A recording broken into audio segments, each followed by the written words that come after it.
That no other shall say nay. Every woman is a star.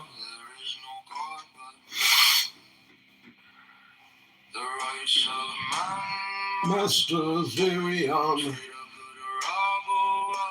Sorry, Declan.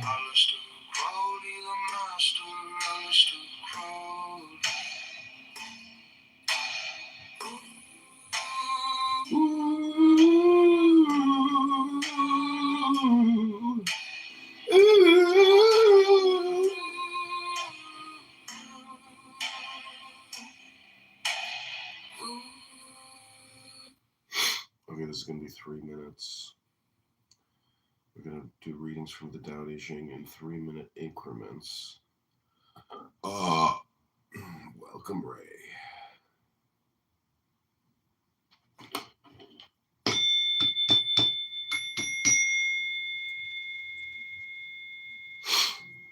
Alternatives. When a government is more benign, the people are more productive. When a government is more tyrannical, the people are more rebellious. But whatever the government, if disaster is the bitter fruit of others' good fortune, how long can such injustice be tolerated? How long we have endured the hypocrisies. Those pretending to be righteous act deceitfully. Those pretending to be religious revert to evil. We have been deluded, and each day it becomes worse. Be firm and armed, but do no harm. Be as sharp as a knife, but do not cut. Be ready to transform, but do not provoke. Illuminate the darkness of ignorance, but do not blind. Commentary. Even in Lao Tzu's time, the impoverishment of some people was the source of others' good fortune. These injustices, he says, were rationalized by deceits which have deluded the people for so long. What shall we do?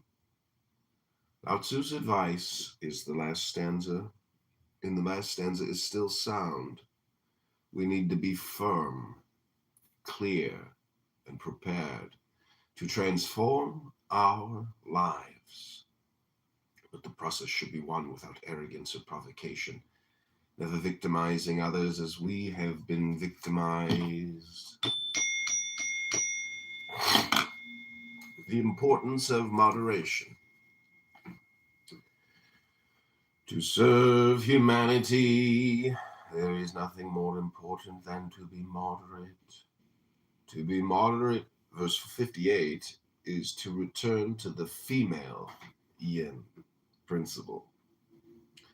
To return to the yin is to become enduring and nurturing. To be nurturing is to acquire enormous capacity. To have enormous capacity is to be ready for the great integrity.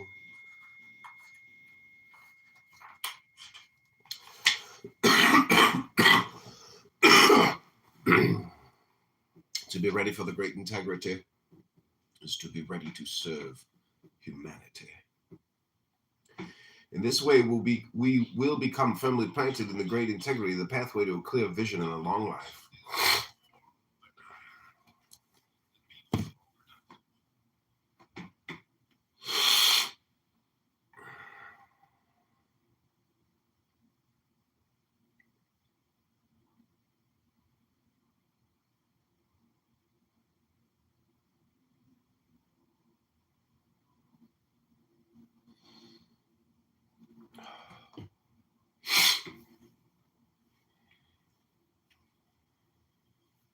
Get a tissue.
Verse 59 commentary. This verse is all about this synergy of our visions for the future and our present lifestyles. The great integrity is a universal nurturing of our common identity, that is, the predominance of the yin, cooperating harmony in all entities. How do we ready ourselves for the great integrity? By practicing moderation and nurturing peace, love, and integrity in our hearts, dreams, and everyday lives. Verse 60, our future. Govern a country like you would fry a small fish, with care, respect, and with the least interference. When the world is governed according to the great integrity, evil will lose its power. Not only will evil lose its power, it will no longer even exist. When evil ceases to exist, neither will good exist. Without good and evil, we simply will live totally in our human natures. No one will compromise anyone else, because we will all be inextricable parts of the great integrity. Verse 60 commentary. Governing a large country with the tender care that is needed to fry a small fish is a preparation of our minds, hearts, and behaviors to live in the great integrity. When we achieve the great integrity, there will be no separate countries and no politicians to rule over us. Nor will there be coercive behaviors and institutions that force us to live inequitably. When evil no longer exists, its opposite, good, will also cease to have any meaning. Therefore, when we finally reestablish the great integrity, we human beings will live without good and evil, just as every other species on our planet. Instead, we will simply be liberated to express our human natures in all our thoughts, feelings, and activities.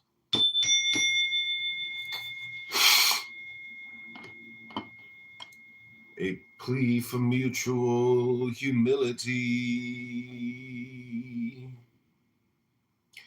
This is Lao Tzu's Tao Te Ching, read by candidate Congressman John Kitover, running in the 16th district to defeat and unseat Darren LaHood, the super Bauer, the super spender, the super vaccinologist, the super debt creator.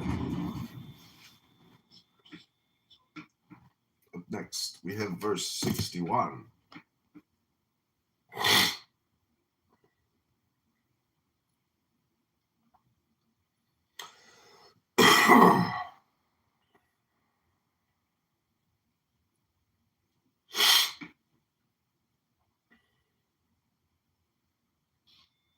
Alternatives. When a government is more benign, the people are more productive. When a government is more tyrannical, the people are more rebellious. But whatever the government, if disaster is the bitter fruit of others' good fortune, how long can such injustice be tolerated? How long we have endured the hypocrisies, Those pretending to be righteous act deceitfully. Those pretending to be religious revert to evil. We have been deluded, and each day it becomes worse. Be firm and armed, but do no harm. Be as sharp as a knife, but do not cut. Be ready to transform, but do not provoke. Illuminate the darkness of ignorance, but do not blind. Commentary. Even in Lao Tzu's time, the impoverishment of some people was the source of others' good fortune. These injustices, he says, were rationalized by deceits which have deluded the people for so long. What shall we do? Lao Tzu's advice is the last stanza, and the last stanza is still sound. We need to be firm, clear, and prepared to transform our lives. But the process should be one without arrogance or provocation, never victimizing others as we have been victimized.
I have this very expensive Apple, 13 whatever phone.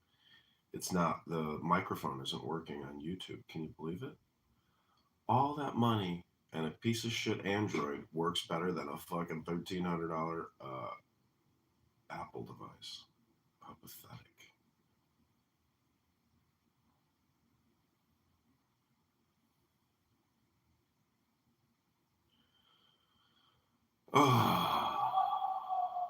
What we're going to do is we're just going to capture the video and upload it.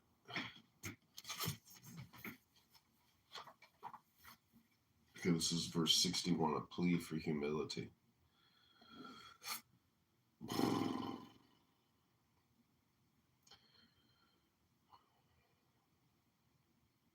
It's like, why don't I see it right away? I just clicked it, and since I keep clicking it, maybe you'd think they'd want to, like, make it easier for me. I must be sick because I feel very warm.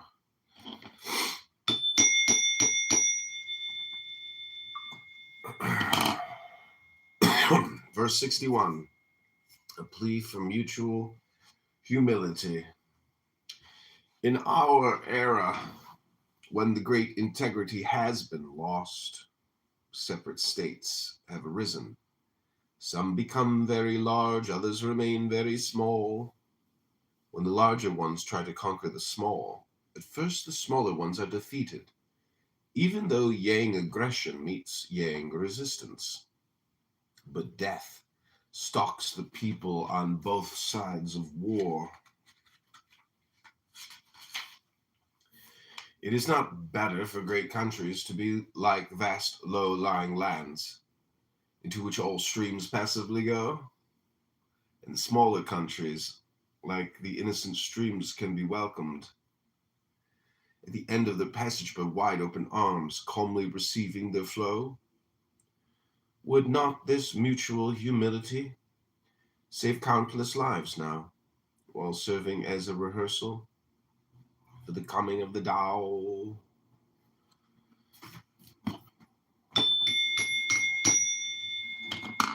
61 commentary.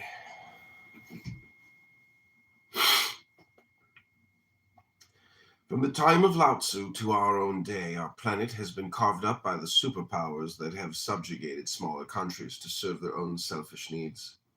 Today, superpowers are anachronistic, just as hominid hordes evolved into clans, and clans evolved into tribes, and tribes into city-states, and city-states into countries. Our time is the evolutionary moment for countries to dissolve into a single planetary community expressing the great integrity.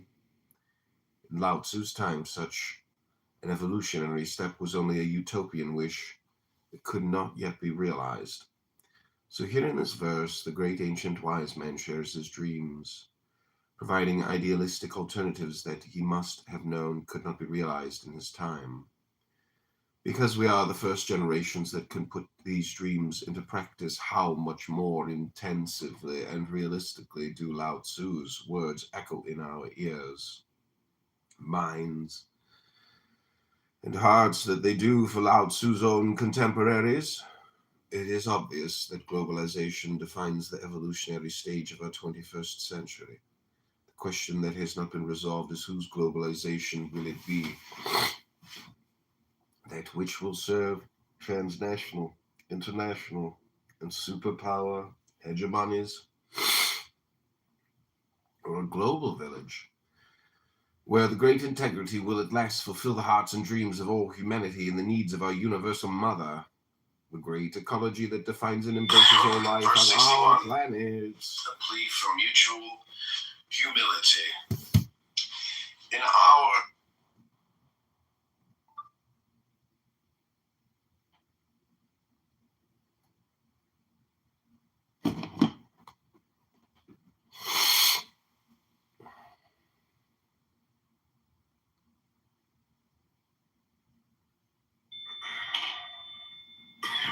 Verse 61, a plea for mutual humility. In our era, when the great integrity has been lost, separate states have arisen. Some become very large, others remain very small. When the larger ones try to conquer the small, at first the smaller ones are defeated. Even though yang aggression Verse 59 commentary. This verse is all about the synergy of our visions for the future and our present lifestyles. The great integrity is a universal nurturing of our common identity, that is, the predominance of the yin, cooperating harmony in all entities. How do we ready ourselves for the great integrity? By practicing moderation and nurturing peace, love and integrity in our hearts, dreams, and everyday lives. Verse 60, our future. Govern a country like you would fry a small fish with care, respect, and with the least interference. When the world is governed according to the great integrity, evil will lose its power. Not only will evil lose its power, it will no longer even exist. When evil ceases to exist, neither will good exist. Without good and evil, we simply will live totally in our human natures.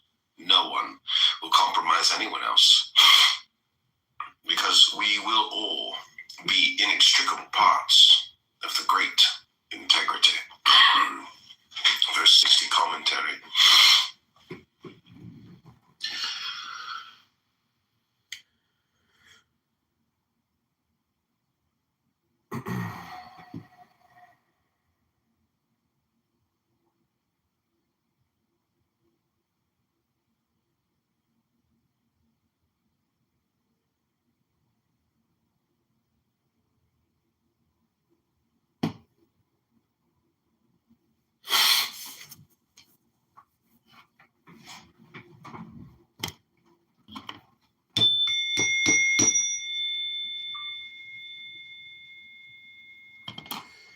Verse 62, rehearsals for the great integrity.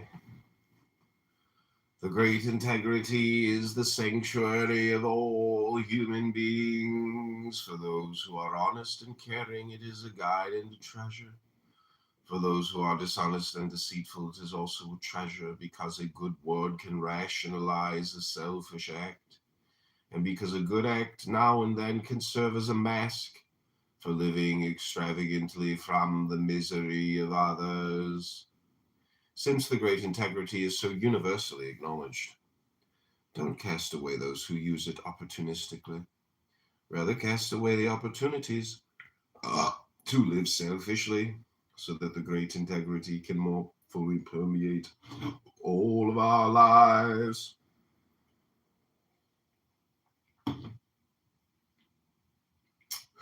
We might begin with the inauguration ceremonies of our leaders.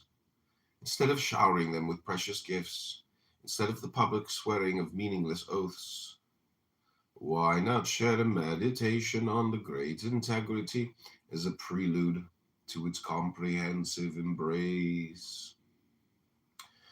Verse 62 commentary. The main premise here is that no human being is born evil. As other verses explicitly state, it is quite the opposite. We are all born as innocent, inextricable parts of the great integrity, incapable of any corrupt act. We learn to be dishonest from a society that rewards deceit. Lao Tzu suggests that therefore don't reject any person, but rather cast away the opportunities to live selfishly. Then the great integrity will more and more permeate our lives, fulfilling our essential natures and needs.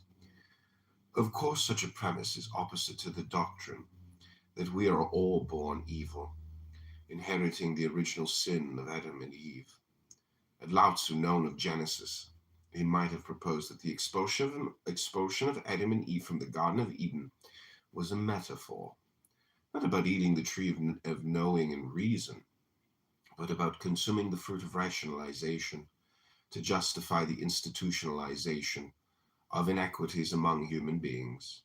Lao Tzu argues that our solution to corruption and immorality is not to cast away human beings, but to cast away the system of temptations and opportunities to abuse others. But the fundamentalists among us would say that Genesis is no metaphor. It is a literal historical account. Since belief cannot be a productive subject for debate, we might shift the discussion to a question of good-humored, non-judgmental, facetious levity. How in all these centuries of religious paintings has Eve always inherited a navel? Verse 62, rehearsals for the great integrity. The great integrity is the sanctuary of all human beings. For those who are honest and caring, it is a guide and a treasure. For those who are dishonest and deceitful, it is also a treasure, because a good word can rationalize a selfish act, and because a good act now and then can serve as a mask for living extravagantly from the misery of others. Since the great integrity is so universally acknowledged, don't cast away those who use it opportunistically. Rather, cast away the opportunities to live selfishly, so that the great integrity can more fully permeate all of our lives.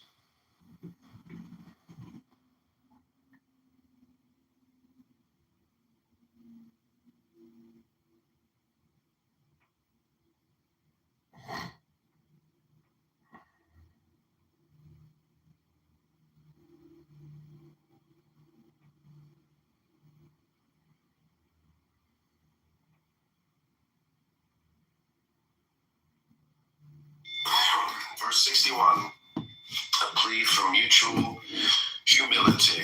In our era, when the great integrity has been lost, separate states have arisen. Some become very large, others remain very small.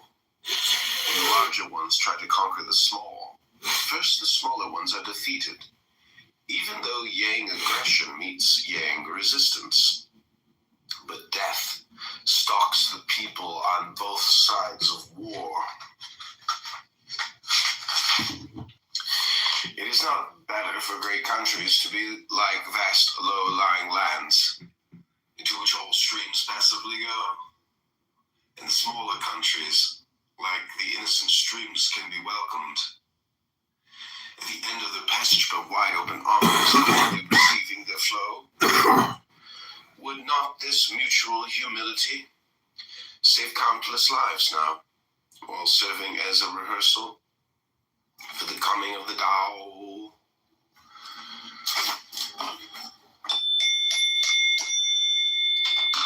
'61 commentary.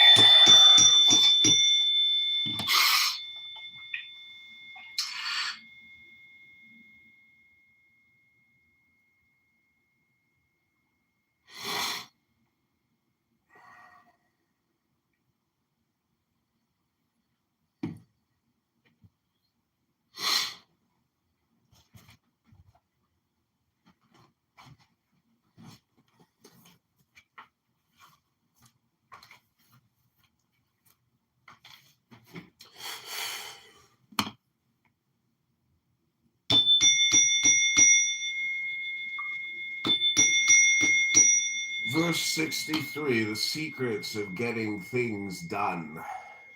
Act without acting on. Work without working at. Enter bountifulness when it is still insufficiency. Add with kindness when faced with hostility. Begin a difficult task in its easy stage, because large problems grow from small ones. Begin a large task in its formative state, because complex issues originate from simple ones. But beware of those who promise quick and easy solutions, accept problems as challenges. In this way, the sage accomplishes great tasks without ever having to struggle with them. Verse 63 commentary. Lao Tzu's secret for getting things done are 1. Act without acting on. 2. Work without working at.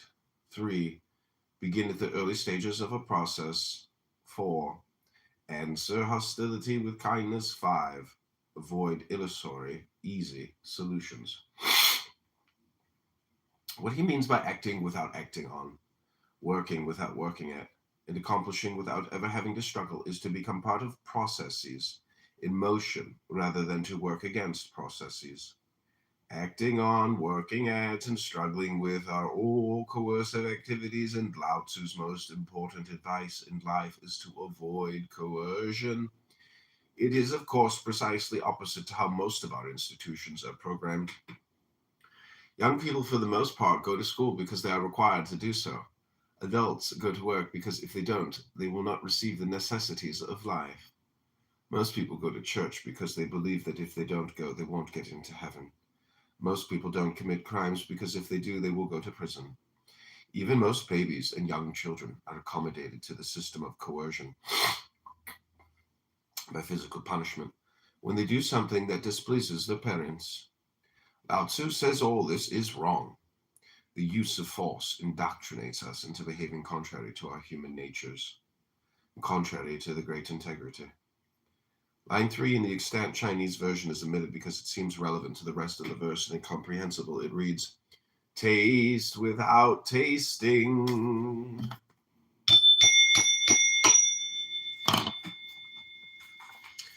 Verse 64, timing. It is easy to hold what is still stable. It is easy to mold what is not yet formed. It is easy to shatter what is still fragile.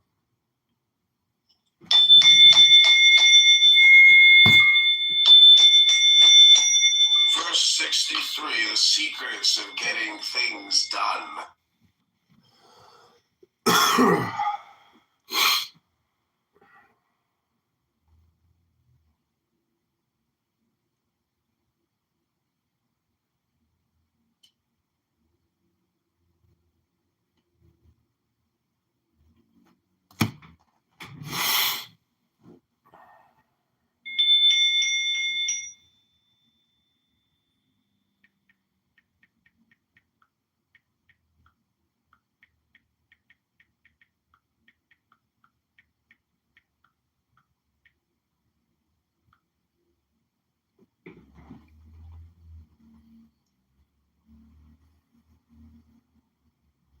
humans. Play with you like that. Because we're not humans, right? We are gods and goddesses having a human experience.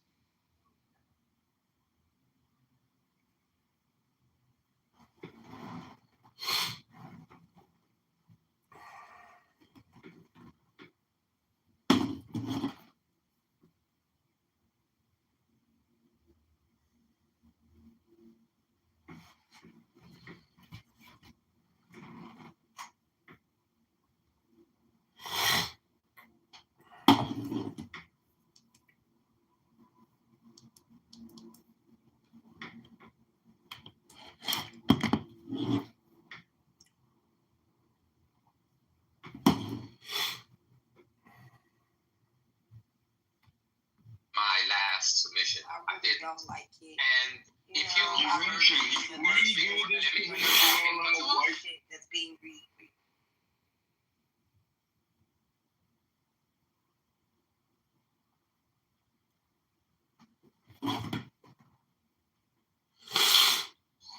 Although man trembled in the first last pride, in the day of the wrath, ye are against the people, O my chosen.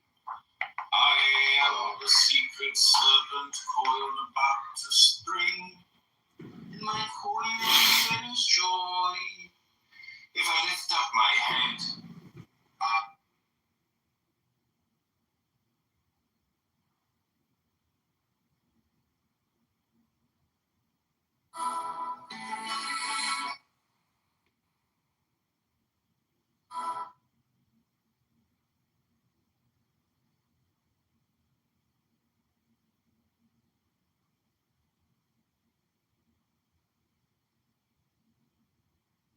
Tyler!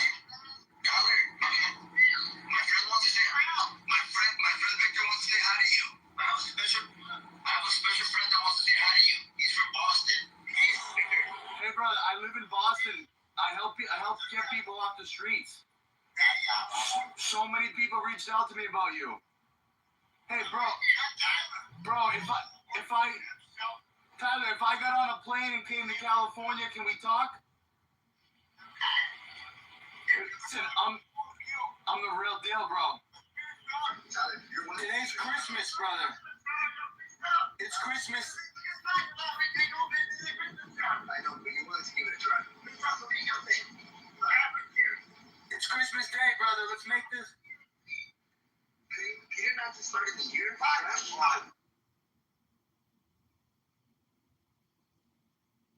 These fishermen caught a rare act.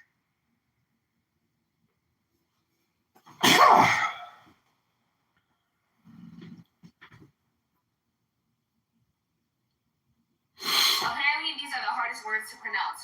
Almond. It's almond. No, it's not. Schedule. That's easy. Herb. Идти только вперед. Ради наших детей и внуков.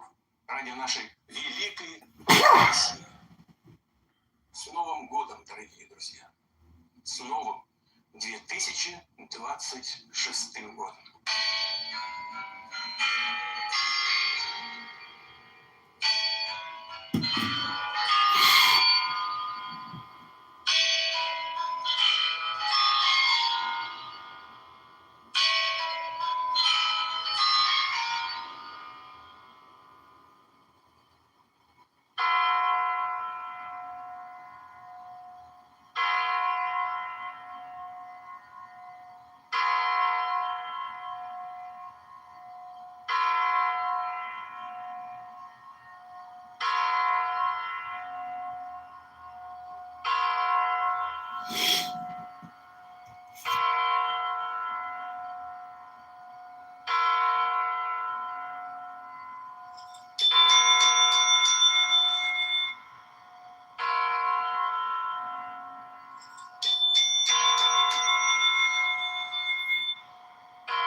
take the story, and I'll just tell the story.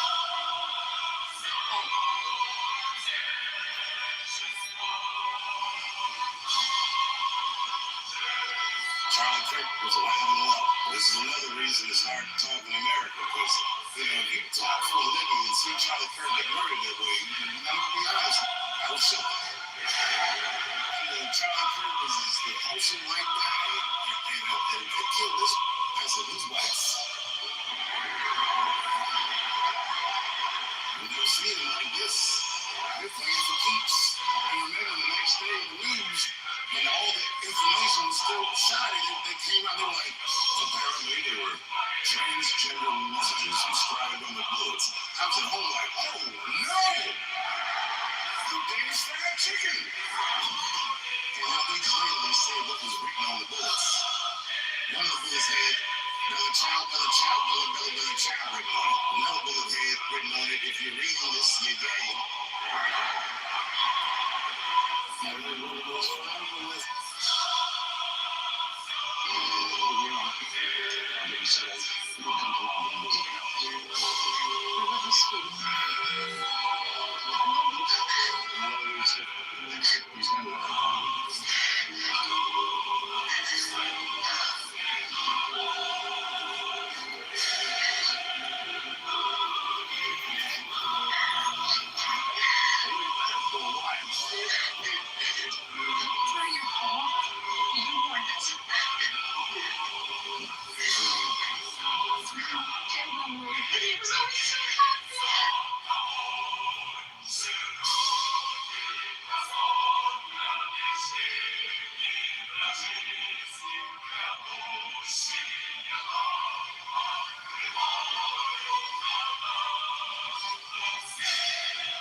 Imagine a world you will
Tao Te Ching can be translated as the Book of the Imminence of the Way, or the Book of the Way and of how it manifests itself in the world, or simply the Book of the Way.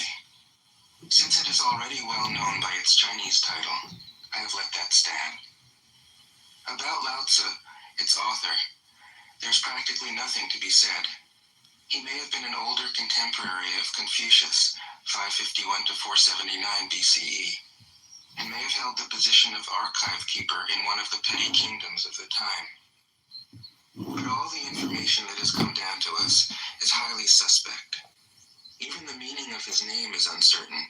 The most likely interpretations, the old master, or more picturesquely, the old boy. Like an Iroquois woodsman, he left no traces. All he left us is his book, the classic manual on the art of living, written in a style of gem-like lucidity, radiant with humor and grace, and large-heartedness and deep wisdom, one of the wonders of the world. People usually think of Lao Tzu as a hermit, a dropout from society, dwelling serenely in some mountain hut, unvisited except perhaps by the occasional traveler arriving from a 60s joke to ask, what is the meaning of life? But it's clear from his teachings that he deeply cared about society, if society means the welfare of one's fellow human beings. His book is, among other things, a treatise on the art of government, whether of a country or of a child. The misperception may arise from his insistence on wei wu wei, literally, doing, not doing, which has been seen as passivity.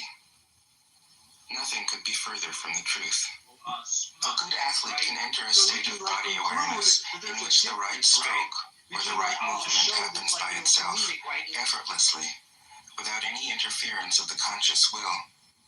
This is a paradigm for non-action, the purest and most effective form of action. The game plays the game.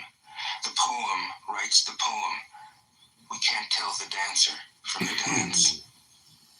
Less and less do you need to force things, until finally you arrive at non-action. When nothing is done, nothing is left undone.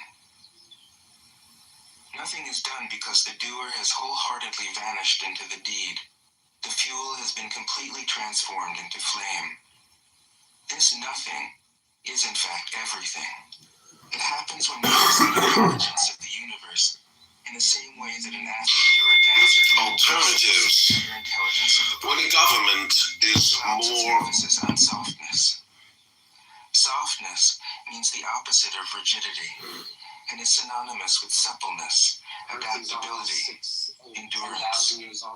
Anyone who has seen a Tai Chi or Aikido master doing not doing will know how powerful this softness is. No, Megatron, I would like to request 60 seconds of your time to read from a book. Sure, 60 seconds, sure, 60 seconds. Okay, this is from the book The Tao Te Ching. This is called Timing. It is easy to hold what is still stable. It is easy to mold what is not yet formed. It is easy to shatter what is still fragile. It is easy to scatter what is yet light and small. Therefore, act now rather than wait. Get things done before it's too late. A huge tree that you can't get your arms around grows from a tiny seedling birth. A tower of 9 stories high rises from a small heap of earth. 1,000-mile journey begins with one step. This is an ancient tale. Those who procrastinate or act prematurely on Clubhouse fail. Those who interfere in processes disrupt them. Those who hold tightly to possessions lose everything. Wise people succeed because they never force an outcome. They never suffer a loss because they are not attached to anything. Some succeed in gathering assets, but when the stakes begin to sail and greed crashes through all cautionary boundaries, failures unmercifully prevail. Wise people don't accumulate possessions or teach anyone to amass things. They devote themselves to the natural rhythms that the great integrity on Clubhouse brings.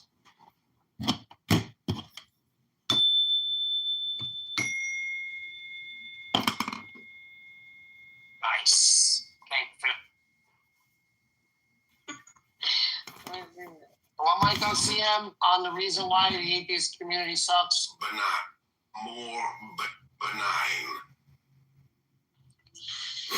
I don't know. You're mad. I don't know what atheist community. They're blaming you. I got a few complaints. They say there's people like CM that are in the atheist community that misrepresent atheism. How do I misrepresent atheism?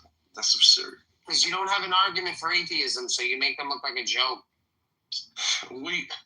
Something that you just said, you just admitted. I even wrote in the comments, I'm not a science person. You don't understand. Not a The science biggest argument for atheism is science. That's the problem. You're not bringing anything. You're not bringing anything. Most people that say that, including CM, don't know the first thing about science. I'm one of the most knowledgeable people on science in this entire app, I promise you. Perfect. Yeah, this guy knows what he's talking about. There we go. When it There we comes go. to science and mathematics, I've talked to him. I know a little bit about things. Bart is just mad. I mean, he's angry because he's not learning. And talking snakes. No, talking snakes is if you understand the history and where it actually comes from, it's not talking snakes. It's an ancient ritual, an awakening. You can redefine it all you want. There's talking snakes in the Bible. It's all based on science. The burning bush also talks a bit. Yeah, I know about a burning bush, but we're not going to talk about that. Anywho. Lol. So, unfortunately for everybody, nobody's listening to anybody else. So, where are we going to go? God's central figure is a man or woman whose life is in perfect harmony with the way things are. This is not an idea. It is a reality. I have seen it. The master has mastered nature, not in the sense of conquering it, but of becoming it.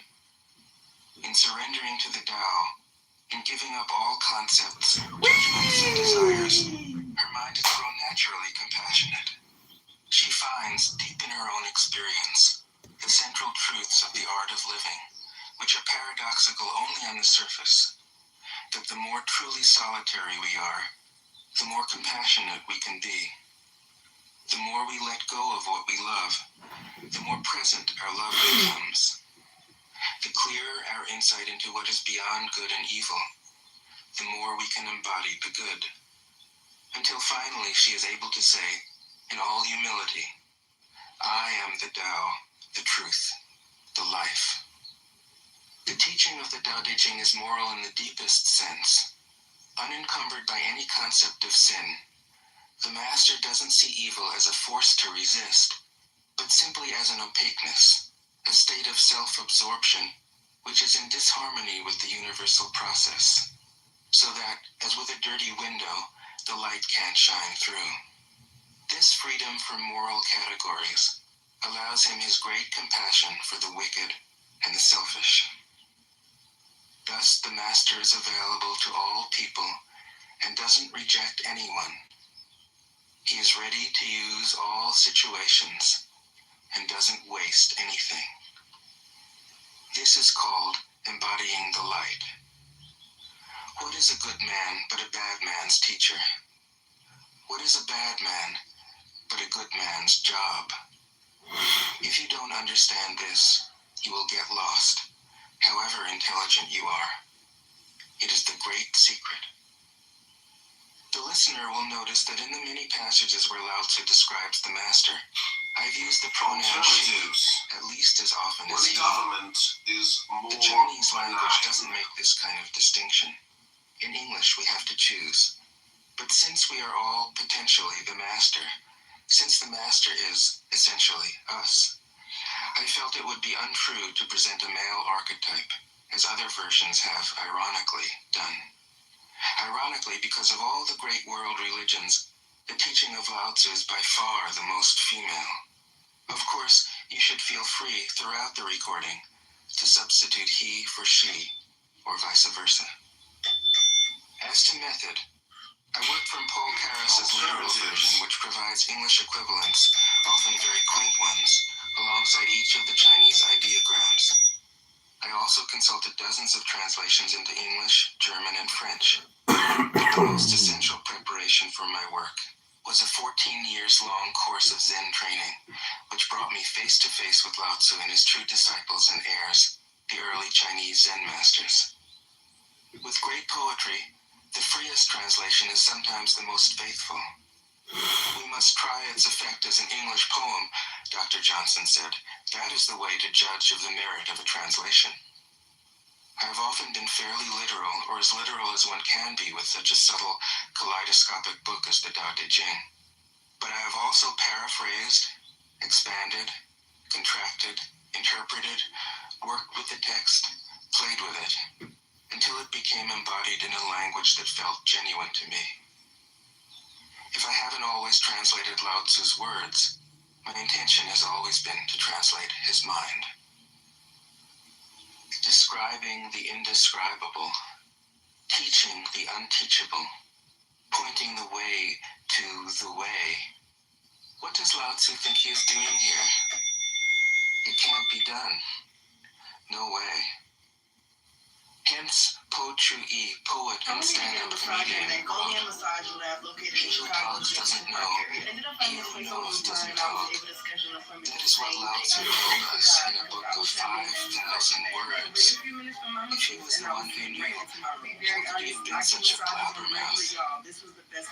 That's the problem with spiritual teachers. They have to be blabbermouths. But their words are, in the traditional Buddhist metaphor, fingers pointing at the moon. If you watch the finger, you can't see the moon. How meticulous the great masters had to be. A monk asked Matsu, "Why do you teach mind as Buddha?" Matsu said, "To stop a baby from crying." The monk said, "When the crying has stopped, what then?" Matsu said, "Then I teach, not mind, not Buddha." The monk said, "How about someone who isn't attached to either?" Matsu said, "I would tell him, not beings." The monk said, "And what if you met a man unattached to all things? What would you tell him?" Matsu said, "I would just let him experience the great Tao." In fact, the truth is right before our eyes, right under our noses. So simple that every child understands it. And yet, as Bankei said, the farther you enter into it, the deeper it is. Where is the way to the way? What a question. Still, for complicated minds, drastic measures are needed. Lao Tzu's book was written as a response out of grandmotherly kindness. According to the oldest biography, Lao Tzu lived for a long time in the country of Chu, but seeing its decline, he departed. When he reached the frontier, the guard said, "Since you are going away, sir, could you write a book to teach me the art of living?" Thereupon, Lao Tzu wrote his book about the Tao and departed. This is legend, but it is an accurate description of the way in which true teaching happens. He who knows doesn't talk, but words are no hindrance for him. He uses them as he would use gardening tools. When someone asks, he answers.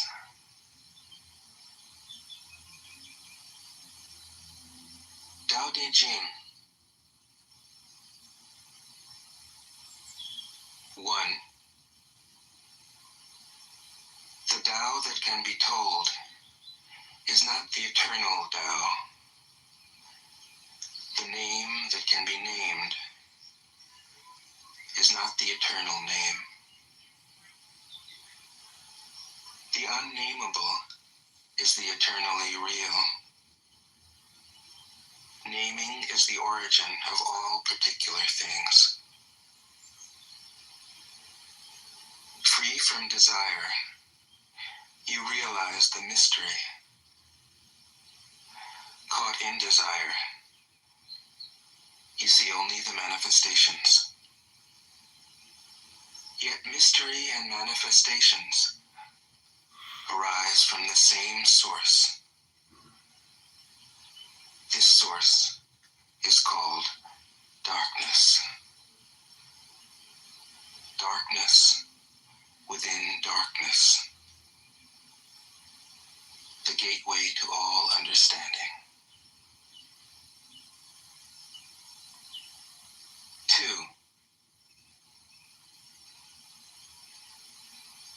When people see some things as beautiful, other things become ugly. When people see some things as good, other things become bad.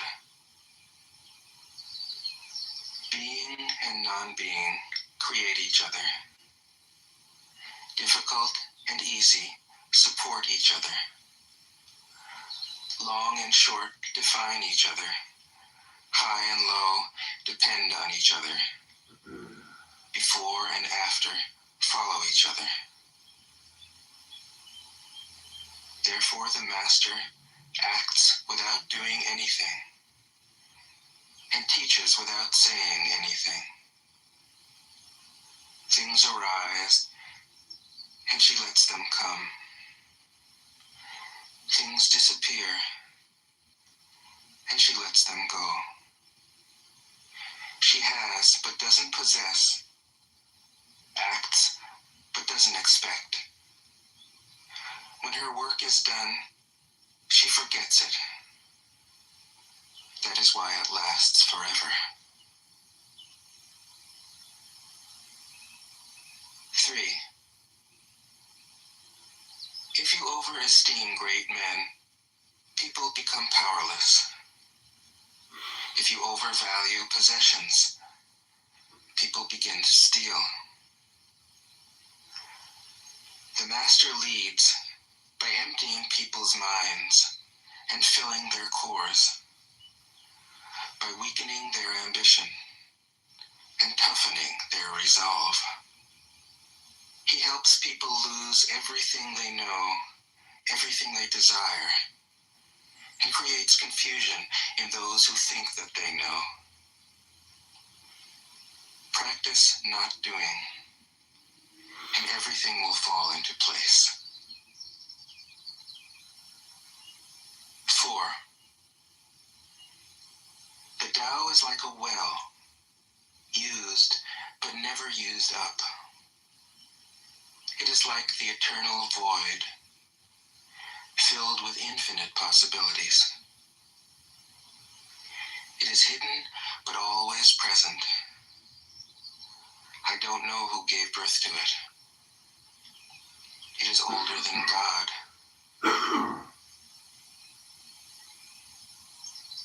5. The Tao doesn't take sides. It gives birth to both good and evil. The Master doesn't take sides.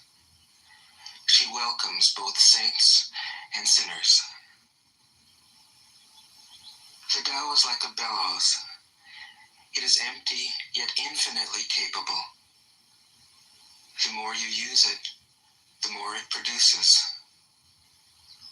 The more you talk of it, the less you understand. Hold on to the center. 6. The Tao is called the Great Mother. Empty, yet inexhaustible, it gives birth to infinite worlds. It is always present within you. You can use it any way you want. 7. The Tao is infinite, eternal. Why is it eternal? It was never born, thus it can never die. Why is it infinite? It has no desires for itself, thus it is present for all beings. The Master stays behind. That is why she is ahead. She is detached from all things. That is why she is one with them. Because she has let go of herself, She is perfectly fulfilled. 8. The supreme good is like water, which nourishes all things without trying to. It is content with the low places that people disdain. Thus, it is like the Tao. In dwelling, live close to the ground. In thinking, keep to the simple. In conflict, be fair and generous. In governing, don't try to control. In work, do what you enjoy. In family life, be completely present. When you are content to be simply yourself and don't compare or compete, everybody will respect you. 9. Can you, brother? Fill your bowl to the brim, and it will spill. Bro, can you hear me? Keep sharpening your knife, and it will blunt. Knife? Bro, I don't have Chase knife. after money I don't talk to and security, and your heart will never I don't unclench. chase. Bro, Care about people's approval, and you will be their prisoner. Bro, it's not wrong here. I'm talking about Do you. your work, then step back. The only path to I don't serenity. want to step back. No. 10. Can you coax your mind from its wandering and keep to the original oneness? Can you let your body become supple as a newborn child's? Can you cleanse your inner vision until you see nothing but the light? Can you love people and lead them without imposing your will? Can you deal with the most vital matters by letting events take their course? Can you step back from your own mind and thus understand all things? Giving birth and nourishing, having without possessing, acting with no expectations, leading and not trying to control. This is the supreme virtue.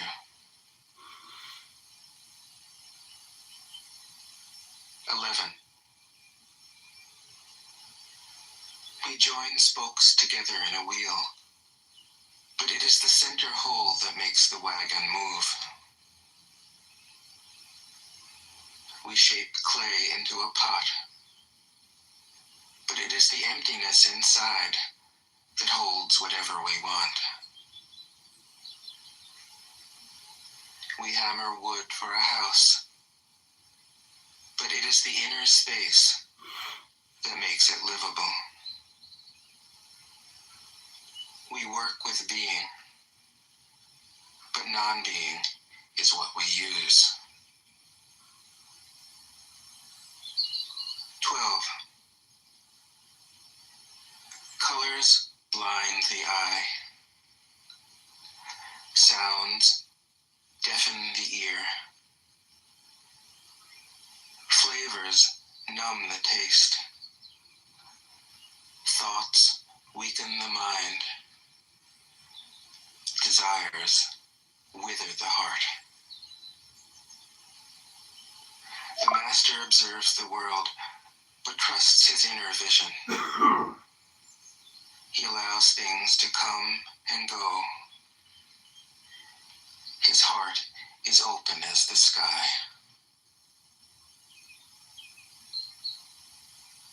13.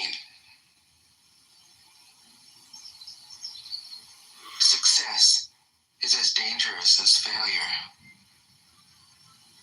Hope is as hollow as fear.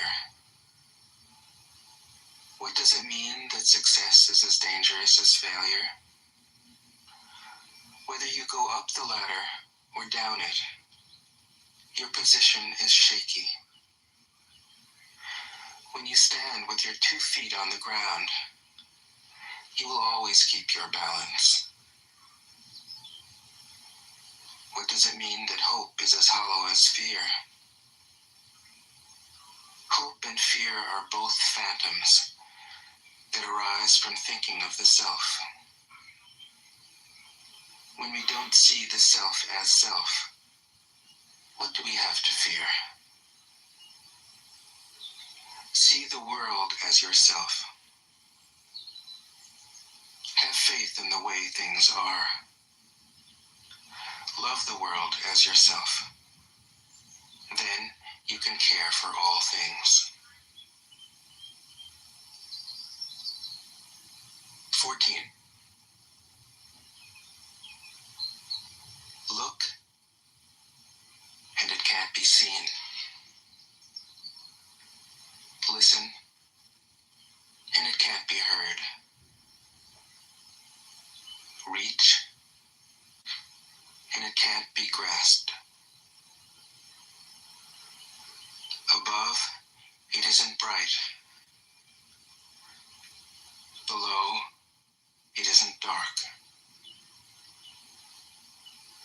Seamless, unnameable, it returns to the realm of nothing.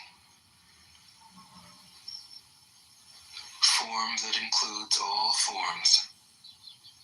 Image without an image. Subtle, beyond all conception.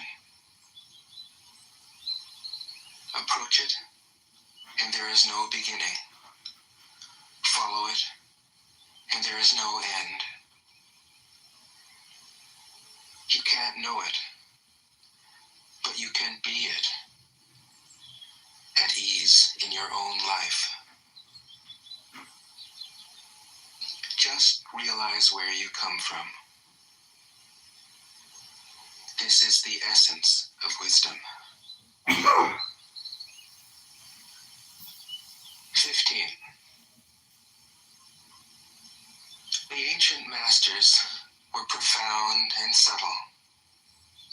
Their wisdom was unfathomable. There is no way to describe it. All we can describe is their appearance. They were careful as someone crossing an iced-over stream, alert as a warrior in enemy territory, courteous as a guest, fluid as melting ice, shapeable as a block of wood, receptive as a valley, clear as a glass of water. Do you have the patience to wait till your mud settles and the water is clear? Can you remain unmoving till the right action arises by itself? The master doesn't seek fulfillment. Not seeking, not expecting. She is present and can welcome all things.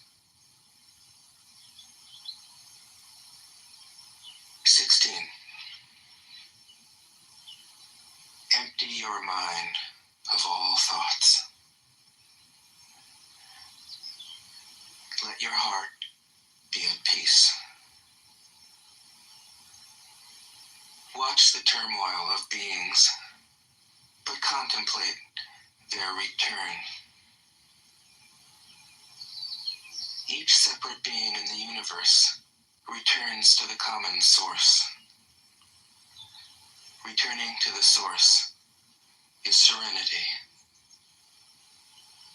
If you don't realize the source, you stumble in confusion and sorrow. When you realize where you come from, you naturally become tolerant, disinterested, interested, amused, kind-hearted as a grandmother, dignified as a king. Immersed in the wonder of the Tao, you can deal with whatever life brings you. And when death comes, you are ready. 17. When the master governs, the people are hardly aware that he exists. Next best is a leader who is loved. Next, one who is feared. The worst is one who is despised. If you don't trust the people, you make them untrustworthy. The master doesn't talk, he acts. When his work is done, the people say, "Amazing, we did it, all by ourselves." 18.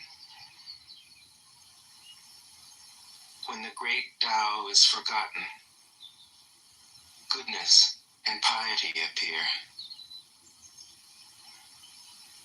When the body's intelligence declines, cleverness and knowledge step forth. When there is no peace in the family, filial piety begins. When the country falls into chaos, patriotism is born. 19. Throw away holiness and wisdom, and people will be 100 times happier. Throw away morality and justice, and people will do the right thing. Throw away industry and profit, and there won't be any thieves. If these three aren't enough, just stay at the center of the circle and let all things take their course. 20. Stop thinking and end your problems. What difference between yes and no? What difference between success and failure? Must you value what others value? Avoid what others avoid? How ridiculous. Other people are excited, as though they were at a parade. I alone don't care. I alone am expressionless, like an infant before it can smile.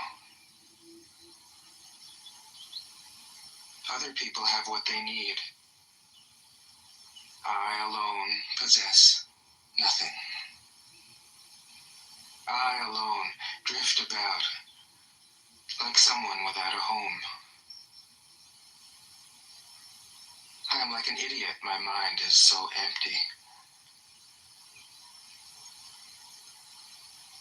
Other people are bright. I alone am dark. Other people are sharp. I alone am dull. Other people have a purpose. I alone don't know. I drift like a wave on the ocean. I blow as aimless as the wind. I am different from ordinary people. I drink from the great mother's breasts. 21. The master keeps her mind always at one with the Tao. That is what gives her her radiance. The Tao is ungraspable. How can her mind be at one with it? Because she doesn't cling to ideas. The Tao is dark and unfathomable. How can it make her radiant? Because she lets it. Since before time and space were, the Tao is. It is beyond is and is not. How do I know this is true? I look inside myself and see. "22. If you want to become whole, let yourself be partial. If you want to become straight, let yourself be crooked. If you want to become full, let yourself be empty. If you want to be reborn, let yourself die. If you want to be given everything, give everything up." The master, by residing in the Tao, sets an example for all beings. Because he doesn't display himself, people can see his light.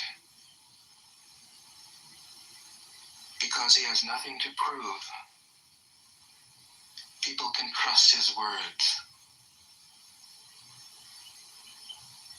Because he doesn't know who he is, people recognize themselves in him. Because he has no goal in mind, everything he does succeeds. When the ancient masters said, "If you want to be given everything, give everything up," they weren't using empty phrases. Only in being lived by the Tao can you be truly yourself.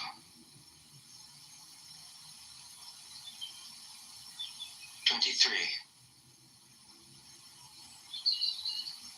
Express yourself completely, then keep quiet. Be like the forces of nature.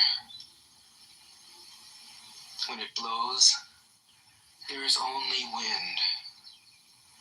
When it rains, there is only rain. When the clouds pass, the sun shines through. If you open yourself to the Tao, you are at one with the Tao, and you can embody it completely. If you open yourself to insight, you are at one with insight, and you can use it completely.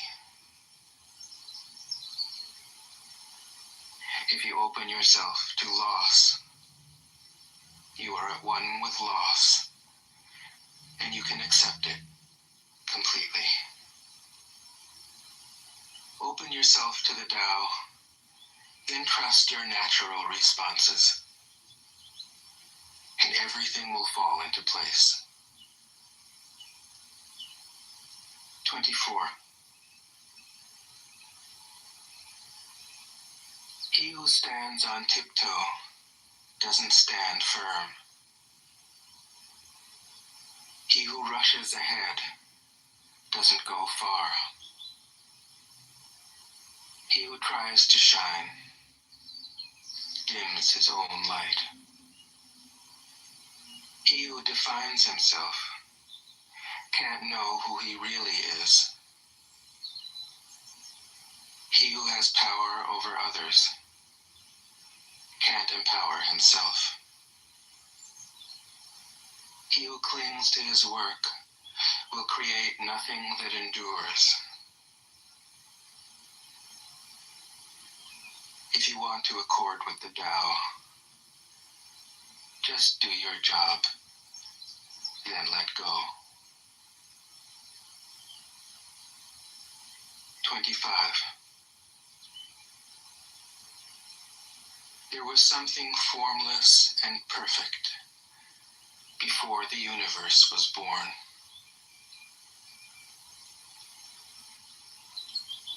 Eternally present. It is the mother of the universe. For lack of a better name, I call it the Tao.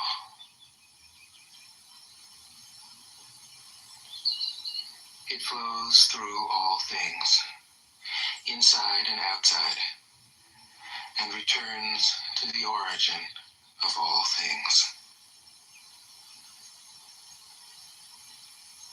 The Tao is great.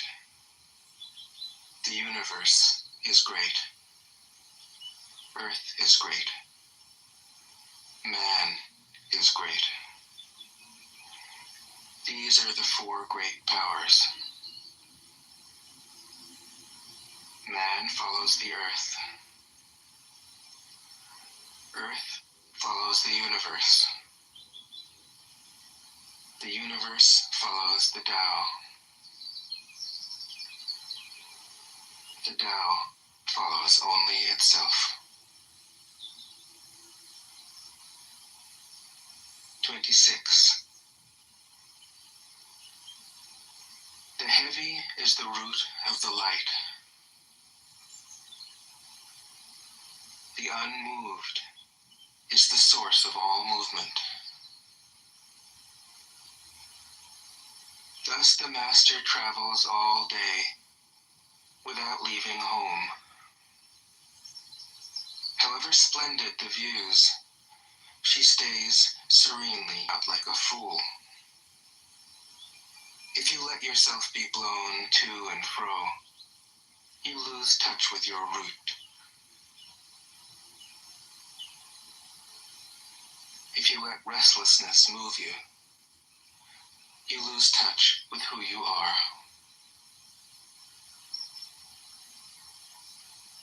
27.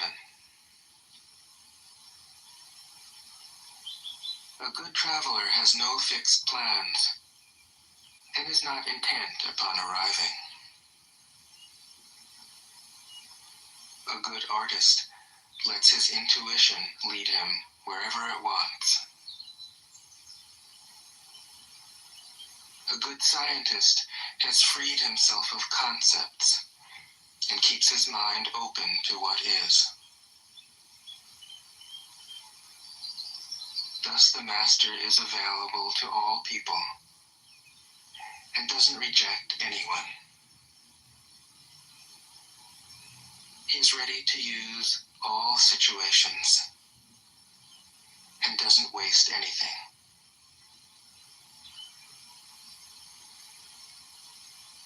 This is called embodying the light. What is a good man but a bad man's teacher? What is a bad man but a good man's job? If you don't understand this, you will get lost, however intelligent you are. It is the great secret.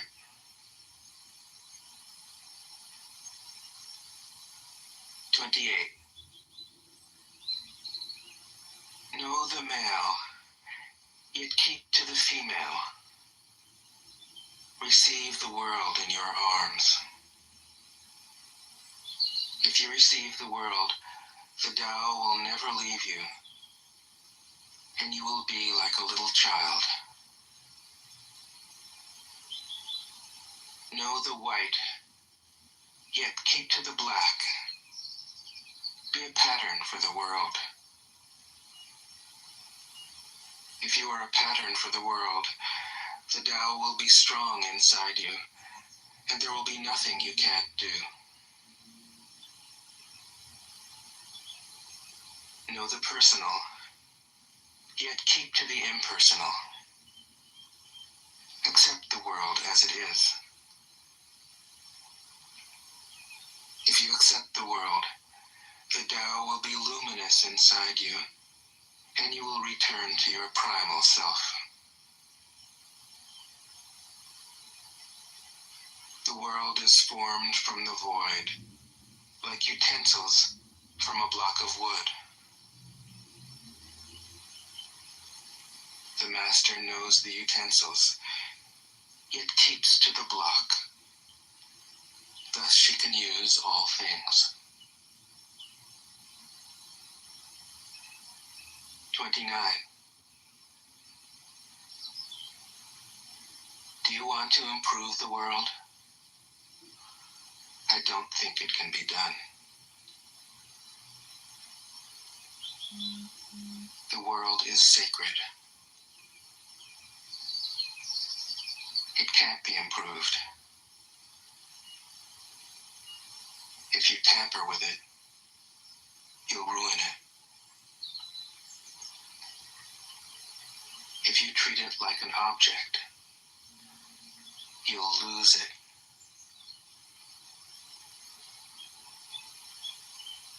There is a time for being ahead, a time for being behind, a time for being in motion, a time for being at rest, a time for being vigorous, a time for being exhausted, a time for being safe, a time for being in danger.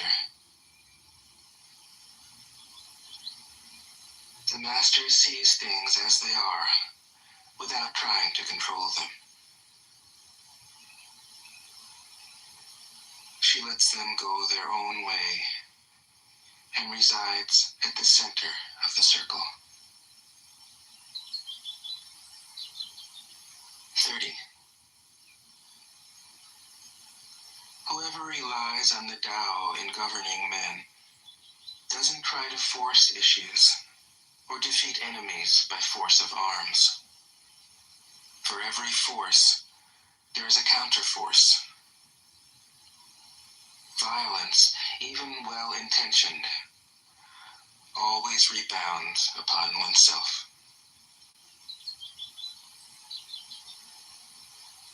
The master does his job and then stops. He understands that the universe is forever out of control, and that trying to dominate events goes against the current of the Tao.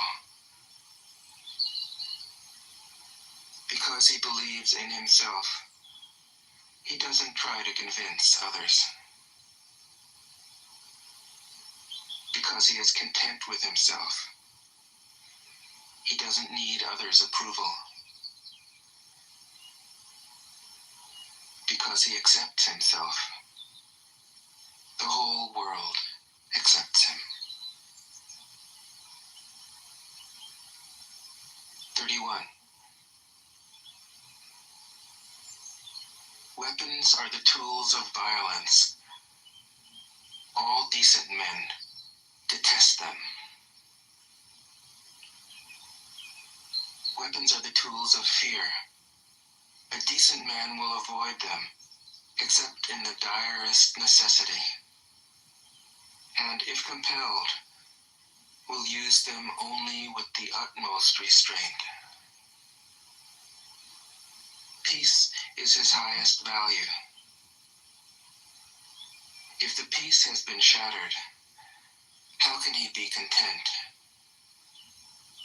His enemies are not demons, but human beings like himself. He doesn't wish them personal harm, nor does he rejoice in victory. How could he rejoice in victory and delight in the slaughter of men? He enters a battle gravely, with sorrow, and with great compassion, as if he were attending a funeral. 32.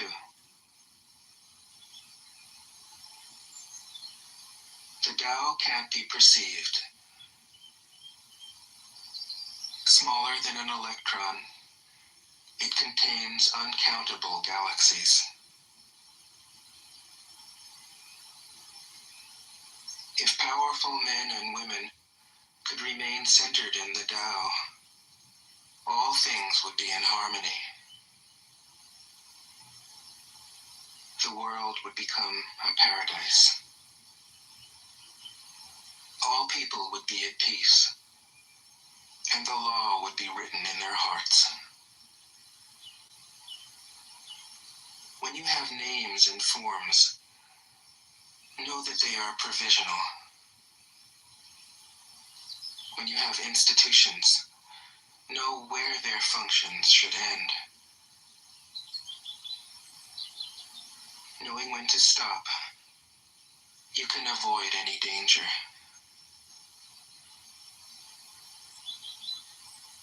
All things end in the Tao, as rivers flow into the sea. 33. Knowing others is intelligence. Knowing yourself is true wisdom. Mastering others is strength. Mastering yourself is true power. If you realize that you have enough, you are truly rich. If you stay in the center and embrace death with your whole heart, you will endure forever.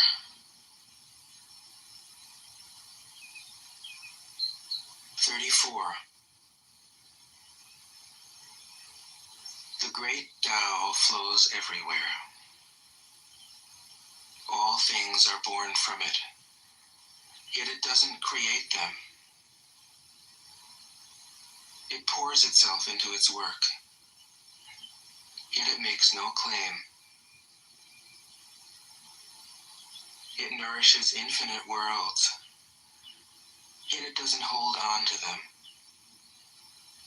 Since it is merged with all things and hidden in their hearts, it can be called humble. Since all things vanish into it, and it alone endures, it can be called great. It isn't aware of its greatness. Thus, it is truly great.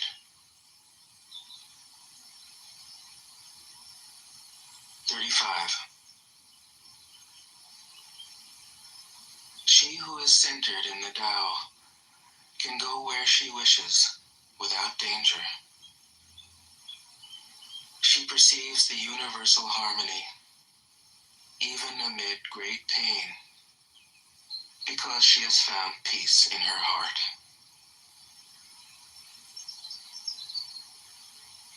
Music or the smell of good cooking may make people stop and enjoy, but words that point to the Tao seem monotonous and without flavor. When you look for it, there is nothing to see. When you listen for it, there is nothing to hear.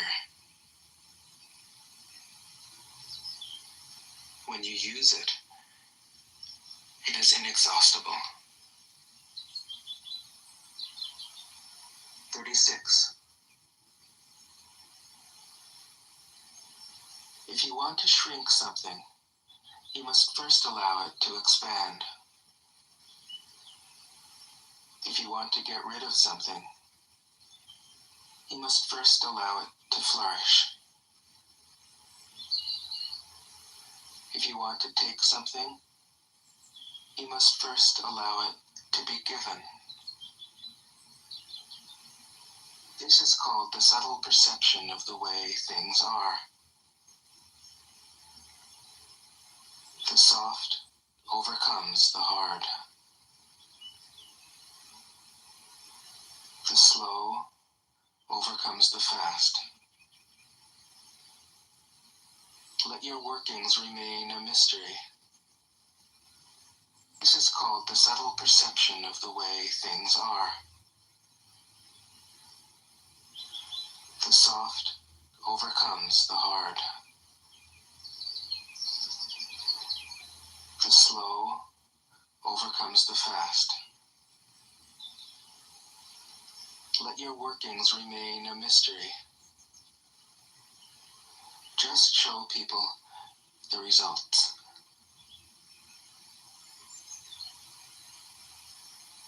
$37. The Tao never does anything, yet through it all things are done.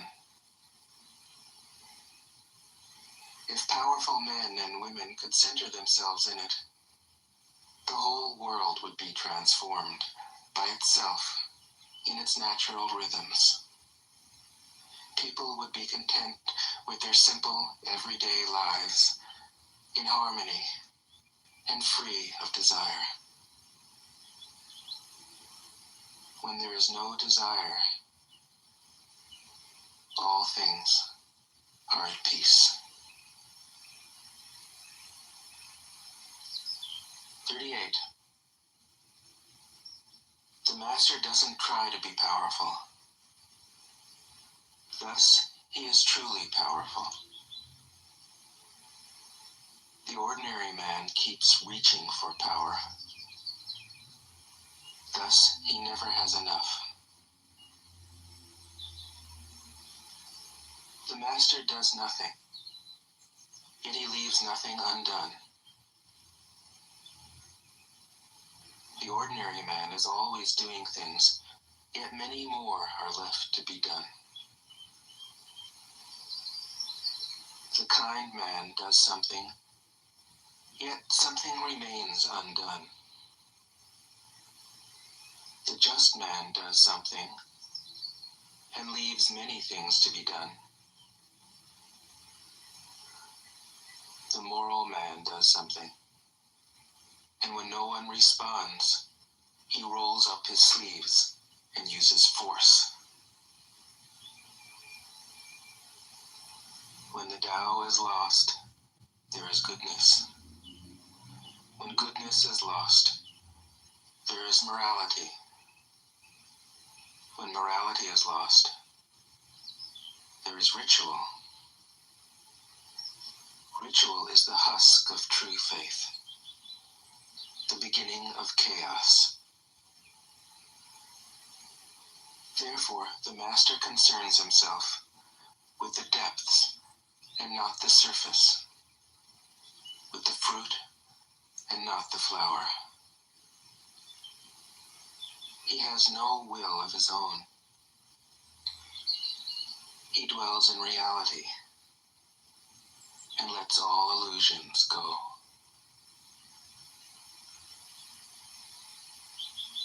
$39. In harmony with the Tao, the sky is clear and spacious. The earth is solid and full. All creatures flourish together, content with the way they are, endlessly repeating themselves, endlessly renewed. When man interferes with the Tao, the sky becomes filthy, the earth becomes depleted, the equilibrium crumbles, creatures become extinct. The Master views the parts with compassion because he understands the whole.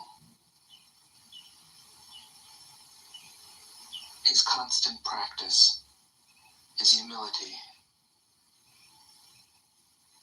He doesn't glitter like a jewel, but lets himself be shaped by the Tao, as rugged and common as a stone. 40. Return is the movement of the Tao. Yielding is the way of the Tao. All things are born of being. Being is born of non-being.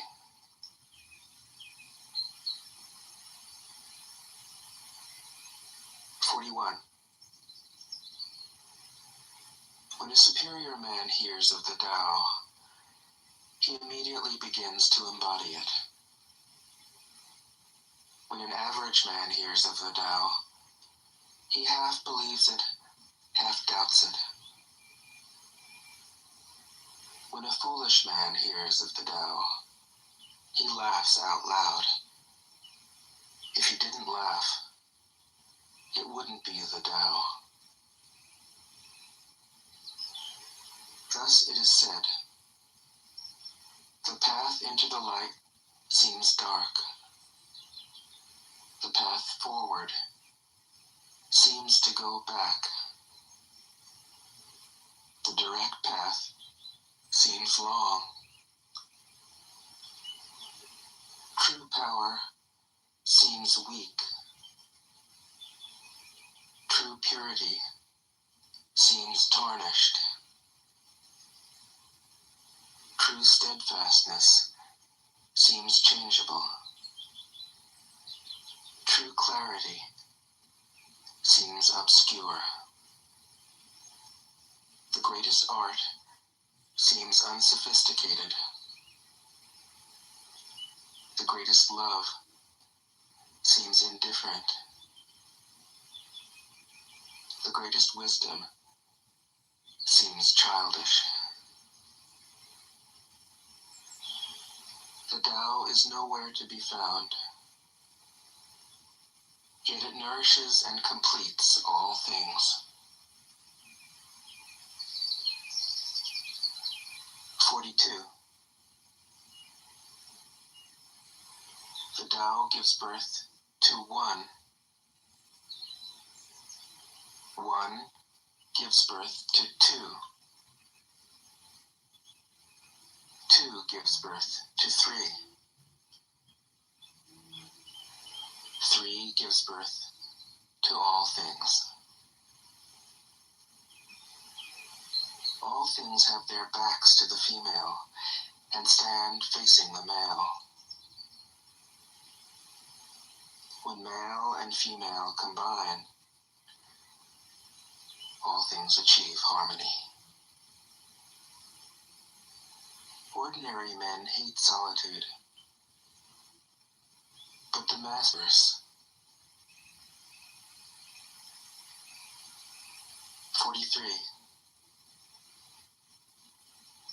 The gentlest thing in the world overcomes the hardest thing in the world. That which has no substance enters where there is no space. This shows the value of non-action. Teaching without words, performing without actions. That is the master's way.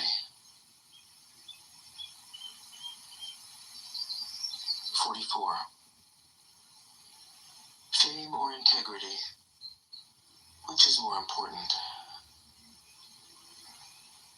Money or happiness, which is more valuable? Success or failure, which is more destructive?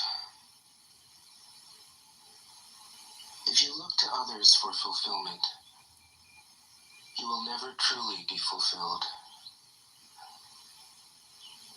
If your happiness depends on money, you will never be happy with yourself. Be content with what you have. Rejoice in the way things are. When you realize there is nothing lacking, the whole world belongs to you. 45. True perfection seems imperfect, yet it is perfectly itself. True fullness seems empty, yet it is fully present. True straightness seems crooked. True wisdom seems foolish. True art seems artless. The Master allows things to happen.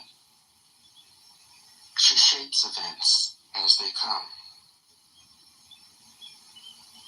She steps out of the way and lets the Tao speak for itself.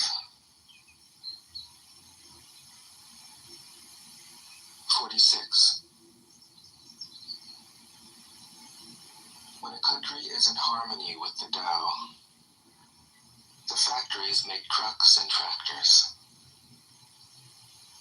When a country goes counter to the Tao, warheads are stockpiled outside the cities. There is no greater illusion than fear, no greater wrong than preparing to defend yourself, no greater misfortune than having an enemy. Whoever can see through all fear will always be safe.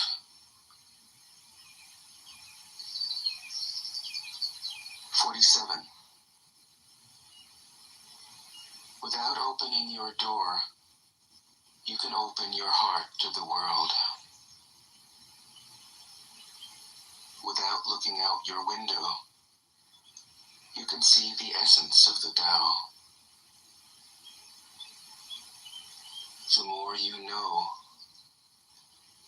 the less you understand. The Master arrives without leaving, sees the light without looking, achieves without doing a thing.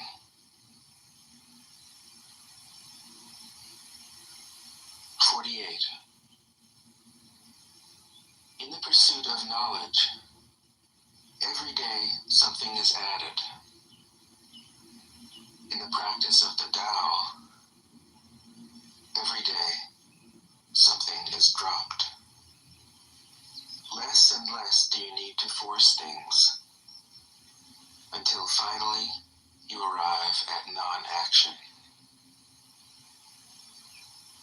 When nothing is done, nothing is left undone. True mastery can be gained by letting things go their own way. It can't be gained by interfering.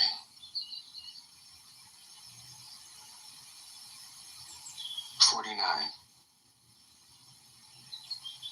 The Master has no mind of her own. She works with the mind of the people. She is good to people who are good. She's also good to people who aren't good. This is true goodness. She trusts people who are trustworthy. She also trusts people who aren't trustworthy. This is true trust. The Master's mind is like space. People don't understand her. They look to her and wait. She treats them like her own children.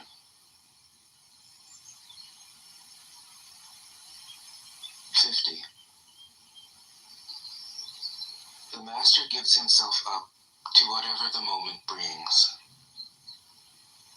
He knows that he is going to die, and he has nothing left to hold on to. No illusions in his mind, no resistances in his body. He doesn't think about his actions. They flow from the core of his being. He holds nothing back from life. Therefore, he is ready for death, as a man is ready for sleep after a good day's work.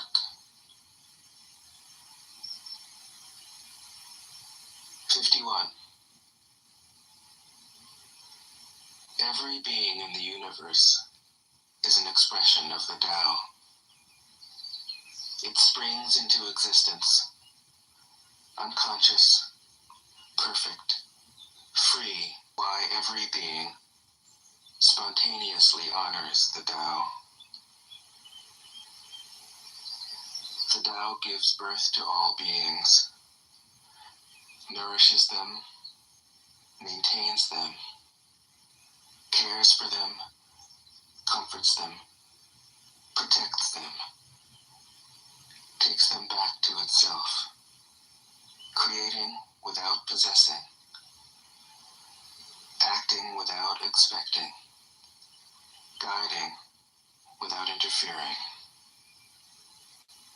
That is why love of the Tao is in the very nature of things.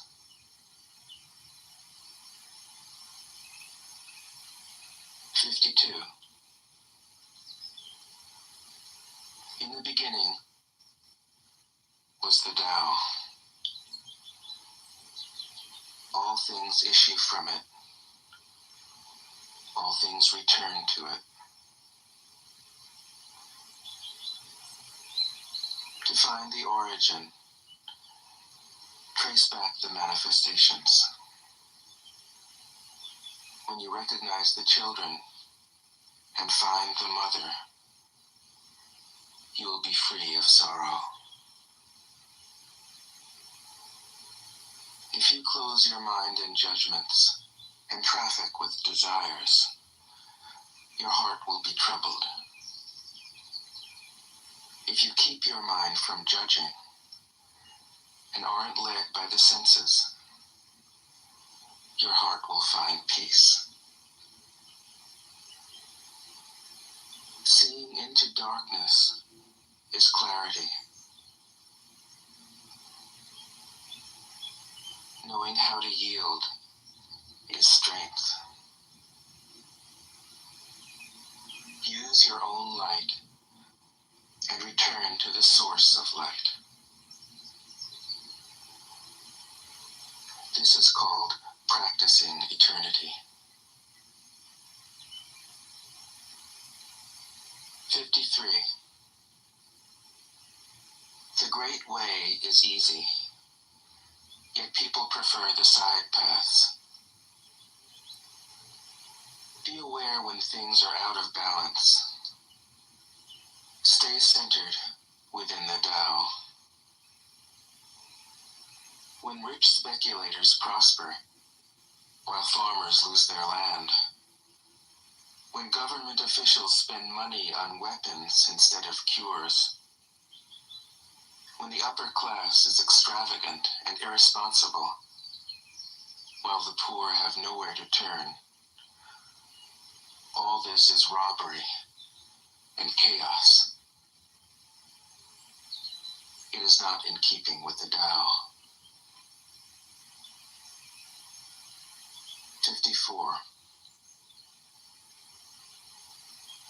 Whoever is planted in the Tao will not be rooted up.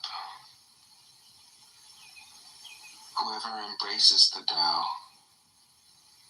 will not slip away. Her name will be held in honor from generation to generation. Let the Tao be present in your life, and you will become genuine. Let it be present in your family, and your family will flourish. Let it be present in your country, and your country will be an example to all countries in the world. Let it be present in the universe, and the universe will sing. How do I know this is true? By looking inside myself. 55. He who is in harmony with the Tao is like a newborn child. Its bones are soft, its muscles are weak, but its grip is powerful. It doesn't know about the union of male and female, yet its penis can stand erect. So intense is its vital power. It can scream its head off all day, yet it never becomes hoarse. So complete is its harmony. The Master's power is like this. He lets all things come and go effortlessly, without desire. He never expects results. Thus he is never disappointed. He is never disappointed. Thus his spirit never grows old.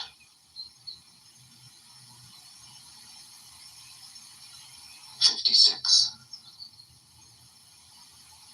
Those who know don't talk.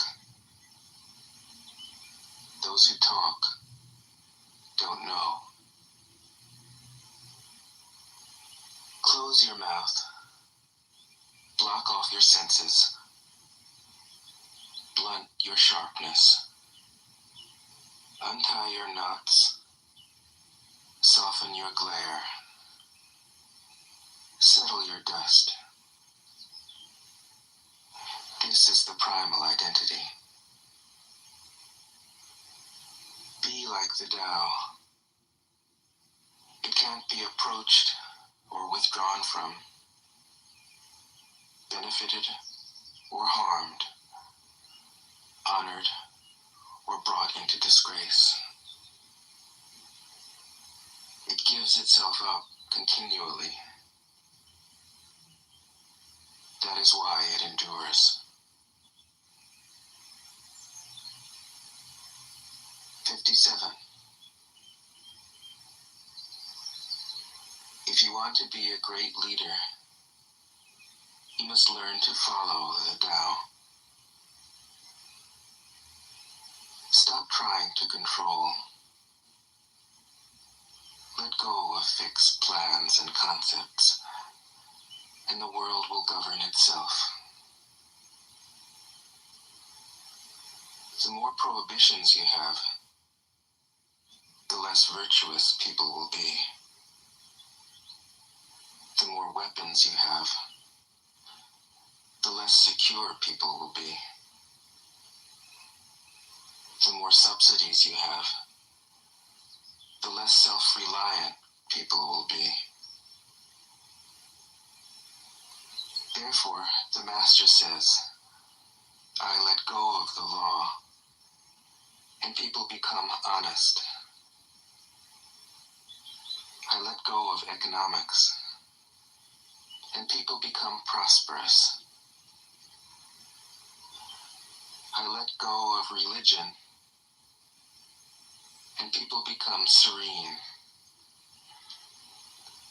I let go of all desire for the common good, and the good becomes common as grass.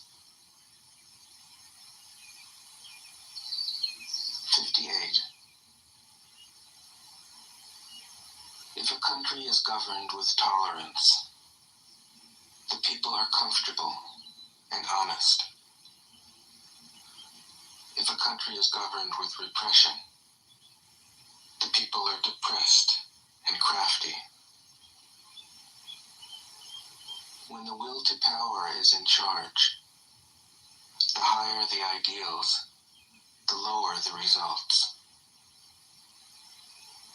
Try to make people happy, and you lay the groundwork for misery. Try to make people moral, and you lay the groundwork for vice.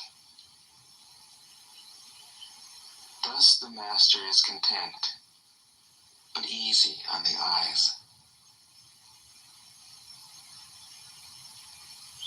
59. For governing a country well, there is nothing better than moderation. The mark of a moderate man is freedom from his own ideas. Tolerant like the sky, all-pervading like sunlight, firm like a mountain, supple like a tree in the wind. He has no destination in view, and makes use of anything life happens to bring his way. Nothing is impossible for him. Because he has let go, he can care for the people's welfare, as a mother cares for her child.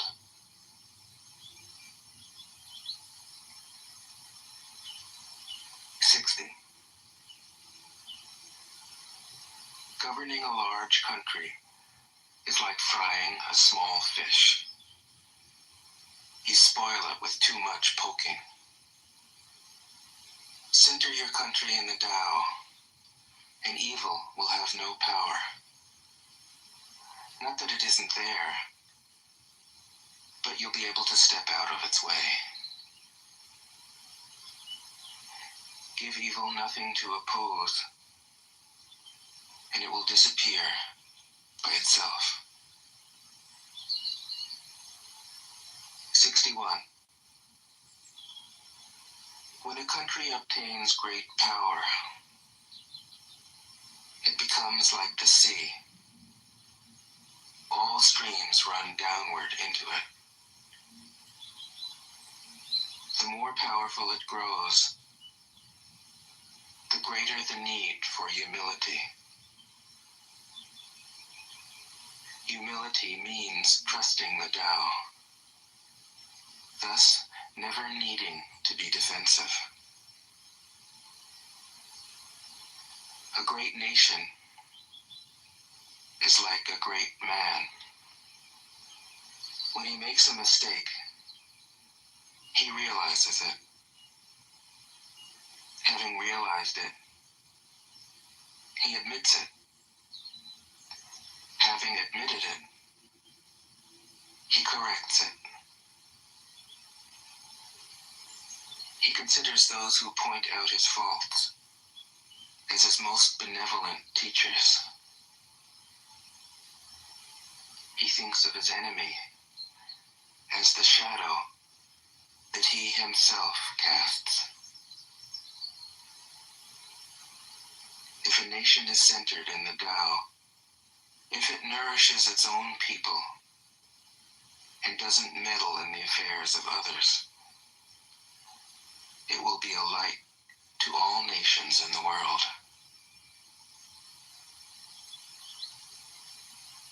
62. The Tao is the center of the universe, the good man's treasure, the bad man's refuge. Honors can be bought with fine words. Respect can be won with good deeds. But the Tao is beyond all value, and no one can achieve it. Thus, when a new leader is chosen, don't offer to help him with your wealth or your expertise. Offer instead to teach him about the Tao. Why did the ancient masters esteem the Tao? Because being one with the Tao. When you seek, you find. And when you make a mistake, you are forgiven. That is why everybody loves it. 63. Act without doing. Work without effort. Think of the small as large, and the few as many. Confront the difficult while it is still easy. Accomplish the great task by a series of small acts. The master never reaches for the great. Thus she achieves greatness. When she runs into a difficulty, she stops and gives herself to it. She doesn't cling to her own comfort. Thus, problems are no problem for her. 64. What is rooted is easy to nourish. What is recent is easy to correct. What is brittle is easy to break. What is small is easy to scatter. Prevent trouble before it arises. Put things in order before they exist.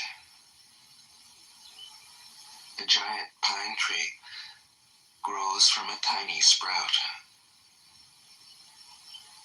The journey of 1,000 miles starts from beneath your feet. Rushing into action, you fail. Trying to grasp things, you lose them. Forcing a project to completion, you ruin what was almost ripe. Therefore, the master takes action by letting things take their course. He remains as calm at the end as at the beginning. He has nothing, thus has nothing to lose.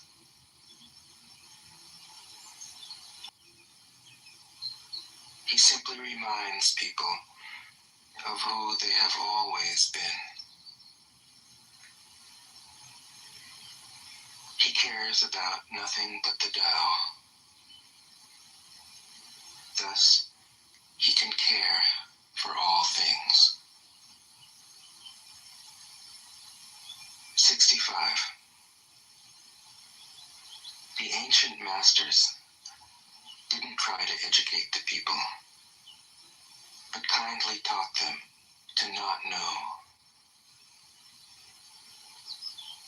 When they think that they know the answers, people are difficult to guide. When they know that they don't know, people can find their own way. If you want to learn how to govern, avoid being clever or rich. The simplest pattern is the clearest. Content with an ordinary life, you can show all people the way back to their own true nature.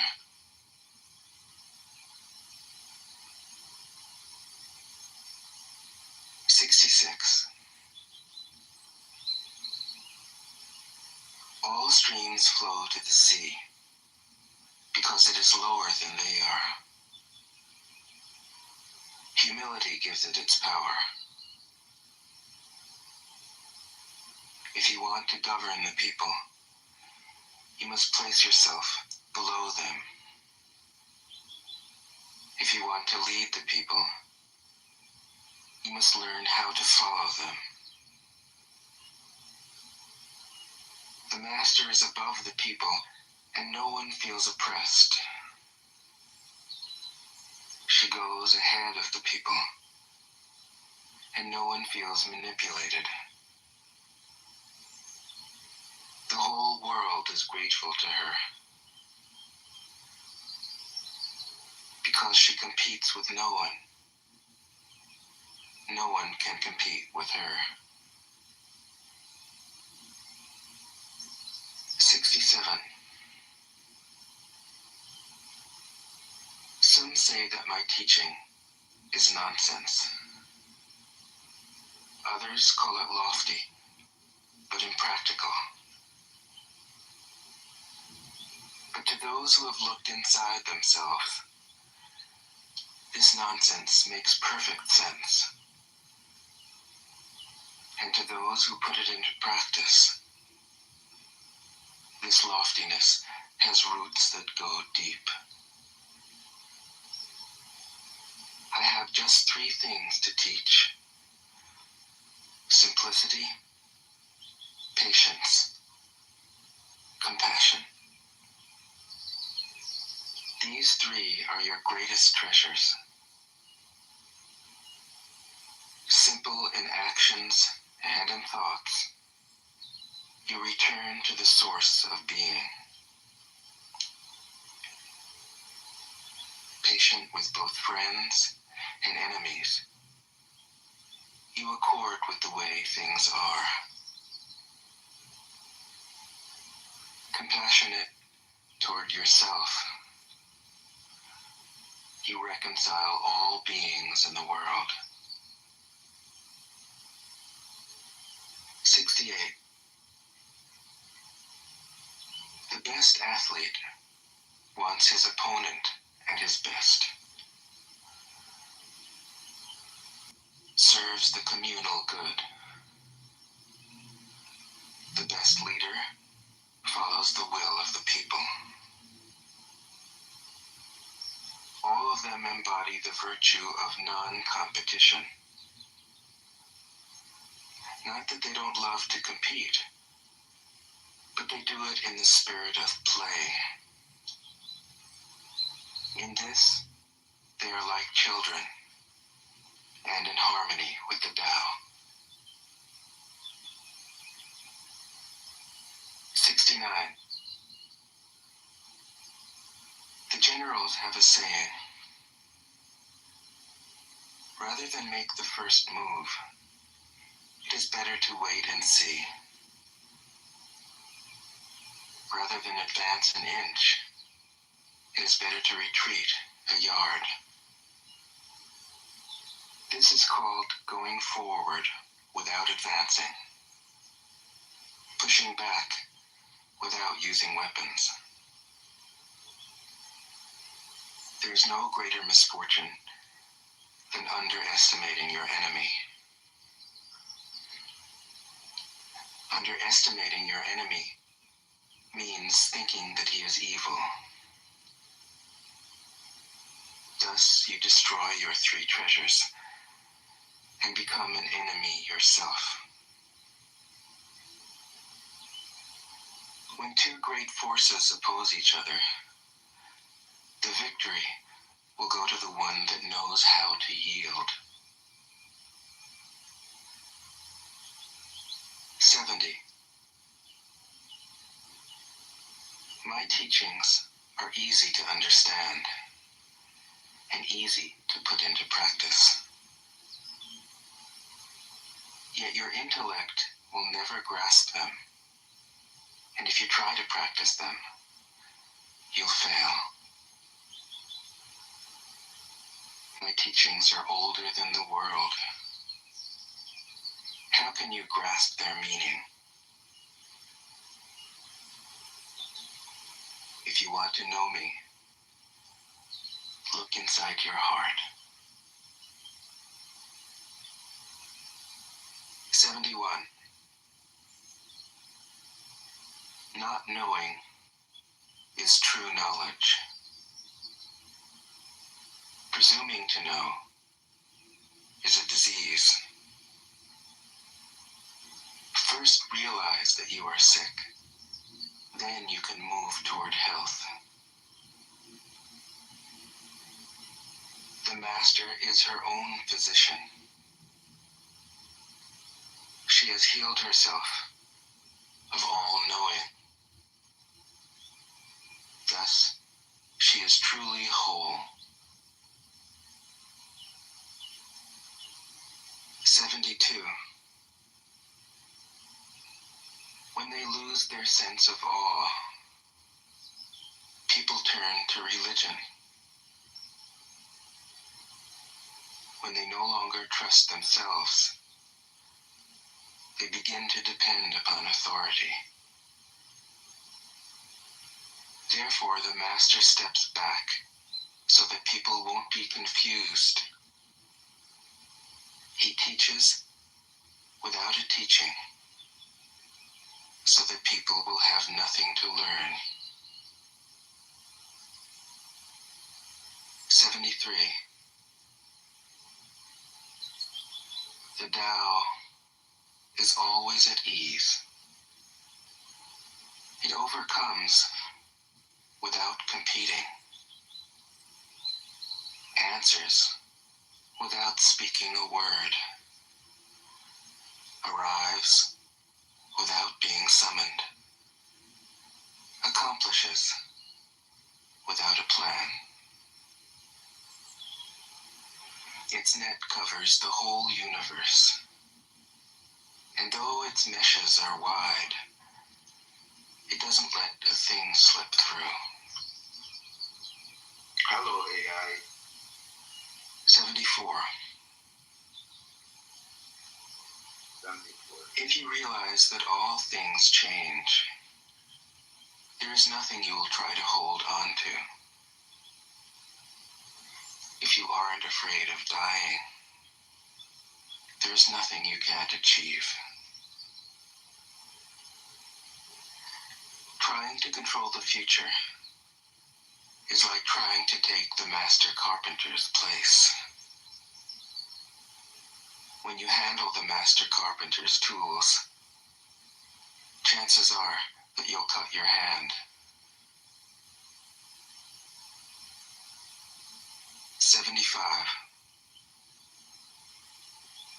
When taxes are too high, people go hungry. When the government is too intrusive, people lose their spirit. Act for the people's benefit. Trust them. Leave them alone. 76. Men are born soft and supple.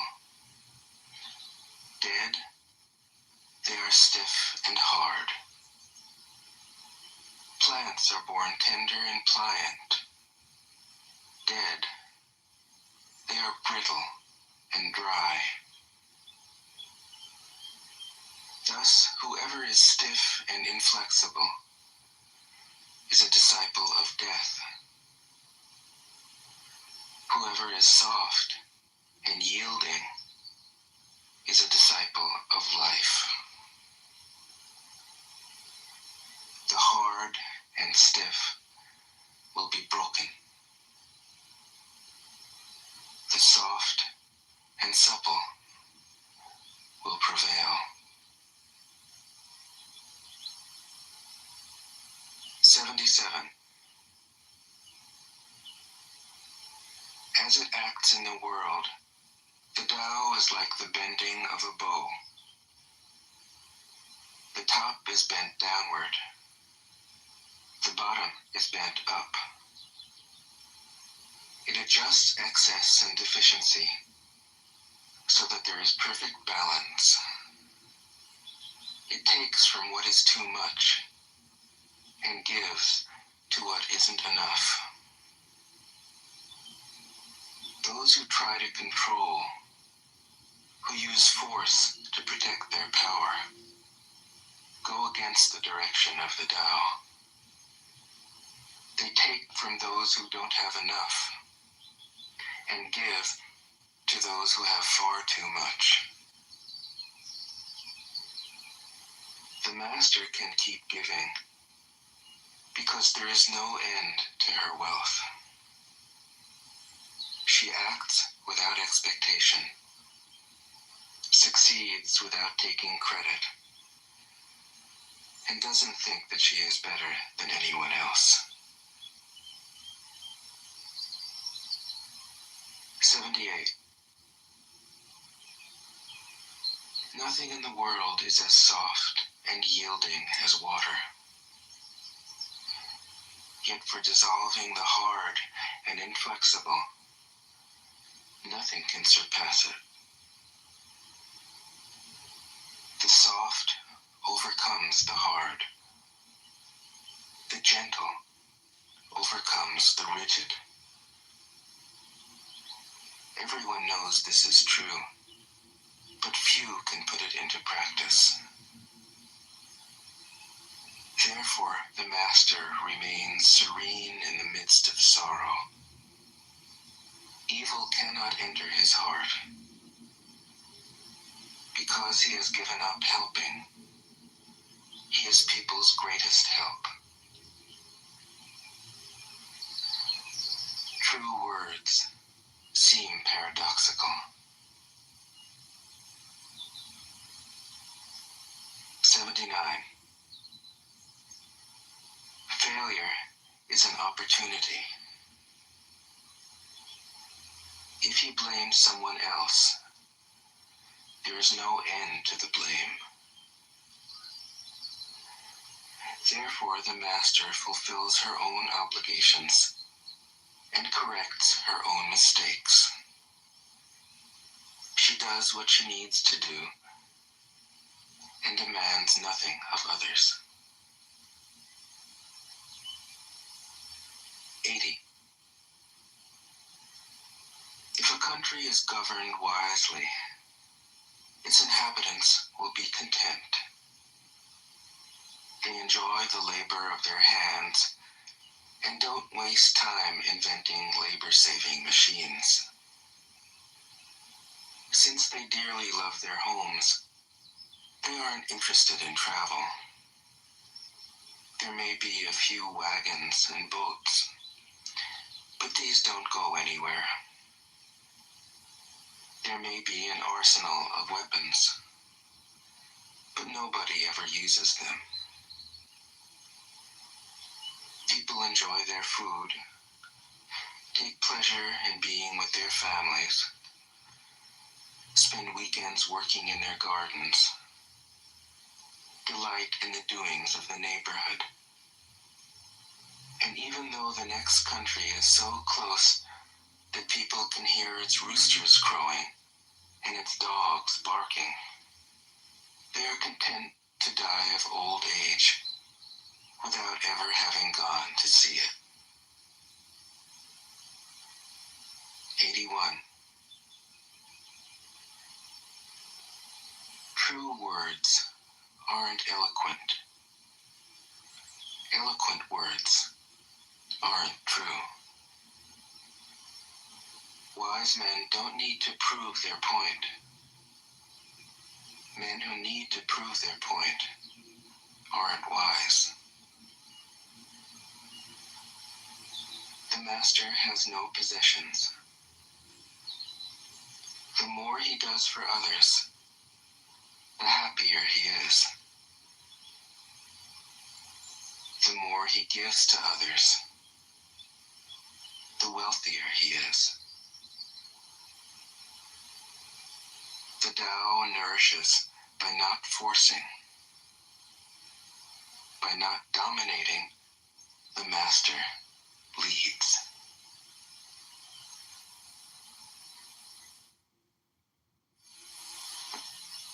Tao Te Ching can be translated as the book of the imminence of the way, or the book of the way and of how it manifests itself in the world, or simply the book of the way. Since it is already well known by its Chinese title, I have let that stand. About Lao Tzu, its author, There's practically nothing to be said. He may have been an older contemporary of Confucius, 551 to 479 BCE, and may have held the position of archive keeper in one of the petty kingdoms of the time. But all the information that has come down to us is highly suspect. Even the meaning of his name is uncertain. The most likely interpretations, the old master, or more picturesquely, the old boy. Like an Iroquois woodsman, he left no traces. All he left us is his book, the classic manual on the art of living, written in a style of gem-like lucidity, radiant with humor and grace, and large-heartedness and deep wisdom, one of the wonders of the world. People usually think of Lao Tzu as a hermit, a dropout from society, dwelling serenely in some mountain hut, unvisited except perhaps by the occasional traveler arriving from a 60s joke to ask, what is the meaning of life? But it's clear from his teachings that he deeply cared about society, if society means the welfare of one's fellow human beings. His book is, among other things, a treatise on the art of government, whether of a country or of a child. The misperception may arise from his insistence on wei wu wei, literally, doing, not doing, which has been seen as passivity. Nothing could be further from the truth. A good athlete can enter a state of body awareness in which the right stroke or the right movement happens by itself, effortlessly, without any interference of the conscious will. This is a paradigm for non-action, the purest and most effective form of action. The game plays the game. The poem writes the poem. We can't tell the dancer from the dance. Less and less do you need to force things, until finally you arrive at non-action. When nothing is done, nothing is left undone. Nothing is done because the doer has wholeheartedly vanished into the deed. The fuel has been completely transformed into flame. This nothing is in fact everything. It happens when we trust the intelligence of the universe in the same way that an athlete or a dancer trusts the superior intelligence of the body. Hence Lao Tzu's emphasis on softness. Softness means the opposite of rigidity and is synonymous with suppleness, adaptability, endurance. Anyone who has seen a Tai Chi or Aikido master doing not doing will know how powerful this softness is. Lao Tzu's central figure is a man or woman whose life is in perfect harmony with the way things are. This is not an idea, it is a reality. I have seen it. The master has mastered nature, not in the sense of conquering it, but of becoming it. In surrendering to the Tao, in giving up all concepts, judgments, and desires, her mind has grown naturally compassionate. She finds, deep in her own experience, the central truths of the art of living, which are paradoxical only on the surface, that the more truly solitary we are, the more compassionate we can be. The more we let go of what we love, the more present our love becomes. The clearer our insight into what is beyond good and evil, the more we can embody the good. Until finally she is able to say, in all humility, I am the Tao, the truth, the life. The teaching of the Tao Te Ching is moral in the deepest sense, unencumbered by any concept of sin. The master doesn't see evil as a force to resist, but simply as an opaqueness, a state of self-absorption, which is in disharmony with the universal process, so that, as with a dirty window, the light can't shine through. This freedom from moral categories allows him his great compassion for the wicked and the selfish. Thus, the master is available to all people and doesn't reject anyone.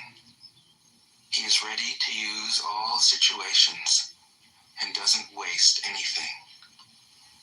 This is called embodying the light. What is a good man but a bad man's teacher? What is a bad man but a good man's job? If you don't understand this, you will get lost, however intelligent you are. It is the great secret. The listener will notice that in the many passages where Lao Tzu describes the master, I've used the pronoun she at least as often as he. The Chinese language doesn't make this kind of distinction. In English, we have to choose. But since we are all potentially the master, since the master is essentially us, I felt it would be untrue to present a male archetype, as other versions have ironically done. Ironically, because of all the great world religions, the teaching of Lao Tzu is by far the most female. Of course, you should feel free throughout the recording to substitute he for she, or vice versa. As to method, I worked from Paul Karas's literal version, which provides English equivalents, often very quaint ones, alongside each of the Chinese ideograms. I also consulted dozens of translations into English, German, and French. But the most essential preparation for my work was a 14 years long course of Zen training, which brought me face to face with Lao Tzu and his true disciples and heirs, the early Chinese Zen masters. With great poetry, the freest translation is sometimes the most faithful. We must try its effect as an English poem, Dr. Johnson said. That is the way to judge of the merit of a translation. I have often been fairly literal, or as literal as one can be with such a subtle, kaleidoscopic book as the Tao Te Ching. But I have also paraphrased, expanded, contracted, interpreted, worked with the text, played with it, until it became embodied in a language that felt genuine to me. If I haven't always translated Lao Tzu's words, my intention has always been to translate his mind. Describing the indescribable, teaching the unteachable, pointing the way to the way. What does Lao Tzu think he is doing here? It can't be done. No way. Hence, Po Chu-yi, poet and stand-up comedian, wrote, "He who talks doesn't know, he who knows doesn't talk." That is what Lao Tzu told us in a book of 5,000 words. If he was the one who knew, how could he have been such a blabbermouth? That's the problem with spiritual teachers. They have to be blabbermouths. But their words are, in the traditional Buddhist metaphor, fingers pointing at the moon. If you watch the finger, you can't see the moon. How meticulous the great masters had to be.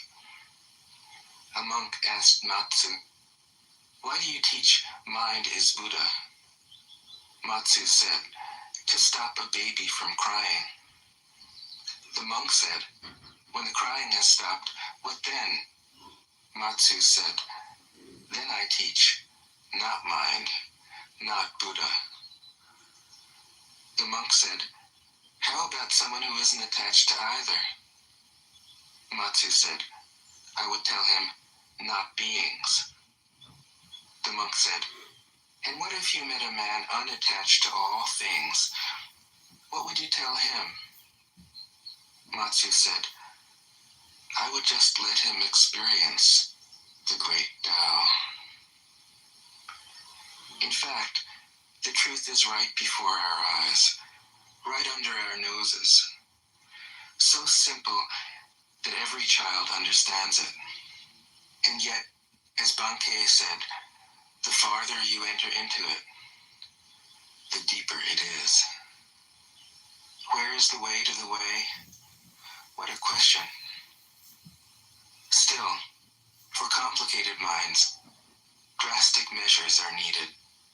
Lao Tzu's book was written as a response out of grandmotherly kindness.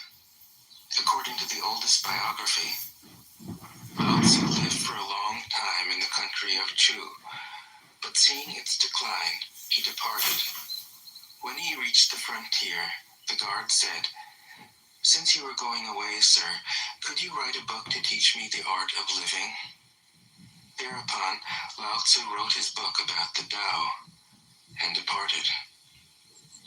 This is legend, but it is an accurate description of the way in which true teaching happens. He who knows doesn't talk, but words are no hindrance for him. He uses them as he would use gardening tools. When someone asks, he answers.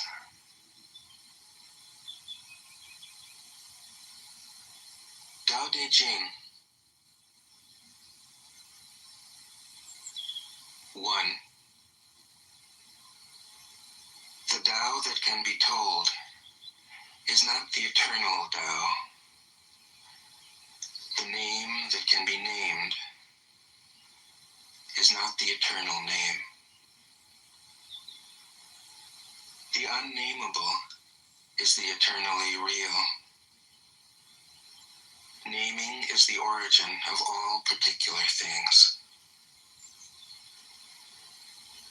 Free from desire, you realize the mystery. Caught in desire, you see only the manifestations.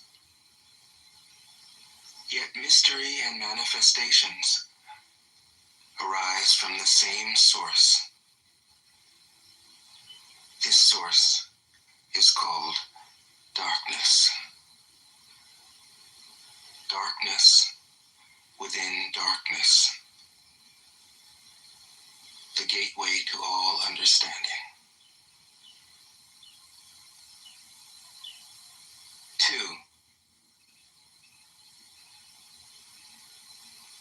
When people see some things as beautiful, other things become ugly. When people see some things as good, other things become bad. Being and non-being create each other. Difficult and easy support each other. Long and short define each other. High and low depend on each other. Before and after follow each other. Therefore the master acts without doing anything and teaches without saying anything. Things arise and she lets them come. Things disappear and she lets them go. She has but doesn't possess, acts but doesn't expect. When her work is done, she forgets it. That is why it lasts forever. 3. If you overesteem great men, people become powerless. If you overvalue possessions, people begin to steal. The master leads by emptying people's minds and filling their cores, by weakening their ambition and toughening their resolve. He helps people lose everything they know, everything they desire, and creates confusion in those who think that they know. Practice not doing, and everything will fall into place. 4. The Tao is like a well, used but never used up. It is like the eternal void, filled with infinite possibilities. It is hidden but always present. I don't know who gave birth to it. It is older than God.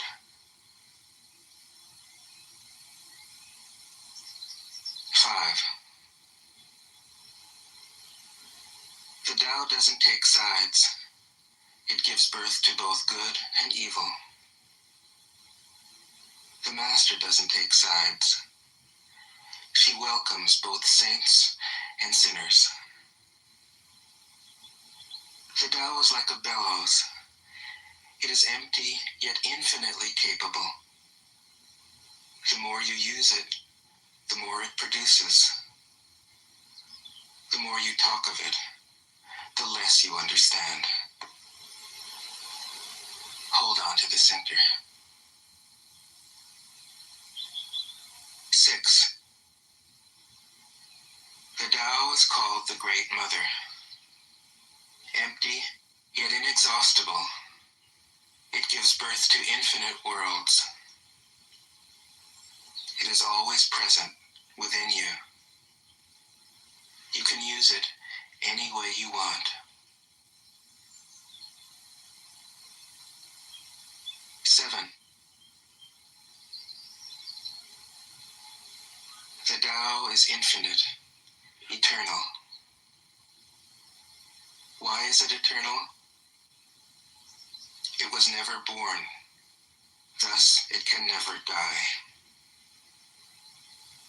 Why is it infinite? It has no desires for itself, thus it is present for all beings. The Master stays behind. That is why she is ahead. She is detached from all things. That is why she is one with them. Because she has let go of herself, she is perfectly fulfilled. 8. The supreme good is like water, which nourishes all things without trying to. It is content with the low places that people disdain.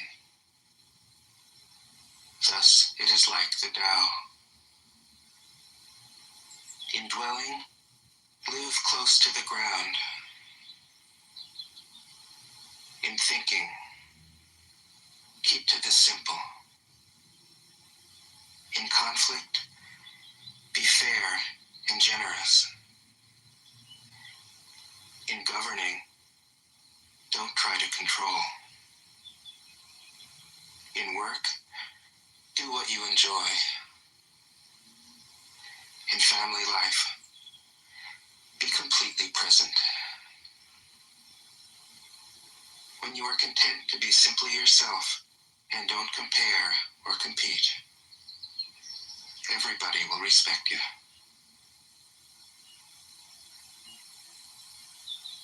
9. Fill your bowl to the brim, and it will spill. Keep sharpening your knife, and it will blunt. Chase after money and security, and your heart will never unclench. Care about people's approval, and you will be their prisoner. Do your work, then step back. The only path to serenity. 10. Can you coax your mind from its wandering and keep to the original oneness? Can you let your body become supple as a newborn child's? Can you cleanse your inner vision until you see nothing but the light? Can you love people and lead them without imposing your will? Can you deal with the most vital matters by letting events take their course? Can you step back from your own mind and thus understand all things? Giving birth and nourishing, having without possessing, acting with no expectations, leading and not trying to control. This is the supreme virtue.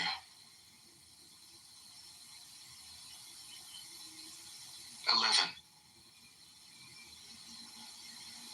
We join spokes together in a wheel, but it is the center hole that makes the wagon move. We shape clay into a pot,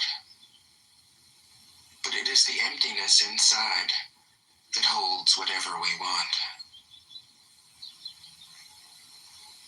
We hammer wood for a house, but it is the inner space that makes it livable. We work with being, but non-being is what we use. 12. Colors blind the eye. Sounds deafen the ear. Flavors numb the taste. Thoughts weaken the mind. Desires wither the heart. The master observes the world, but trusts his inner vision. He allows things to come and go. His heart is open as the sky.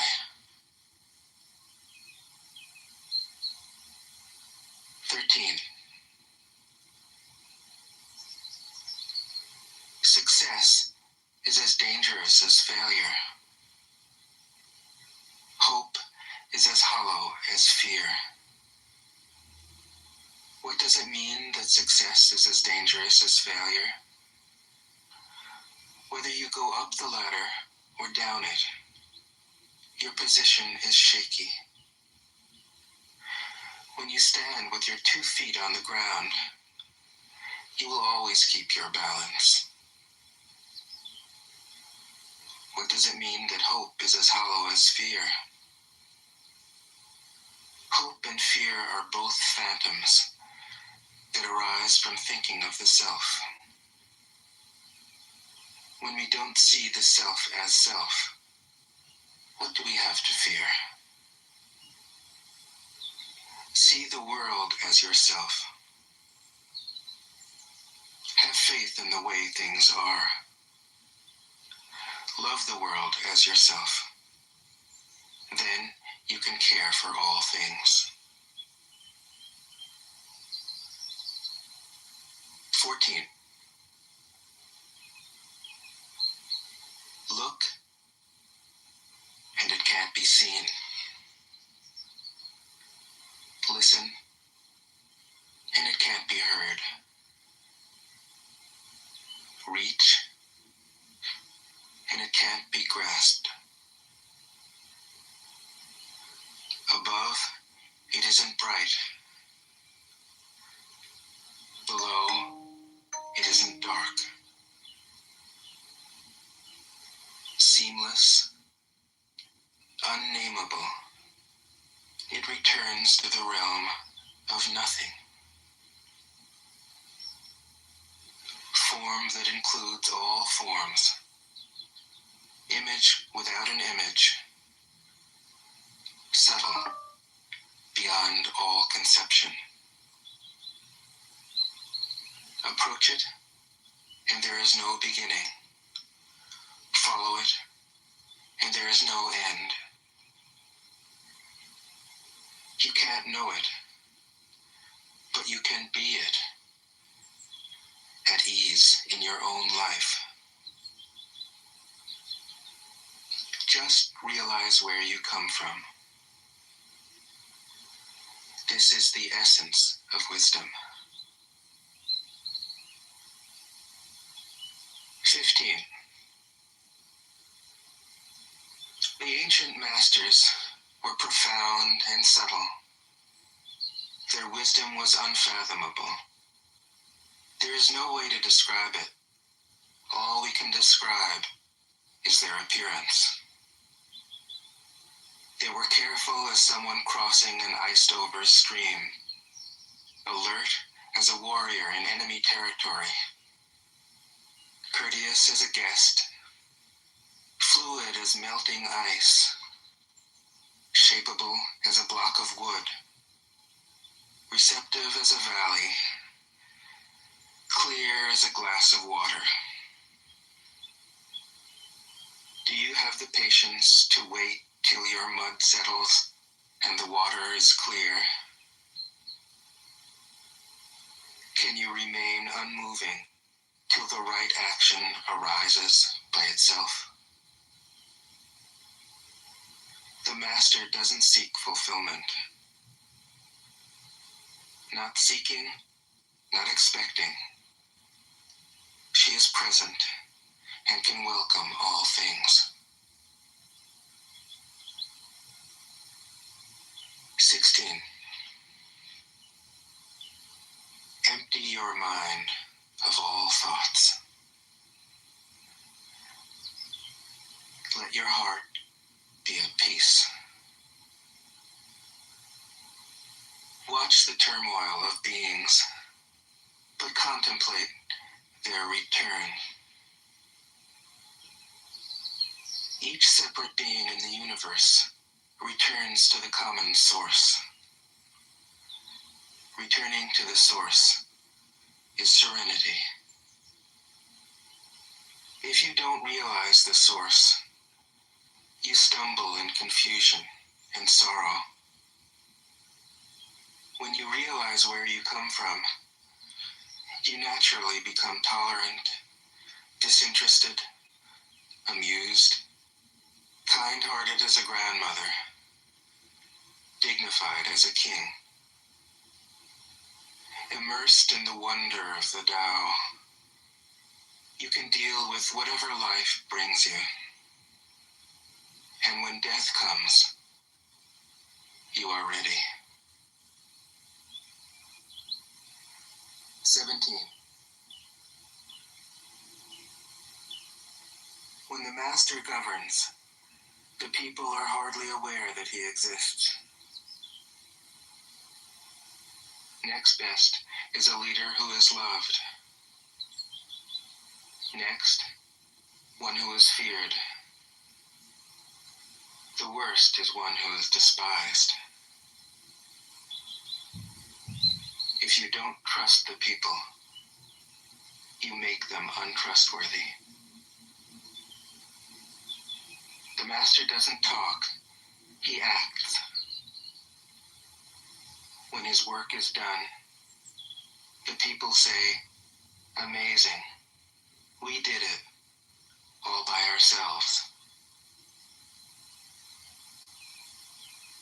18. When the great Tao is forgotten, goodness and piety appear. When the body's intelligence declines, cleverness and knowledge step forth. When there is no peace in the family, filial piety begins. When the country falls into chaos, patriotism is born. 19. Throw away holiness and wisdom, and people will be 100 times happier. Throw away morality and justice, and people will do the right thing. Throw away industry and profit, and there won't be any thieves. If these three aren't enough, just stay at the center of the circle and let all things take their course. 20. Stop thinking and end your problems. What difference between yes and no? What difference between success and failure? Must you value what others value, avoid what others avoid? How ridiculous. Other people are excited, as though they were at a parade. I alone don't care. I alone am expressionless, like an infant before it can smile. Other people have what they need. I alone possess nothing. I alone drift about like someone without a home. I am like an idiot. My mind is so empty. Other people are bright. I alone am dark. Other people are sharp. I alone am dull. Other people have a purpose. I alone don't know. I drift like a wave on the ocean. I blow as aimless as the wind. I am different from ordinary people. I drink from the great mother's breasts. 21. The master keeps her mind always at one with the Tao. That is what gives her her radiance. The Tao is ungraspable. How can her mind be at one with it?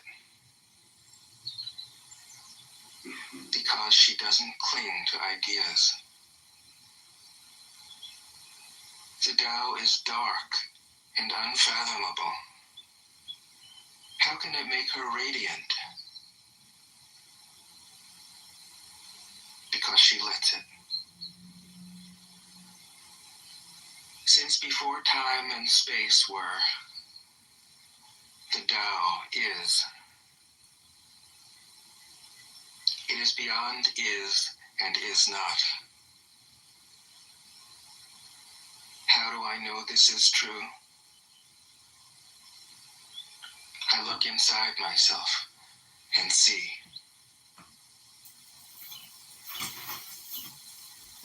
22. If you want to become whole, let yourself be partial. If you want to become straight, let yourself be crooked. If you want to become full, let yourself be empty. If you want to be reborn, let yourself die. If you want to be given everything, give everything up. The Master, by residing in the Tao, sets an example for all beings. Because he doesn't display himself, people can see his light. Because he has nothing to prove, people can trust his words. Because he doesn't know who he is, people recognize themselves in him. Because he has no goal in mind, everything he does. Speak it in Hebrew today. He's bored. Doesn't learn how to talk Hebrew. I was just, didn't see any interesting rooms. I started one.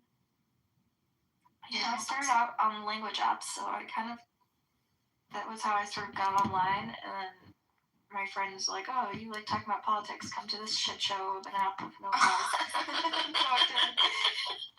And, and I got in a lot of trouble in here, as expected.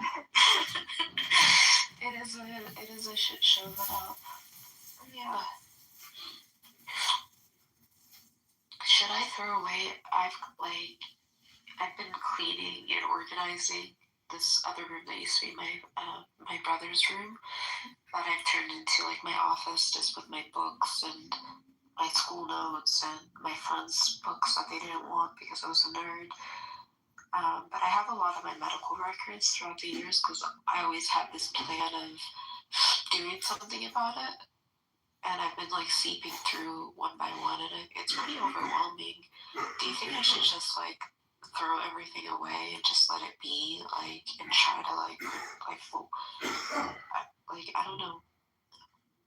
I did that once. I threw away all my diaries and a bunch of photos from kind of like remember I told you I was into, like, in high school I kind of had that rough patch? Yeah. So I had a bunch of photos from there, and I just wanted it to, like, I just wanted to be a different person. And I just threw it, when I was moving apartments one day, I just, like, left it behind. And I was like, wow, I feel so much lighter. But now that I'm an adult and I have a little bit of perspective, and I don't feel like it's as, like, fraught anymore, like, I actually wish I had it, because it would be, like, sort of documentation of my life, you know, and my trajectory. I'm, like, proud of, and I think you'll find eventually you'll be in a place too where you're really proud of how far you've come, and you might want to look back and have a picture. I don't know, but it also felt really light, you know. That was the reason I was able to move forward, because I was able to let go. I don't know. Yeah, no, I think what you're saying is what I'm wanting, because I came back to Kentucky, and I think the reason I came back was because there was too much like, obviously my face, like, and being sad and it being really hard in California. I knew I could have made it. Like, I already got a job, and I was, like, applying to a second job, and I knew I was, like, there was no way that I wasn't going to make it. Like, there was no way I was going to be homeless. Just, like, I have Where in California were you? I went to different places. Like, originally I was in LAX. Like, I stayed there because I felt like I needed to, like, I didn't feel safe to, like, leave the hotel. So I spent too much money, like, at really fancy hotels, because when my husband was, like, when we, like, traveled, he always, like, made me, like, get the, like, nicest hotels. And I just had that like, in me, like, you know what I mean? And then I worked at really nice hotels, and so I have, like, a thing for really beautiful hotels. So originally I was at LAX, and I spent way too much time there. And then I went to Santa Monica, and then I went from Santa Monica and I went to Malibu, because somebody, like, told me to go to Malibu, and I went to Malibu. And then from Malibu, I was like, okay, I need to get a mailbox, and I was going to get it in Malibu, but somebody said that this other place is more for, like, rich people, so I decided to go to there. So I got a mailbox in Westlake. So I went to Westlake, and then I was looking for churches and places, and I ended up basically in Thousand Oaks, and that's where I stayed for, like, the remainder of my time. And I got a job, and I got hired really quickly. But I was looking, and I found I was, like, interacting with a lot of people. Like, people were very kind. So yeah, but then one morning I was really sad.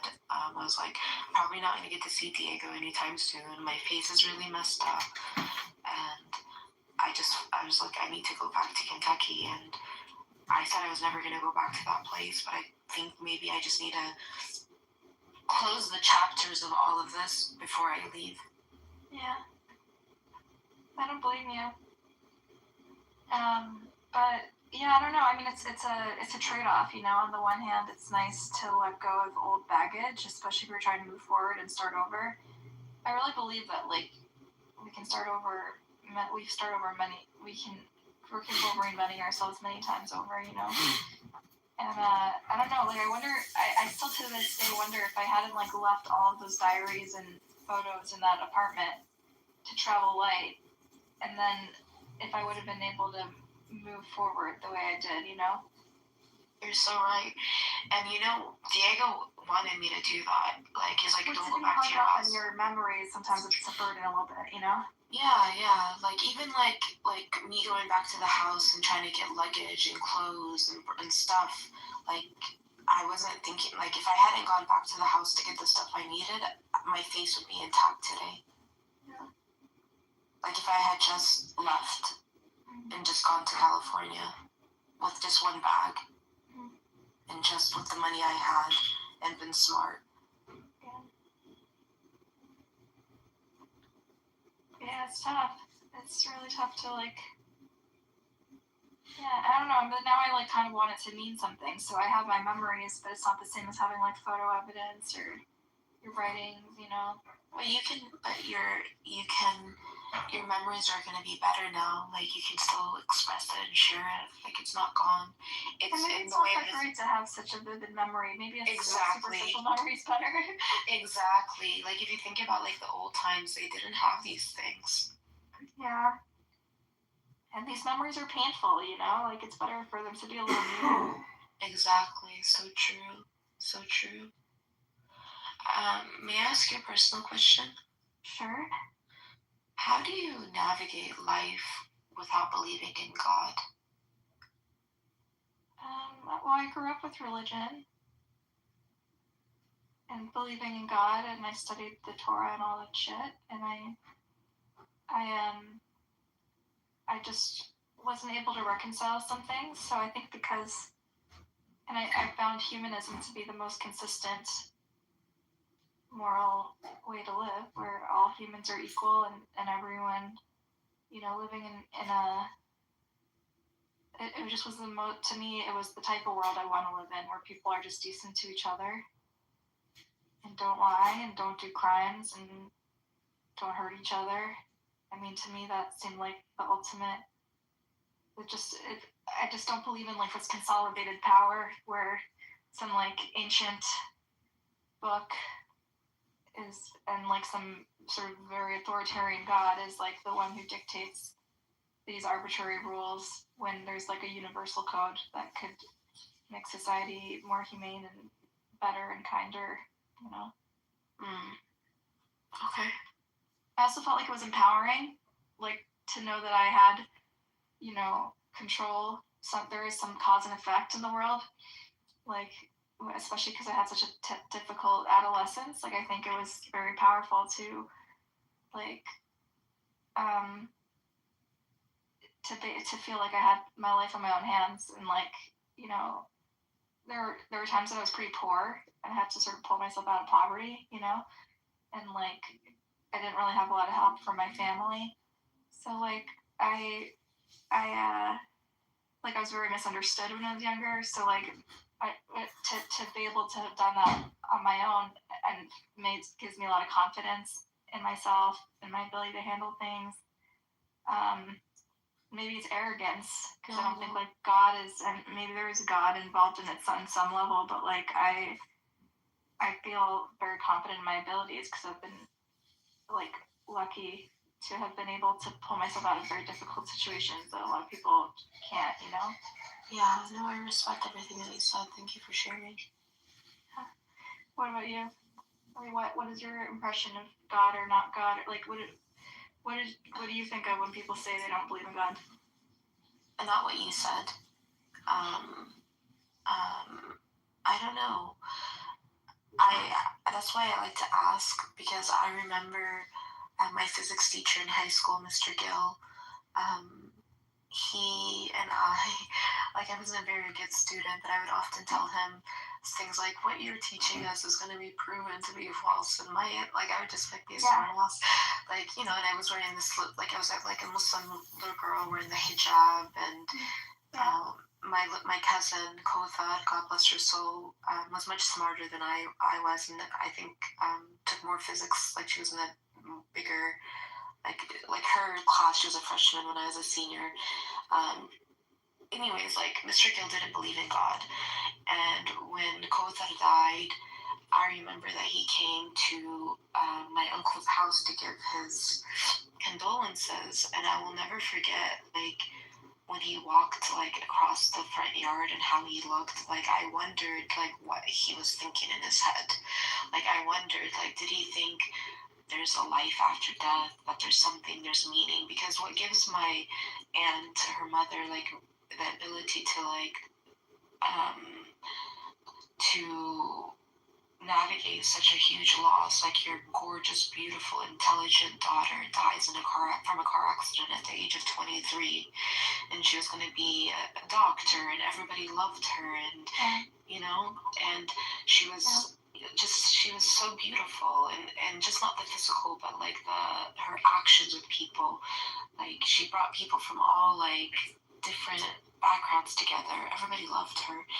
And to lose that, I know that her mom was rooted in God and in the belief that there was comfort from thinking about an afterlife, yeah. Not just comfort, like a true belief. Like, she did not cry. Like, my mother was crying more than my aunt was crying when my cousin died.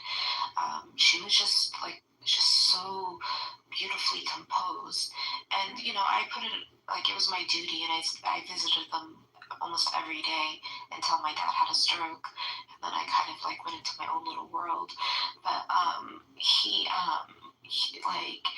so I think about Mr. Gill and those who don't believe in God when it comes to trying to find the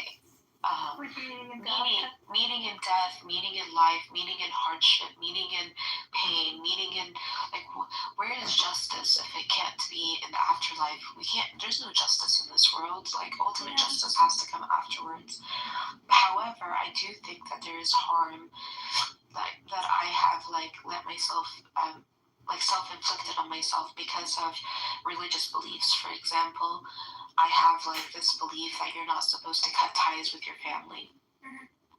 It's this concept in Islam called Silat al-Rahim. Mm-hmm. And so for that reason, from the abuse didn't just start at 40. The abuse just has been changed into different ways. Yeah. But if I had enough respect for my autonomy and my life, and I left when I was in college and just got a place on campus, Mm-hmm. maybe my trajectory would have been different. But I'm not just that, but also cultural things or maybe it was just laziness. Maybe it was I don't want to live paycheck to paycheck.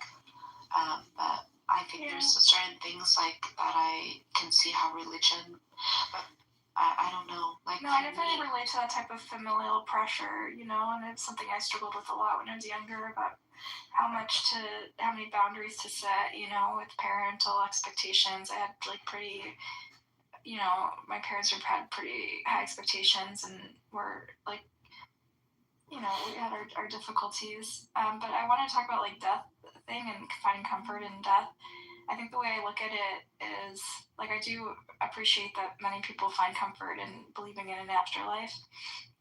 But for me, I had some people close to me die, including one of my closest friends growing up in college, and beyond, and he's my age, and he just it was just an aggressive cancer, and it was completely unfair. And then my teacher, who I loved, also was very young when she died of cancer, and I just watching them go through those gut-wrenching, painful, slow deaths, and then just thinking that they're never going to be there again. The way I comfort myself is by saying, I made sure to show up during those last years of their life.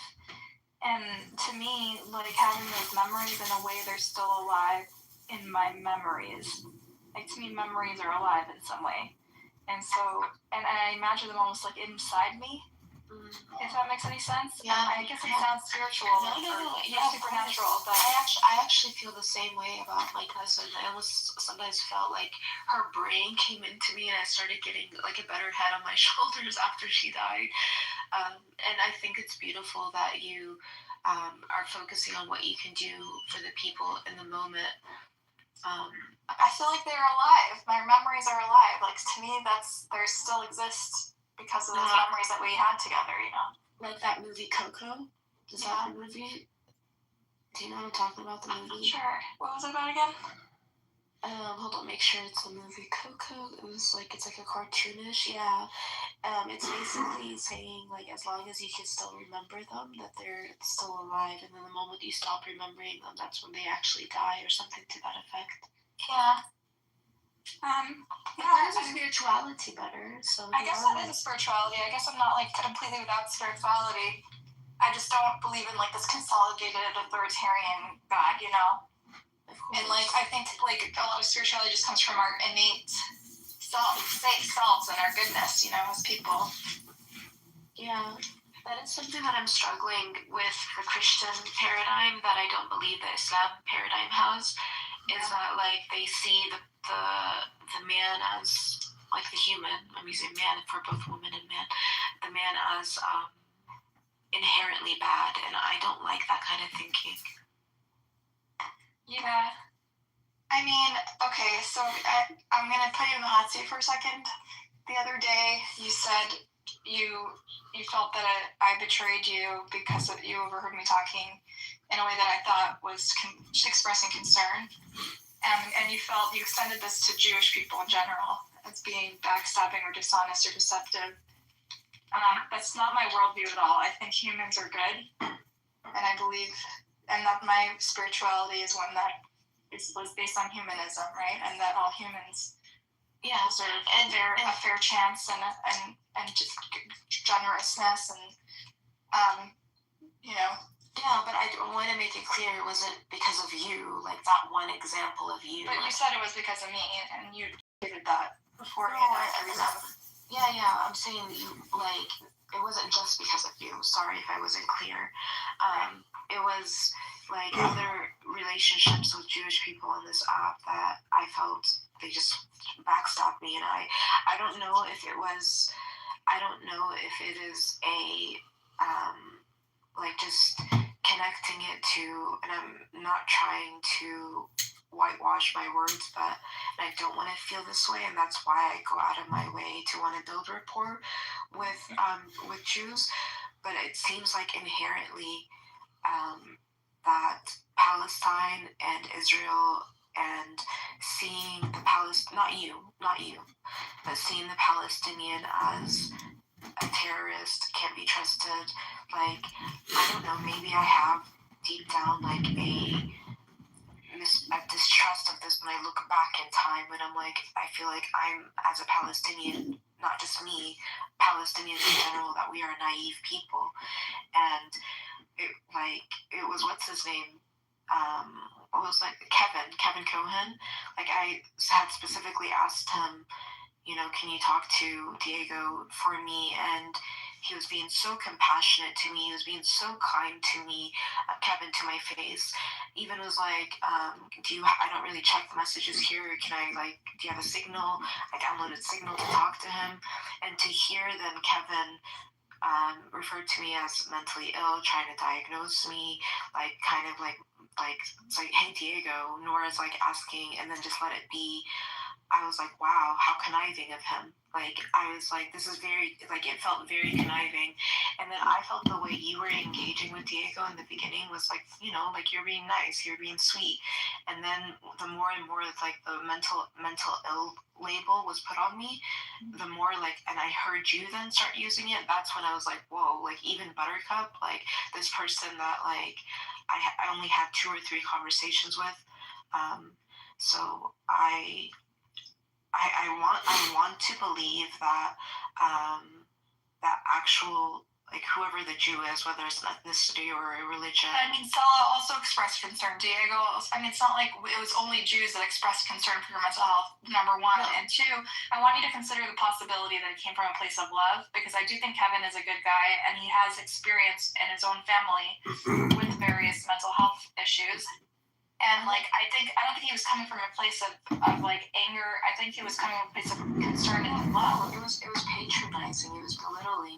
If my trauma and my pain is connected to being violated, my agency taken from me, and being injected to the point that it is totally. Listen, we talked about this. I agree, but I understand to some extent. And Sela was really disappointing for me too. When does your brain go, oh, Jews are backstabbers because they are concerned about my mental health, but when my friends who are Christians or Muslims are concerned about my mental health, they're not backstabbers? Because your brain immediately goes, Jews are bad and deceptive because they're concerned about my mental health, and versus everyone else is concerned about my mental health is just has nothing to do with their identity. To me, because I had the same reaction that everyone else did, regardless of their ethnic identity or religion. Well, I think saying what everyone else did is gaslighting. I'm saying many people had expressed the same view in that room, and Sela and people.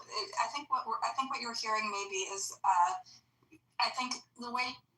Believe it or not, I've seen this stupid thing happen before, and then we had a string of Republican mayors take over New York City and actually have to So we've seen this act, and we've seen this stage before. Secondly, he's not shifting the public conscious. Bernie Sanders did more to awaken affordability, cares, and talks and discussions on that. Nami is another come along lately, another AOC who's going to cheerlead, but really be ineffective and really do nothing on the back line. And then this crap that he's going to do, and he's going to try to figure out, since he's so politically savvy, he's going to manipulate things. And That's completely what it is. But go on. Royfield is not completely. Hey, not too much on Royfield. That's what I know what's up, Royfield. It's been a cool minute, man. How's your holidays, Royfield? My Christmas period, holidays. We're not North American over here. The Christmas period was very nice. Hung out with the family, etc., etc. Yeah. You didn't come up with my town. No. No, I think that when you love somebody, we had a handful of like conversations that were rooted in like God and beauty, and she prayed for me, before New York, she had prayed for me, and it was very, very sweet. But no, I'm sorry, no. Okay. Not at all. I think the only people that I don't think anybody on Clubhouse, unless it goes beyond Clubhouse, it's. I think, listen, you know your experience and you're the expert of your own life and what you're feeling and what you're going through, and that's the bottom line. I think we're perhaps coming from, and Kevin is coming from, not to justify talking about you behind your back, which was not cool in general. We should probably. Calling me mentally ill and trying to diagnose me. I don't think when we say it, I think maybe Jews are in general, culturally, we are very into therapy and getting our mental health treated, and we're all on antidepressants, and it's something we have a lot of experience with because of our transgenerational trauma. It doesn't really come from a place of judgment. For me, I judge people who don't take care of their mental health more than people who do. Going to therapy or getting medicated is a healthy step in the right direction for most people, or for a lot of people. Not everyone, doesn't work for everyone. I don't, when I say, take someone's mental health concerns seriously, it's not like I'm saying, you're mentally ill or judging you. It's we all struggle with how can you be sane in this world? Habibti, what you all, and I want, I wish just one person can actually hear me and understand my trauma was created by psychiatry and the mental illness industry. I wish people can understand 100%. that. They cause harm to you. I believe that. 100%. I remember the first time I got out of the state psychiatric hospital in 2019, so it'll be 7 years now. The first time that happened, my brain was so rewired and so traumatized. I can't explain to you how explosive I had become because of how and despite that happening, I went to Washington DC, and I got myself together. Despite all of this stuff happening, I was engaging, but at the time when my family made this stupid call, brought these stupid police officers into the home and had me handcuffed, and I'm somebody that's with a civil rights organization. I was with CARE. I was focused on my civil rights. I was focused on my rights, and all of a sudden my rights are stripped from me, just and I'm with what right do you have to do that? I literally just watched the police footage from it 3 days ago for the first time in 7 years. I watched the police footage of that day, and watching my two brothers personally putting me in the police car, go F yourselves. And I was the one that nobody can hurt you like family. I had $25,000 saved in my bank account. I was married to a man who had ALS, that I would literally go visit him in California just so I could see him and go back and run my the the store that I was like working on. I was recruited in that position, and it's like I had a livelihood. I was like focusing on the things that my dad, like I was grieving my dad. My dad had just recently died. My husband just was diagnosed with ALS. I had a lot going, but I wasn't suicidal. I wasn't dangerous. I wasn't like, and I didn't know what was happening. I had never been put in a state psychiatric hospital before. So here I am, like It is it is medical violence. So what they do to people who are right have the like Buttercup. It was hard, man. It was hard, and I want to do something about it, but it's like, can I even do something about it? So the violence that I've experienced, like I've suffered from depression since I was a child. I will concede that.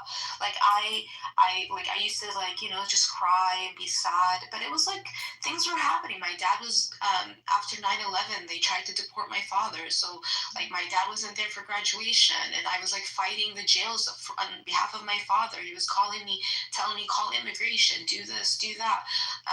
And so like I'm seeing these violations happen, and I'm like, 17 years old. Well, this is happening. I graduate, I go to college, like I'm like, and I get in a relationship with somebody who, things happen, and I don't care if nobody believes me. I was raped. When I was 23 years old, like by this man that I actually went on to get engaged to, because of like, okay, he did this to me, like, and he didn't just rape me. He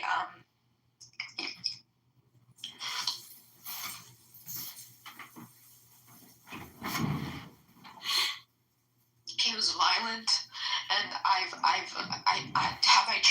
even after he raped me, and after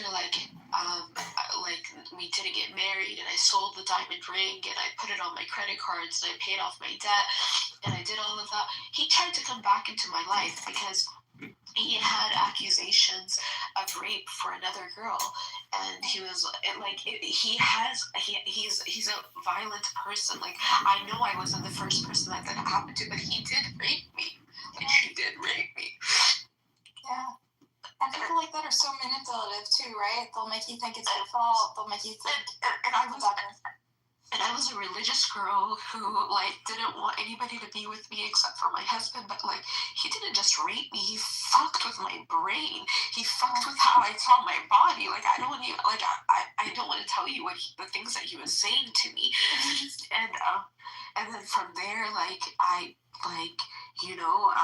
met my late husband, and I married him secretly. I was a second wife. I married him in a way that was Islamically recognized, but I almost felt like the trajectory of my life just put me in his hand. And then he got ALS, and he was diagnosed with ALS, and Census is going, and to look at this as a right and a left, a Democrat and a Republican thing is slightly old-fashioned.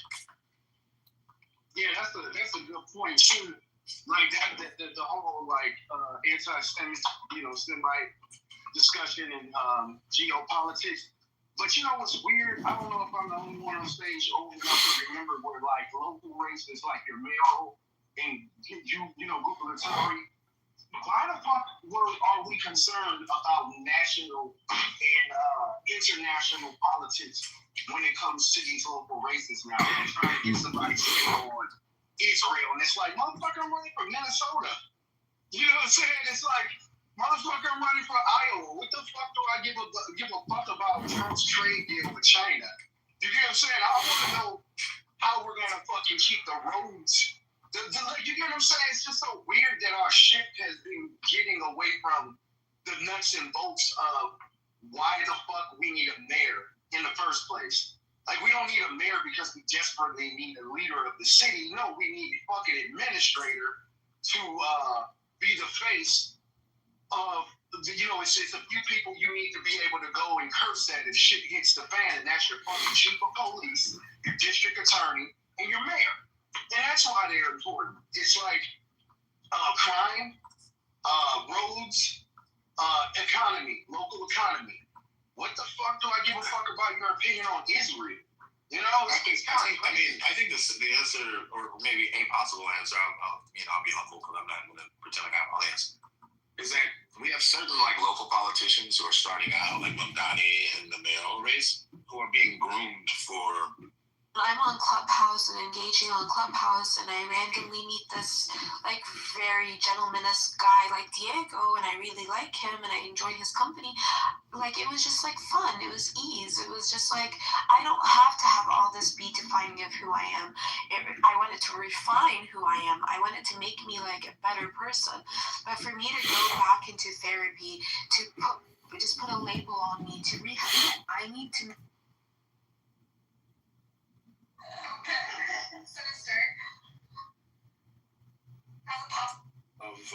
Of legend, you know, but then it gets very confusing. I just wish that he didn't do the voodoo on me that made me like trip and cut my face open. Well, then you have to pay your tribute. You have to pay your regular tribute. Okay. I didn't see you bringing any sacrifice, you know, prize. You're welcome. I'm sure you had nothing to do with it. No, I control all the media.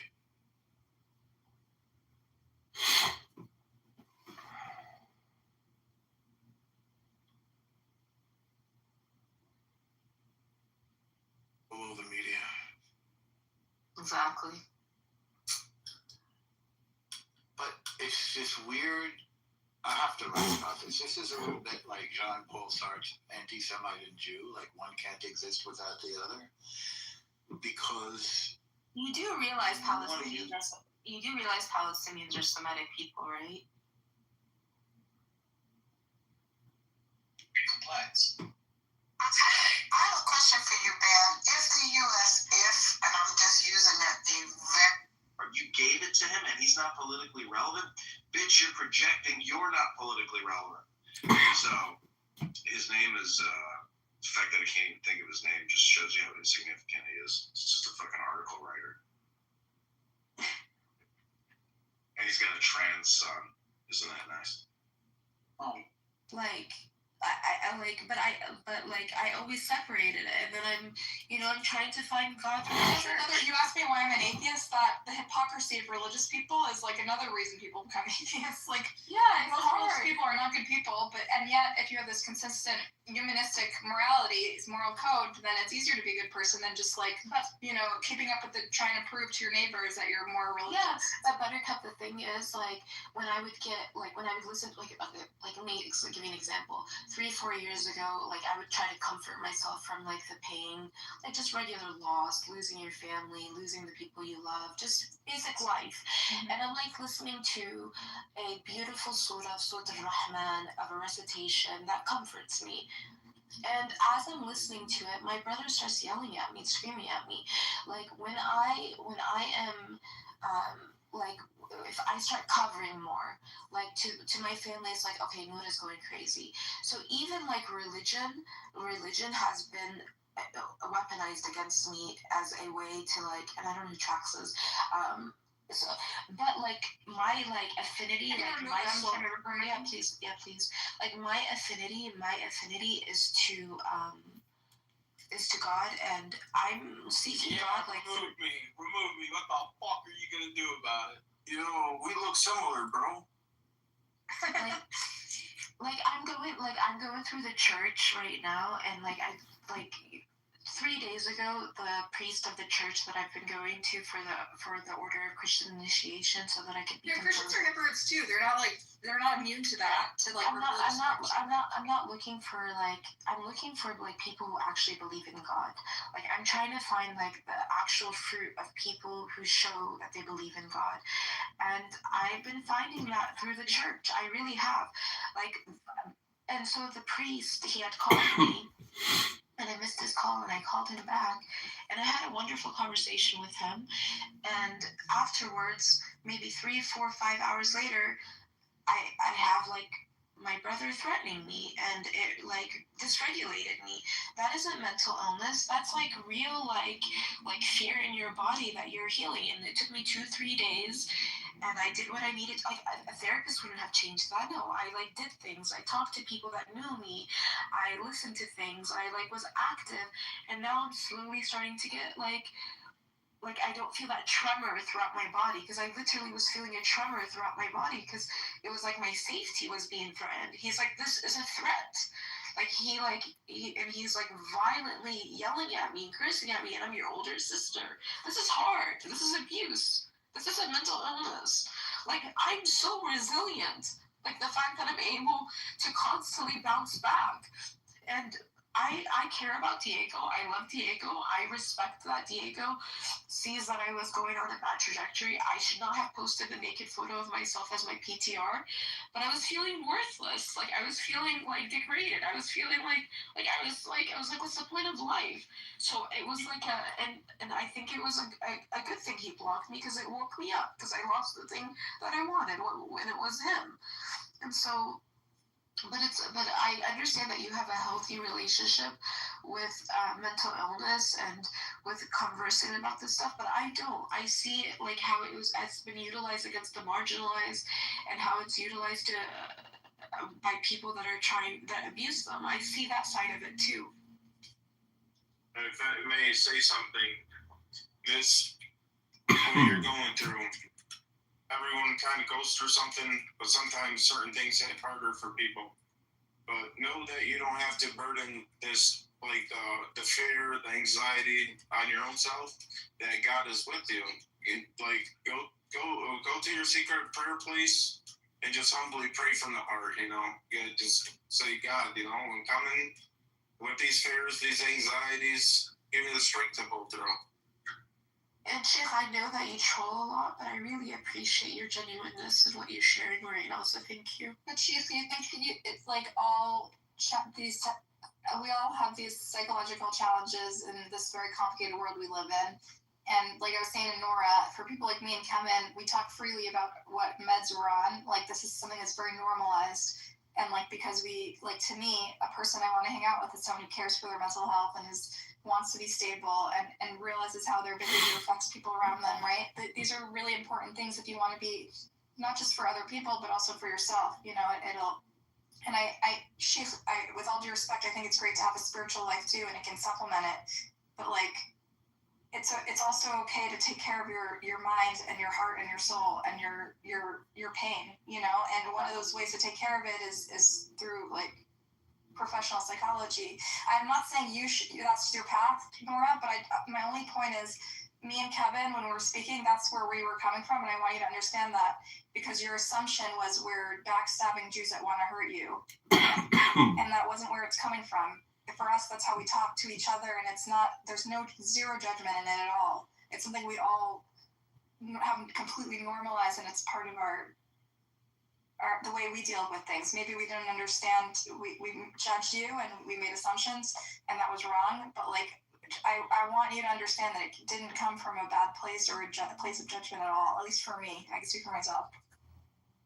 I think I see it as and I want to not have any kind of generalizations against any people, and I hope that I can unsee what I see, but I also feel like it comes from an arrogance of I as a Jew have a higher IQ than you, not like just me, but because I'm smarter than you, and because I understand these things, because I'm an Ashkenazi Jew and I inherently have a higher IQ and I know these things that you don't know, then this is what it really is. And that's why I like... it's not something we say, it's a thing, it's only something, I don't even believe that. It's all those studies are debunked. It's not something Ashkenazi Jews talk about. It's something people who hate Jews talk about. Do you realize that? Ashkenazi Jews never talk about their high IQs because all those studies have been debunked. Not to be like an arrogant Ashkenazi Jew, but like it is like kind of two sides. People who are philo-Semites and anti-Semites, it's two sides of the same coin. If you say Jews are smarter than everyone, it's like you flip a switch and think that they're better. I don't think it's you that say things like that, but I've been in rooms with Kevin often, and I feel like that. Sorry, I'm like echoing, and I feel like that's conversations that Kevin has had, where he's like said to a black girl, that's why you are like, you have lead poisoning, and that's why you're the way you are. And so, I don't know. He's a little overbearing in a way like that sometimes neurotic New York Jews are. like just sort of the way we talk is a little bit like more aggressive than like West Coast Gentiles, and like I also find You just said West Coast Gentiles, man. Like you have. Well, there's something called linguistics. Like I don't know. There's like these linguistics patterns that I learned about, where like East Coast Jews are kind of seen as very rude because they're very like. You ever hear Zed talk? Like they talk so aggressively and like interrupt a lot. You know. I don't know. You said Gentiles. Like you have like a paradigm of Jew versus Gentile. No, this is a sociological linguistics talk about. They talk about different ethnic groups and how they have linguistic patterns. They use the term Gentile? Yeah. Come on, man. It's an academic term to distinguish, like when you're talking about Ashkenazi Jewish history and trajectory and their neuroses and their problems. Like I don't think like in sociology it's seen as a superiority complex. It's seen as like laden it is a superiority complex. Like the idea that like modern day Jews are actually the descendants of Jacob. Like even that idea, like to me, is mind-boggling. So how am I supposed to separate certain things that I observe Jews do with like this superiority that I don't believe that anybody. Do you think me and Kevin think we're descended from Jacob? I don't know. Do you? Why do you? I'm an atheist. Okay, then why do you believe you're a Jew? Where does that term come from? I mean, I was trying to explain in the room the other day before we went on this tangent about whether all Jews are in general backstabbers. Like I was explaining how ethnicity, if you take a sociology class, and like it's a loose kind of fluffy thing that for everyone there's no biological link to it. What it is a common history, language, literature, sometimes religion, sometimes geographic area, you know, and these are things that make a peoplehood, and it has to do with the way people categorize themselves and the way others categorize them. So, Nora, when you say things like Jews are backstabbers, you're contributing to isolating Jews as an ethnic minority, even though, you know, I have no religion. I'm pro-Palestine. I'm critical of the state of Israel. I don't think it should exist. I don't, like, your critiques of Jews I don't fit into that box, and yet you smear me the same way you smear every other Jew as a backstabber. And that's what makes me an ethnic minority. People like you who do that. Because you've distinguished me as an inherently evil person because of some biological deficiency, which I don't have. There's no biological difference between me and my neighbors. I understand. It's a social construct that you have just defined. I understand. No, I understand your anger, and yet, right? No, I'm just saying you're saying hold on, but it's not. You literally are the one that's creating it as an ethnicity with your bigotry.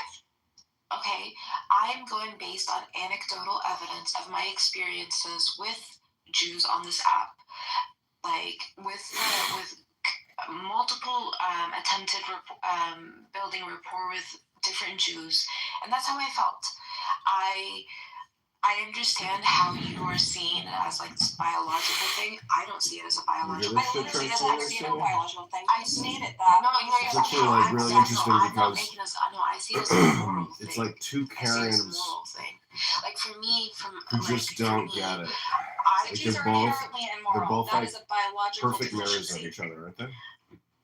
Did I just say Jews are inherently immoral? Well, listen, also, Buttered never modded Nora. I think it's what you believe. So if like a Jew believes that they are different than the Gentile, if a Jew that doesn't believe in God believes that they're different than the Gentile. Well, I would say Butter's actually a little more intelligent than Nora. You're saying Jews are different than the Gentile, not me. No, I'm saying that the Jews believe that they're different than the Gentile. Because she's the mod, and it goes two ways. This is what you're doing, then you might be dumber than the person you're talking to. I don't believe that. I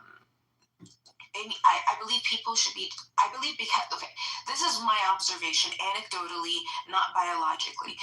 You try to get close to Jewish people, you try to build rapport with them, but at the end of the day, they have a belief that they are chosen. And because they believe they are chosen, or they believe that they are discriminated against, or they believe that they are persecuted, then it becomes I don't believe any of those things, and you said I'm a backstabber because I'm a Jew.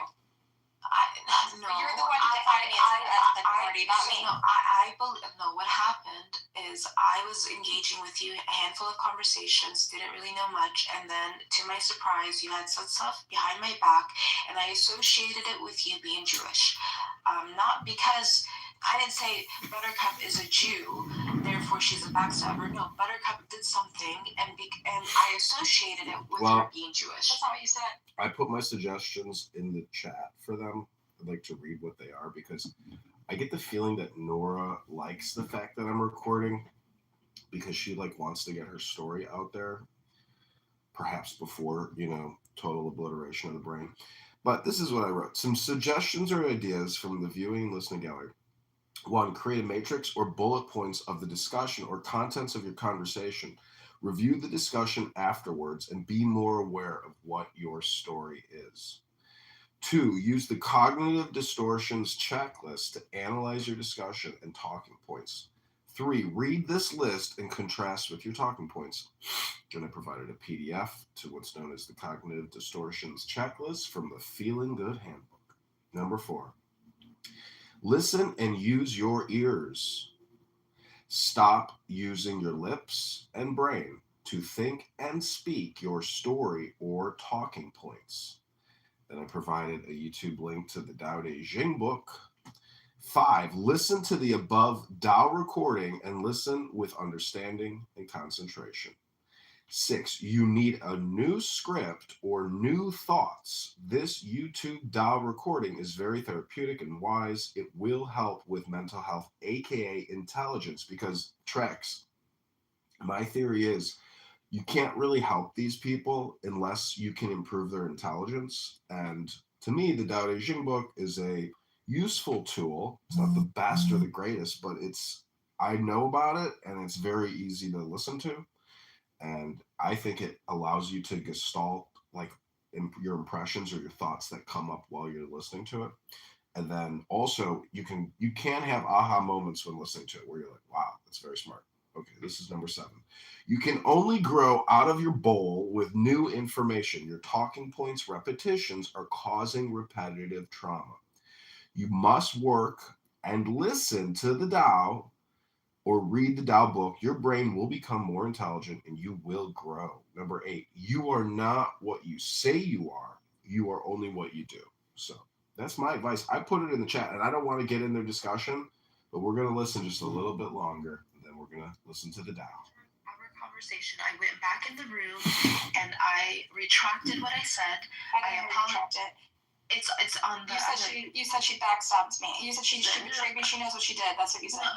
But when you weren't in the room because replays were on, I went back in the room. I listened to the replays, and you said, "Oh, she knows what she did." You continued to imply that I backstabbed you after we had a sweet conversation. No, did you not hear what I said? Much later, eventually, you said about an hour later, you said, "Okay, actually, I love Buttercup," but when you first came back in, you said Buttercup knows what she did. And you implied that the reason, and as you were talking about why it's okay to say Jews backstab, you were saying, I had this particular experience, Buttercup knows you, and you continued to make me the poster child of backstabbing Jews. Okay. So I do not remember it like that. I didn't really listen to it. I thought I was very clear that it was that I was in the wrong. And even I didn't hear an apology from you saying, oh, I was wrong to call her that. I thought I did, but I guess you reheard it, so I don't remember. So I guess I can always listen to it. There was this implication that Rachel is a quintessential poster child for backstabbing Jews everywhere. Isn't it awesome that she can't even? She I apologized? really thought I came back and said that I was in the wrong. I should not have said that. I thought I explicitly said that. It's a very quick. I'm sorry, though, right? Really quick, I'm sorry. I don't want to extend the I am very sorry. I explicitly said that, and then in fact, even later on, the thing that Sela was saying, she wasn't in the room, and I read what Chat GPT, how it interpreted it, and I again conceded that I was wrong in saying that. But yeah. To Sela, you apologized to Sela. You didn't apologize. No, to the entire room that I was wrong. I don't know. I listened to it and I was kind of shocked just because I thought we had come to an understanding and I understand things are confusing for you now, but friendship is reciprocal. You know what I mean? I thought it made it very clear that I was wrong. I direct when I have a problem with someone, and so for you to be be remorseful and contrite in private, and then to go back in there and say she knows what she did? No, you apologized to me.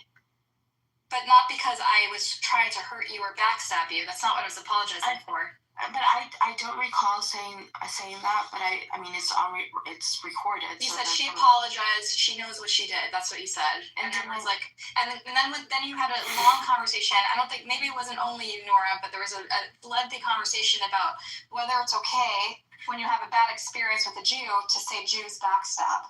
Whether it's that's all right. And so the implication there is that I'm the poster child for backstabbing Jews. Like, Buttercup, I really, I'm so, like, I remember, like, coming back in and saying that I was wrong and I shouldn't have said that. Okay. But, like, I mean, I think it's okay to use those words explicitly. Be like, I was wrong, I'm sorry to Buttercup. Those are explicit words, but I didn't hear, there was nothing explicit like that, and the implication was Buttercup.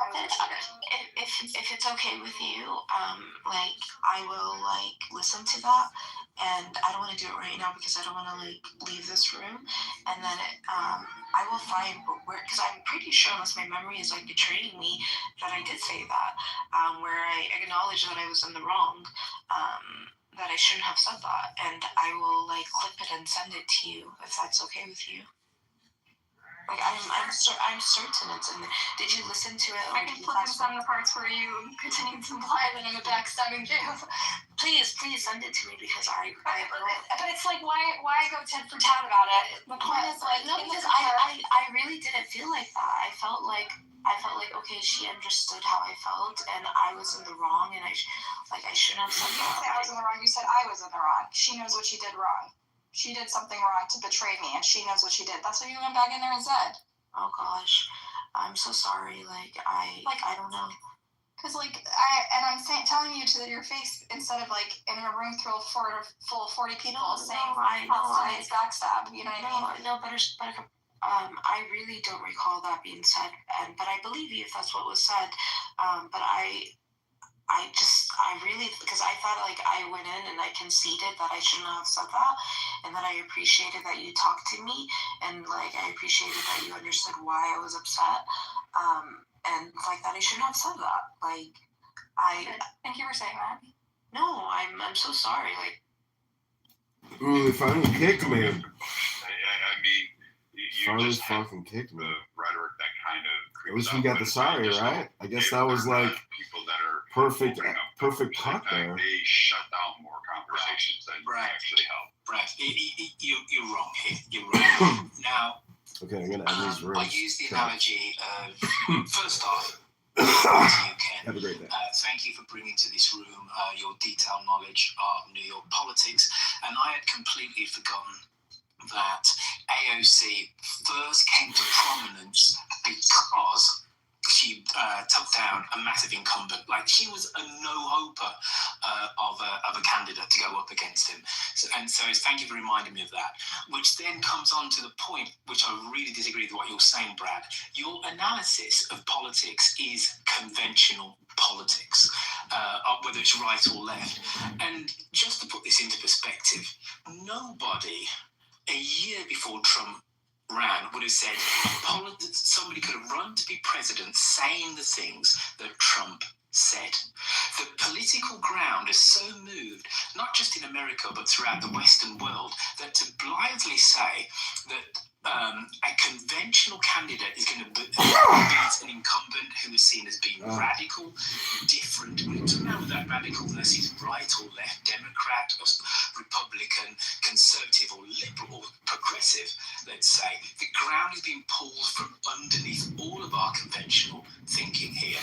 Nobody would have said 4 years ago, 3 years ago, 2 years ago, Mamdani would win the New York mayoral race. We are seeing these upsets on right and left. So I don't believe anybody blithely says, because of what's happened in the past, this is what's going to happen in the future, which is very carefully not what Ken said. Ken pointed to the history of politics in New York City and New York State and how people have run, but also looked at the upset that AOC had actually caused, as opposed to what the politics were. I led more into what the politics were, but just the very fact that unseat an incumbent, which is the fourth most powerful Democrat in Congress, should tell you something that this is all for the birds in terms of prognostications to say blithely that this person can't win because of X and Y and Z. And as I said, the direction of travel, the direction of the wind is pointing to a politics which none of us really know. Well, actually, we do. We also know that it's more along the lines that that incumbent lost himself the election. He didn't really campaign. He didn't think AOC. He thought she was fly by night. I'll grant you that. He really did very little in terms of actually taking on what was before him, and he again failed to maintain his edge. He could have won, in my opinion, if he had actually did half of the work that was required. AOC got out, did the door-to-door, she did her virtue signaling, and then has now sat back and outside of the Green New Deal has basically become irrelevant, except for when she's in front of a camera screaming about something. And it really doesn't even make sense. She gets owned in Congress every time she gets her 15 minutes of fame. She's owned. So nobody's really going to look at her as somebody as a potential leader or moving up. I don't think she can take it. So, and the idea that the conventional is not working, Donald Trump was conventional in his re-election. It was very much conventional. The same thing with Biden winning, very much conventional. I mean, I don't know, Kamala Harris picked a radical Waltz governor, and that didn't help push her over the edge. None of this stuff brought down. Brad, you and I have to agree. One second, my friend. You and I have to agree to disagree. We have to agree to disagree on this, and then I will shush. I would say that Kamala Harris, to take the optics away from the fact that she was a woman and a woman of colour, but she ran the most traditional conservative campaign, conservative in terms of manner, not in terms of politics campaign. She ran as I am part of the establishment, you can trust me, everything's safe in my hands kind of campaign. As opposed to I'm going to upset the table campaign, I'm going to turn it over, I'm going to promise radical things to people, which is what Trump did. So we have a very different way of looking at things, and it is to do with intent, to do with standing, as opposed to do with politics per se. I'll shush. That's why you guys always lose, because you have these fringe perspectives and perceptions. When her rudimentary foundational thing that she ran on was abortion, right? And then you're talking about Call Me Daddy podcast. You're talking about rappers twerking on. Are you like? You guys just don't live in any form of reality. And to think that New York isolated demographic politics speaks to the national platform, the national stage. Why you guys continue to miss. This is why she didn't pick Ben Shapiro. The calculations and it's just, I don't know if it's just fully based off ethos and nothing off of empirical data, but you guys are just missing it. Completely missing it. You mean Josh Shapiro, by the way, not Ben Shapiro. Josh Shapiro, the governor of Pennsylvania, yeah. I'm right. You're right, Ken. Well, I'll agree with that, which is the point I'm trying to take to Brad. Like, politics in America is now incredibly unpredictable in a way that I can't remember another political phase where it has been. We're going through a realignment of politics, left and right. We have been here before. Clinton was a realignment. Reagan was a realignment. We had it. No, Reagan was. Until point. Brad, 2 point. Right field. Shut up for a minute. Let somebody else get their word. Barry Goldwater, 1964 election was John the Baptist, in effect. He was the herald that, 16 years later, there'd be a realignment of American politics. You're just wrong. Yes, I'll give you that. You're wrong. Barry Goldwater didn't run in 64? What are you saying? Wrong. You're wrong. I know what you're saying. You just keep interrupting everybody so you never get their fucking... No, I'm just interrupting you. Go ahead. Because you're wrong. You don't even know my point, but you're already wrong.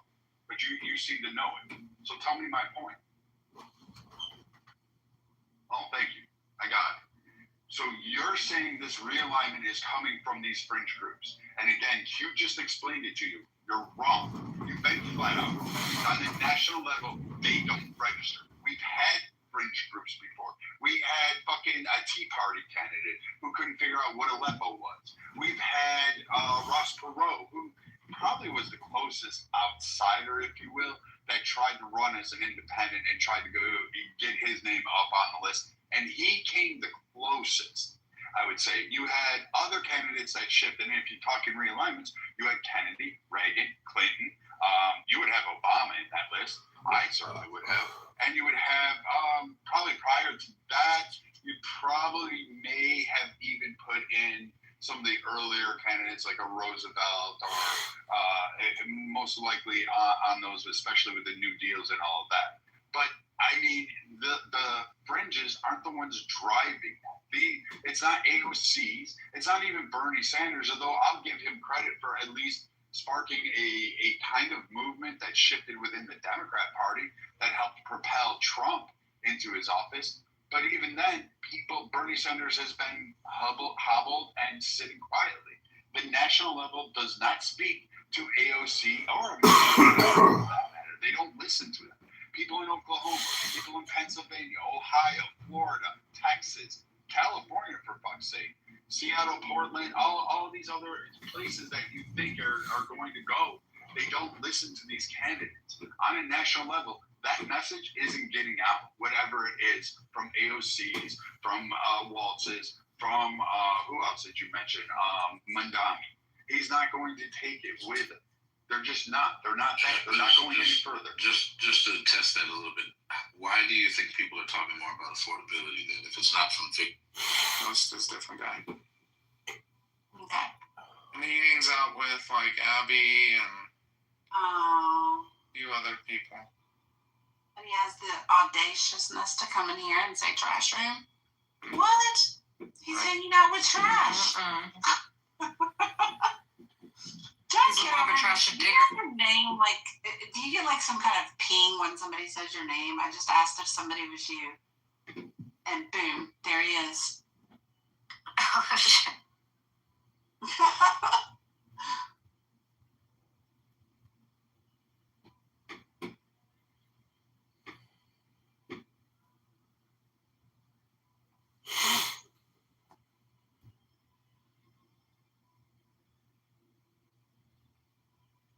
Farrell, you said you went over there and like recorded and stuff. Did they consent to being recorded, Farrell? Recorded what? When you went over to film, were they consenting to that? Film what? What was I filming? What about that? Specifically using that nomenclature. Like, so how do you explain that? Oh, that nomenclature is not theirs. They didn't come up with it. They didn't drive the conversation. Obama did it. No. They didn't invent it. They didn't invent it. You're right. They popularized it, though. That's what I'm saying. Obama did. Clinton. Obama did? Yes. Obama was talking about affordability? Yes. He talked about his economic scales. He talked about prices were for the country. He talked about the need to revolutionize costs for medical insurance. Yeah, he talked about... Oh, that's a pretty BBW.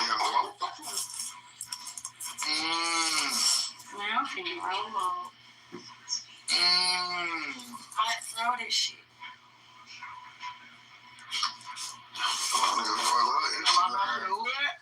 You just type, I like my mind. I got no gas though. Y'all smoking that bell. Hey, P, you can never. Oh, never got no belt. Damn, holy K. Like you feel over there. This bitch gonna eat. I'm sick of her. Why the gay women be more thirsty than me? My bad, I just seen ass in there. Shit. And then if they And she just added me. They cool. thirsty, but if we do it, Does everyone else make up work today? Yeah. Only I'm sleepy. It's not helpful. Because you love asking questions and then saying, yep, I'm right. So, look, go ahead. Okay, but let me ask you. I'm black and Cherokee, right? Those Yes, are the that's what two he things. said. Exactly, right? All right. So, Nice. Oh, I can't describe it. So there is no real difference.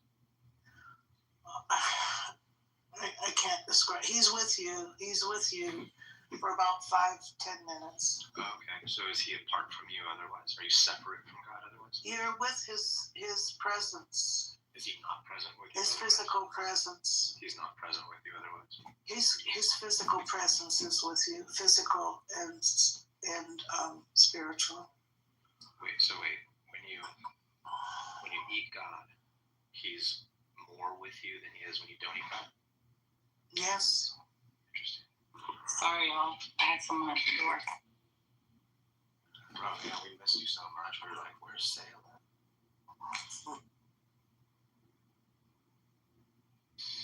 That's cool, Michaela. Interesting story.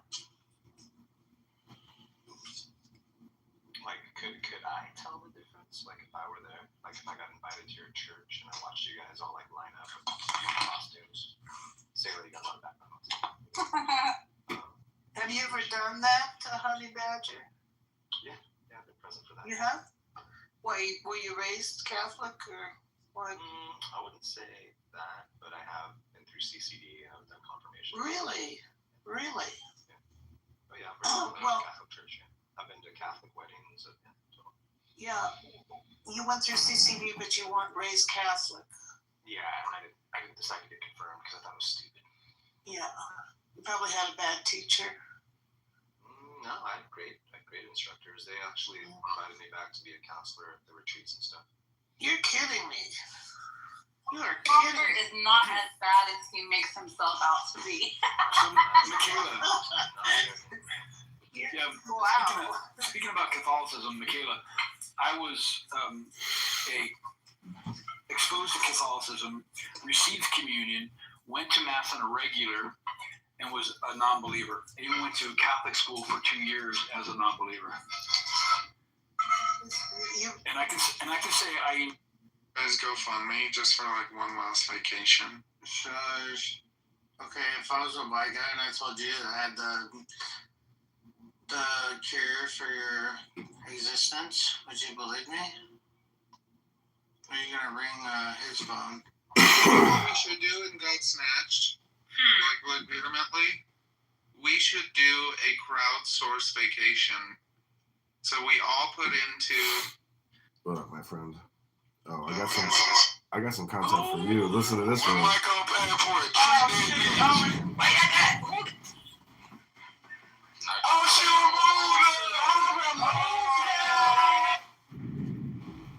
Oh my God, what happened? Somebody boomed the room. Like you go wrong. Yeah, we've done this on Facebook before. I don't know. That would be cool, right? Oh my, it's. No, I know. I'm not asking for magic. However, like as a non-believer from a young age, I just play along only because to appease my mom. So that's all. Right. You probably won't do anything if you don't believe. Therefore, it's a mental concept. Thank you for saying. Well, it's not meant to give you a feeling.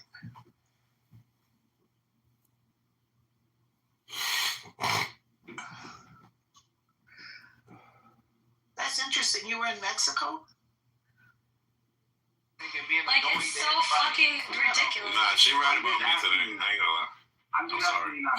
2026 Lion, don't talk to me. Damn. Like, go talk to your wife. You never to talk to me again. Talk to your wife. All you do is talk.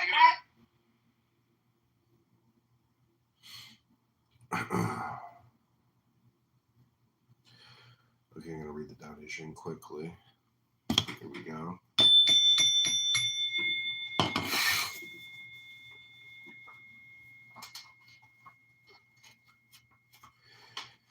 Number 65, the loss of innocence.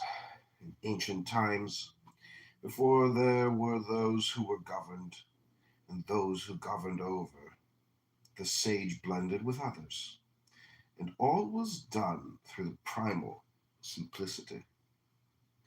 People lived in innocence. When the great fragmentation replaced the great integrity, cleverness defeated wisdom. Even some enlightened sages became victims of the rulers, commanding the highest intrigue. Commentary, two eras are contrasted. One, ancient times, before there were castes and classes dividing human beings and when tribal people lived in innocence. Two, civilized times, when the great fragmentation replaced the great integrity, and when the rulers and intellectuals traded wisdom for cleverness. In the second era, the overprivileged has utilized the highest intrigue to gain and sustain power over everyone else, even over some formerly enlightened sages.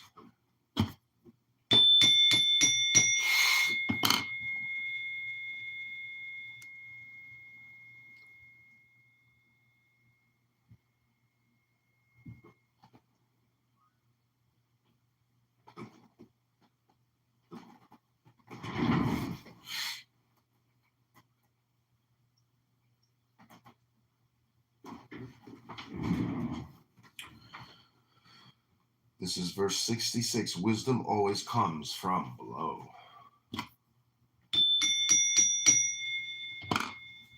Why do all the 100 of great rivers flow naturally to the sea? Because the sea is always lower than the rivers. When are thousands of people attracted to a sage? When she positions herself below them, always listening, tirelessly responding to their needs, never commanding, never coercing, never manipulating. Such a sage is forever adored, since she treats everyone with love and respect. Everyone loves and respects her. Commentary. This is a simple ode to mutual love, respect, humility, devotion, responsiveness, and to always being there to listen to and care for each other. Such wisdom of behavior is such an antithesis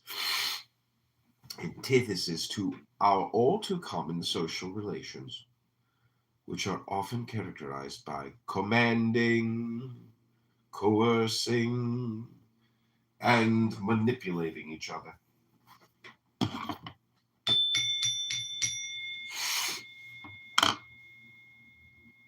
'67, the three treasures. Most people hear about the great integrity. They say it is useless because it is not like anything in the world we know. They also find it inconceivable. On the contrary, the great integrity has given us three treasures to cherish.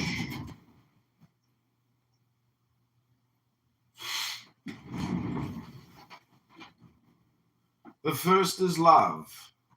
The second is moderation. The third is humility.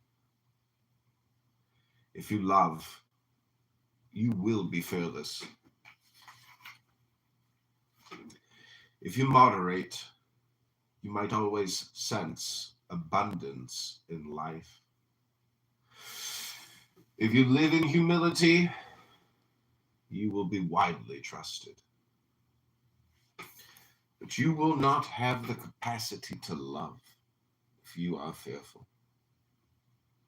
Even worse, if you are fearless and without love, you will always be courting disaster. If you live in insufficiency, you have no opportunity to be moderate.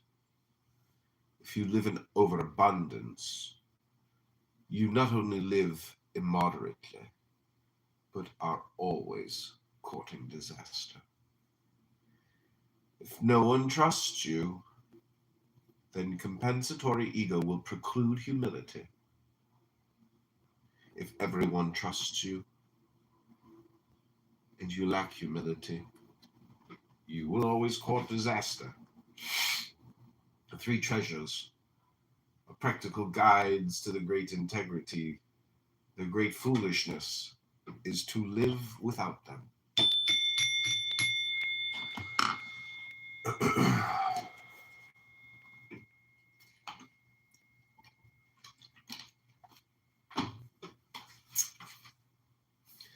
Verse 67, commentary. The three treasures are both expressions of the great integrity, as well as prerequisites for achieving it. They are also interrelated and inextricable from each other. In fact, it is not possible to fully achieve one without also achieving the other two. Love is the primary treasure. It is the very heart of the great integrity. It is our ability to fully identify and empathize with the wondrous beings and entities of this remarkable universe. But love requires a combination of fearlessness and assertiveness, along with caring and empathy. If we are fearful, our timidity blocks our freedom to express the love in our hearts. If we are fearless, but lack caring and empathy, then we always cause disaster to ourselves and to all with whom we relate. Moderation, like love, is a natural treasure of the great integrity. It is when competition and extreme maldistribution of wealth replace cooperation and equitable divisions of the community's resources that moderation is sacrificed to greed and insufficiency. Those who live in insufficiency never have the opportunity to be moderate. And those who live in overabundance allow their greed to rob them of this treasure, thereby also courting disaster for themselves and others. Humility is the third treasure. If our lives are governed by our egos, there is no space for humility. The excessive expression of our egos is a compensation for the starvation of our humanity and for our need to be appreciated, and also as a means to coerce others. Lao Tzu says, if no one trusts us because of our inflated egos, we sacrifice ever being able to acquire this third treasure. However, if people do trust us, even if we fail to relate to others in humility, then we will bring on a third way of courting disaster. Lao Tzu characterizes these three treasures as practical guides to the great integrity. He reminds us that living without them is the greatest foolishness, because we thereby deny ourselves the very humanity that is essential to fulfill our lives.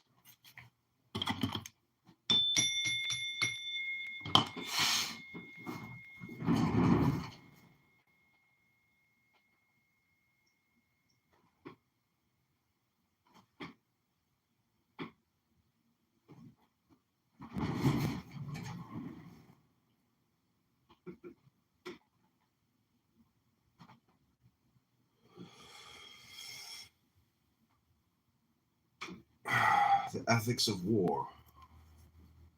Verse 68, the best soldiers fight without vengeance, without anger, and without hate.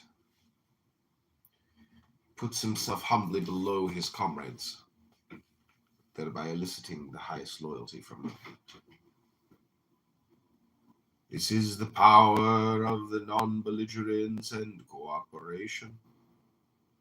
It is the ancient path to the great integrity. Verse 68, commentary. As in so many verses, Lao Tzu focuses here on paradox. Soldiers are known for the vengefulness, anger, hate, arrogance, and belligerence. His ideal soldier transcends these qualities because in spite of his profession, he is on the ancient path to the great integrity. Lao Tzu assumes that in this period, when the great integrity is violated by all nations and civilizations, war is an ongoing part of the normal misery of life. However, he differentiates between just and unjust acts of war. War is justified only to defend against acts of aggression, and even then, only if committed without anger or hate. There is a story that Ram Dass tells about a famous Japanese samurai who was murdered by a violent criminal.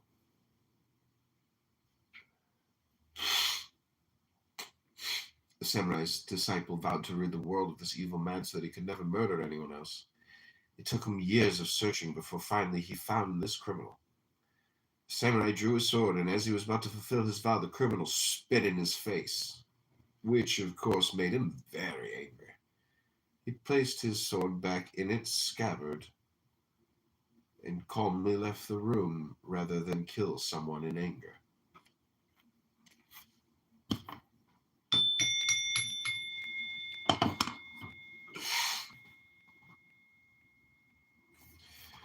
Verse 69, in war the defender will be victorious.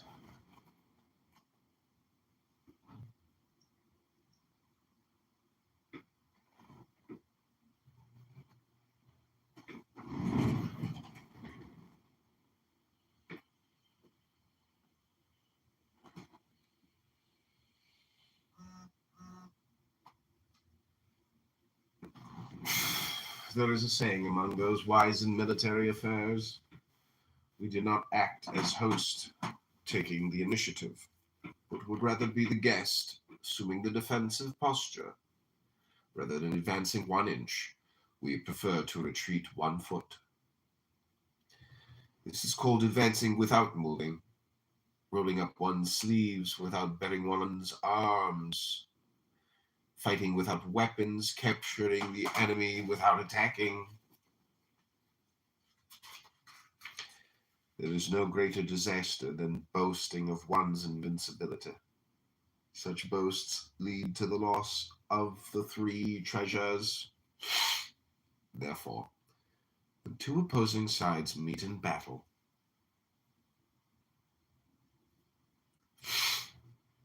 the one without an enemy will be victorious.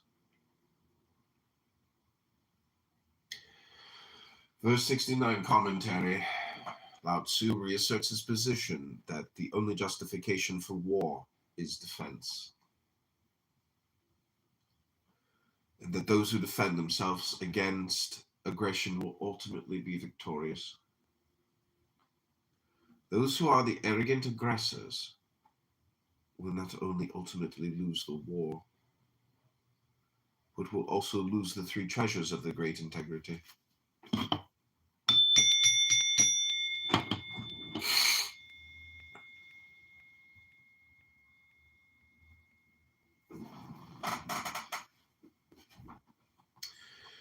Verse 70, so easy to understand and practice.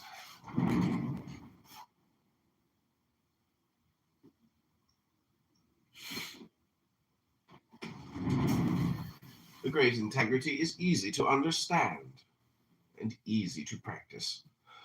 Yet it is not understood, nor is it practiced. It is not understood because people's heads are filled with 10,000 trivia and rationalizations, leaving no space for anything else. It is not practiced because people are busy and bored with the 10,000 corruptions and miseries that leave no time for the 3 treasures.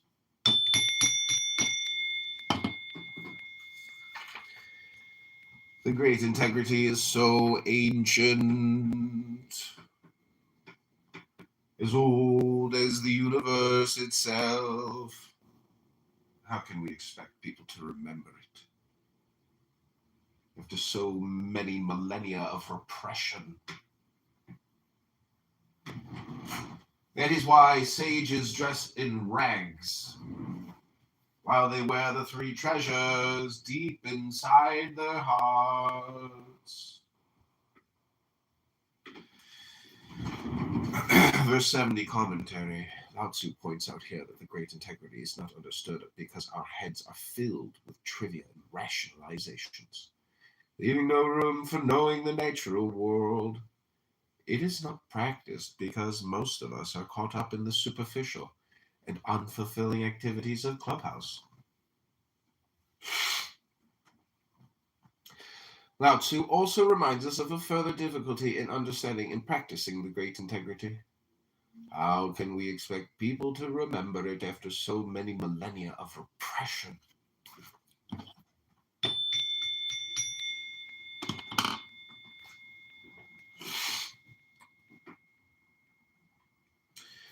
Verse 71, healing the mind. Academia confuses knowledge with knowing. Most everyone applauds the memorization of the 10,000 trivia. Beware. These school dictions are not just myths. They are a form of mental illness.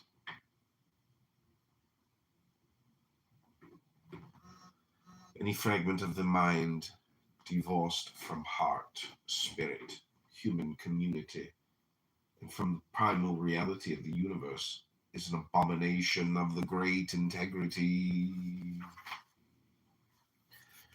Let us prepare for the great integrity by cleansing ourselves of all cobwebs, of cluttered fragments that paralyze the mind. In this way, we will function as our own holistic physicians.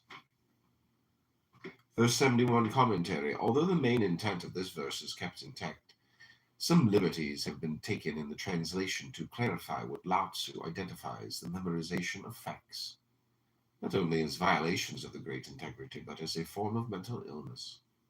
We need to be our own holistic physicians to heal our fragmentation, fragmentized minds, so they can join our hearts, spirits, human communities, and primal reality in the great integrity. Verse 72. Comparing coercive power and the empowerment of the great integrity. When people no longer fear the power of governments, far greater empowerment appears. The great integrity, which never needs to enforce itself. Then we will never again be driven from our homes or be compelled to labor for the benefit of others. We will all work naturally to fulfill ourselves and to meet our community needs. In the great integrity, we will all love ourselves and all others, not as compensations for ego deprivations and defilements, but as natural expressions of our humanity. Verse 72 commentary. Here, as in verse 71, the translation follows the general intent of the verse while expressing it in more modern terms. Lao Tzu compares life as experienced through coercive power with life when all people are fully empowered by the great integrity, that is, the freedom to fully love and serve oneself and all others as natural expressions of our human natures. Again and again, Lao Tzu returns to the basic proposition that our coercive way of life is an unnatural violation of the great integrity and our essential humanity. However, someday we'll live without coercion, celebrating each other as natural expressions of our humanity. The entire Tao Te Ching is an affirmation of this premise.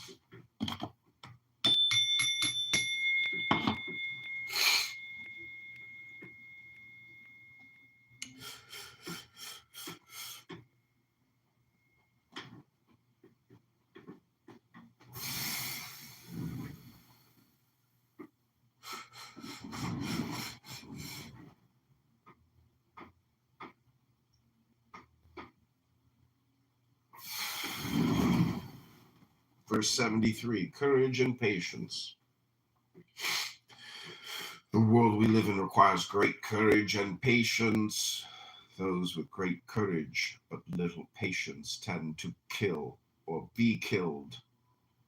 Those with great courage as well as great patience will tend to survive. But the great integrity never judges you for whatever path you happen to take. The great integrity never strives, but always fulfills itself. It never is commanded, but always responds. Never is summoned, but always appears. Never is impatient, but all is done. on time. Verse 73 commentary. In this verse, Lao Tzu looks at life from 2 points of view.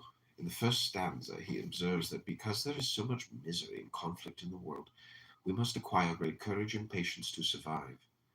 When we acquire both courage and patience, we might survive, but until we acquire the great integrity, the world will continue to generate misery and conflict. When we acquire great courage but lack patience, we endanger others and ourselves. He further observes that whichever of these survival mechanisms we use, the great integrity does not pass judgment upon us, because each of us utilizes whatever defenses we have against the social condition we have inherited. And because blame and guilt are alien and indeed toxic to the great integrity. In the second stanza, Lao Tzu observes the paradoxes of the world after we transform it. Then, living in the great integrity, we will fulfill ourselves naturally. We will respond without being commanded. We will appear without being coerced to be in any given place. And we will accomplish everything we need to do without being driven by that impatience which now originates in our being out of harmony with the very processes of which we are a part.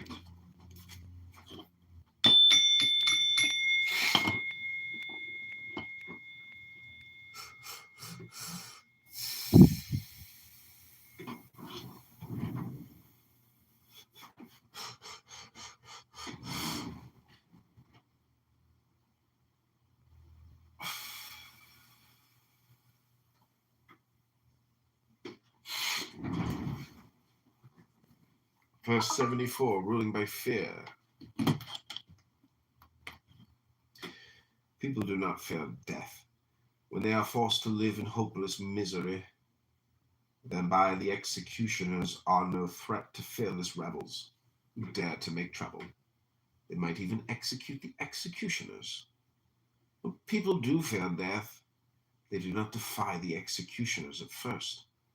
But how long can the killings go on before those who fear death also become fearless? Then they too might execute the executioners. By that time, the only ones left who might serve as the executioners would be the people themselves. However, it is said that those who hew wood in place of skilled carpenters are likely to cut their own hands.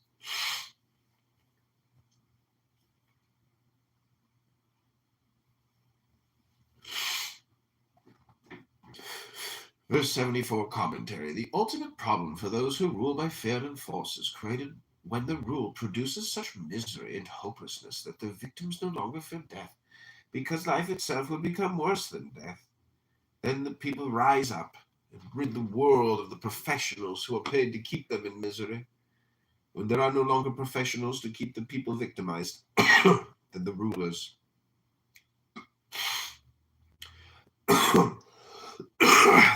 are forced to bring some of the people themselves to the dirty work.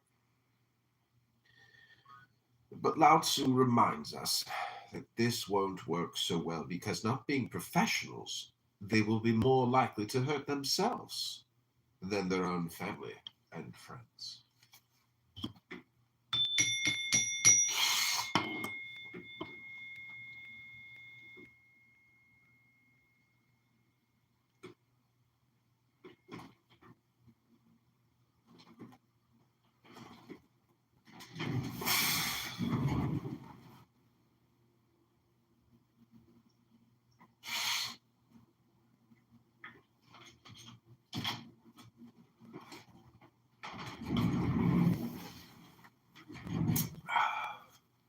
Verse 75. Who can enjoy the treasures of life? Why are the people so hungry? Because the grain is devoured by the rich and taxes. That is why the people are starving. Why are the people so rebellious? Because the government deprives them of their liberties and rights. That's why the people are rebellious. Why do the people not fear death? Because their lives are made so miserable that death seems no worse than life. Thus no one enjoys the treasures of life, neither the rich, who squander their humanity, nor the government which tyrannizes the people, nor the people who have nothing to gain from life.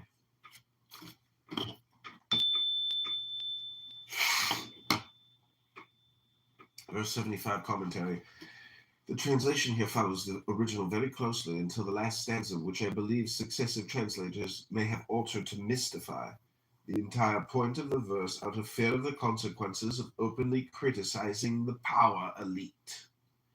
For example, Gregory C. Richter, Red Mansions Publishing in 1998, provides a character-by-character translation of the last stanza as, "For those who do not use their life to act are able to value life."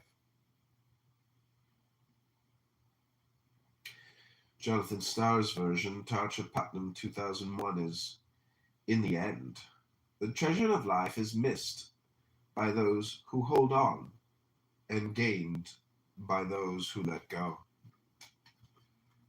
Clearly, what this verse asks and answers is why people are starving, rebellious, and do not fear death. My departure from the last line of the extant Chinese text is to avoid its irrelevance to the rest of the verse. Verse 76, let yin predominate.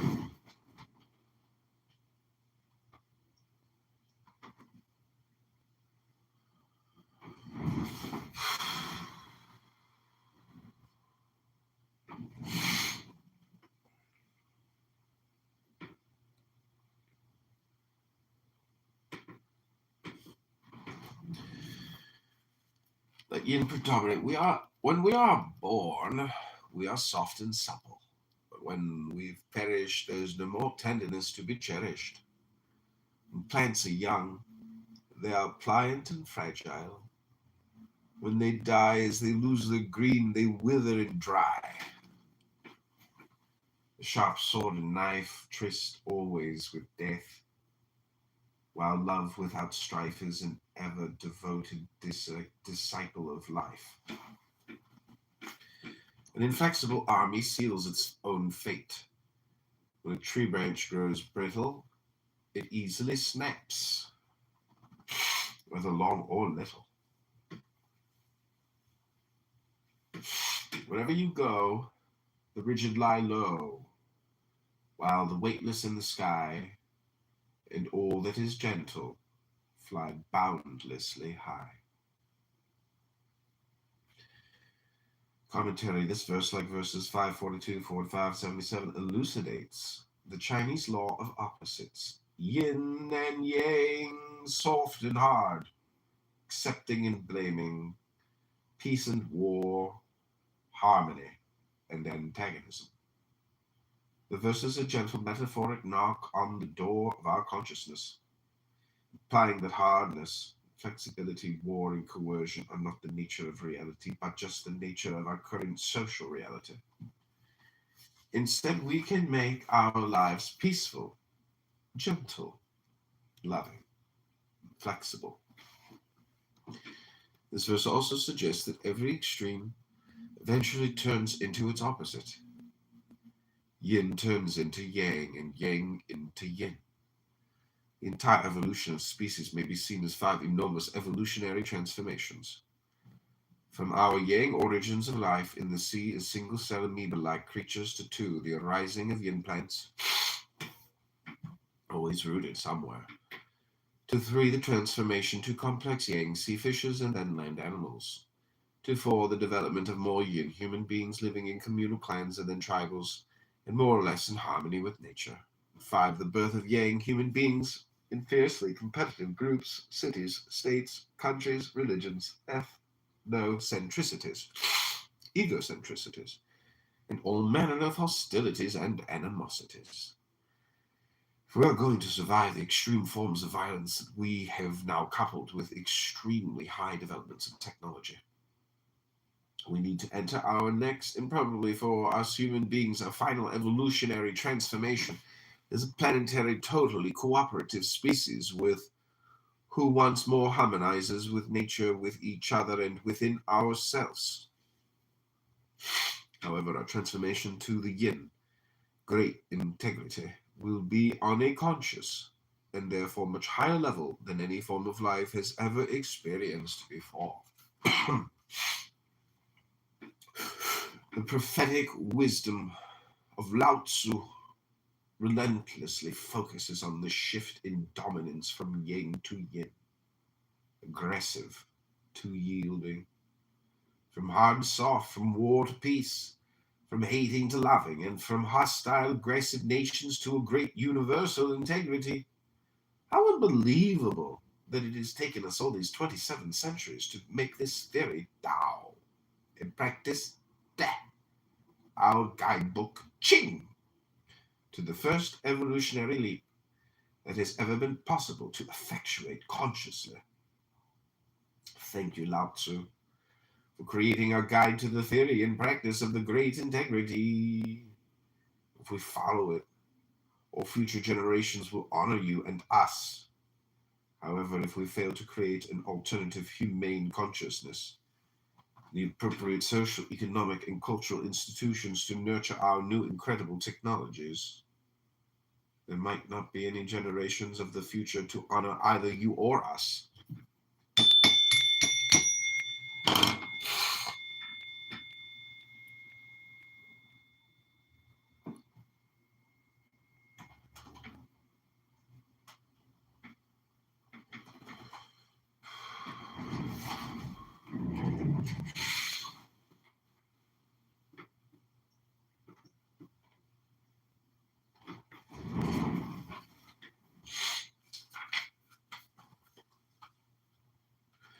Okay, I'm going to take a break here.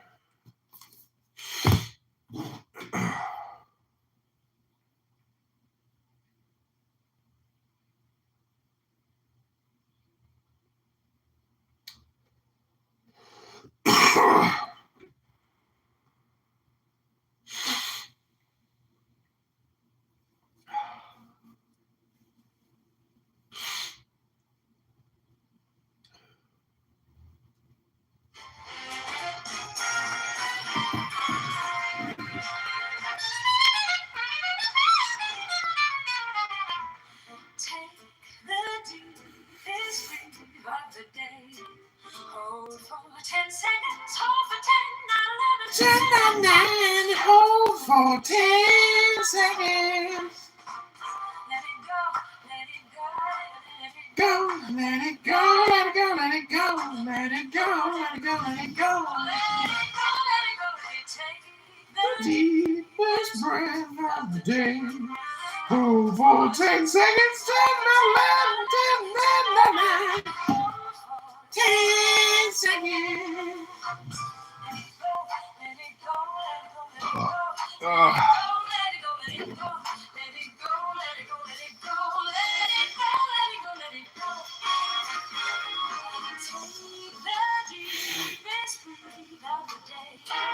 Hold for 10 seconds, hold for 10, 11, 10, 9, hold for 10 seconds. Let it go, let it go, let it go, let it go, let it go, let it go, let it go, let it go, let it go, let it go, let it go, let it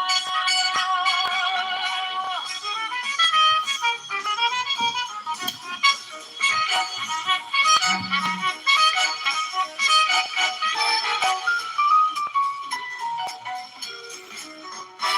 Take the deepest breath of the day. Hold for 10 seconds. Hold for 10, 9, 11, 10, 9, 9. Hold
deepest breath of the day. Hold for 10 seconds. Hold for 10, not 11, 10, not 9. Hold for 10 seconds.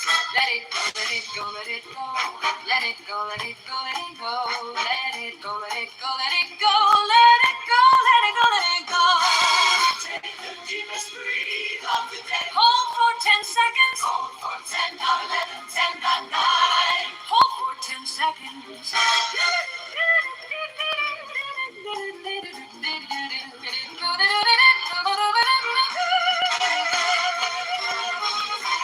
The deepest breathe of the day. Hold for 10 seconds. 10, not 11, 10, not 9. Hold for 10 seconds. Let it go, let it go, let it go. Let it go, let it go, let it go. Let it go, let it go, let it go. Let it go, let it go, let it go.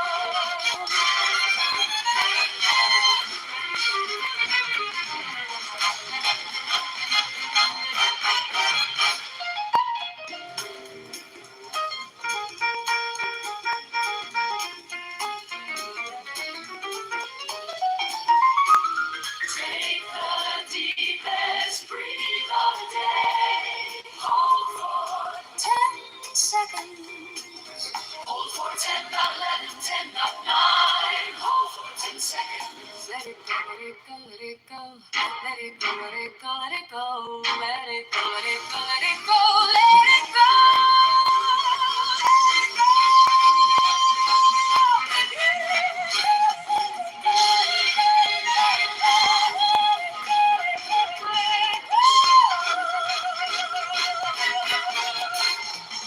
Take the deepest breath of the day. Hold for 10 seconds. Hold for 10, not 11, 10, not 9. Hold for 10 seconds. Let it go, let it go, let it go. Let it go, let it go, let it go. Let it go, let it go, let it go. Let it go, let it go, let it go.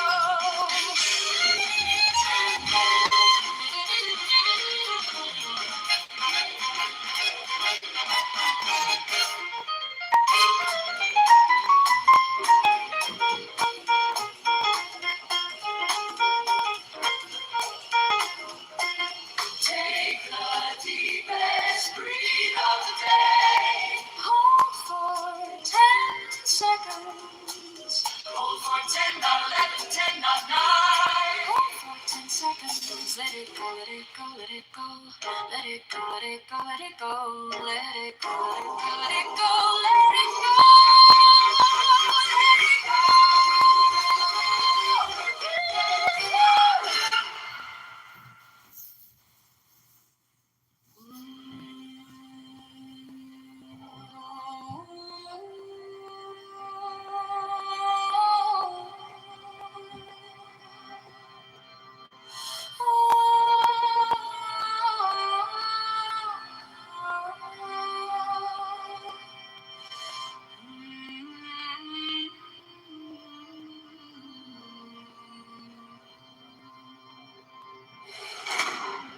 Do not seek the truth, only abstain from views. Do not dwell in views. Be careful not to pursue them. The slightest trace of right and wrong, and mind is lost in confusion. One being is the source of the two. However, do not even maintain the one. With one mind there is no arising, then everything is without blame. No blame, no things, no arising, no mind. The subject follows when the object ceases. The object is expelled when the subject ceases. The object is related to the sun.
objects turns out equal to perfect awakeness. The wise performs through non-action, the fool ties himself. Things are not different.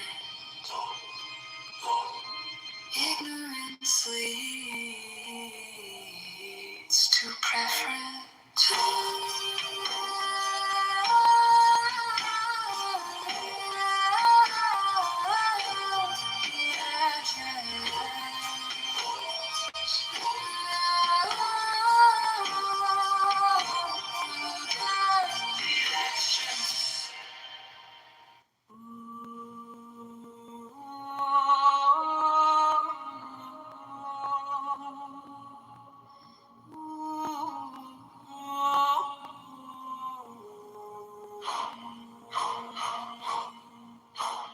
Do not see the true, only abstain from views.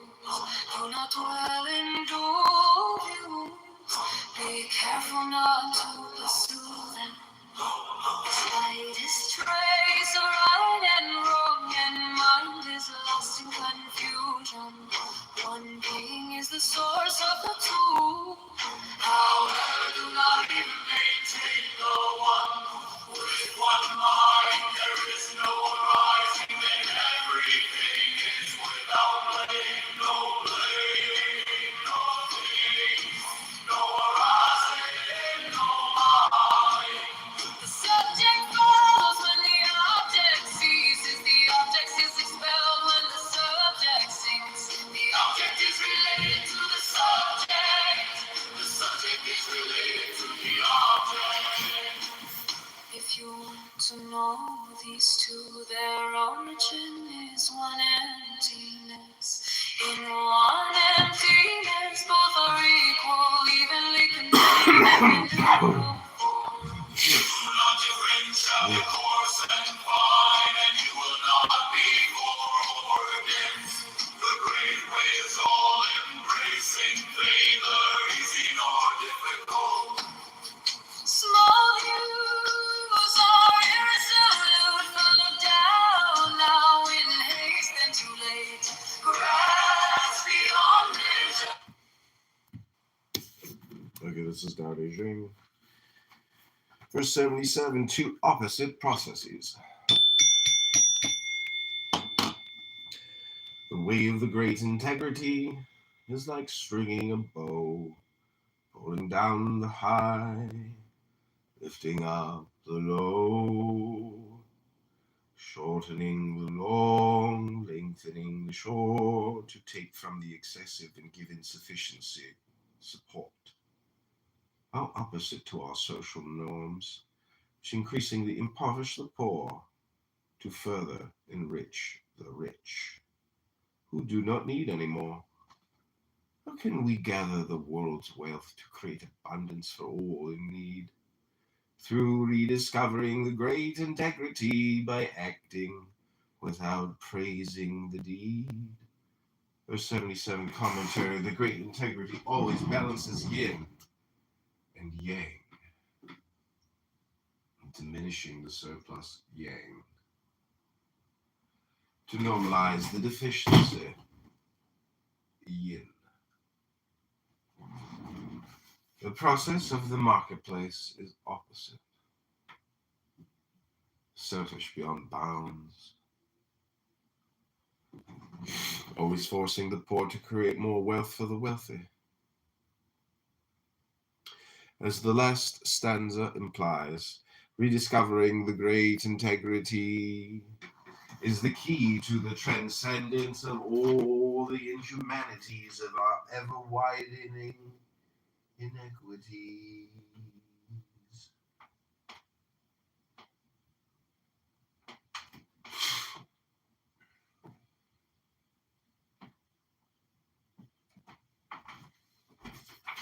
Verse 78, appearance and reality. Nothing in the world is softer and weaker than water, and there is nothing better for subduing all that is harder and stronger. Everyone observes how weak overcomes strong, how gentleness overcomes rigidity. Yet this principle is seldom put into conscious practice. Though some may say it is useless to accept responsibility for the calamities and toxicities of the world, taking such responsibility might put us on the road to the great integrity. Just remember that truth often masquerades as falsity, and falsity as truth. Verse 48. There are three juxtaposed paradoxes here.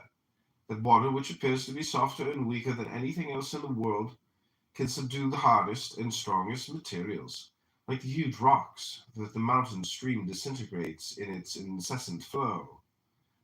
Two, that gentleness overcomes rigidity.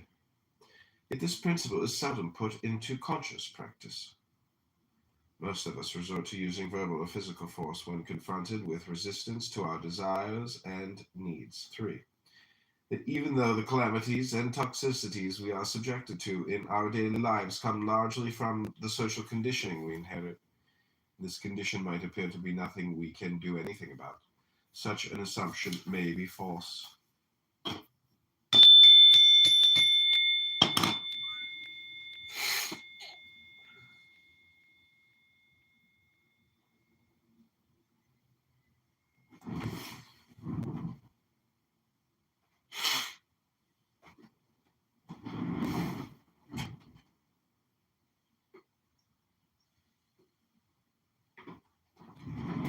The toxicity of blame. Verse 79. Harboring resentment is sure to leave some resentment behind. How can this be good? It cannot. Therefore, the wise accept all responsibility, although those who hold the power keep blaming and bleeding the people. The violated great integrity blames no one.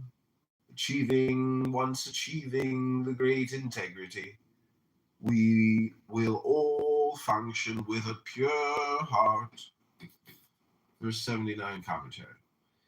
This verse is a continuation of the previous one, which also proposes that taking responsibility is an alternative to blame. Here the emphasis is on the toxic effects of harboring resentments. The verse also differentiates the present situation applicable both for Lao Tzu's time and our own, in which injustice prevails, from the future when we will again experience the great integrity.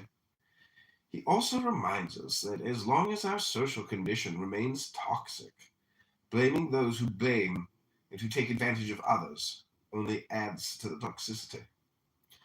He dreams aloud of the future when, once achieving the great integrity, everyone will function with a pure heart, and no one will engage in blameful and shameful acts. Verse 80, transforming our lives.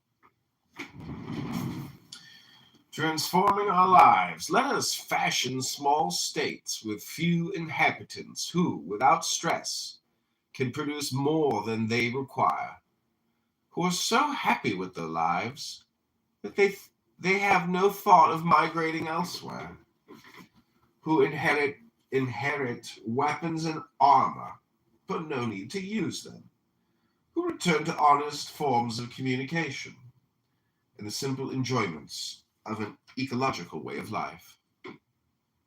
Although these states may be so close to each other that they hear the barking of each other's dogs and the crowing of each other's cocks, living contentedly, they will have no need to invade each other's space. Verse 80 commentary. Coming towards the end of his argument for the great integrity, Lao Tzu simply states his utopian dream for a transition world of small non-competing states which produce all their needs without stress, and whose inhabitants live so contentedly they have no need or desire to migrate or to invade their neighbors. Today this dream can come to fruition, not by going back to small states, about creating a planetary village using an ultimate production and communication technology that is guided by a highly evolved consciousness and spirituality, all of which were beyond the wildest dreams of Lao Tzu.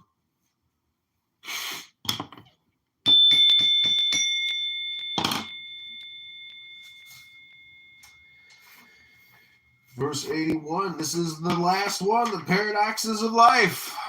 We made it through the whole book.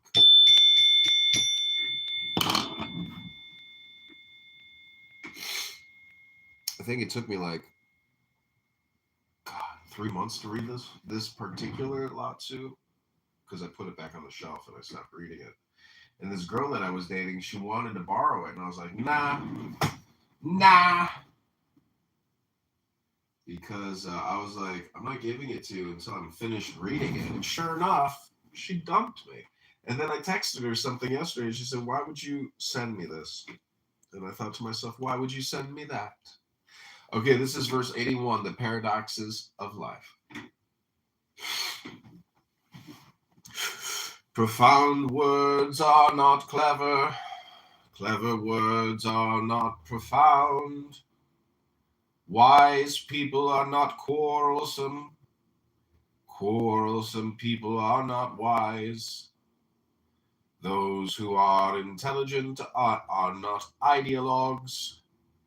Those who are ideologues are not intelligent. The enlightened never hoard anything. They share their possessions. The more they give, the greater their abundance.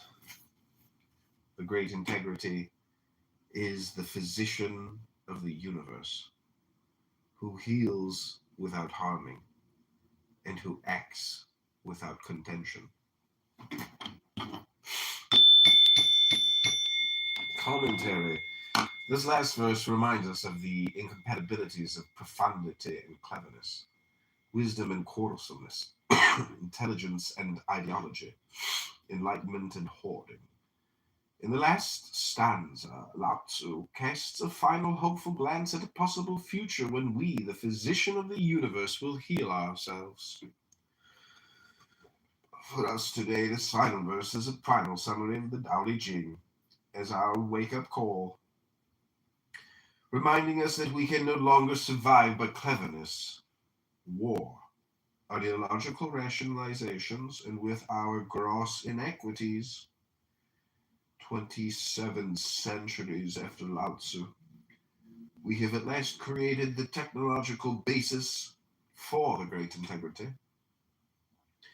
The potential planetary economy and communications capability of producing and distributing whatever human beings need anywhere on Earth. We have only to transform our completely anachronistic social relations and consciousness and release our long-repressed spirituality. Instead, we live in the greatest and most idiotic paradox of all time. We are utilizing the very technologies that can liberate us to create the most monstrous weapons of mass destruction and brain rot that now threaten to murder every one of us on the planet. In the entire evolution, every species except ours has been programmed by its genetics to live in accordance with its own nature. It is only we human beings who have evolved as a promise. Since we live largely according to our social development rather than our genetic commands, we fulfill our species' potentials only to the extent that our social development actualizes these latencies.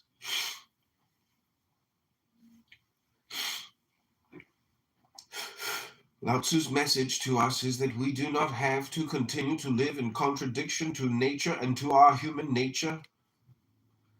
We can live in accordance with the great integrity. For him, it was a remarkable insight and a utopian dream. For us, we have a choice and not much time to make our decision. Either we find our loving hearts, dreams, and alternatives in Lao Tzu's great integrity.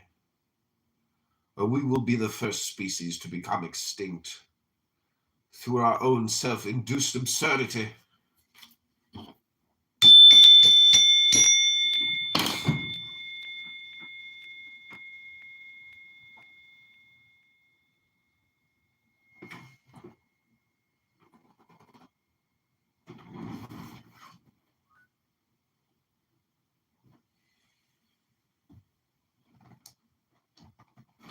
My friend!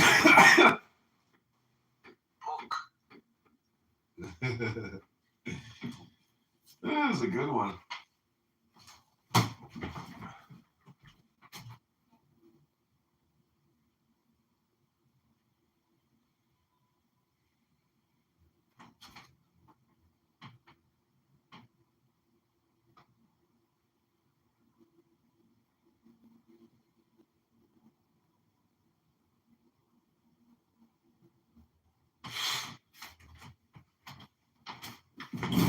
All right, I'm gonna take a little break here. I'm gonna walk out of my room. I gotta go downstairs get my other phone. I gotta file my unemployment claim. I have a trial the 13th of the month. If I win the trial, I'll get $20,000. Because I missed the unemployment meeting, the very first one. I'm not kidding you, Zach. Like, when was it? I filed it in June or even before that, in March of last year, dude. I'm at like month 10 of appealing and filing for unemployment, and they've never given me a dime. I appealed to the highest authorities, and now I have a trial on the 13th where they're going to reanalyze it all.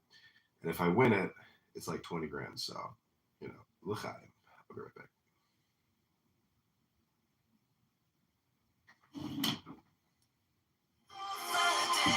Hold for 10 seconds. Hold for 10, not 11, 10, not 9. Hold for 10 seconds. Let it go, let it go, let it go. Let it go, let it go, let it go. Let it go, let it go, let it go. Let it go, let it go, let it go. Take the deepest breath of the day. Hold for 10 seconds. Hold for 10, not 11, 10, not 9. Hold for 10 seconds. Take the deepest breath of the day. Hold for 10 seconds. Hold for 10, not 11, 10, not 9. Hold for 10 seconds.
10 seconds.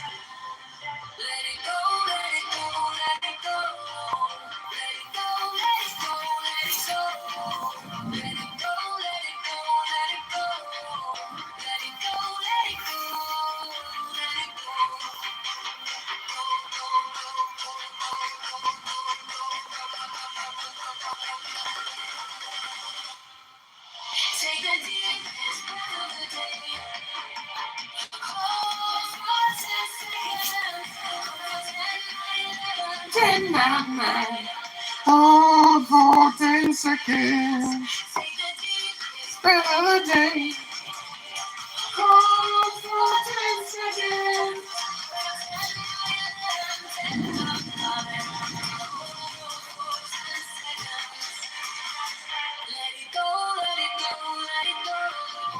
Let it go, let it go, let it go. Let it go, let it go, let it go. Okay, Zach, any other final words that you'd like to share before I boom this room? Thank you. I'm complete. Health, wealth, love, peace of mind, happiness, and strength. Courage!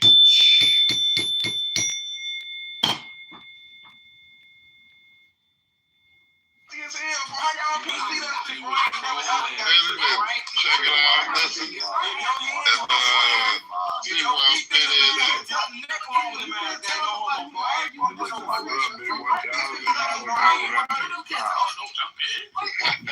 My bad, player. Nah, you good, bro. I'm just fucking with you. That's good. How you doing today, brother? Man, I'm doing pretty good, man. I'm finna have a Kelly rolling today.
And I let you slide that out with your fucking money situation that you got going on because it's like, you know what? It is what it is. Shit is old. Nah, bitch. You gonna fucking see. And you better hope I don't get that fucking restraining order on your ass because I can.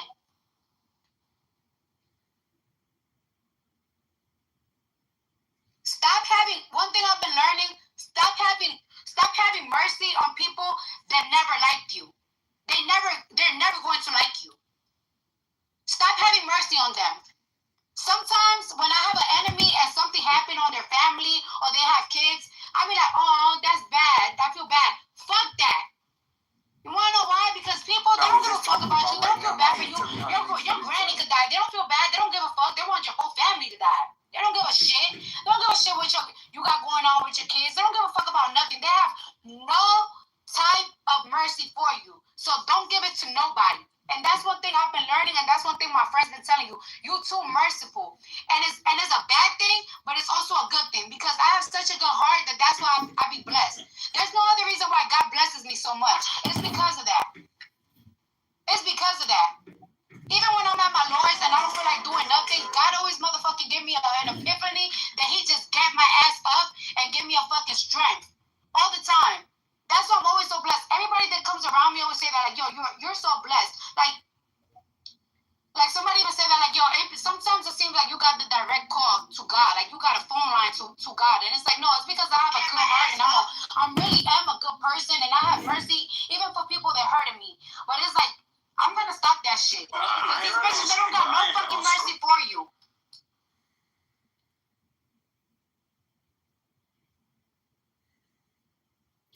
Ooh.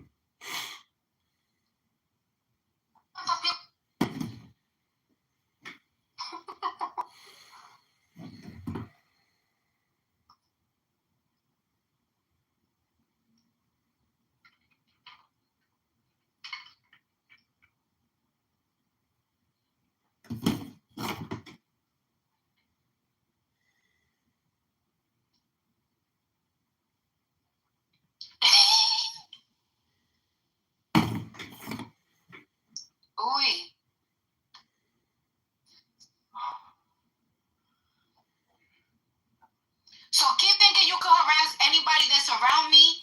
Any single time, like, you was trying to be fucking funny, making up fucking weird lies and shit. I got something for that ass. Because my Lord specifically said anybody that is associated with you, if anybody keep harassing them, you could go back to court. You could this, you could that.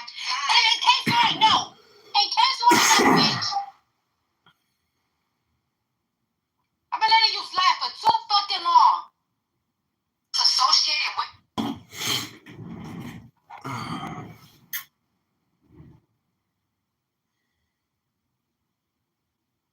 Let you slide too fucking long. Let you take your time with payments. Let you do all that shit. But nah, bitch, you love harassing me. You love harassing anything. And that's like the thing of the funny shit is, you're blocked on you block me on every social media. So why the fuck I don't even really be seeing your shit like that. But it's like, it's getting to the point that it's like, bitch, you want attention. So I'm gonna take it again. And this time around, I'm not gonna be giving you the fucking. That's the only day I'm gonna give you the fucking social media fucking attention. I'm gonna fucking take it there to that motherfucking court. Ask your fucking lawyers if you say it, bitch. You're fucking playing, and I've been leaving you alone. Too much good shit been fucking happening right now. Too much good shit.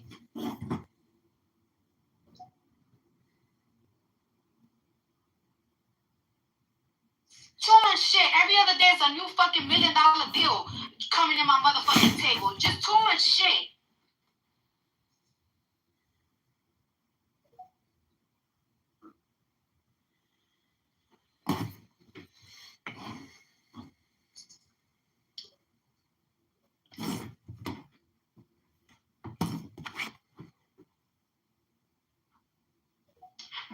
Oh shit. Hips have a mind of their own. Bring that over here and put your product like one by one, dear Erica.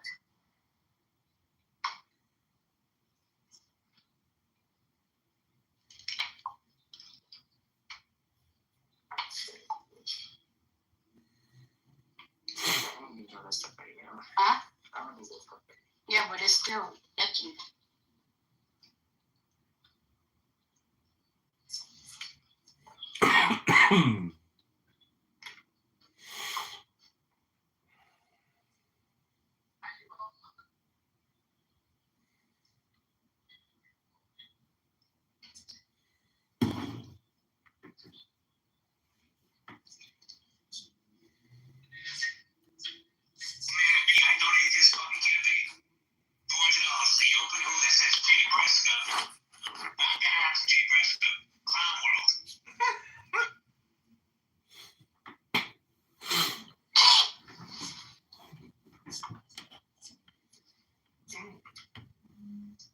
Say for what?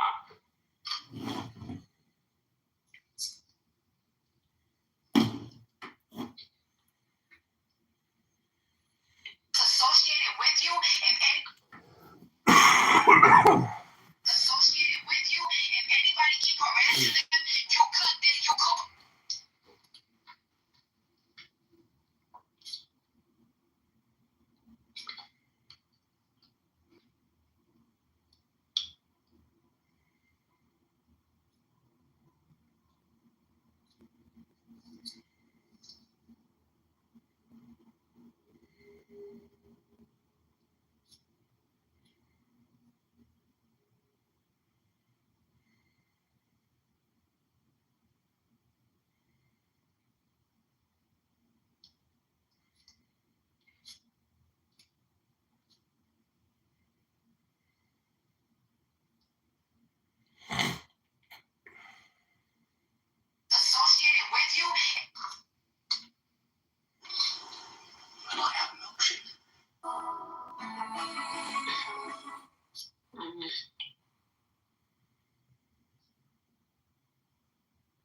Associated with you.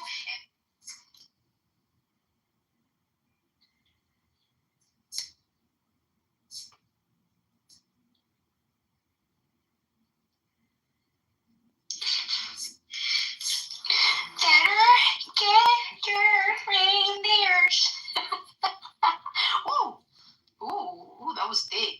Ew. Sorry, I got my fucking period. I hate it. That's one thing. So this is my, oh God. I hate having my period. You know what? Maybe I should get pregnant again so I won't have my period again. What you guys think?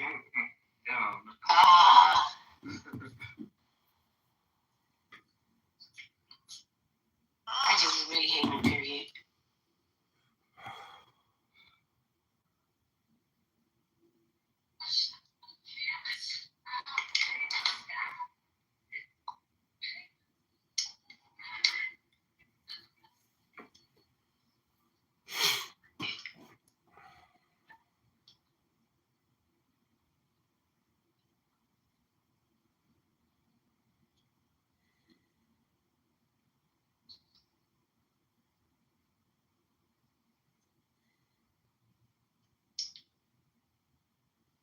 Anyways, I'm off this. And all I'm going to say is, when real facts come out, I want motherfuckers on their motherfucking knees begging for forgiveness the way y'all motherfucking did us. I promise you that. I love you guys. I love you guys. I hope you guys have a very good New Year's. And you know what? If your New Year's ain't starting off as how you guys want it to be, just remember, y'all got a fucking 12 motherfucking months to get y'all shit together. Things are gonna be alright. And remember, prayer with no movement is just noise. Okay? Don't be praying to God and shit for a job and you ain't motherfucking looking for one. Don't be praying to God to get you. Oh, my bad, y'all. I'm fixing my lashes.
Can someone please tell me?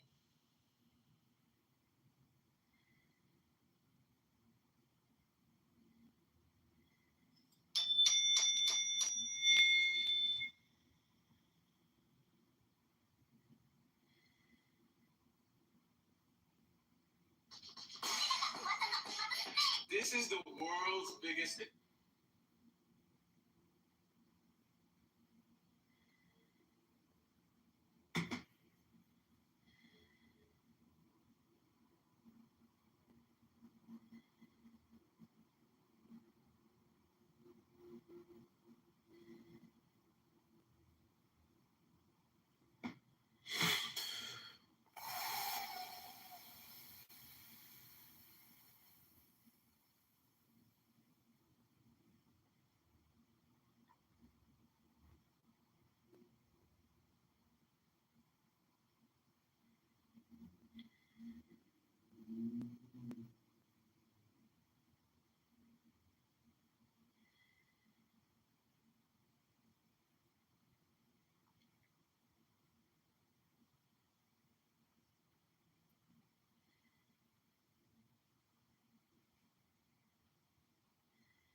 You're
fucking playing, and I've been leaving you alone. Too much good shit been fucking happening right now. Act your fucking words.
This is the world.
This is the world. What's the most absurd thing?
The Simpsons predicted the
we can live in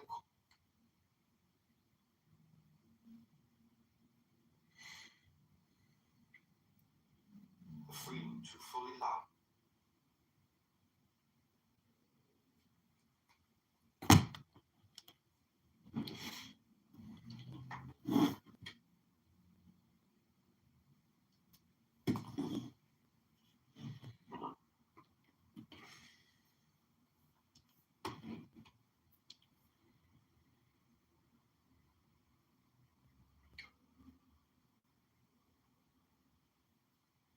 Are begotten at the same time. His will and his word.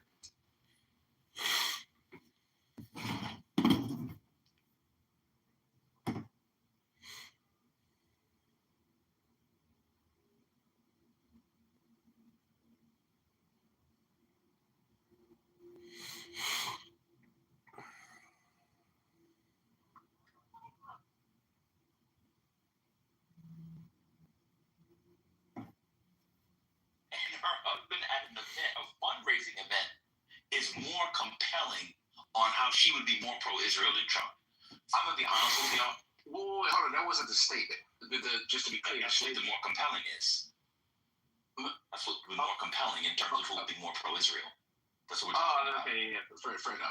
so, because that was you're right, because that was the context. So, this is all I'm saying. I'm saying in that political game, right, that we're dealing with, it's hard to determine what is the actual truth, and we should assess all the information, right? And so, for me, as limited of the knowledge that all of us are going to have, no matter how informed we think we are, we still don't know what's actually happening, right? We just know what's being reported. The truth is, we can never know for sure who's going to be better or who's going to be worse. And so for me, I don't want to play that game. For me, it's like our best interest is actually to vote third party. That's our best interest. So but in this conversation, you said one was better than the other. I said in one context. Yeah, World War III, and you included Israel and Gaza. So that's the context we're having. So that was strange. That was kind of strange. That's right? correct. So this is the context. So this is what's strange to me. So even though they gave them weapons, put strictures on particular kinds of weapons, they did things with settlements. Trump said he was going to come in and take all that off. So let's say that Kamala Harris was going to do everything Biden did. Who was more pro-Israel, Biden or Trump? I'm going to say honest, you are. I'm sorry. What's going on? I have already conceded based upon. I keep getting pinged in the room. What I'm saying is, I concede that currently you are correct. I am saying previously there wasn't enough data to suggest she was correct. What about Trump's first term? What about Trump? If you look at what Joe Biden wanted to do, his support for Israel was a policy goal, right? He did want to stop. He did want to suspend when it came to how we supported. He opposed a lot of that shit, but there's policy goals. I don't think y'all really understand government. Y'all just talk to be fucking talking. But I'm gonna go on mute, and I might leave the room for a second because I'm trying not to crash out. I don't want no more text messages from lady, and I don't want fucking man to put me on mute. So I'm gonna go ahead and let y'all have this conversation because I think a lot of y'all are fucking stupid as. No, man. Patty's still mad. Okay. Anyway, I'm gonna leave that alone. Look, man, I concede that I was incorrect. Your vantage point is coming from one point, that you were correct on this issue, and that the rhetoric that we was having kind of created what we're dealing with now. Is that pretty much what you're saying? I'm sorry, repeat that. The rhetoric that we had during the election kind of created the scenario we're dealing with now, right? No, I mean, the scenario we're dealing with now is that Donald Trump told people what he was going to do, and they didn't believe him because they have a knee-jerk reaction against the Democrats, because they have an expectation that the Democrats are supposed to do everything good and Republicans aren't supposed to do anything. And so when things aren't exactly the way they want, Democrats get punished because they're seeing the party of morality and helping, and Republicans are seen as just being there. That's why we're where we are. All right, well, let me just say this for the record. My position right now is, I hope I don't get clipped for this, but I think what Trump did to Venezuela, the same thing should happen to him. That's my position on the matter. I think that's so insane. It's hard to even, I'm still flabbergasted. It's just a very incomprehensible move that he did. But, no, I mean, during his first presidency, this wasn't, I mean, if you compare his first presidency to what Biden was doing, most accounts, I mean, I've read a lot of this, Biden compared Biden's term versus Trump's term, first term at least, was more war hawkish. I mean, it's just the truth. I'm sorry. Ow. I've already quoted a couple people already. He withdrew out of the war. We didn't put us in any more conflicts. Yeah, if you disagree with the military experts that said... Which military expert? Hey, bro, this has at least been a year now. I can pull the stuff back up, but I'm saying it's at least been a year since I read this stuff. The point is, my assessment didn't come from me just winging it like most. I just think this. No, I'm reading what the experts are saying, and then I'm like, okay, well, this makes sense, and I agree with it. Like it's pretty much came from that.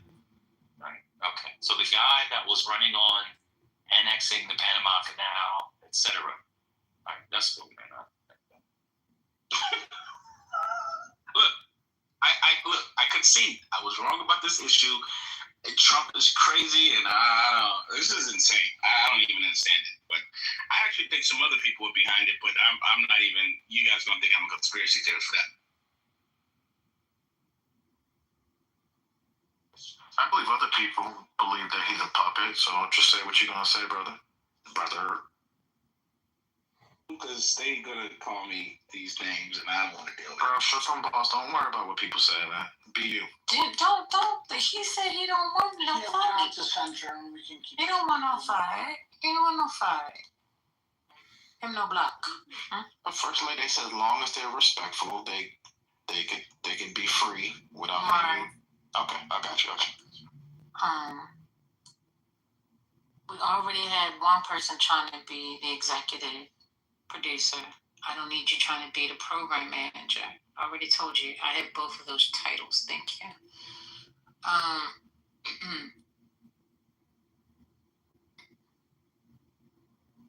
So is K game like L 0.20 2.0? So okay, yeah. So this got me, by the way. It is. Yeah. So I got suspended probably about 3 or 4 times off this app. And I got like 2 different accounts on 2 different phones. So yeah. Oh, so this is Al? Yeah, this me. Yeah. Oh, okay. Like your words were sounding the same, but your voice sounded a little different. Okay, you got like 12 accounts then. This Android, so it probably sound a little different. Yeah. Okay. Yeah. Okay. Mm-hmm. No, look, let me be clear. I know you guys are liberals and you guys are Kamala Harris supporters, whatever. But look, my position is. I'm not a liberal. I'm not a Kamala Harris supporter. I don't like to identify. That was like over a year ago, I think the election was. So I don't know if you're trying to rehash that. We were actually talking about the news earlier. Yeah, I don't know what happened either. I don't know. Yeah, I mean, people have been doing this for the last few hours where they come in, they want to have a conversation with Ben or go and talk about everything from the last couple of years that he's said. Well, and it's kind of fucking weak sauce, to be honest. Do you think that's what happened? Hold on. This is why. That's what I was about to say. To be honest, you're goofy. To really be for real. Ben asked him to come join the conversation. Exactly. That's what I'm saying. He's a goofy. They're just weird. These people are strange beings. They're so obsessed with me. It's crazy. Look at the chat. These people they don't even know you. What are you talking about? But they're obsessed. He does know me. He knows exactly who I am. He got to the point. He knows exactly who I am. He knew he was lying because he's a crazy person. No, actually, it started with what G was saying is why he really called you out. Remember? Yeah, I understand. Yeah. I'm just saying. So he wanted you and G to have the conversation, and then it led to something else. That's all. Yeah, and by the way, what the part I was disagreeing with, Go, in terms of G, when I said the full of shit part, was the element about the Ibrahim Traore and the assassination attempts. That's what I was referring to. There's a lot. So there was, my main concern right now is the Congo and Rwanda. That's my big focus. I also, obviously, I support the AES, the good brothers in the AES too as well. So I keep up with what's going on over there. Shout out to Dumboya, even though I do think Dumboya, his wife is working as an agent, but he's still doing some good things for his country. So let me just say this. Not Dumboya. Sure, that's fine too. That's fine, brother. What I will say is about the coup he was talking about, particularly in Guinea-Bissau. I have somebody, a source, on the ground. I don't disagree with what you were saying, G, on that necessarily, but the part that you said, and correct me if I'm wrong, G, you don't believe the particular assassination attempt that recently happened on Ibrahim Traore. Was that your position? I know that was Ben's position, but is that your position too? Yeah, I don't believe it. If it's an actual coup, there would be... No, assassination attempt. No, I do not believe it. Okay. All right. Yeah. Wait, which one don't you believe? Which one are you talking about? He switched from Guinea-Bissau to Burkina Faso, Traore. Oh, okay. I didn't hear you talk about that one before. So you don't believe there was a plot to assassinate him? No, not the one from January 3rd. Again, if any time stuff like that happens, an actual real coup, trust me, it serves the interest of the government. Coup. You didn't say a coup, it's an assassination attempt. January 3rd was an assassination attempt? Is that what you're saying, Al? I'm asking if you know what it. Yeah, Ben got it right. I asked about assassination attempt. That's what I asked. I'm confused because I'm thinking about, we were talking about January 3rd. There was a reported coup that everyone was talking about in Guinea-Bissau. No, right, but you were right. I went to Ibrahim Traore and I asked you about that. You said you don't believe that happened. I don't believe a coup happened. Okay, all right. Yep. I don't know. I've been missing this because I was on a phone call, but what I can tell you is that we don't know. I think that what Mama just said was very possible. But how do you know? How can you verify? The thing that I do know is there's levels of security. There have been times when the roads were blocked around the embassy that we couldn't get around, and we knew something was going on.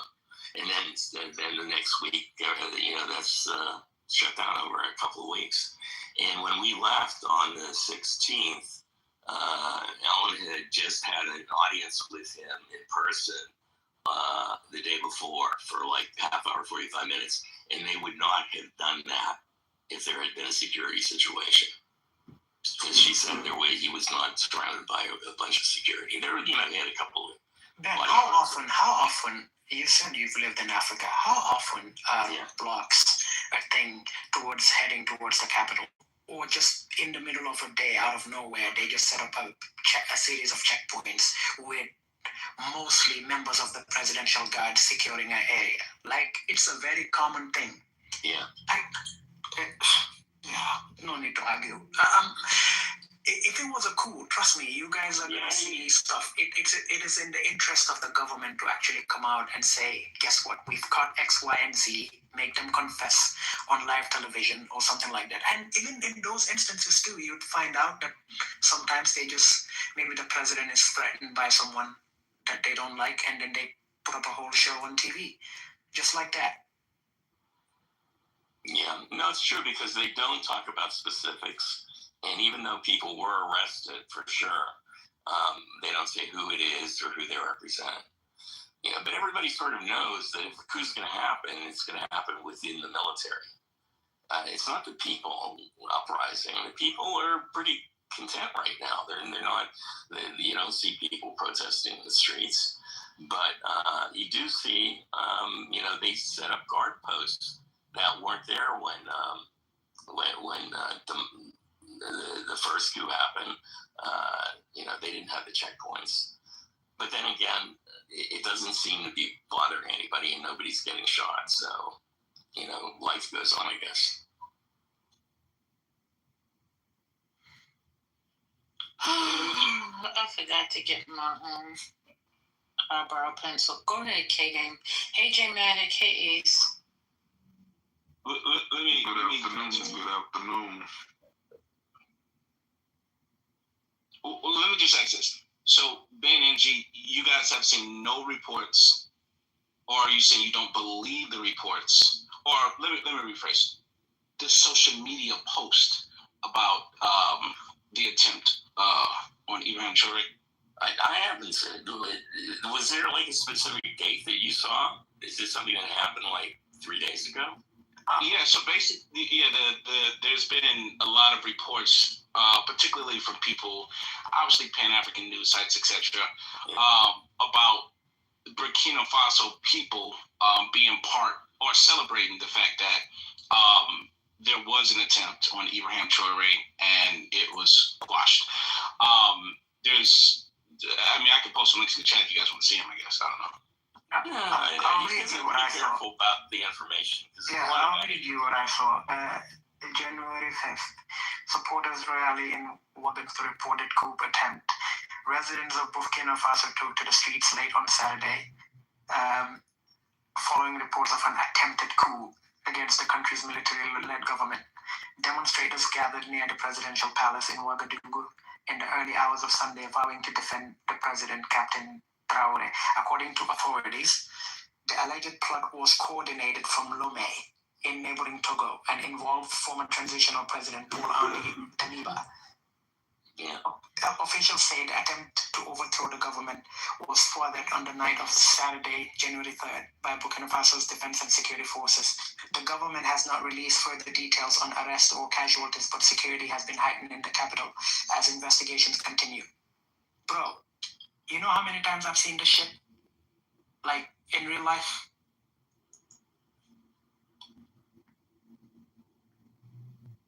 Come on. Yes, I am anti-Russian and Russian-phobe. That is true.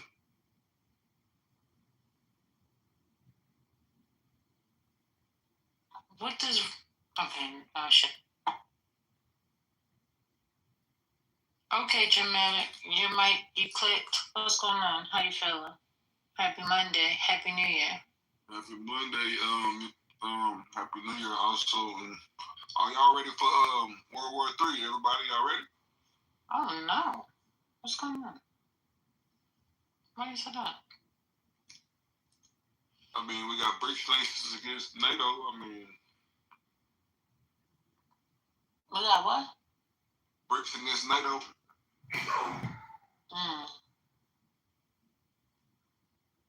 No, we praying that thing is chilled down. It's already started. It can start. That don't mean somebody gotta let the fuse get popped off. And I was gonna say this.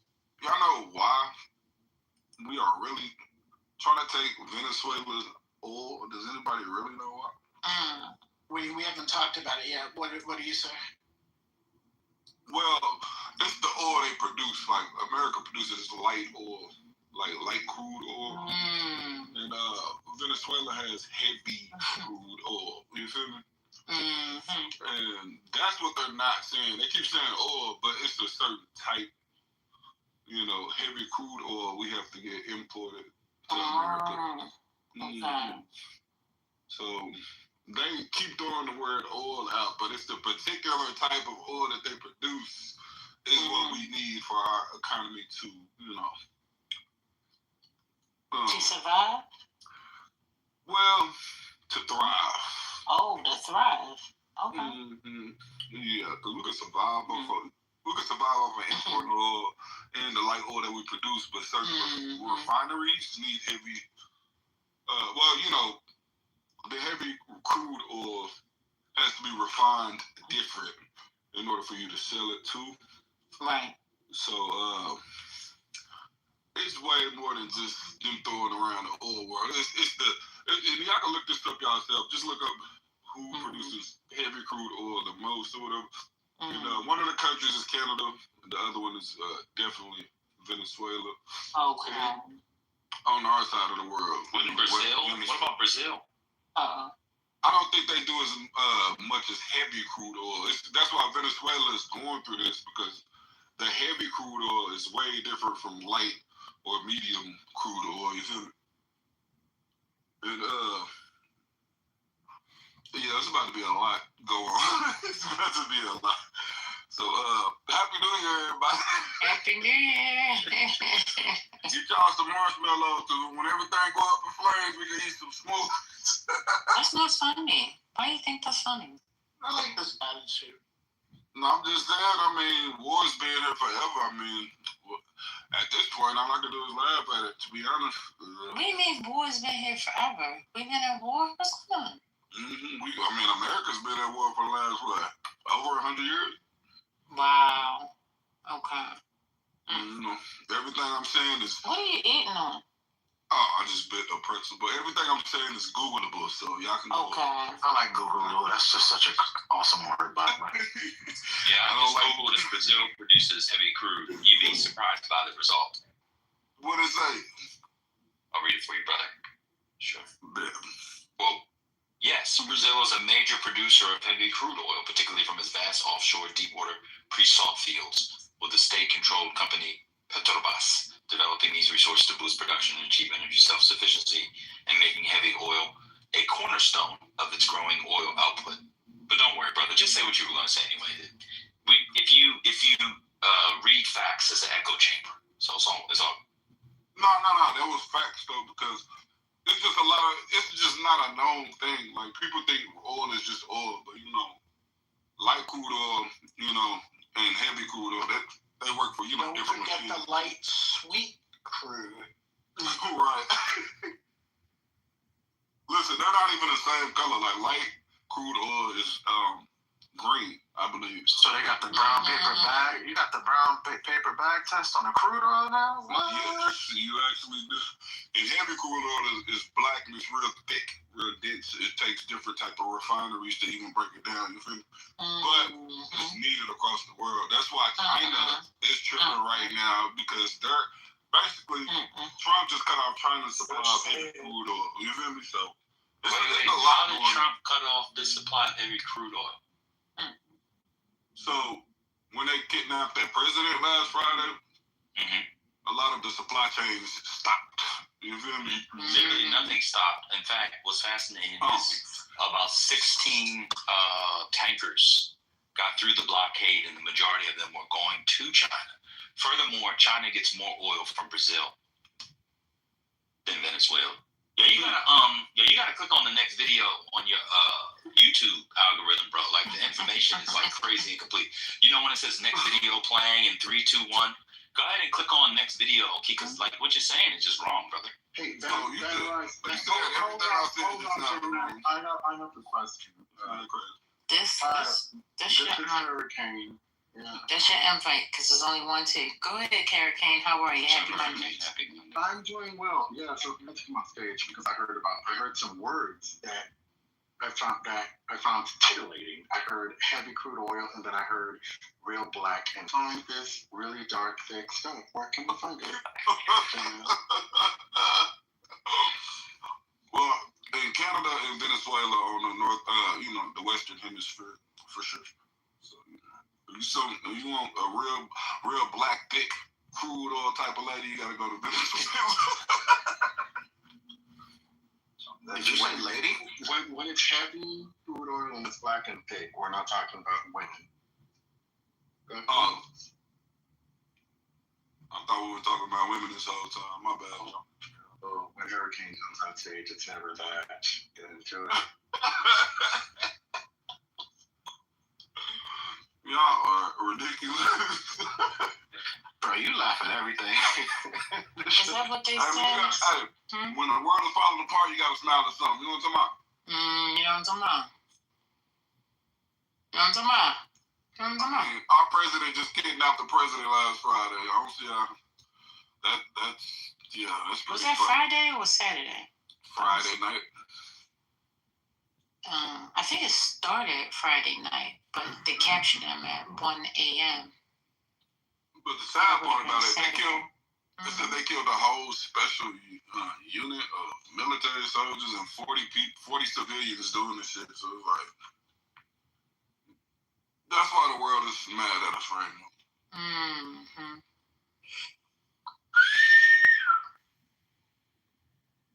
So, Dramatic, where do you live? I said Oklahoma City. Well, there's somebody else in the room who's from Oklahoma. I'm going to say who it is. Unless a person decided to disclose that information. But yeah, I've heard some good things about Oklahoma. Yeah. What part of Oklahoma are you in? You said what? What part of Oklahoma are you in? Oh, the city, Oklahoma City. Have you ever been to Mustang? Yeah, it's right up the street. Hey, but you know what's crazy? I've been to Mustang. The brother say he from Oklahoma. America dropped bombs on Tulsa, and we still serving the military. I don't want What's going on? No. Stay focused. I don't understand how military when your own military bomb black cities. Black Wall Street. But you know, believe it or not, a lot of people go to the military just for the benefits. That's it. And they've been lying to us. You see how they do the military now?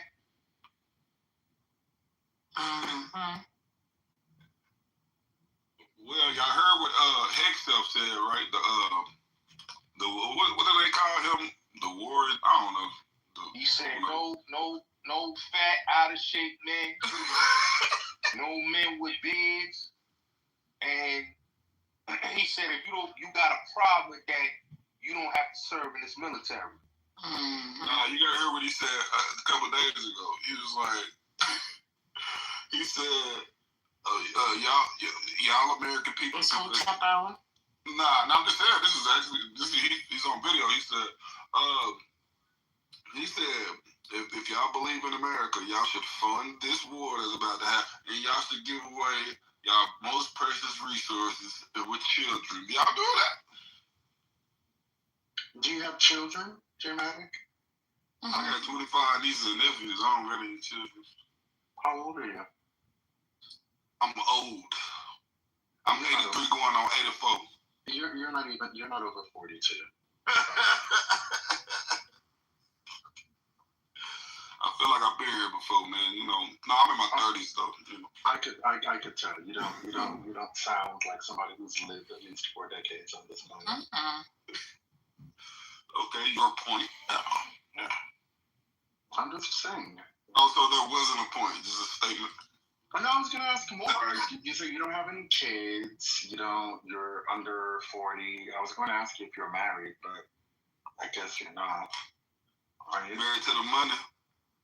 That's good. That's good. A black man who's about his money. That's a good thing. We have a lot of dusties. We have a lot of dusties in here. All right, see you later. Okay.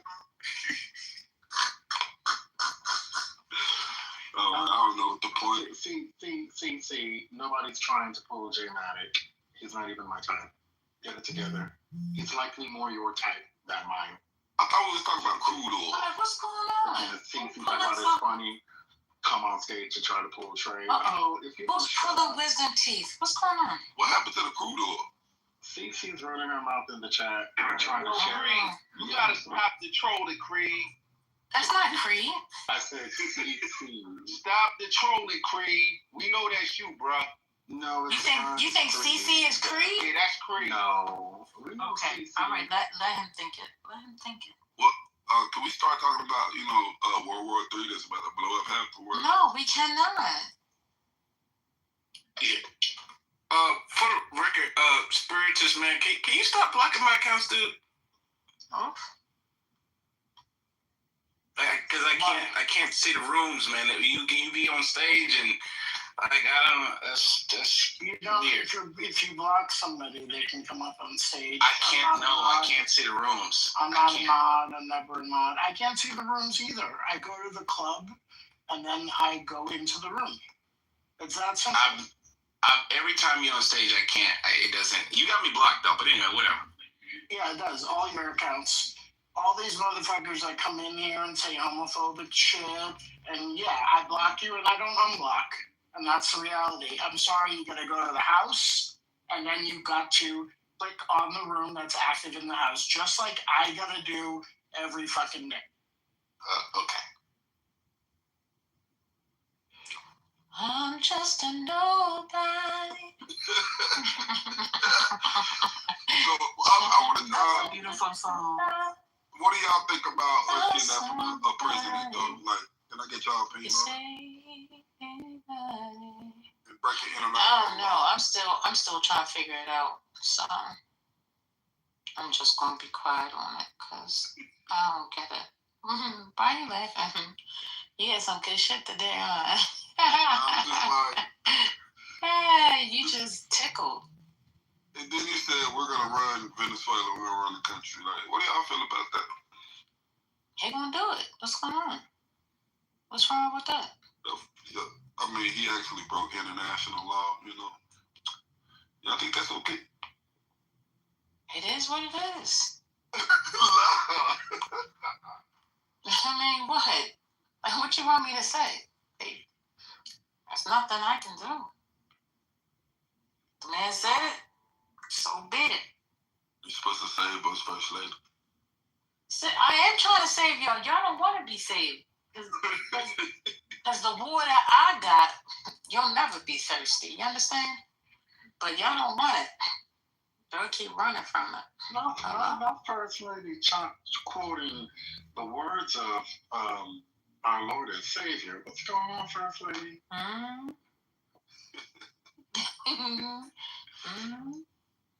I'll lead you to the rock.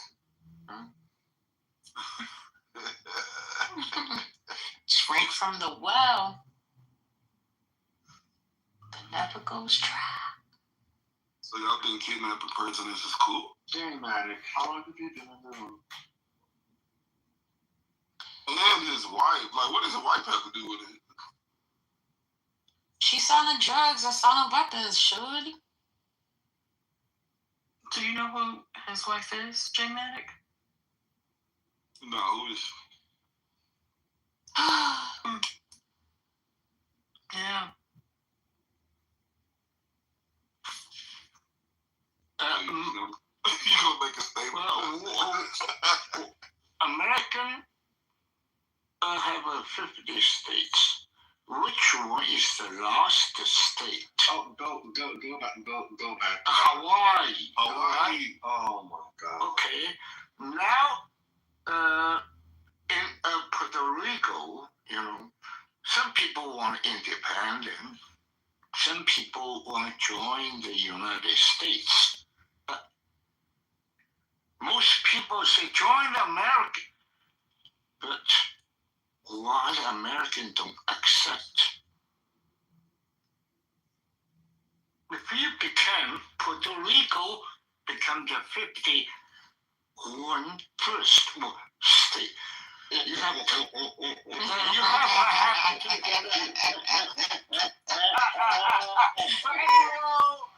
subsidize the 2 senator seats and federal benefit. That's right. Americans don't want it. Oh, okay. Oh, look at your dog. Look at the cutie booty. Is that a girl or boy? It's a neutralized boy.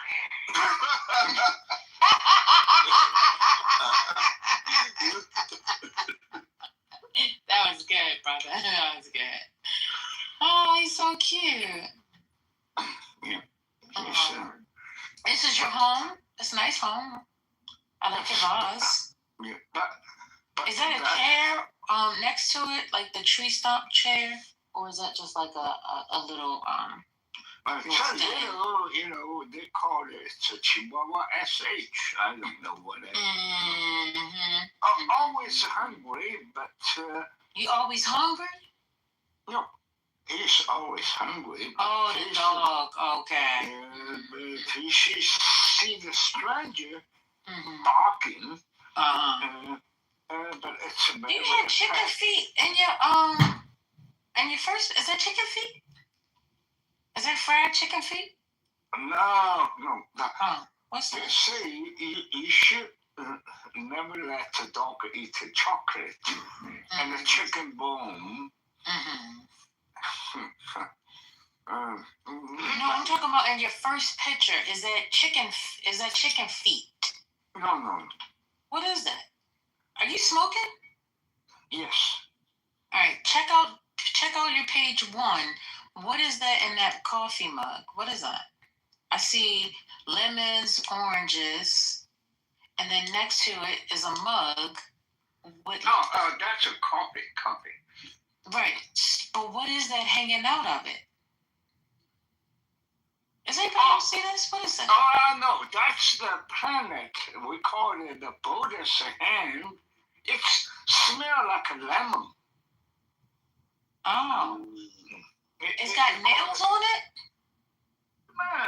No, you look at it. This planet, it's smell and it tastes like a lemon. Okay. We call it, it's like a Buddha's hand, but anyway. Buddha's hand. Okay, got it. And then you had a sticky bun for breakfast? No, this is the only smell. Yeah. Oh, you play cards? Look at you. What kind of cards you be playing? Hold on, what country are you in? Oh. What country are you in, if you don't mind me asking?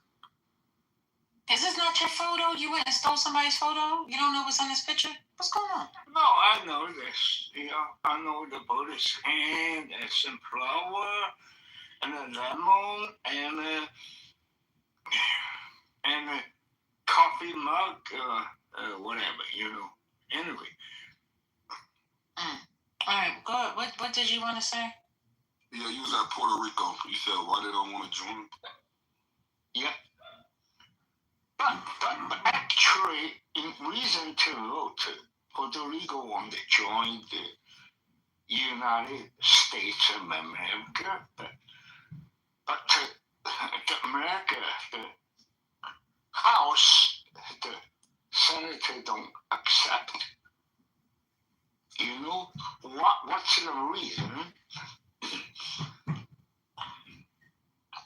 If Puerto Rico join, become the 51st states, they will have to qualify the federal, money and 2 senator seats. So the Congress don't agree with that. Just stay. What are you here? What are you at? But don't become the states of the Russian or the China.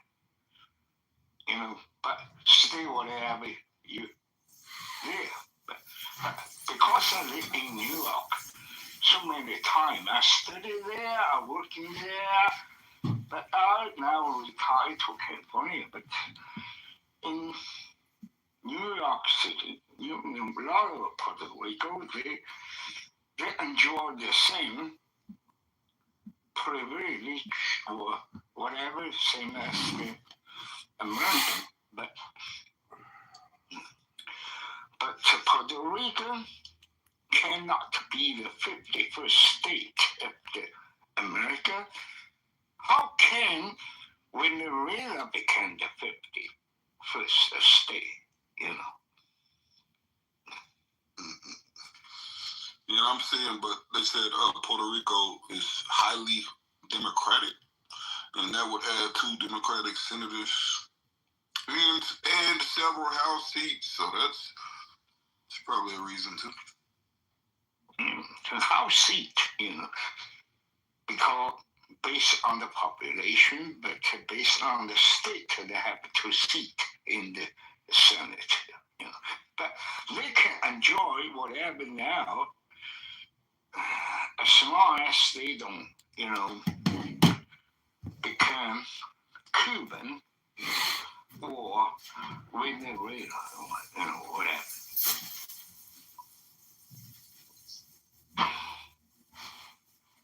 First lady, I have a clip of a recap of the court proceedings today. It's like under 2 minutes. Is that okay? That'd be nice, sure. But okay. Girl, let me cue it up real quick. Give me one. Okay. It says that Puerto Ricans can't vote for president either, and they have no voting members in Congress. That's right. But, yeah, because they are not a state of America. But they can enjoy another benefit or not. I can't never get my eyebrows to match. They always. Do they pay the federal tax? No taxation, no representation. No representation, no taxation. One is higher than the other. Okay, I got the clip ready. Okay, thank you.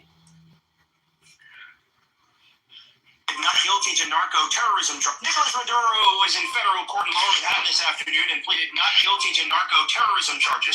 Through an interpreter, he told Judge Alvin Hallerstein he's innocent, not guilty, and a decent man, the president of his country. His wife, Celia Flores, pleaded not guilty to 3 charges. Both wore headphones for translation. Judge Hallerstein asked him to confirm his identity. Maduro stood. The interpreter repeated the question, and he confirmed. Then he waived a public reading of the indictment. Hallerstein read him his lawyer right to remain silent. There are 4 counts against him.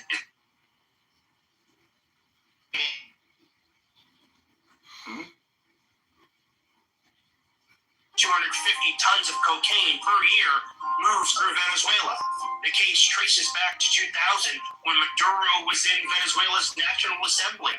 Prosecutors say he moved cocaine under protection of the Venezuelan law enforcement. As foreign minister from 2006 to 2013, prosecutors allege he sold diplomatic passports to traffickers who used government planes to move drug money from Mexico back to Venezuela.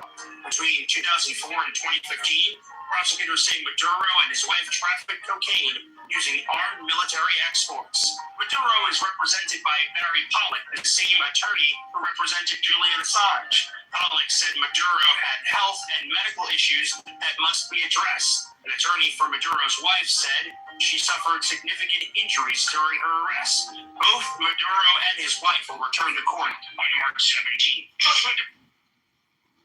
17. All right. We heard about that, but that was a rumor. Thank you, Kia Andrea, for I'm not sure the man. Raymond. Okay. Why don't you turn your mic off for a second? Just for a second. Go ahead. Close your mic. Close it. You can close it. Okay.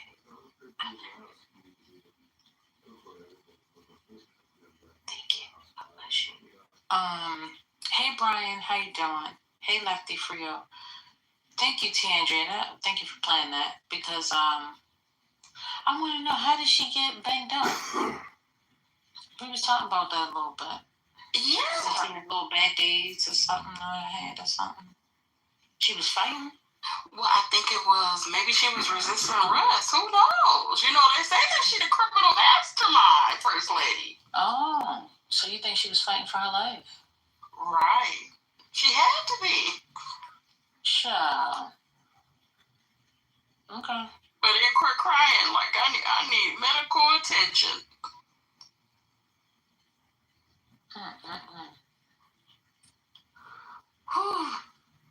We're going to have news on this every day. We're going to have a news feed for everything. We're going to always have something to talk about. That's for sure. I appreciate the conversation. Would anybody else like to comment on the clip we just heard? I mean, I heard a little bit of it, but how do we know those things is true? We don't. Well, the things that were reported were discussed in court. So they're part of public record. And you can request the transcripts. So what they're saying is what they said in court. Yeah, but just because it's said in court don't necessarily mean it's true because, I don't know who in court actually made those statements because, it's his attorney's job to pay him to be a beautiful man. You know what I'm saying? He's a president. He's going to have the top attorney for his respected country. So that don't tell us what's factual just because, something was said in court. But I don't think that he was Satan the way that America and Trump is trying to paint him, but at the same time, I don't think he was just this saint either.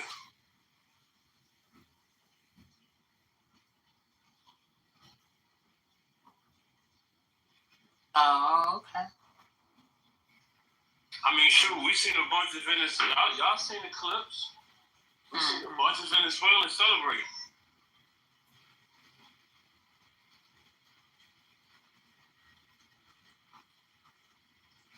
Yeah, that's called propaganda. can't y'all just play to be propaganda? Wait, propaganda? I mean, Someone celebrating? So it could be propaganda in regards to the fact that, like, maybe her hand really isn't hurt, but they're reporting that it is hurt. That's what I think he's saying. Oh, of that. I thought it was about people celebrating. No, you gotta go look at Venezuela, the actual country, not the people in Miami. Hello? I mean, the two groups of people protesting in New York outside of the courthouse, one group was protesting that they were happy, this is Venezuelans, happy that he was arrested, and then the other half was unhappy about how the American foreign policy was behaving, but not in support of him per se.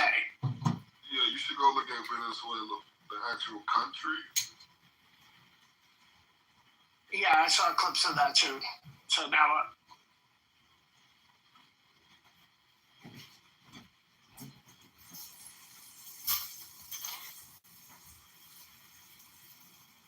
was it exactly half?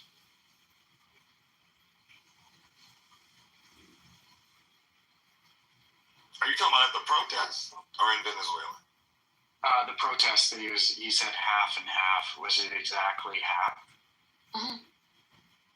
Geez, I don't know. I didn't do a head count when I was down there. I'm sorry. Y'all see a Fox News video, just run with it. What's going on? It's like I mean, you gotta look at it like this. This man was definitely somebody's jefe. He was the boss. And so, you come and take my boss, I'm going to be upset. He definitely was feeding some wolves. And those wolves is tight right now. I mean, you got to keep it above. You know, for all that they saying that he did, and the wife, if this is true, there was some people that was eating and eating well. And you just cut off the food supply. So those are the people you gotta watch out for. And with that, I land. You know, all gangs feed their people, right? Like you got Mexican cartels who are literally feeding and taking care of the whole entire town. But that don't mean they're not oppressed under the rulership of what they're doing, right? Like they could be making this little young boy be a drug mule, but they paying him and they paying his mom so they can run their illicit and illegal business throughout the city using the politics and the government. So yeah, he's feeding people, but it don't mean that he's not corrupt. Alright, so do y'all know? I'm not saying that. I just said what I said. You can add what you want to it. Well, I want to ask y'all, did y'all know that Venezuela does not use, well, let's say this first. Venezuela has the highest amount of oil in the world. Oh, Jesus Christ. No, honestly, like. Yeah, they do, but guess what? We know that. Yeah, they do, but now America. Hold on, wait, let me finish right quick. I ain't talking, y'all talk. The thing is, all right, so first of all, they have the highest amount of oil in the world, heavy crude oil, the most expensive. You feel me? And, the next thing is. First thing? Well, no, this is the last. Well, this is gonna be the last thing. So the last thing, they quit using petrodollars. They quit using U.S. currency for people to pay for the oil. Okay, check this out. Maybe y'all just now hearing this. Like I actually economics, and check this out. They started using Chinese yuan, Russian rubles, and there's one other currency, but they do not use U.S. dollars anymore. Chinese yuan. Using shekels. Yes. Come on. So y'all don't study currency. Go ahead, Jane Maddie. You got it, baby. Go ahead, baby. Go ahead, baby. Y'all only know. Go ahead, dramatic. Before they start jumping, you just gonna say what you want to say. Let me finish.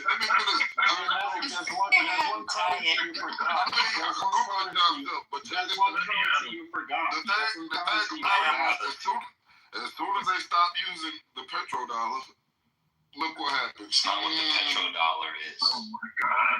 Do y'all even know what it is? Yes, we know what the petrodollar What is it? What is it? It is the use of the dollar.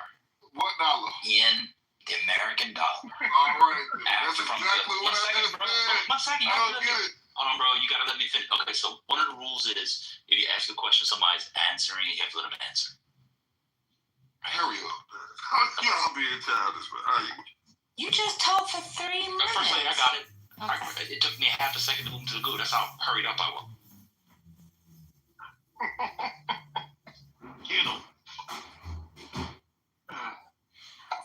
The petrodollar.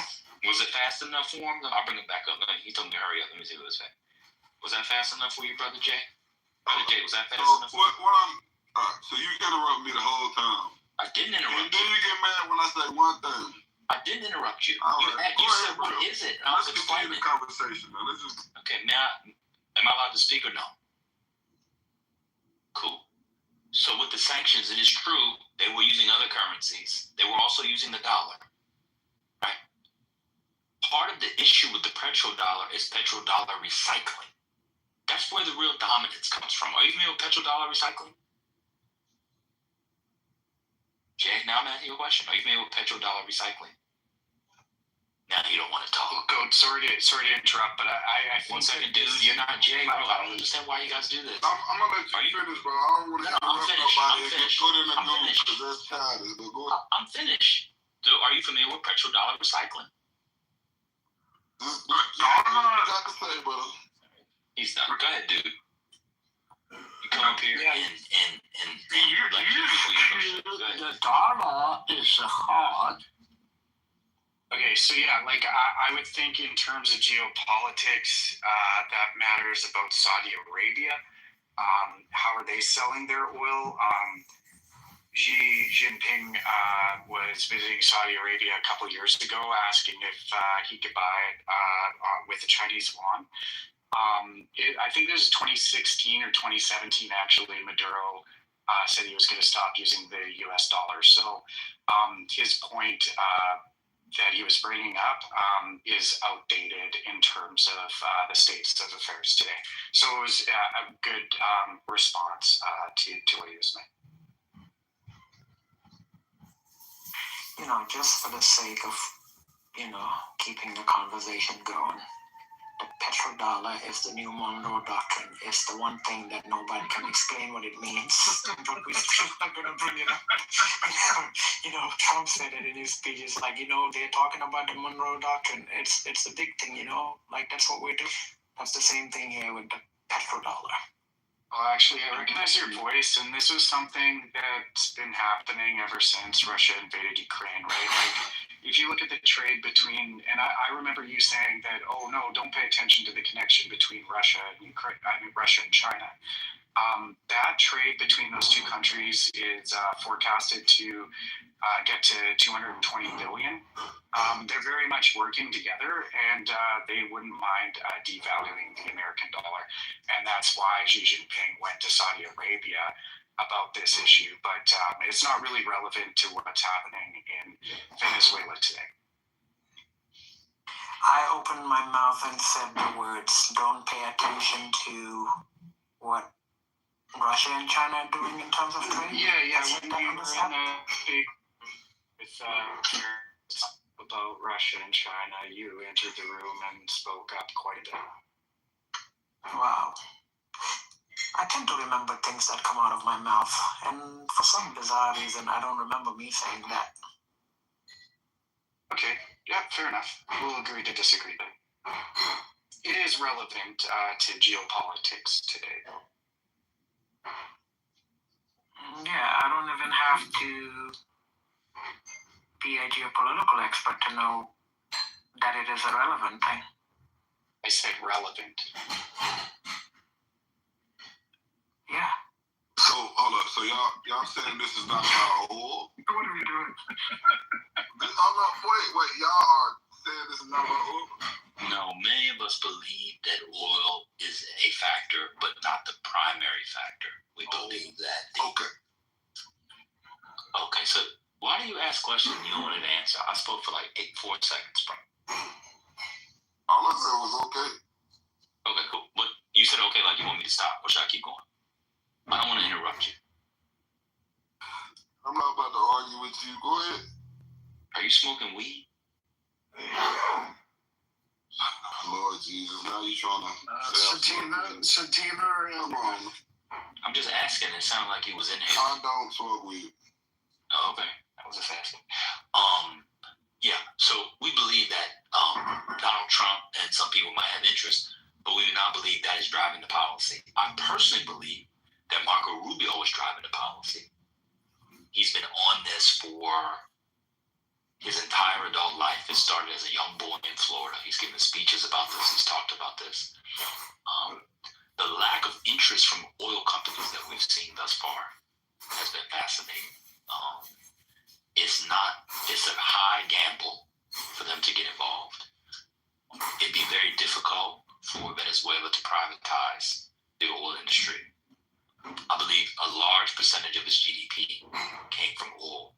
If they were to privatize it, I don't know what they would do. And the people are already poor and starving as a sort of a general matter. So I believe it is a factor.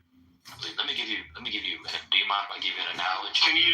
Hey Matt, as you're explaining that, can you explain the low oil companies? I wasn't aware of that. Low interest oil companies. Yeah, no one's said anything about investing. Even Fox Business, I read an article on Fox Business that said oil companies mum on Venezuela, MUM. You've heard no investment. Someone said earlier there was some former Chevron or Citgo worker that's trying to raise $2 billion, but it would just be very expensive. It'd be really expensive. Somebody was arguing with me yesterday, and they came around to the exact same numbers I said after he argued and yelled. To get it back to capacity over the next decade, you need about a $500 billion investment if all things go perfectly. Okay, and that's only in terms of extraction. Oh my goodness, bro. I just want to ask you what I'm answering my brother's question, though. Can you not listen to it? Go ahead. That's for interrupting you. Why interrupted me? Go ahead, Brother Jay. Well, I just want to ask everybody here, what American oil company was in Venezuela? Chevron. They had about 25% of the, I think they were about 25% from, what is it, PVSD? I forget the acronym for the state-owned, no, the state-owned Venezuela. They were doing about 25% of Chevron. Were you finished telling your first story? What's going on? No. It was actually Exxon. No. Okay, you can have a seat in the goo, okay? Wait. No, wait a minute. I'm asking a question. You were talking, CEO interrupted and asked another question, and then you started answering him. Then you allowed this guy to ask a question. I'm confused. Which question, which comment, which story are we on right now? I'm just gonna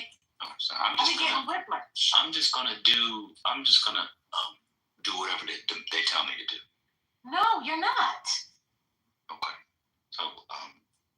So we're gonna listen to me, and we're gonna go back to what you were originally saying. Okay. So yeah, it would be a huge investment.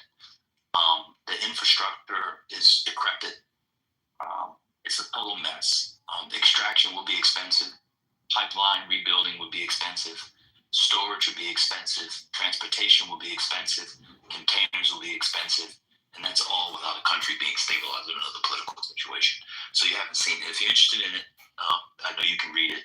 And to be fair to you, it'll just be the first line of several paragraphs. Sorry, brother, I got it. I'm sorry. Well done. Goldman Sachs has a report out on it. There's a bunch of stuff that's been out. It's just too expensive. Go ahead, J Matic said I was wrong. I'll have the brother come back up. I can't invite him back up. Can somebody bring up Brother J Matic?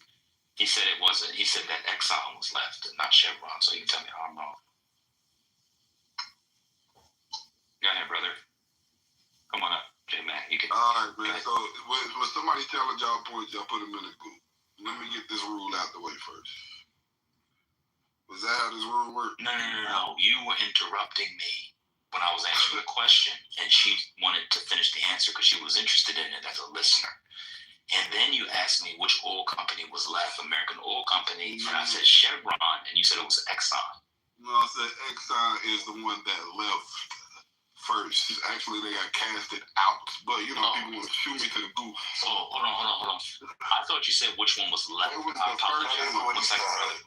That was the first one. Jay, you got to calm down, Jay. If you want to have the convo with the smart people, you got to chill. We all thought you said which one was left. Hold on, brother. We all thought you said which one was left. No, I didn't say that. Okay, so you said what was the first one out? I actually don't know the first. Come on, bro. Now you Come on, bro. I don't know the first one out because Exxon was there as late as 2007. Nationalization started in the mid-70s, brother. So I don't know if another company was fully out first. Exxon got like $1 billion settlement. But I don't know if it was ConocoPhillips or another one got like a $10 billion settlement. I forget which one it was. So, and you were saying what was the first one that left, Exxon would also be wrong. It's okay to be wrong, but all I'm gonna say is this, man. Exxon was there. They got a $1 billion something settlement. The thing about it you didn't mention, Venezuela did not pay them. You hear me? I know they have. I know they paid. Well, they paid a little bit. So there was the initial claim. Well, wait a minute. You didn't ask me about payment, bro. Yo, don't come in here and do a little dumb laugh. You didn't ask about payment. Hold on, bro. This is actually annoying at this point. You didn't ask me about payment. I gave lots of information. If you ask me about the settlement, I don't know why y'all come in here and quizzing me like it's a oral exam. You barely got through fucking high school. Come on, bro. It's not funny. I'm college educated, brother. And then you need to give your fucking diploma back because you sound dumb. You must have gone to Oklahoma State. You go to Oklahoma State? Lord Jesus. Yeah. Bro, I didn't mention the settlement because we weren't talking about the settlement. Yeah, I know. I did it on purpose. I knew she'd come. That wasn't about you. Well, I was going to say ICBC, but no. No, the joke was y'all supposed to say he went to Rice. You don't even know about it. Hold on, J-Matic, it's not about you, bro. It's a joke. J-Matic, it's not. J-Matic, it's a long-standing joke. Calm down, brother. You're screaming. It was the joke to get people to say he went to Rice. J-Matic, chill out, brother. I'm glad you went. I think you're really smart, brother. That's why I like talking to you. I love OSU. I want us to go to college. They should send their boys to college, not just buying guns. If you look at my name, we have a long-standing joke about Rice, and we always make fun of Kimberly from there from Oklahoma. That's why she came up. It really wasn't about you, bro. Don't worry about it. All right, you cool? Got it. All right, cool. That's why my name is Ban Rice, bitch ass nigga Rice. Anyway, yeah, they didn't pay them back, but the other company, I can't remember, I'm blanking on the one. They still owe them like $10 billion. So ExxonMobil is not even one. Do you know the other one? I'm blanking. Is it ConocoPhillips? I'm just letting you know the first one now. No, Exxon was not the first to leave, brother. Wait, don't do the laugh. You're right. Conoco is right. The laugh is, I gotta be honest with you, the laugh is why Hurricane came up and started talking to you. I'm gonna leave it right there. I'm done. He asked who was your first. When he asked who was your first, why did my name come up again? Tell me. I said because of his laugh. That was nasty. It was nasty work, brother. I apologize, brother. Don't forget the heavy crude oil and the big black thick. Yes, he did say it was big, black, and thick. There's a light sweet black and thick. Hey, you missed a lot, brother. That got spirited excited too. I was on the phone thing. So we all thought you said who was left, but even who was the first to leave. His question was who was the first American company there? That's what he asked. What did he say? Wait, what did he say? Who was the first one there? Yeah, who was the first American oil company in Venezuela? That's not what he asked. He used the word left. I thought it was left, but I think we're getting. You're saying who was the first one there? Hold on, J-Matic. Now you're saying who was the first one there? You're probably mixed up my words now, brother. That's what I heard. He said left, and then he said the first one to leave. Now it's the first one there. So why was it the first one to leave? It was the first one there. That's why they were the first one to leave. Hello? Okay. All right. Well, thank you for that. Keep information. saying whatever point will make them sound right. It's good. It's good. It's good trivia. It's good trivia. All right. What's next? Anything else? Hold on. First lady, you always do this. Let's actually. I do what? What do I do? You always say, let's move it on, and you went on first. This is actually You want to sound like me? Like, oh my God, really? Years of You want to fight? to people who don't know shit is not good content. You've done it for hours today. Are you gonna do it again? I'm gonna be honest with you, Kimberly. Based off, I can tell you in the back channel, based off what I'm doing at work, I'm gonna be doing this for the next 3 days.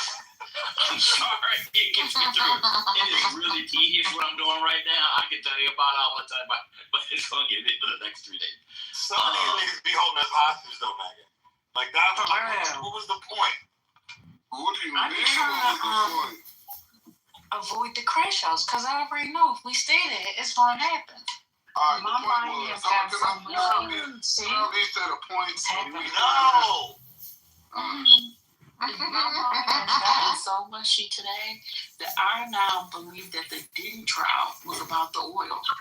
That's not the oil. It was about oil. Like, seriously, though. It really was about oil. It's all about the oil.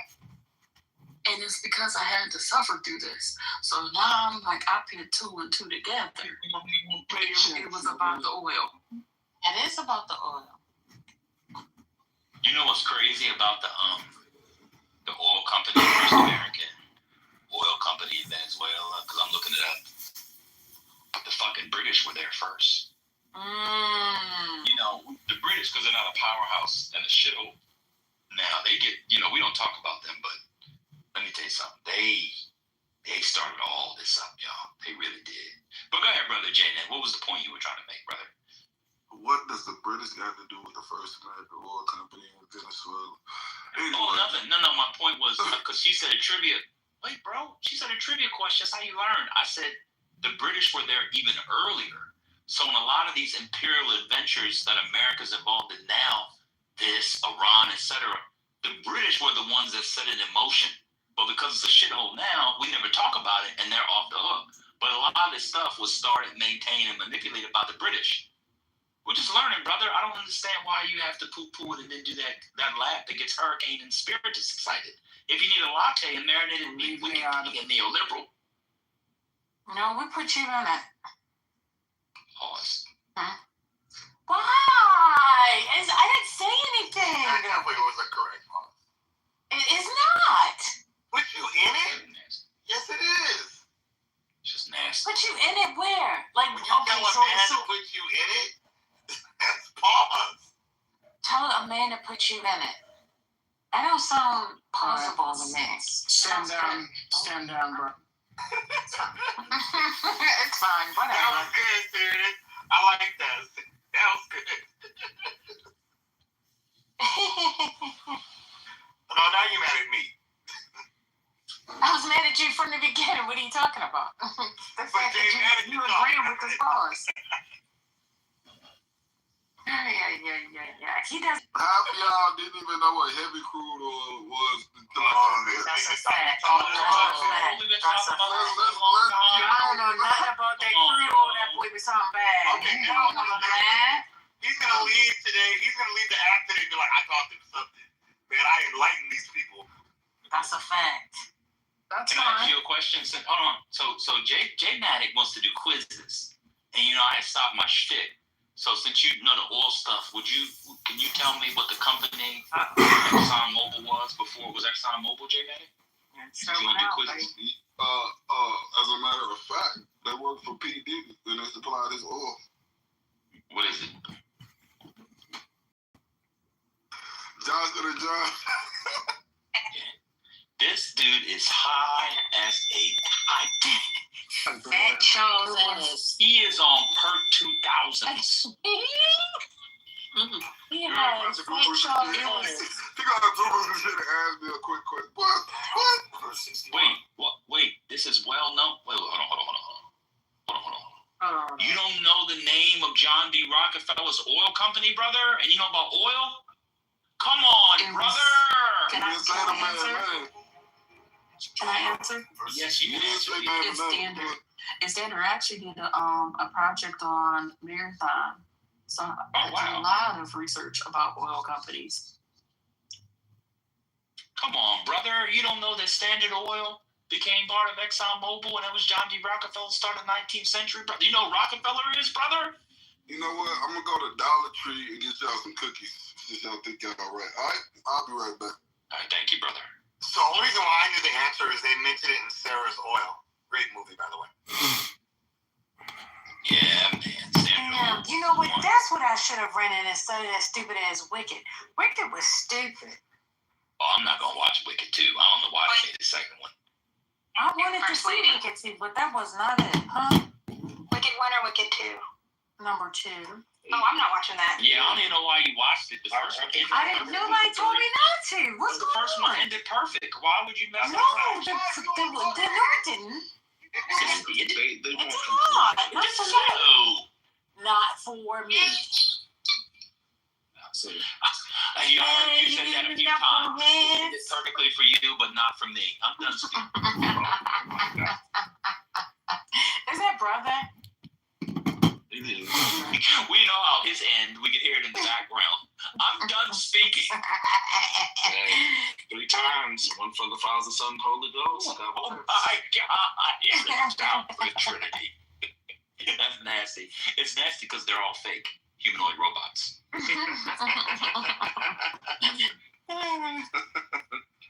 Ooh. So Michael said the first one was only half of the play. No, that's true. If you go see the play, the second half of the play, musical, sucks too. It's over. It's over. Yo, if you have a little kids or your lady, or little kids and your lady, or if you just like that stuff, and you have a big TV at the house, it's perfect how that thing ends. I'm telling you. Oh, what ends? What happened? The first one. Or good is the only good thing about the last half of the show. I was hoping. I didn't like the way it ended because it ended as if she was the wicked one and she wasn't the wicked one. But this number. No spoilers. Oh, you haven't seen it? No. Girl. True story. Wait, what are you saying? The first one ends like she's the wicked one and she wasn't the wicked one? Yeah, the black lady's not the wicked one. She's a nice one. Yeah, but you get the sense that she can turn into the wicked one because you get Wizard of Oz later on. So I don't need to see how she turns into the wicked one. There's not even any good songs in the second one. Okay, all right. Can I get in on this conversation? Yeah, man. Well, so they're very different, the first half and the second half. The first half has the best music. The second half has all the character.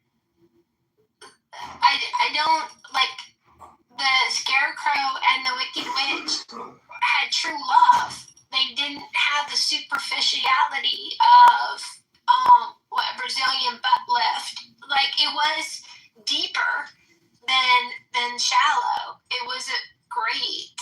They're different, but they're the yin and yang. It's kind of difficult to hate on part 2. That was where the meat of the story was. That was where the substance happened. Anyway, that's my 2 cents. So there are people on stage and in the chat who have gotten BBLs, and you just shot at them for no reason. That's wild. You can't have true love with a BBL, she suggested. That's nasty work. Am I wrong? Are you gonna pick a mate because her butt is bubblish? Yes. Bubblicious? Well, Really? This okay, that's fine. If that's your character, if that's how you that's fine. You got it. Superficial, Are Catwoman. you crashing? Did somebody leave you to go with somebody with a BBL? What's going on? This is sounding personal now. Let me go through. Now I need to know more. I need to know more. So you can say the story of the second one is more important. And you get it. That's why I would recommend reading the books. But from an entertainment standpoint, it's less interesting than the first. So, yes, the music from the first part is much better. And as a goal, you want the good music, dancing, etc. If you want characterization in the storyline, I'd recommend reading the books. Or since it's Clubhouse and none of you read here except me, brother, and Kimberly Foster, listening to them on tape. There you go. Fuck off. Who was that? Me.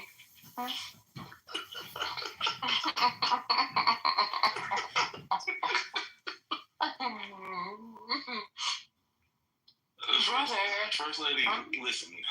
Huh? To be fair to me, you can't. No. I don't want to be fair to you. I don't want to be fair. You can't get rid of my sayings. And then the words that you said in 2026. But nobody said anything. So hello. Well, no, you can't. See, you trying to do that white people, whataboutism, and it don't work for me. That's what that is right there. That's that white people whataboutism shit. No, I don't take You it. used to be post-racial, and now you're... This is crazy. Exactly. I've been hanging around y'all, and y'all jokers too long. Y'all say N-word. No, I said ass. I was going to say I know. I thought you were going to call us that. You wanted to. No, that didn't even come to mind. Not yet. Give it a month. Give it a month. No, I mean, no. Don't get me wrong. Don't get it twisted. I'll call you that if that's what I'm feeling. But that wasn't on my mind right then. I was focused on him trying to use his white man voice privilege on it. To be fair, no more fairness. In this attack, which may not just have been to take out Maduro or take out the terminology I should be used. Arrest Maduro. And I'll tell you why.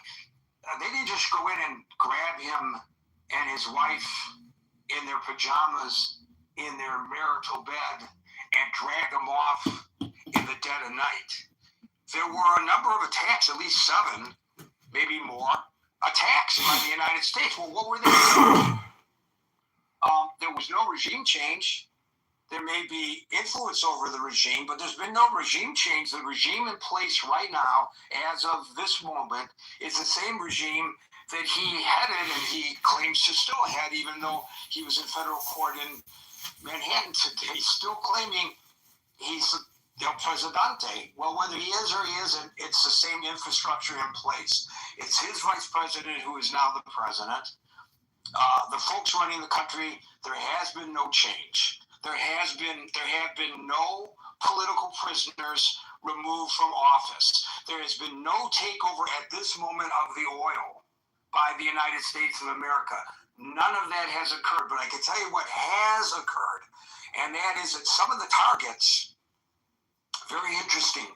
A lot of folks are blinded here in the United States to the fact that there are terrorists who are operating freely in places like Venezuela.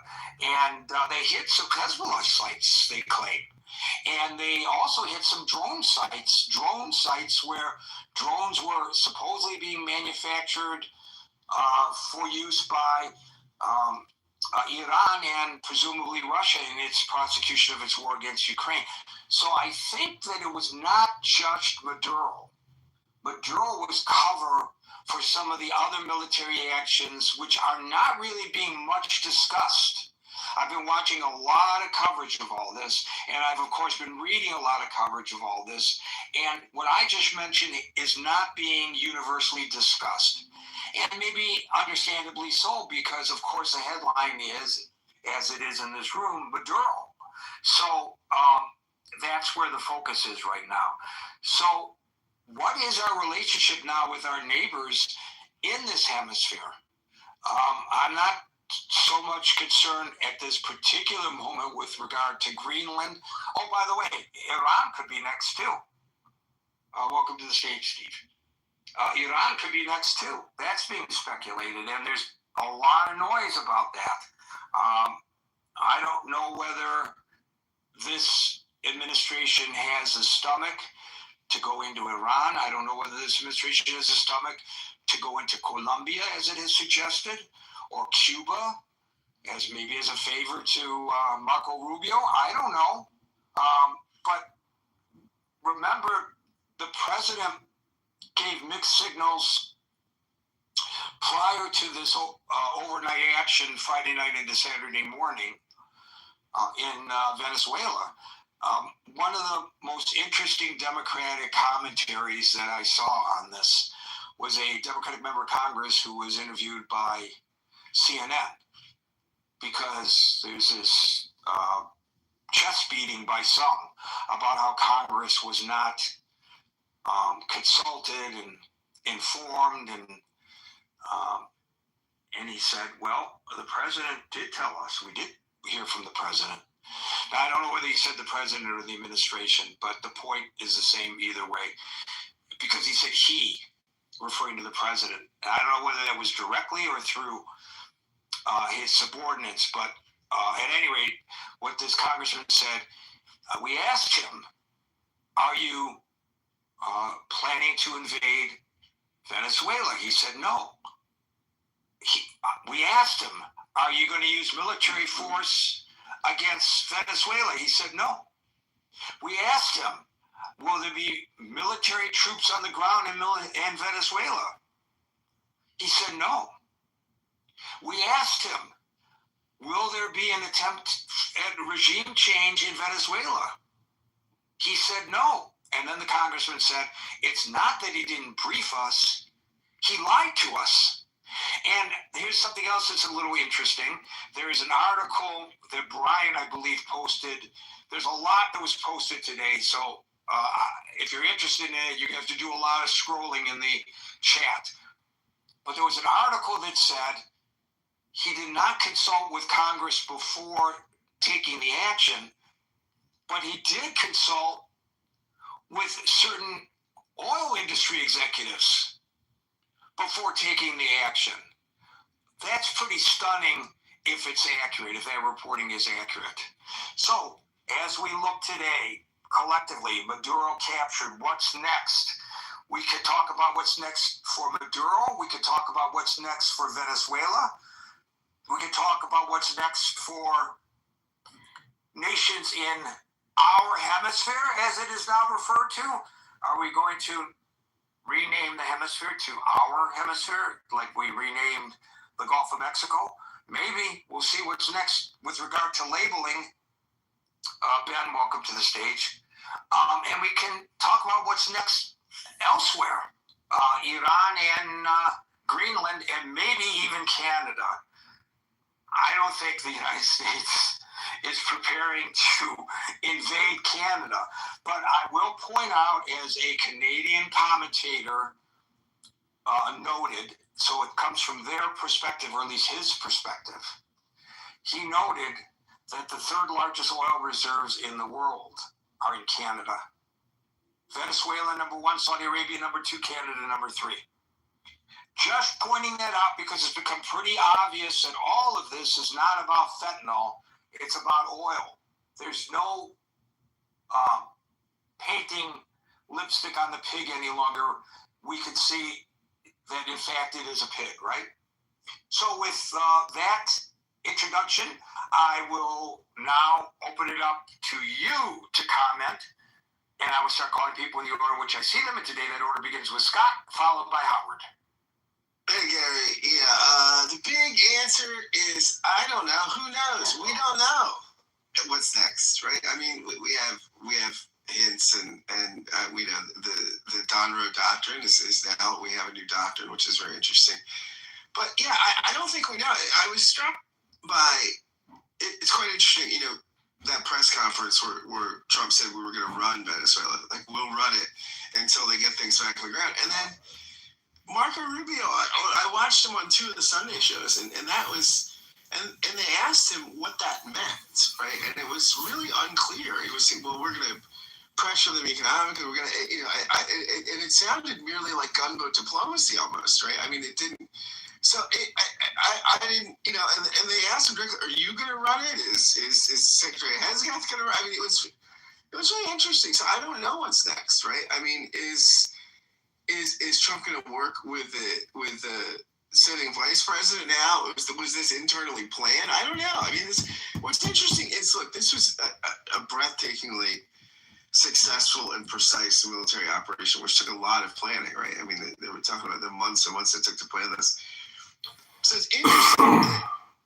I don't know if there's corresponding months and months of planning for the aftermath or what, but it doesn't strike me like that. I mean, it doesn't seem like they're rolling something out that's any more precise than the secret health plan that's coming.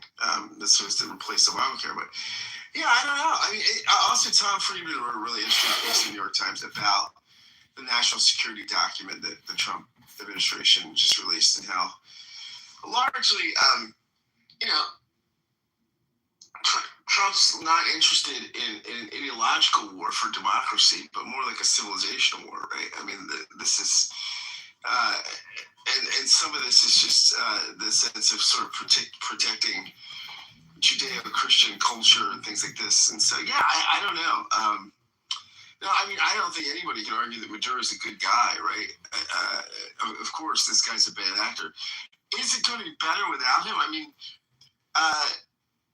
it's interesting. Jon Stewart did a mashup of things they said about Iraq and things they said about Venezuela just now. Exact same things, right? I mean, it was eerie how the parallels were so striking. So, I mean, who knows?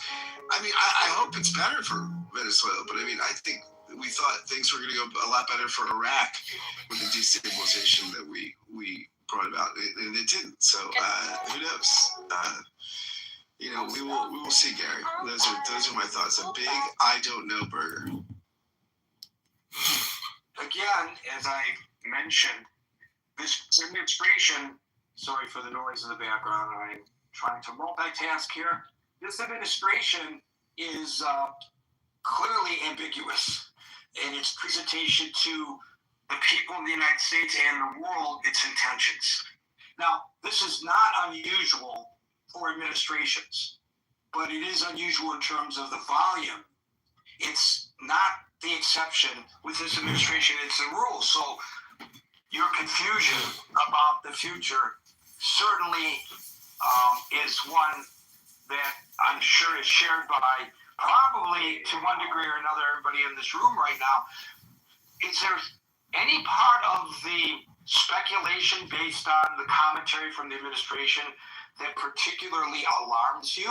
And is there anything that makes you want to embrace one of those potentialities? Well, I will say this. This is not specifically over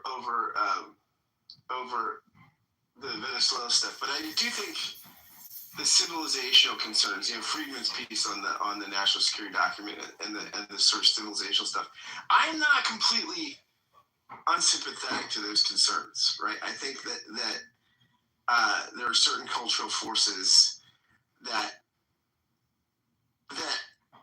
probably would undermine the Enlightenment sort of liberal democratic project as we know it, which I think is a fundamentally a product that owes a lot to the Bible, to Christianity, Judaism, to Platonic philosophy, and things like that.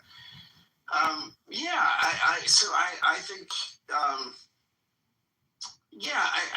I'm sympathetic to that. I think, I think that what alarms me a little bit is just the lack of clarity. Like, again, like I was saying before, that there's so much precision involved in this operation, and it doesn't seem like there's corresponding precision for the aftermath. It just, that's just, I mean, somebody was saying, I think the New York Post was saying that Stephen Miller might be at the top of his portfolio, running Venezuela. I mean, Stephen Miller is not an international relations guy, right? I mean, that's just not in his portfolio. That's not what he does. So, I don't know, Gary. It's all a little concerning to me. Stephen Miller's wife, by the way, caused a bit of an international scandal over the weekend when she posted a map of Greenland with an American flag pasted over the map of Greenland. It's like, why would you do that? You think it's funny to make fun of somebody's sovereign rights, especially an ally? I understand that there may be strategic reasons for us to have greater influence over Greenland and the waters around Greenland than, say, the Russians. I understand that there's competition there, and that is in the national security interests of the nation. But for a wife of an aide to the president to post that, I guess it's a meme, I don't know.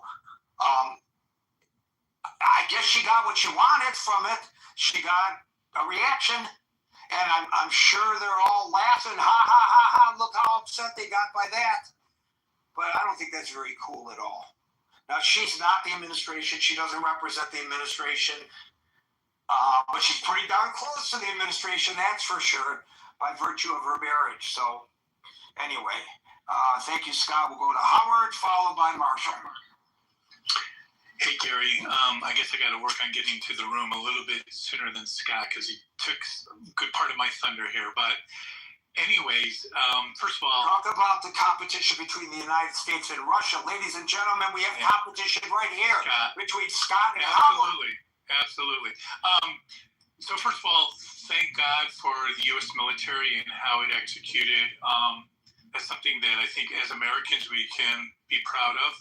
But from a policy point of view, and Scott did refer to Marco Rubio. He was actually on 4 of the morning shows, and he was positioning it as this really wasn't a military operation. This was really the Justice Department executing a warrant, and the military was there to help escort the activities. And he basically said that they had a court order.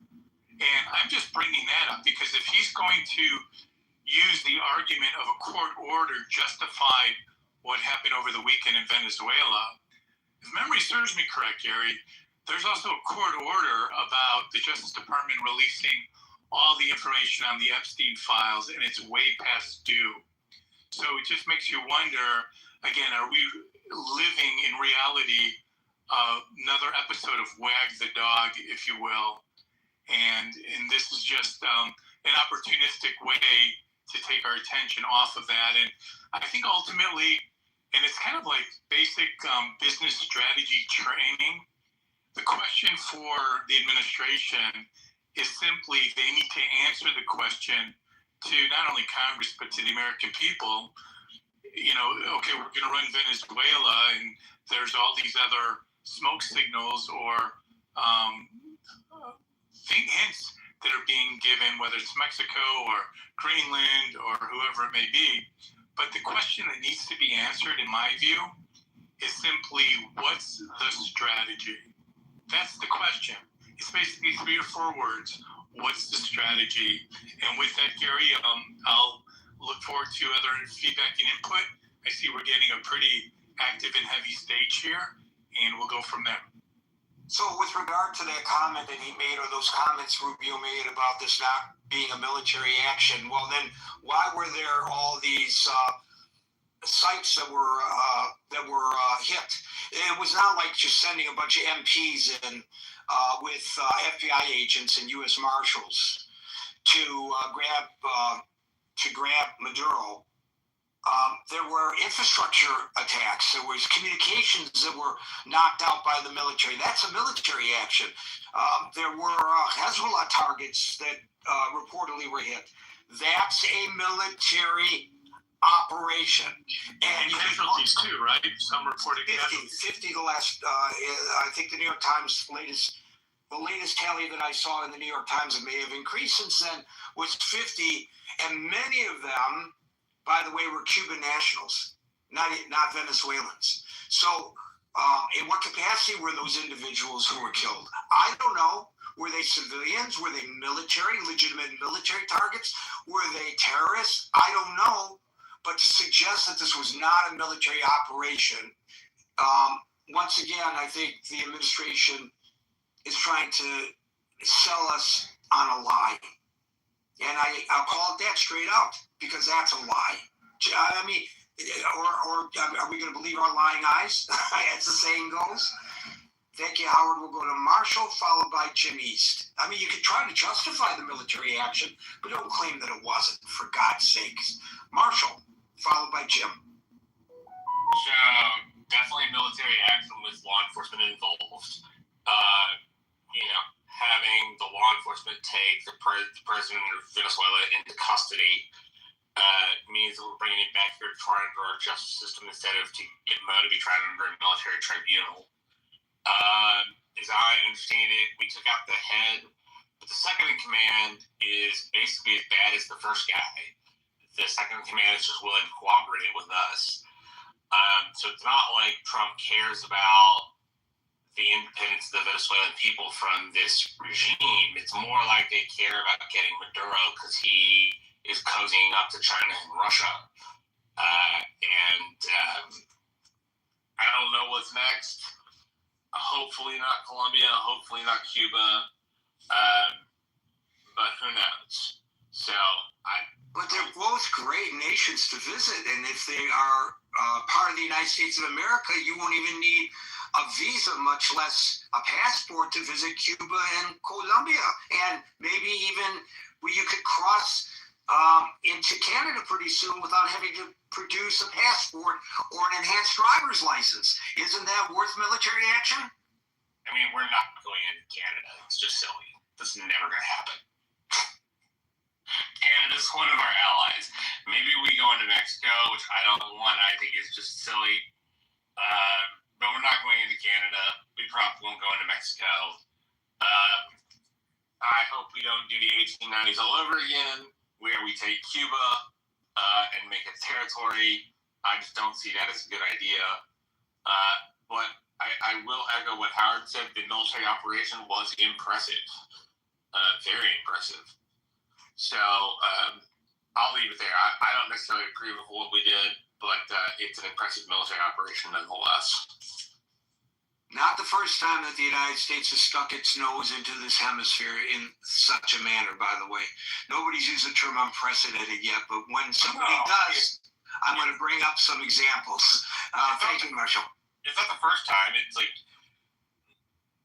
as I've said to several people, the American imperial presidency is back.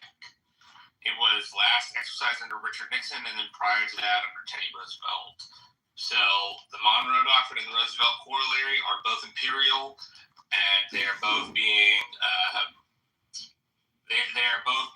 used to justify this action. I will correct you, sir. I will correct you. I will say that it happened under George H.W. Bush when Manuel Noriega was removed as the president of Panama. You're right, although historians don't count H.W. as an imperial president. Well, it certainly was the same kind of imperialistic action as what we're seeing today. Thank you, Marshall. We'll go to Jim East, followed by Hermes. Hey there, Gary. Hey, everybody. Remember the old game Risk? Back in the 70s? Loved it. I love that game. My buddies and I played it all the time. Well, I almost want to get out an old board and set it up. Well, that may be how they plan these things out at the Pentagon. I don't know. I don't know. Well, Anson will correct that assumption in a moment, but go ahead. So here's the thing. I'm really concerned because the one thing that Trump said, and he always tells you, he telegraphs everything. He said, why have all this military power and not use it? We should use it sometimes. And he's been using it a lot lately.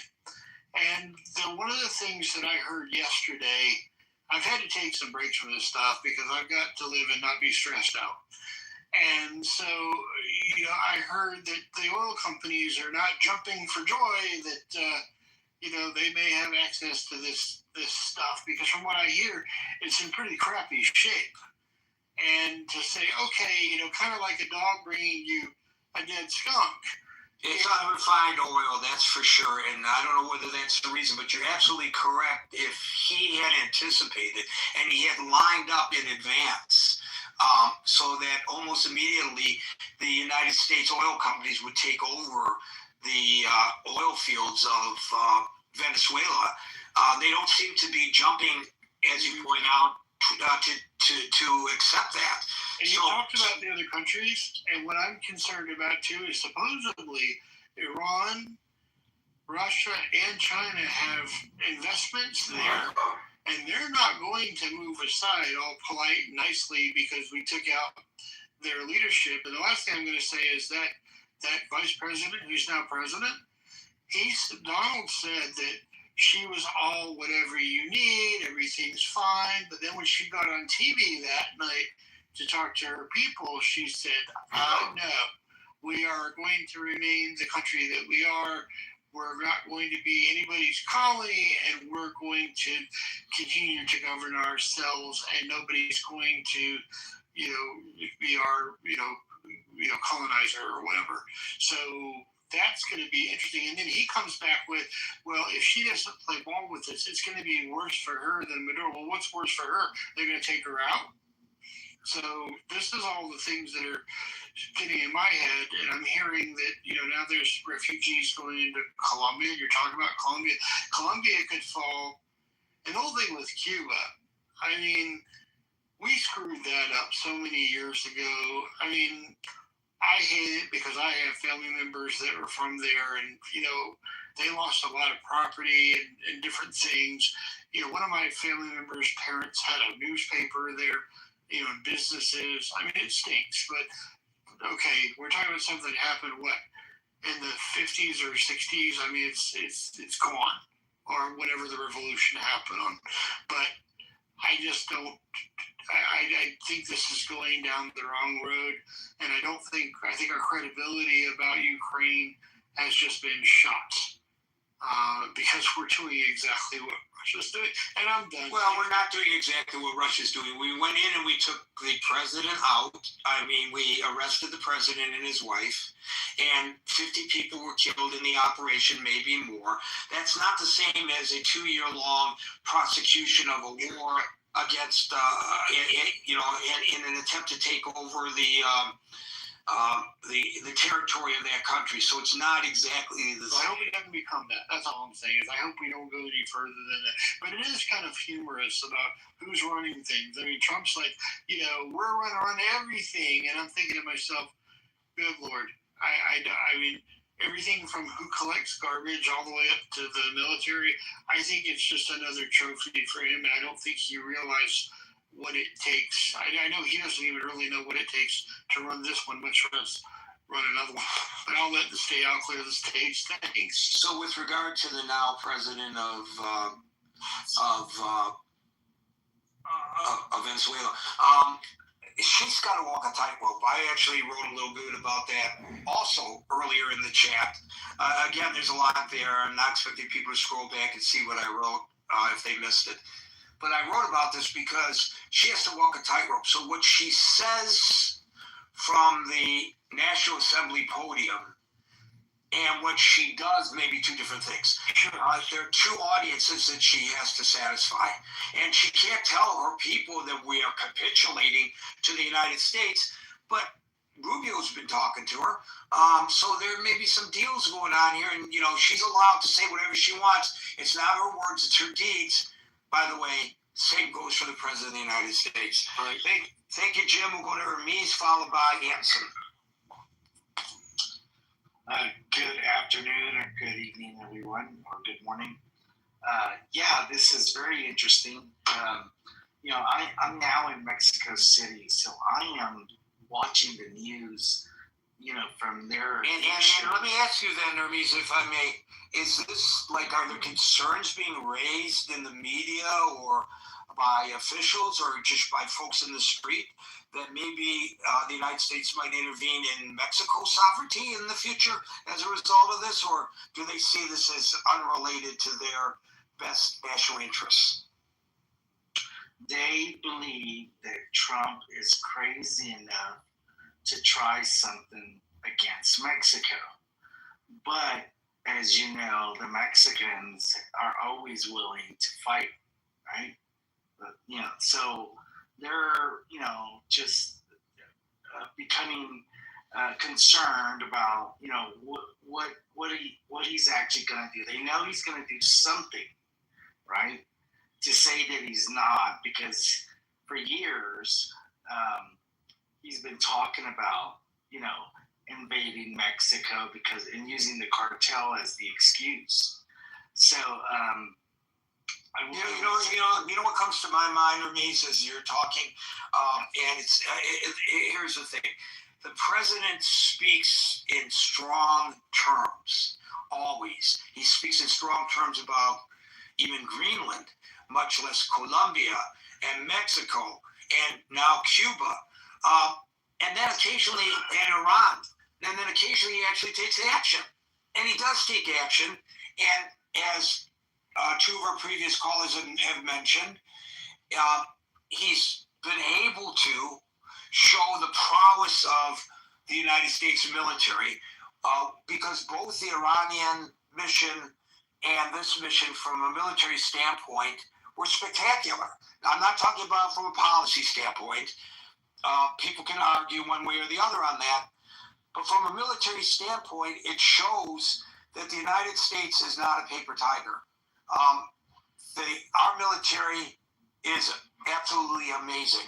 And I think one of the reasons, and Anson will speak to this with greater authority than me, is that they've pivoted from being, the arsenal of democracy to embracing the technology necessary to conduct whatever mission is thrown their way. But in both cases, it was a very limited strike. We didn't go into Iran to change the regime there, and apparently we didn't go into Venezuela to change the regime. We didn't march into the presidential palace and throw out the Venezuelan military. They're still in control. So it would seem to me, and I'm curious your thoughts about this, I think the president is more form and less substance when it comes to all of this. Well, I know these two things for sure, that the UN, a top official from the UN, has already condemned our actions in the U.S., right? Trump's actions. And all of Latin America, when I say all, I'm watching the news channels here in Mexico, and they're interviewing other Latin American country leaders, and everyone's condemning it. It's like he was wrong. And so that means a lot when you have half of the planet saying, hey, this was wrong. But thank you, Gary, for the mic. Of course, remember, more than half the planet always says that Israel is wrong. And from my perspective, generally speaking, not always, that condemnation is not deserved. But it doesn't matter. And a lot of that happens at the United Nations. So you could do the right thing and still be condemned by the world. I'm not saying that this is the right thing. I'm just saying that I wouldn't judge this based on what some of these other nations are saying. I think from their perspective and their own self-interest, if I were them, I would be saying the same things that you hear them saying now on the television there in Mexico. Thank you, Rameez. We'll go to Anson, followed by Steve. I'm going to offer a very limited view, and that is, and I'm going to go back just briefly into history during my time, Vietnam and post-Vietnam, and what the military was trying to do after Vietnam. At that time, in the 1980s, we still had a two-ocean strategy.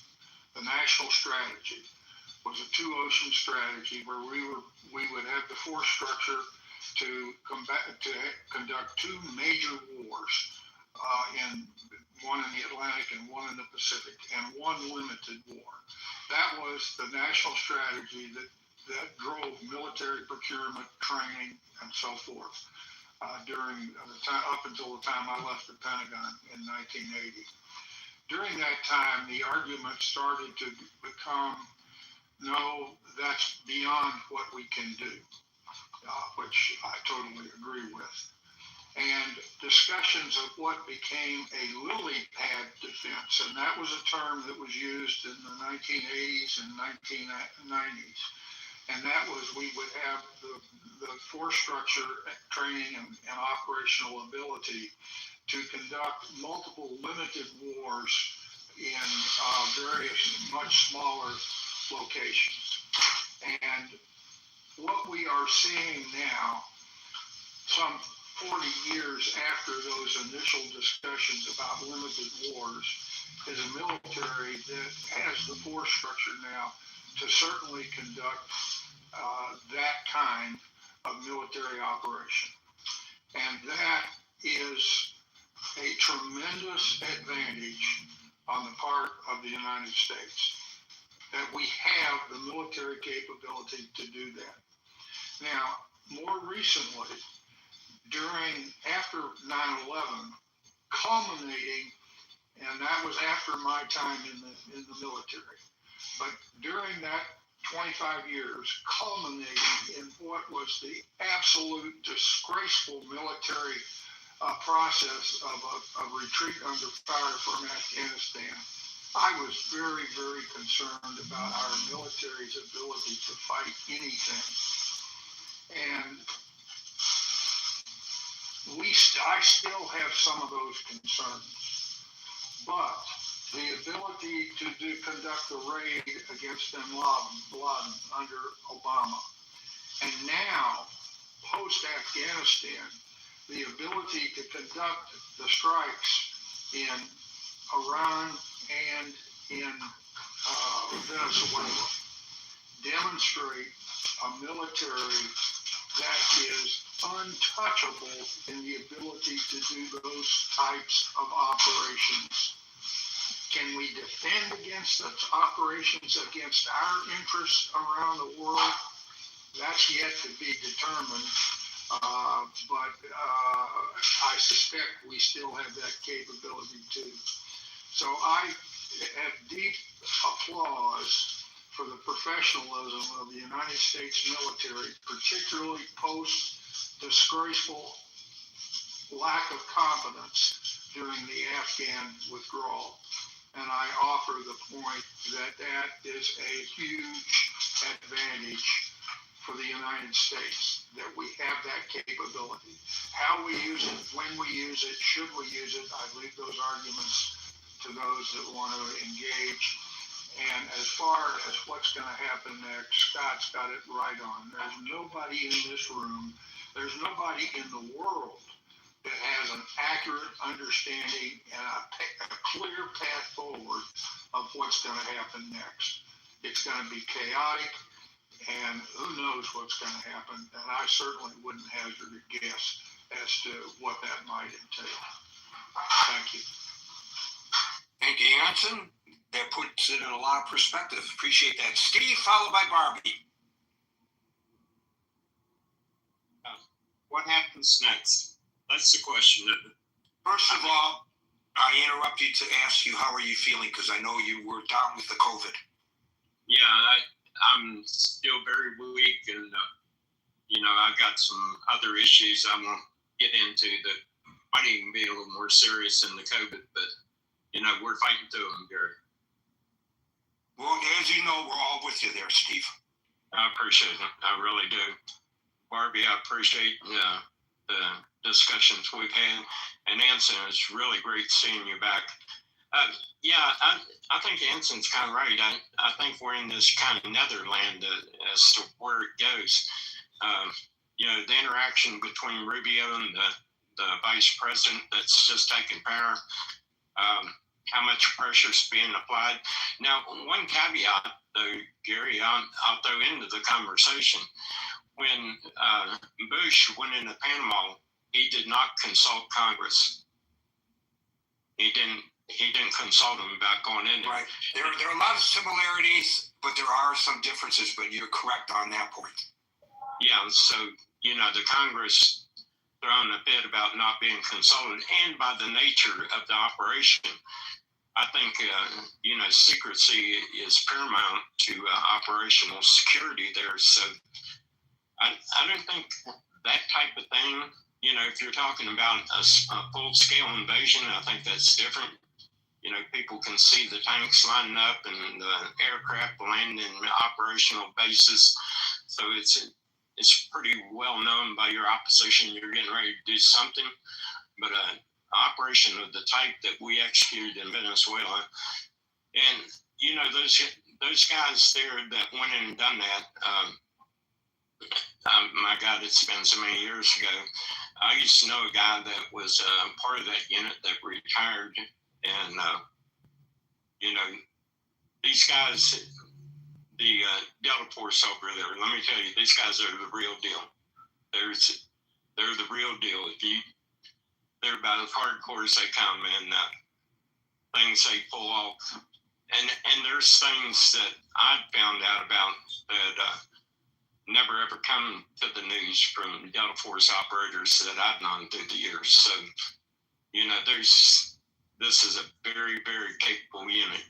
But, you know, here's one thing I'll throw into the mix, and I'm not sure it was primary in the consideration for what we've done, but I think there is something to be said here that if you are a nation state and you are actively engaged in activities that's going to be detrimental to another nation, I think by your actions, you put yourself in harm's way to a certain extent. Now, was that primary in the consideration here? I don't know. I don't have enough information to accurately delineate that. I do know that we've had for years, you know, kind of a wink and nod relationship between a lot of governments and the drug traffic going into the United States. And I don't think as a sovereign nation that you can play both sides of that and not expect some kind of repercussions from it. It kind of comes with the territory. So I think we're in a very volatile state. I think the relationship Rubio and this new president and how this dance between them unfolds, I think will dictate action and events. I think one of the things that, you know, I've heard people say, well, why put her in there? You know, because she's just as bad as Maduro. I think one of the things that's probably being calculated here is what we've seen in Iraq and the utter chaos that came from a wholesale replacement of administrative structure. I think they're probably trying to avoid that. So I think it becomes very complicated in that sense that that there'll be some weaving and bobbing in these negotiations. And like you said, the lady she's got two audiences she's got to talk to. She's got to talk to the people that she doesn't seem like they're capitulating totally, and then she's got to look at the pressure she's receiving from the United States. I would not want to be in that position. But that's my take on it, Gary. Yeah, you mentioned Noriega. There are some similarities, but there are a lot of differences. One of the differences is the opposition, the legitimately elected government, was put into place by the United States. And we then turned the Panama Canal over, you know, which I don't know whether that was a good idea or not. But there are differences. I think the president may be exacerbating the situation, making it more difficult for the newly installed president of Venezuela to do her job when he keeps making these comments. The United States controls Venezuela. How is she supposed to navigate her position domestically with him making these kinds of comments? If it's true that she has agreed to be our puppet, don't be bombastic about it, because I think you make it more difficult for her to be our puppet if you do so, if in fact that's the case. Yeah, I agree with that. You know, there's messaging here and how it's conveyed is critical, and you could, even the words and how the box you paint this woman in could create problems in and of itself. But you know, Venezuela, and they had their election stolen from them too. You know, we should have some concern about the sovereignty of the people. We talk about the sovereignty of the government structure, but what about the sovereignty of the people? And the last I heard, it was like a 70-30, the vote count, and the administration there just said no. So, you know, the people of Venezuela has been put under the thumb of a group of people that says you're going to do it our way, or we're going to come down on you with our thugs and make you do it our way. So, you know, basically, a bigger bully's come into the block and said, no, you're not going to do that. You're going to do it our way. So, you know, there you go. I feel badly for them because on the one hand, they are under the thumb of the communists, and now maybe they're under the thumb of the imperialists. I mean, I don't know what else you can refer to the United States as right now. I could be wrong. I could be cut off at the knees and called shorty for saying that. You know, the president is now suggesting that we can intervene in Greenland. So, I mean, when the president of the United States is saying something like that, it surely telegraphs in the context of this that we have become an imperialistic nation. Maybe we have been all along and we just don't want to look in the mirror. Barbie, followed by Beth. Hey, hi guys. I have a lot of thoughts. I do see that Dianela is on the stage, so I'm very excited to hear what she has to say that she is Venezolana. So she's insight, I think. There's several points.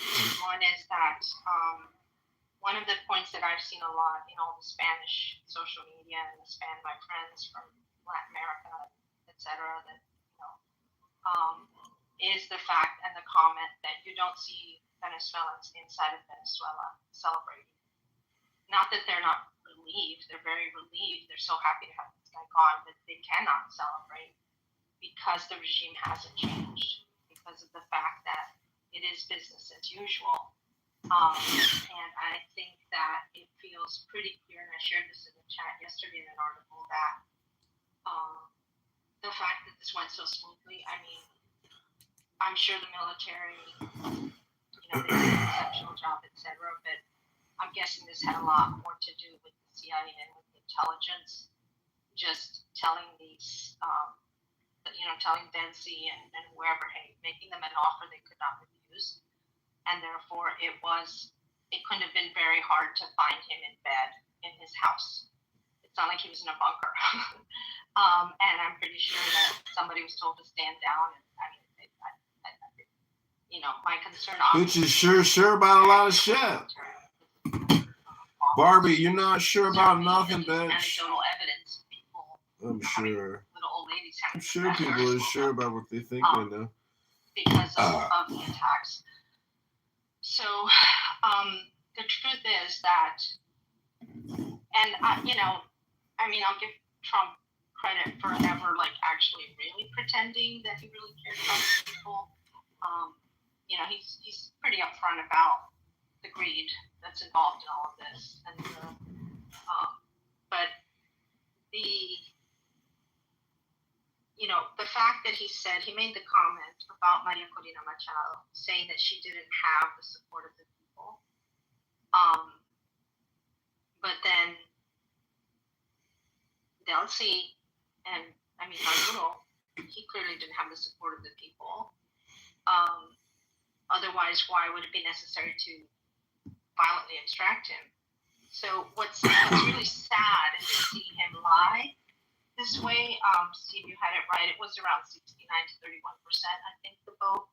And even though Maria Corina wasn't the candidate, the fact that that Edmundo Gonzalez got that much of a vote had a lot to do with her. And again, I can clear this up. My understanding is she's very popular and has done a lot. Certainly more popular than Delcy. But to have him just, couldn't he at least say his blatant lies for us here in the States, like in the house? Do we have to go out to the neighbors and also do that? But anyway, so it's just really clear. This has nothing to do with the well-being of the Venezuelans. It is really, really just greed. And you can say the imperialist presidency is bad. It's never actually gone away. I mean, it's just more blatant now. But as far as U.S. intervention in Latin America, it has been over 41 times in the last probably 100 years or so, and that 41 times is only times that what they're counting in that. I can put some links in. Is times that the existing regime that was overthrown would have survived had the U.S. not intervened. So this is pretty much, 1823, of course, the beginning of the Monroe Doctrine. 1835, Peru. 1846, Mexico. 1855, Nicaragua. Panama, 1856. It goes on and on. 1898, annexing Puerto Rico. 1885, Guatemala again. And then in the 1900s, we go, there's a ton in the 1900s, obviously, including Cuba, including Nicaragua, my neighbor, because I'm Costa Rican American. And I cite this often here, real small, Guatemala, I think it was 1960 something, horrific. And then of course there's Operation Condor in South America throughout, the 80s, which saw dictators like Pinochet and others. We have regularly done this. The United States of America does it all the time. Iran Contra. Absolutely. Yeah, back and forth. It was a ping pong situation there. And what happens is I always say fear creates what it fears. One thing is that here in the States, it's a constant manipulation of conservatives.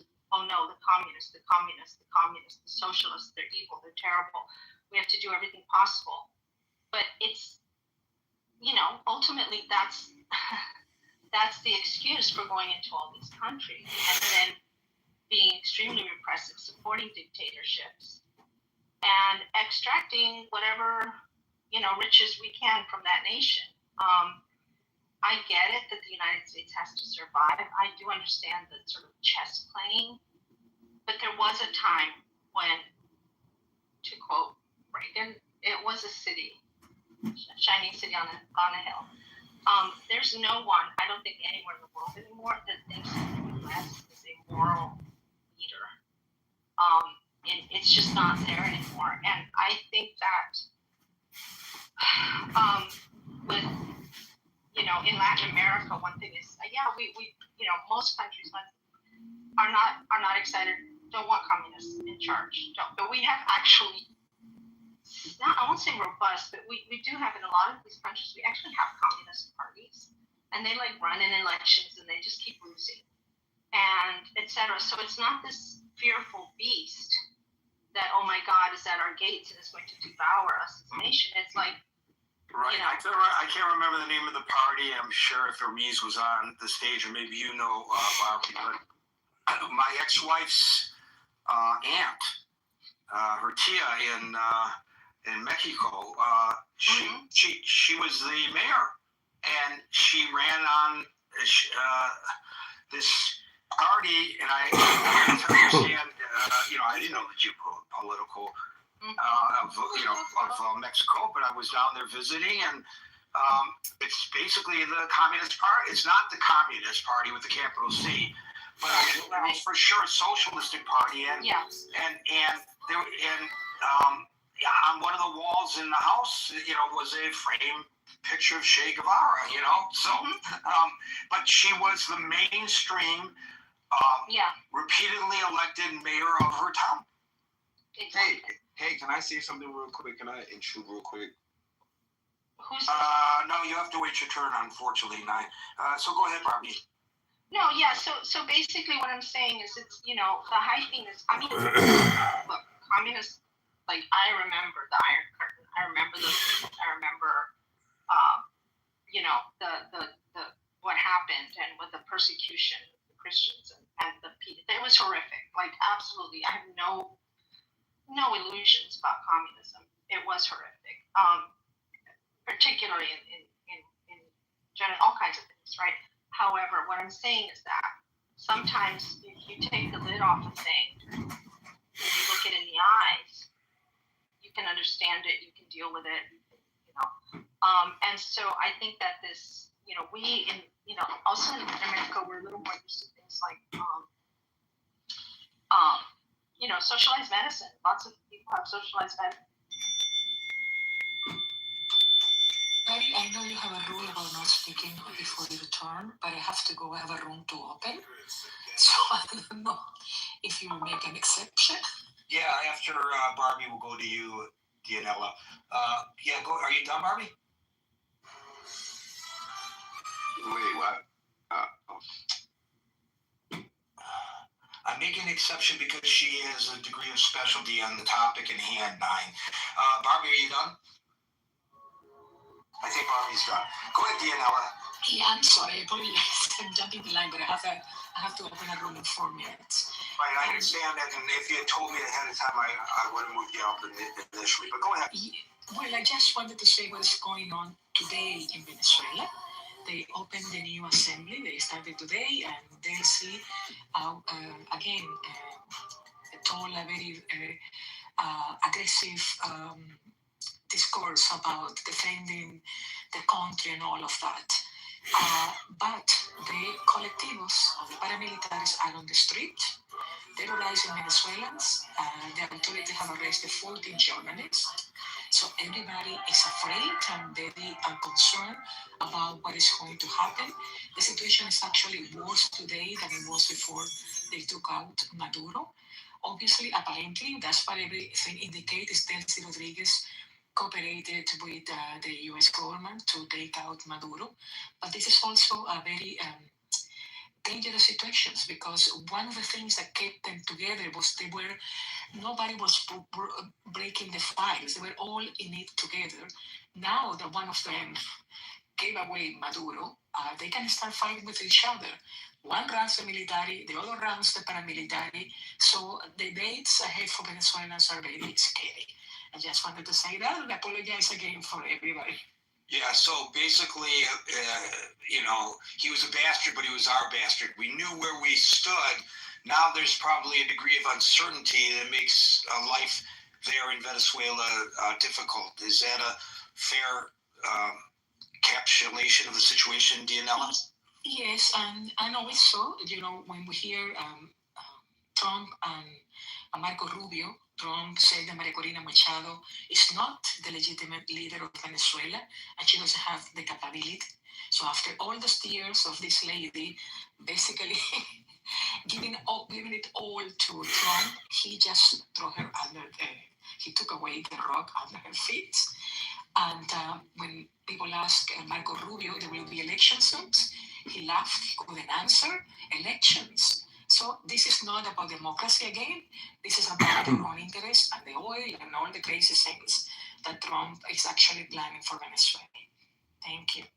If in fact that is accurate and it's about the oil, it'll be interesting to see whether he does wrestle control of the oil because it looks right now like he may not. Thank you for that, Dianella.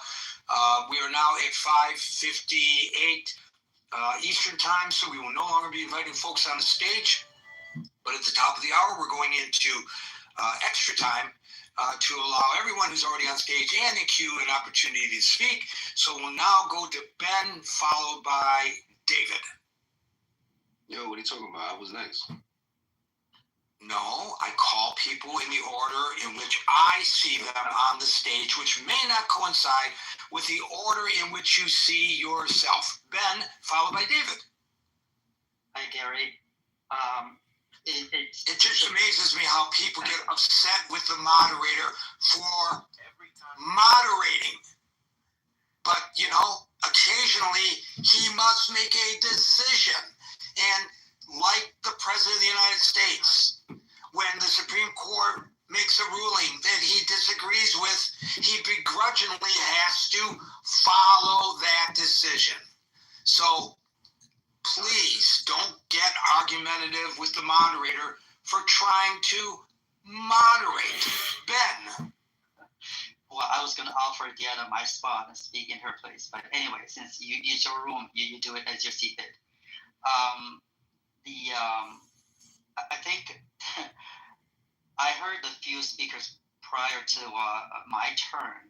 I think some of them were not really happy about the action, but they were pretty much, sort of appreciative that it showed the power, the proudness, and the effectiveness of our military action. I think maybe Scott mentioned that, but certainly Marshall mentioned that. It really got me thinking, what is more important to us? The fact that the end result is good, or the way we go there, it should be legitimate and proper. The analogy that I'm thinking is the old adage that I may disagree with what you're saying, but I want to protect your right to say such things with all my might. Some famous person said that. I don't remember who it is.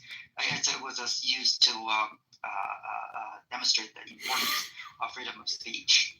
I think the analogy that I raised that is whatever goals that we want to accomplish in Venezuela, one of them could be to save the Venezuelan people from the bad government of Maduro, et cetera, et cetera.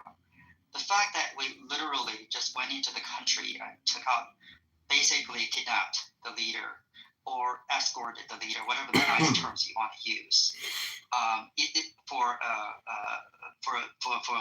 with what we have done, is that what we want to support or even tolerate, even if not support? I think my answer to that, based on what I'm hearing here, and largely in the media as well, is that yes, we do support that. We do tolerate that. The fact that it's really not a legitimate way of accomplishing, certain goals, whether it's supporting democracy or getting rid of a dictator, that seems to be not on the minds of people nowadays, which I think is really a concern. From what I have heard, even from Barbie, that reminds me that the Venezuelan people may not think today they're better off than yesterday, assuming yesterday was the day that Maduro was still in power. Again, another analogy that I think of is cancer.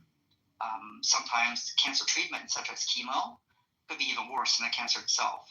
And this is why I go through personally with relatives going in and out of hospitals. Some of the cancer, for example, prostate or thyroid, whatever, it's better left as a conservative treatment without attacking the patient's cancer with strong chemotherapy. I think the analogy for this is that the means and the ways that we are trying to accomplish supposedly a noble goal of helping the Venezuelan people, whether that is even worse than had we not otherwise done that. Obviously, that's the assumption that this action was, Trump wanted to help the Venezuelan people to save democracy, to get rid of dictator. I don't think there's a universal agreement on that. I think many people have said that the motive may not be that. It may be more of a selfish reason from the U.S. perspective. From that perspective, from that vantage point, I recall, Gary, what you said about the Congressman's accusation that Trump did not get permission from Congress to execute this action. I'm not going to call it a war. Obviously, the law requires the president to declare to have a Congress declare a war before he or she can engage in war. So let's assume it's not a war.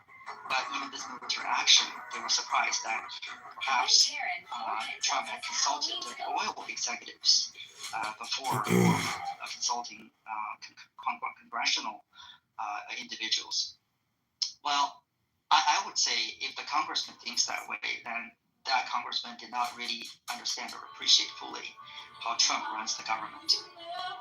It is clear to me for the past 9 months or so, since January or February, maybe January, that Trump definitely thinks that he's third of the branches of the branch of the government is definitely the dominant one. It's not an equal third in my estimation. Basically, he has Congress pretty much, if not kowtowing to his wishes, but not really objecting too much of it. Perhaps largely because the Republicans were in power, number-wise, in Congress. And the courts, namely the Supreme Court, really hasn't been that active in pushing back, even in the face of some clearly unconstitutional actions that the executive branch slash the president's actions have demonstrated. So with that in mind, I think if anyone is still hoping that Trump would follow this checks and balance structure of our government and do things properly, consulting Congress, respecting the Supreme Court, like Gary, what you're saying that, even the president, you're discussing the speaking terms, if the court rules something the president has to follow, not necessarily. If you think about the immigrants deportation. Well, maybe not necessarily for the president, but for you all, it's necessarily has to be followed by when it comes from the moderator, because the moderator has the ability to remove you from the stage. Gary, I have greater power than the United States Supreme Court. No, you Gary, you just said that you actually you're in a much better position. You're doing much better than the president, actually, or even the Supreme Court. So all kidding, well, not kidding. I don't know what that was, humorous or something. But this is actually reality, Gary. When you're asking after Maduro, what next? I think a logical conclusion would be, to answer that question would be, I don't know, maybe Greenland, maybe Canada, maybe Mexico. Who knows? You know what this demonstrates to people is this. It used to be, for many, many years, at least for the past 100 years or so, U.S. has been a powerful nation in the international stage, but a huge part of that, maybe not the biggest part of that, a huge part of that is the moral authority, the sense that the U.S. has been doing things that are right and proper. Of course, it doesn't hurt that the U.S. has always had nuclear bombs, Navy, Air Force, military power. I think what Trump is doing these days is really amplifying the second factor, a lot bigger than the moral authority, if you will, the shining city beacon on the hill, whatever that Reagan terms. Basically, it is telling the world that might is power. And to be frank, when we're discussing, what a wonderful example of this is to demonstrate that we still have abilities of takeover, of doing things that are powerful, of taking over basically the country. So people are patting on their backs saying, oh God, Afghanistan is a terrible, it's a shame. Venezuela, yeah, we're so powerful. Is that something we should be so happy and proud of seeing that? For one thing, I think people make a distinction, and it's a fair distinction, that even if you disagree with the action, if our military acts in a successful manner, such as Iran and such as Venezuela, even if you disagree with what we did in Iran and what we did in Venezuela, you can acknowledge the prowess of the military, and that is, as Anson pointed out, a contrast to what happened in Afghanistan. Well, let me just comment on that briefly. Venezuela, being a great country, oil-rich country, and very powerful, is respected, isn't exactly the same as Russia, maybe even China, maybe even Germany. It's almost like having Mike Tyson fight me, if you will, versus Mike Tyson fighting, these other heavyweight champions, if you will. So I think we shouldn't really using this as an example to say, you know what, we can do whatever the hell we can do to any country, Cuba, Canada, Germany. Right, but as I said, I'm not suggesting that it was a good move on the part of the president. I'm not suggesting really that it was not, although maybe some of my comments would lead you to believe I am suggesting that. But my point is, if the military conducts itself in a successful manner, we just acknowledge that it did. And in this case, it did. They followed the orders, and they successfully carried out the mission, which was planned along with the CIA for, I think, almost 2 years. It was a long period of time. I forget how many months they said it was. But it was a long period of time. This was in the planning stages. You in charge of children's education is a disaster. and that's He must be what's removed as soon as announced. I gotta possible move and on a bit. arrested. But I Put up will on say, charges as of you being depart the investigators for stage, fraud. you were thinking of Voltaire, but it wasn't. We've had to clear this up several times on this stage or in our previous iteration. The quote is widely attributed to Voltaire, but it was really written in 1906 by an English writer, Evelyn Beatrice Hall, who wrote a book called The Friends of Voltaire, and the quote was meant as a summary of Voltaire's belief. And her exact wording was, "I disapprove of what you say, but I would defend to the death your right to say it." Okay, David G. followed by Black White. Hey, Gary, great room today. I appreciate the comments. So I've heard some analysis with regard to the capture of Maduro and how it kind of occurred without any response by the Venezuelan military, which some analysts seem to believe that there might have been a negotiation beforehand to turn him over, because there's already a lot of pushback there, as we know, by the MAGA faithful and America First, not to engage in these types of campaigns that might bog us down, along the lines of the way Anson described our horrific exodus out of Afghanistan, which was a 19-20-year campaign. And quite frankly, Venezuela was well poised to mount a response, given the arms and support by Cuba, Russia, providing the regime with military grade type level of drones and support that they could have easily taken out one of our planes. But you know what, David? Take into consideration this. Take into consideration that what we just saw, really, if you want to be honest about it and really analyze it, was a coup by the vice president to wrestle control of the country away from the president with the assistance of the United States, even though the United States may have been the catalyst for it. Let's not mince words about this, and it's not being widely discussed, but where was his presidential protection detail? Where were the military that's supposed to protect the president of Venezuela? Did they fall down on the job? Were they sleeping? Did they go out for a smoke break? Or does he not have any protection? Come on, this was a coup. Okay, well, I mean, we have examples of failed military operations of these levels. Recall in 1993, the Somalia Black Hawk Down campaign, where 18 of our forces were shot down by warlords over there, trying to wrest control of the peacekeeping operation and, trying to feed their people. And that was a big blow to the administration, to the Clinton administration with regard to that. And America was souring on these types of campaigns. So imagine if a couple of our planes were taken out and we lost some of these Delta Force soldiers. I mean, it would have been a horrific, regardless if we would have got Maduro or not, would have been worth a loss of life. So the fact that no U.S. lives were lost is interesting to me, and I think to others.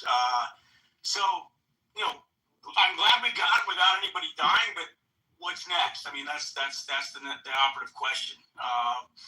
But 33 civilians died. Some of those are also being tied to the Castro or Cuban government. Cuba has had an outsized influence on supporting regimes throughout the world. They were credited by Nelson Mandela for helping with the liberation of the apartheid regime, along with Angola and Namibia's independence. So Cuba does have an influence that we would like to necessarily try to eviscerate here. And I think whether or not it lands on their doorstep next, I think that will be the test of whether or not we're willing to lose lives, because Cuba, I don't think, is going to go quietly. They got the ability to do stuff to Guantanamo Bay. So how much of Trump is going to risk, other than trying to make sure these oil deals go through? And let's face it, there's big winners here on the oil front. And if the administration that is now in charge of Venezuela wants to move forward without any more provocation, then I think these deals are going to get cut. Let's hope that they take care of the Venezuelan people. But this is a history, Gary, of United States obviously flexing its muscle. There's also the response to who Venezuela was doing business with, China being one of them. As soon as you start closing up to our adversaries and affecting our region, then it appears we're going to take the gloves off and come after you. And I think this is also putting Mexico on notice. I think China has reversed a history that they've been China somehow reversed the history that they were impacted by, and that being our ability to dump opium on their markets through the British during the Opium Wars of the 1800s. And when they said, hey, we don't want you selling your opium anymore, we went in and took our navies and pretty much destroyed China and forced them to heal. So this history, Gary, is one of interesting response by the enemies we created along the way here. And, I think it's not like, as I said in my opening salvo, to look in the mirror. And that would cause us to look in the mirror and say, well, it's horrible what China's doing, infesting our country with fentanyl without any understanding, and not to support what they're doing, but without any understanding of the opium crisis that the West visited upon China. It's like tit for tat. Yeah, exactly. And so, at the end of the day, we don't talk about this, and it wasn't just, Hawaii is another country, another sovereign nation that we took. There was a whole host of destabilizations that we did. We more or less bribed Puerto Rico to not turn into a communist version of Cuba. We took assets from Spain, and we orchestrated wars in the region.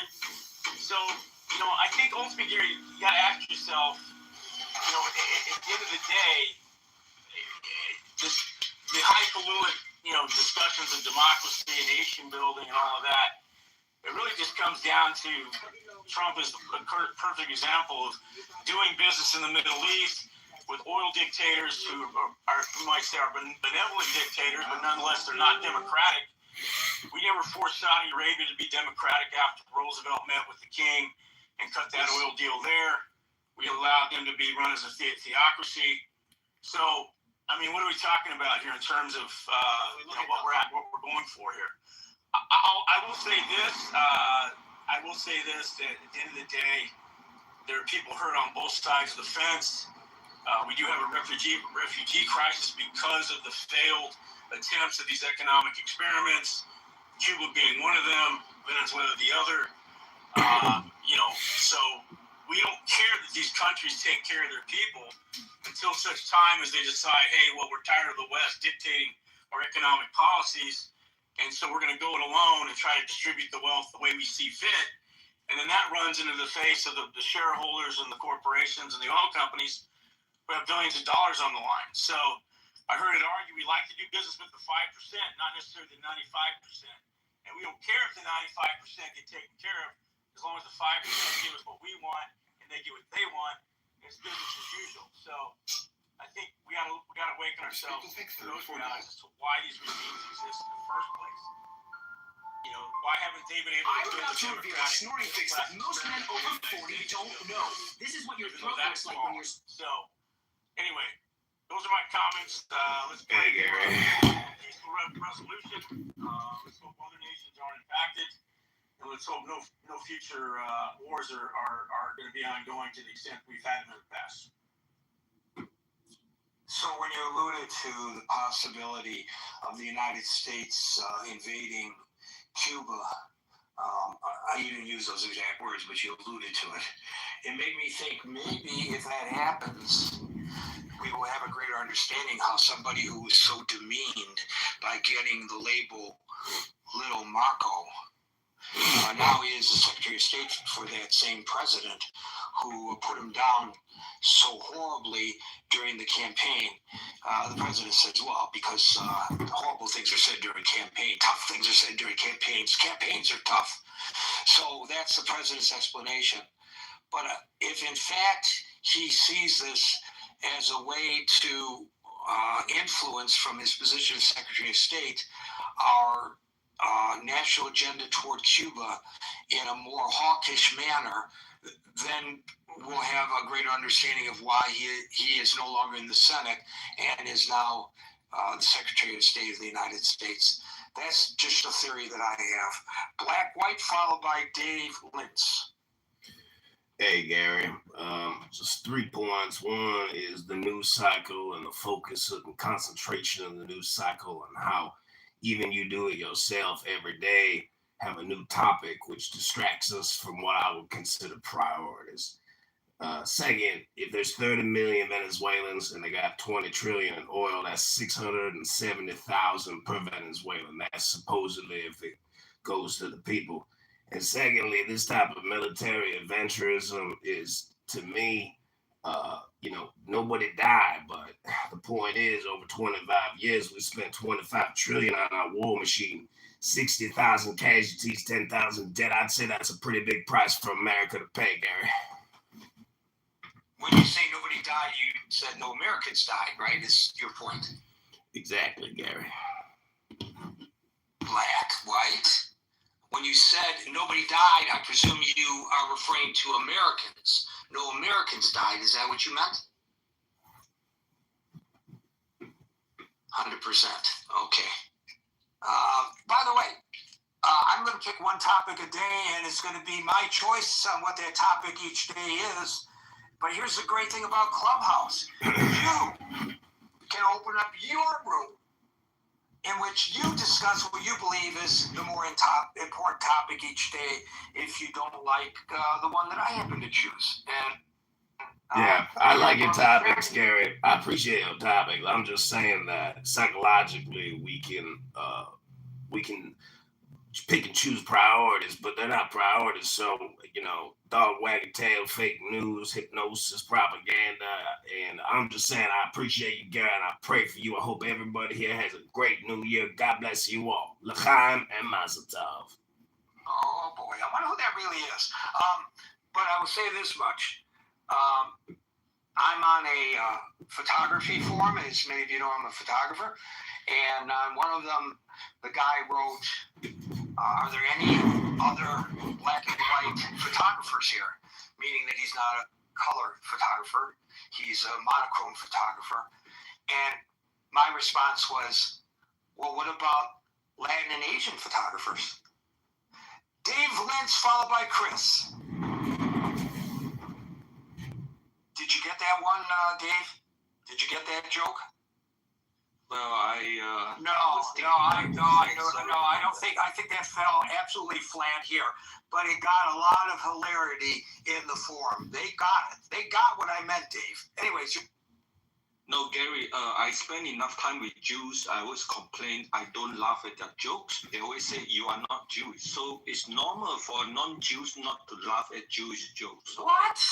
Okay. What the hell is that? That is the dumbest thing that may have ever been said on this stage. He's gone. Chris, followed by Daryl. Well, damn, 2 jokes that weren't funny. That's crazy.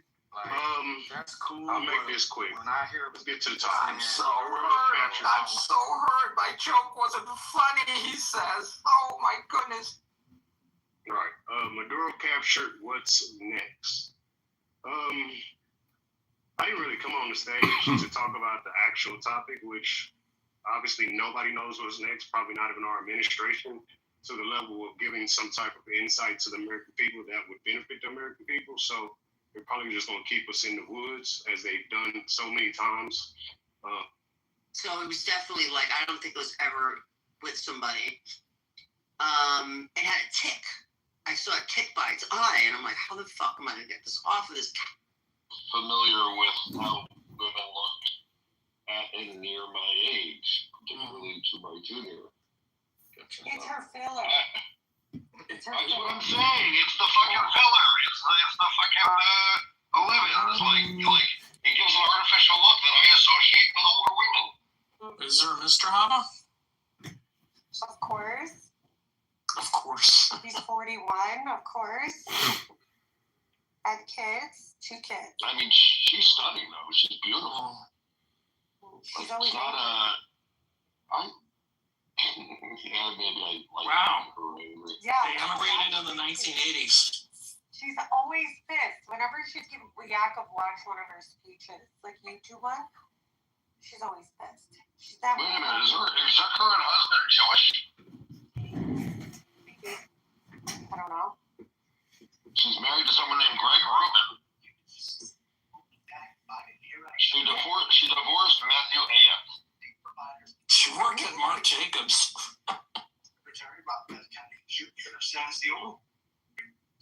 She's lying. It's required payments based on enrollment. Programs now under investigation in Minnesota. HHS says the new rules. Oh, she worked as Trump's attorney. That's right. Didn't know that. She worked at Trump. I know she is. She was his like main spokeswoman when he was going through that trial. And she was always talking about how, you know, the rule of law is being subverted and subjected because, you know, the way they handled that trial was sus. And she was pretty powerful. Like, she comes out and she's just like fucking ragging on the judicial system and how they're overstepping. And they were. At the time, they were. And it was just, you know. She was epic. She was an inspiration. I swear. Pissed. All the time. It's really cute. I didn't know that when did she get divorced, Jeff? 1 year before she got remarried.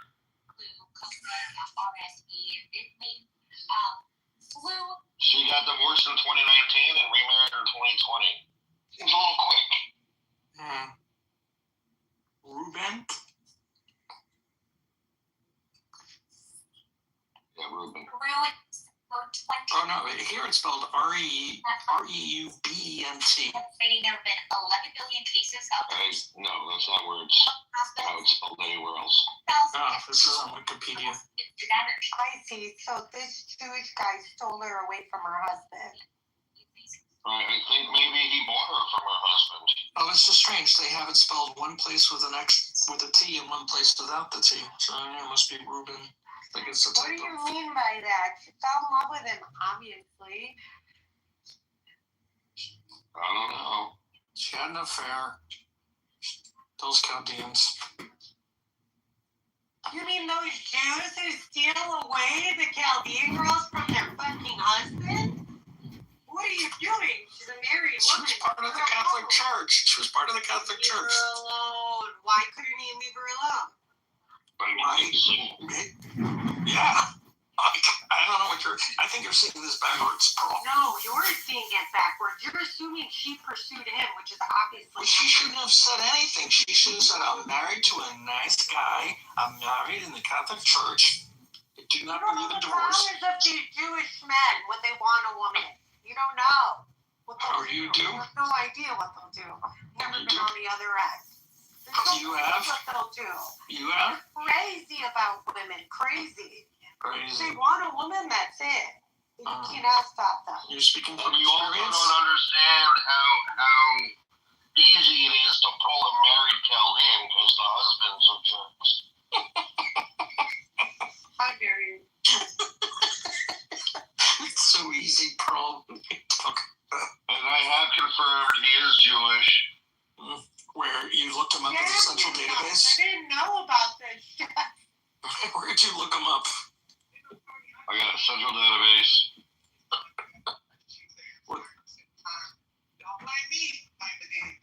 I can't believe this. Are you sure Ruben can be a Christian name too? No, barely, like less than 1% of the time. Bro, who was that in your PTR? Kelsey Handler before, but now it's me. I'm an animated character. Oh, there you are. Okay, no, I didn't refresh. We found Handler. I was showing how her face is like the Joker because of Philip. We were talking about it. Yeah. Or the pitfall over there. No, which is why Jeff thought Alina Hubba was 45 or 49. She described herself as Arab American. Would you describe yourself as Arab American? I don't care. I would describe myself as whatever would be politically correct. Okay, I asked you, how would you describe yourself? I mean, you do yell at people when they call you Arab. Right, that's what I thought. But technically we're from an Arab country. Right, but you're not.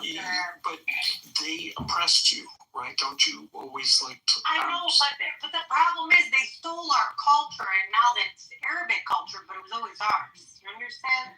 Yeah, I get it, but I thought you don't want to be associated with them. No, I mean, it depends. On the larger stage, you can't say you're Italian. No one knows what the fuck we are. Alina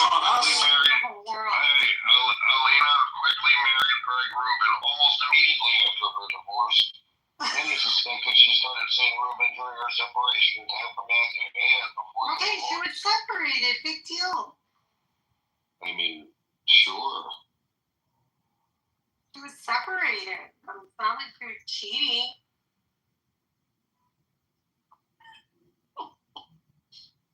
You don't know what these men can be like, Jeff. Never met anyone like this. There's no one on Clubhouse like this. As Alina admittedly posted a photo revealed her first date, netizens thought there was an overlap in the relationship. There was an overlap? Ooh. No. You just made that up. No, I read it. Where? Someone wrote it. On ChatGPT? Must be true. No, publication. Sure. There was no overlap. How dare you? You could never prove it. Okay, let's see if we can get actual dates.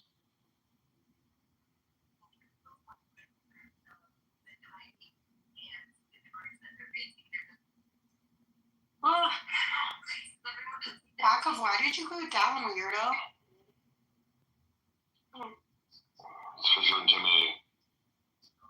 So the United States Attorney for the Southern District of New York is going to prosecute Maduro. He's pleading not guilty to drug trafficking charges. And another headline, Trump says they must extract every resource from Venezuela to, quote, stabilize or rebuild the country. Mm-hmm. That's what he said. He was on the plane. Mm-hmm. Right. I mean, it would go a long way to stabilize that country if they had the resources being monetized, and a response. What was he doing with it? Wasn't he selling his oil? No, his oil production went down by 70% over the course of the last. And why? Because they haven't actually invested in it, maintained it properly. What clowns? What do you want from communists? They're what? What do you want from communists? I mean, they got to sustain their country somehow. I mean, their production is objectively down 70%. That's a lot. Uh-huh.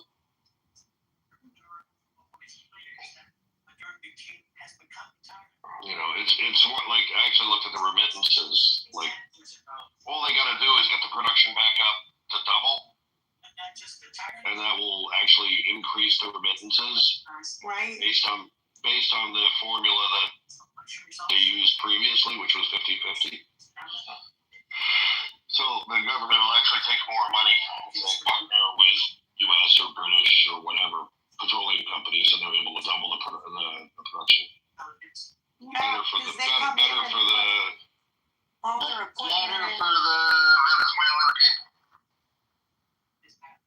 I mean, maybe. We'll see. Can't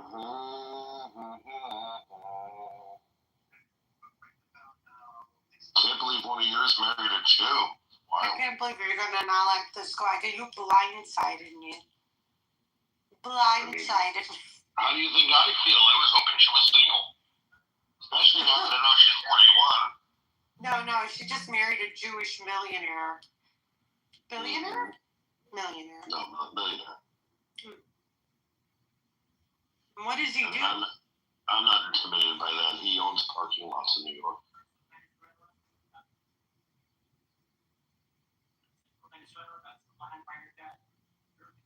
They're very profitable.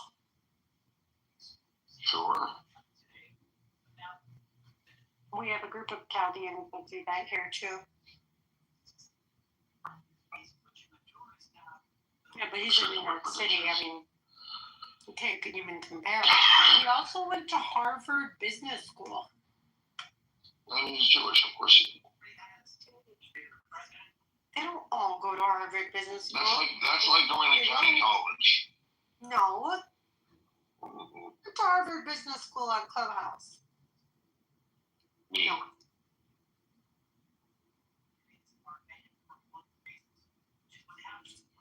I mean, so just any Jew. Like I said, cream of the crop Jew, okay.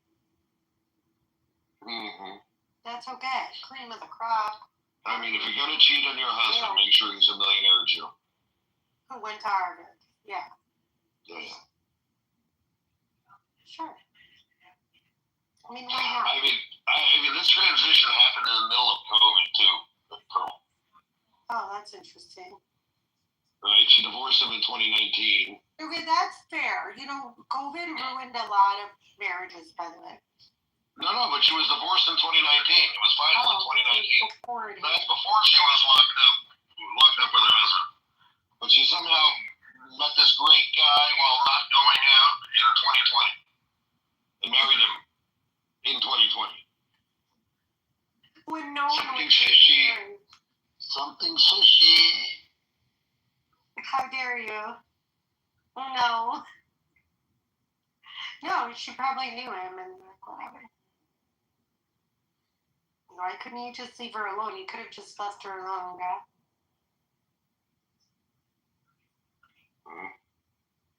I think you want to focus on him because you're anti-Semitic. No. It just can be hard to resist. He's never been on that end. And she also had a private wedding because it was not something she wanted to promote. I'm sure there was like 5 people there, probably.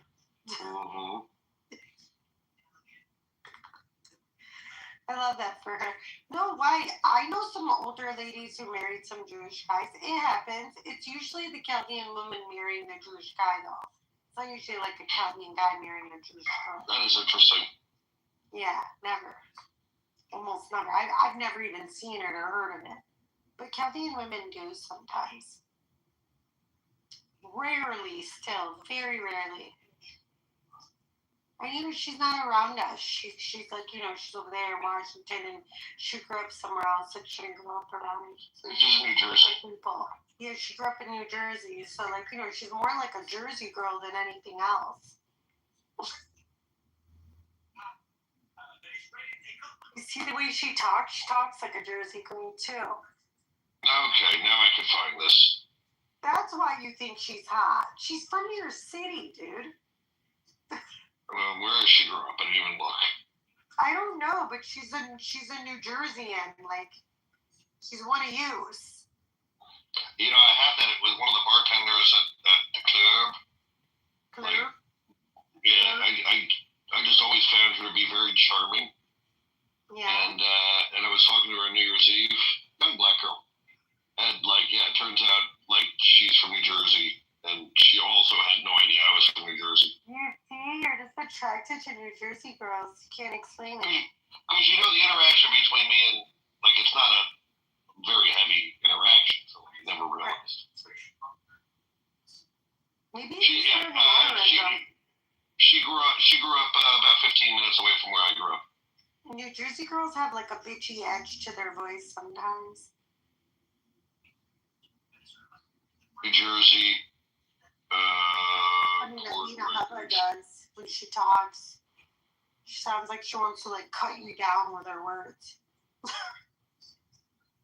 Does it make? It's gonna make me register in order to look this up. Fuck, I hate mistakes. What are you looking up? When she got divorced. I told you it was 20. You said a million times 2019. I want to find the month. Why? So you could see exactly how much time it was. You're trying to oust her. Correct. Leave her alone. He stole her away. I mean, a Chaldean woman shouldn't be stealable. Listen, of course you shouldn't be stealable, but sometimes it's hard. Like I said. I bet it was really hard, Pearl. You know how these successful Jewish men are. Hello, Bren. Exactly. Hey, bud. Hey, guys. How's it going?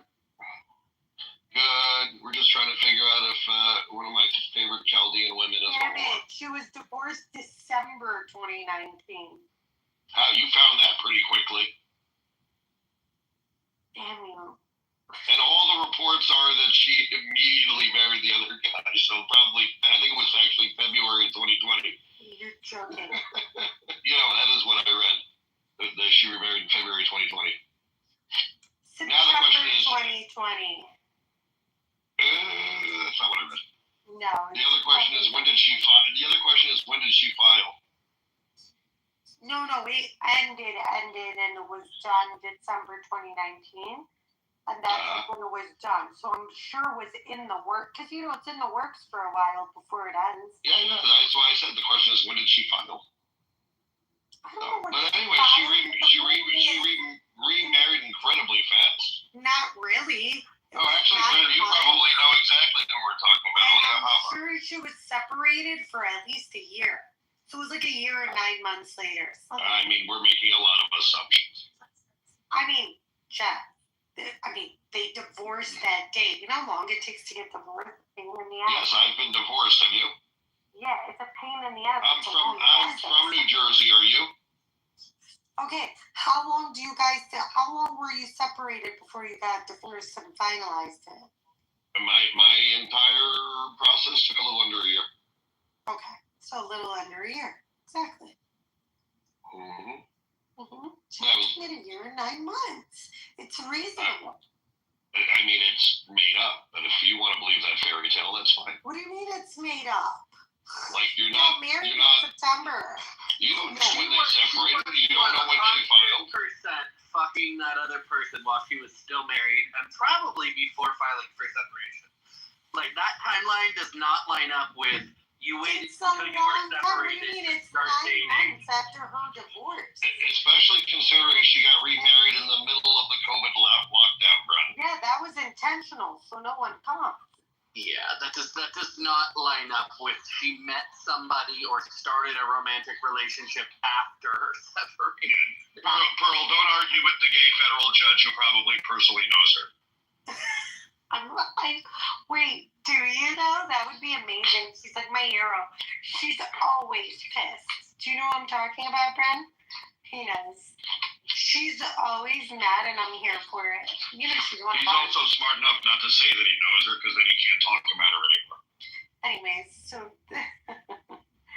But we can infer, based on what he does, that there are conferences, and he knows her angry face in real life. And you think she's hot too, Jeff? I think she's incredibly hot. I think she looks older than she is because of the work she's done.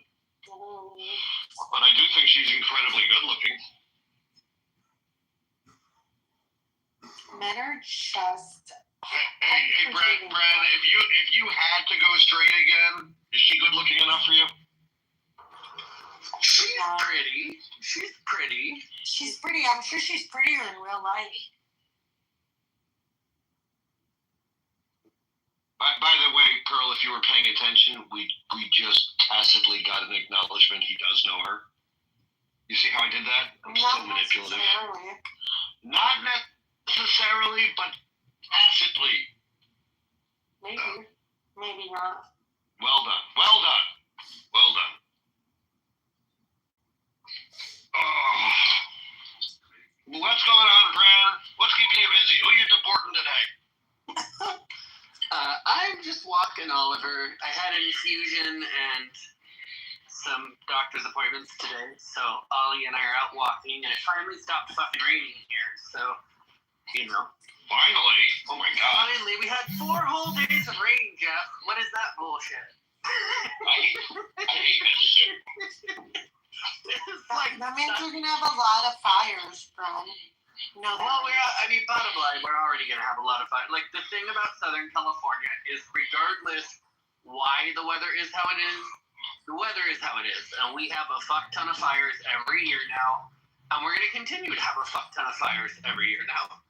Like, that's not going anywhere, and it really. I mean, you could clean the brush. You really could. You could fill your I blame the Democrats. with water. You could have water, maybe. Well, you have to remember, like, a chunk of the fires, especially down here in San Diego, are caused by lightning strikes. So they're not even caused by assholes being idiots and the dumb bit. Like, LA gets those dumbass fires where you get the women who want to go take a pretty Insta thing in the field of flowers and they bring fucking candles with them. Like, if you look at the cause of a majority of the fires in LA County, dumb fucking people bringing shit they shouldn't be bringing into nature. San Diego, it's the fucking thunder strikes we get all summer. Huh. That sets the fires off the Tijuana borders and then up in the mountains. Because if you go about an hour and 20 minutes north of San Diego, you're on the ridge line. And it's hot as fuck up there. And even if they've had a great winter, it's still, the lightning's going to catch that shit on fire. It's a different conversation than like the Palisades Pasadena fire. That was straight up negligence, but that's a different conversation.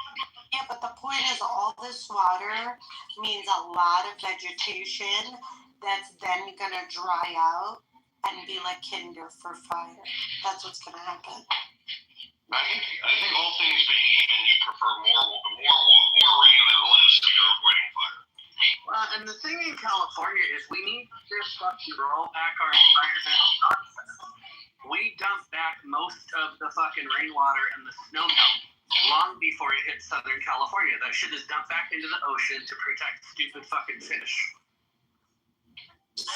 It's retarded. Most of the rain and snow melt gets dumped back in north of San Francisco. And it gets dumped right back in to avoid river flooding, which really has nothing to do with the rivers. It has to do with 2 stupid fish, including the dumbass smeltfish, that doesn't matter for anything, but our dumbass governor thinks it does. So, if they would pull back the environmental nonsense a little bit, we would actually be okay. Also, if they would stop letting fucking Arrowhead and Dasani bottle a third of the water from the spring reservoirs in the northern part of the state, then we could actually let states like fucking Colorado and Arizona and Nevada have their fair share of the water out of the damn river. Like, we waste fucking water in this state. So don't ever feel bad when Californians go, we have no water. We're flushing it back into the fucking ocean. To save those little fucking fish? Yep, and not even any sort of beautiful fish or ecologically useful fish, dumb-ass meltfish that we have like 50 varieties of. Let one of the varieties die. It's fine. Let it die. It's fine. I think the world will survive. I mean, it's either that or humans. At this point, you don't have any water in your fucking fire hydrant. You're embarrassing. Well, that's a different issue. That's the 100-year-old one-way valve system that fills itself north of Pasadena. Again, because of the environment, we are the only coastal city on the West Coast. Well, LA is. Now I'm in San Diego, where this is not true. That doesn't have the ability to suck water in from the ocean to the hydrants. So, like in San Diego, if they were to run short on water, they can go down to the marina, and there's 2 huge valves that they switch on that switch it to sucking the water in from the ocean. And then you would be sucking in salt water from the ocean and have an endless supply of water. Right. San Francisco has it, Monterey has it, every major coastal city but Santa Monica and Los Angeles because they decided Donito smeltfish would be overly saline with the salt. Oh. Literally every bad decision they made, other than putting that DEI fire chief in, which that's its own conversation. But like, the planning was stupid because they were more worried about dumbass fish than they were people.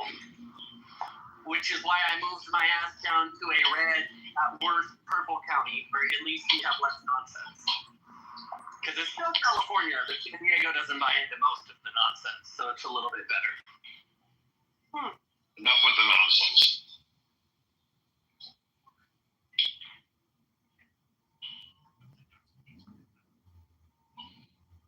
The nonsense in California is endless. Endless. From their homeless population to their water problem. Absurd issues. At this point, with the amount of money that the state, not even taking federal grant money, but the amount of money that the state has put into homeless, they could have just bought them all brand new homes. They literally could have bought them $1,000 home because that's how much they spend a year on each homeless person. Could have bought them a home, and then the next year they would have another 900,000 because it's annual. So Brad, are you saying they could have bought each smeltfish their own home? They care more about the smeltfish than the homeless, so probably. But that might have actually gotten approved. No, it would only so like liberal. You would have had a bunch of liberal lesbians blowing glass homes for smeltfish. That would have been approved. Our state assembly would have been like, yes, employ Willow the lesbian to blow glass shelter for smeltfish.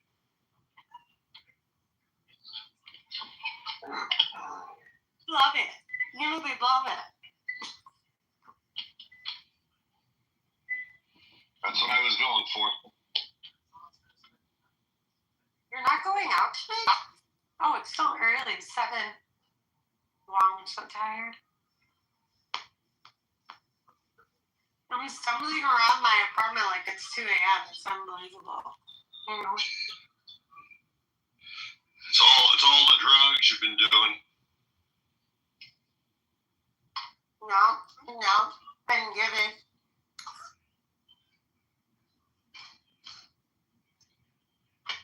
Well, I'm on my way to my class, which will be great again. Why? Did you have a good class last time? Classes usually are whatever. Oh. Predictable. Basic. Nothing like riveting? No. It's like tour Parsha of the week for singles. Oh. And no part of it is riveting, but it's socialization. It's networking. That's good. Over time you'll be some connectivity to people. Although I have to say my depth of socialization has really improved, in my new network here. Good. So, Through this class, definitely making progress. Through this class or in general? I mean, it's same people, different touches, different places. I mean, it's not all the same people, but obviously people go all over. So. Right. They're like you, they hop around. Oh, Brian, we started talking about me. I assumed you left intentionally.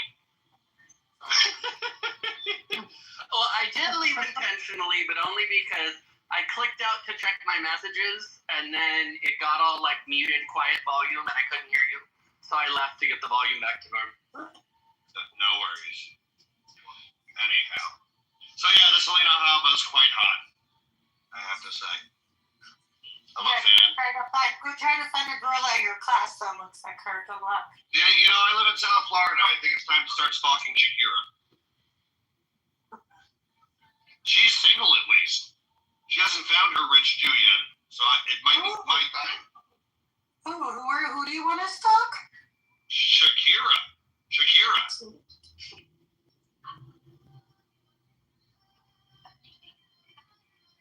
It's time to throw. Alina Haba, not from Shakira.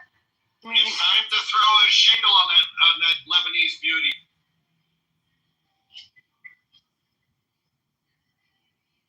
She'd look great in a wig, Pearl, don't you think? No. Yeah, me neither. I love her hair.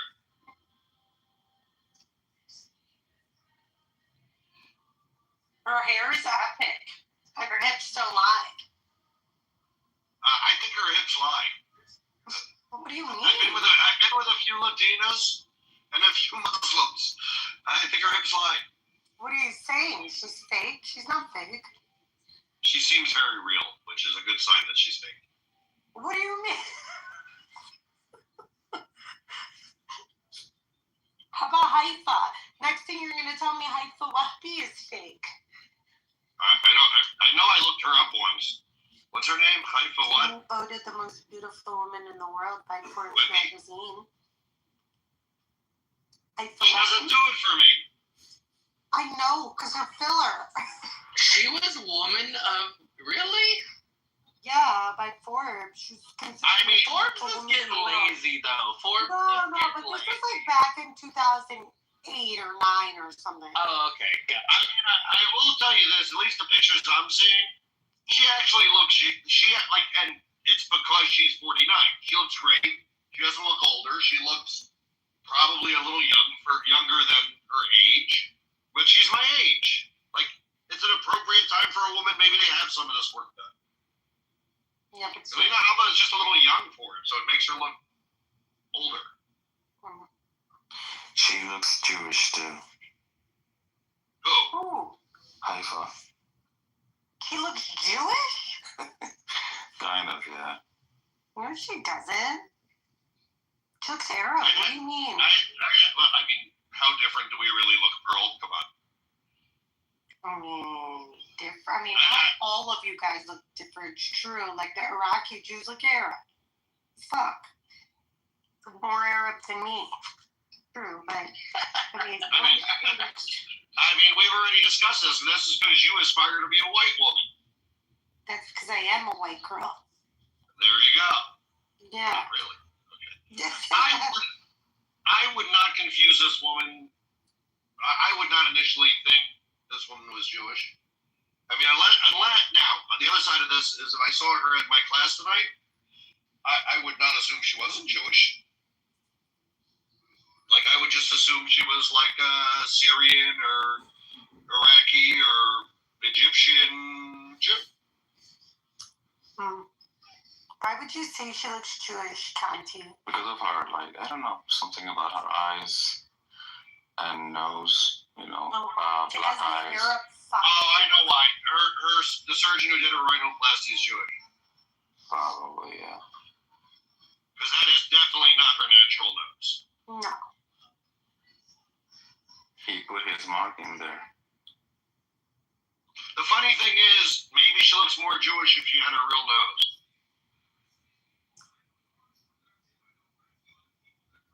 Yeah, it's definitely not her real nose. The thing is tiny.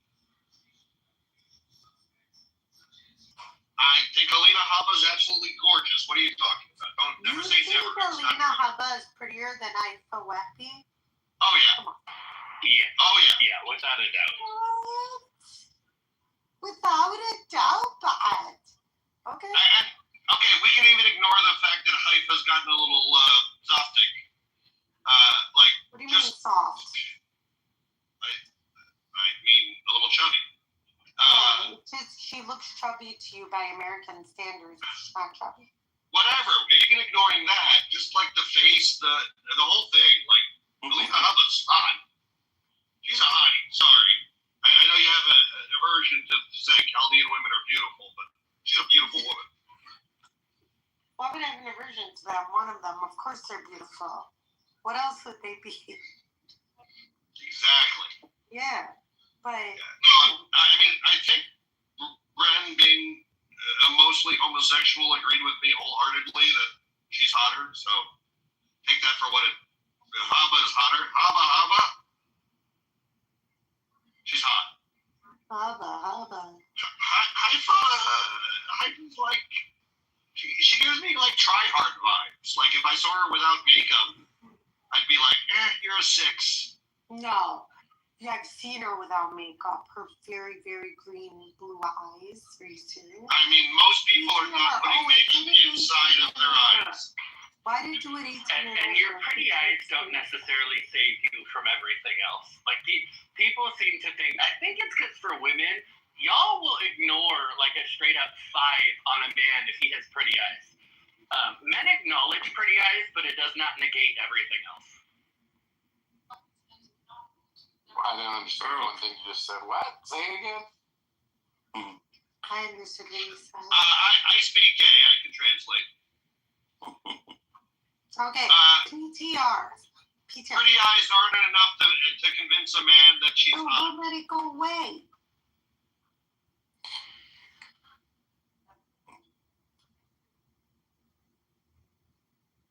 Who's in the picture of Sparkles? Look at my picture.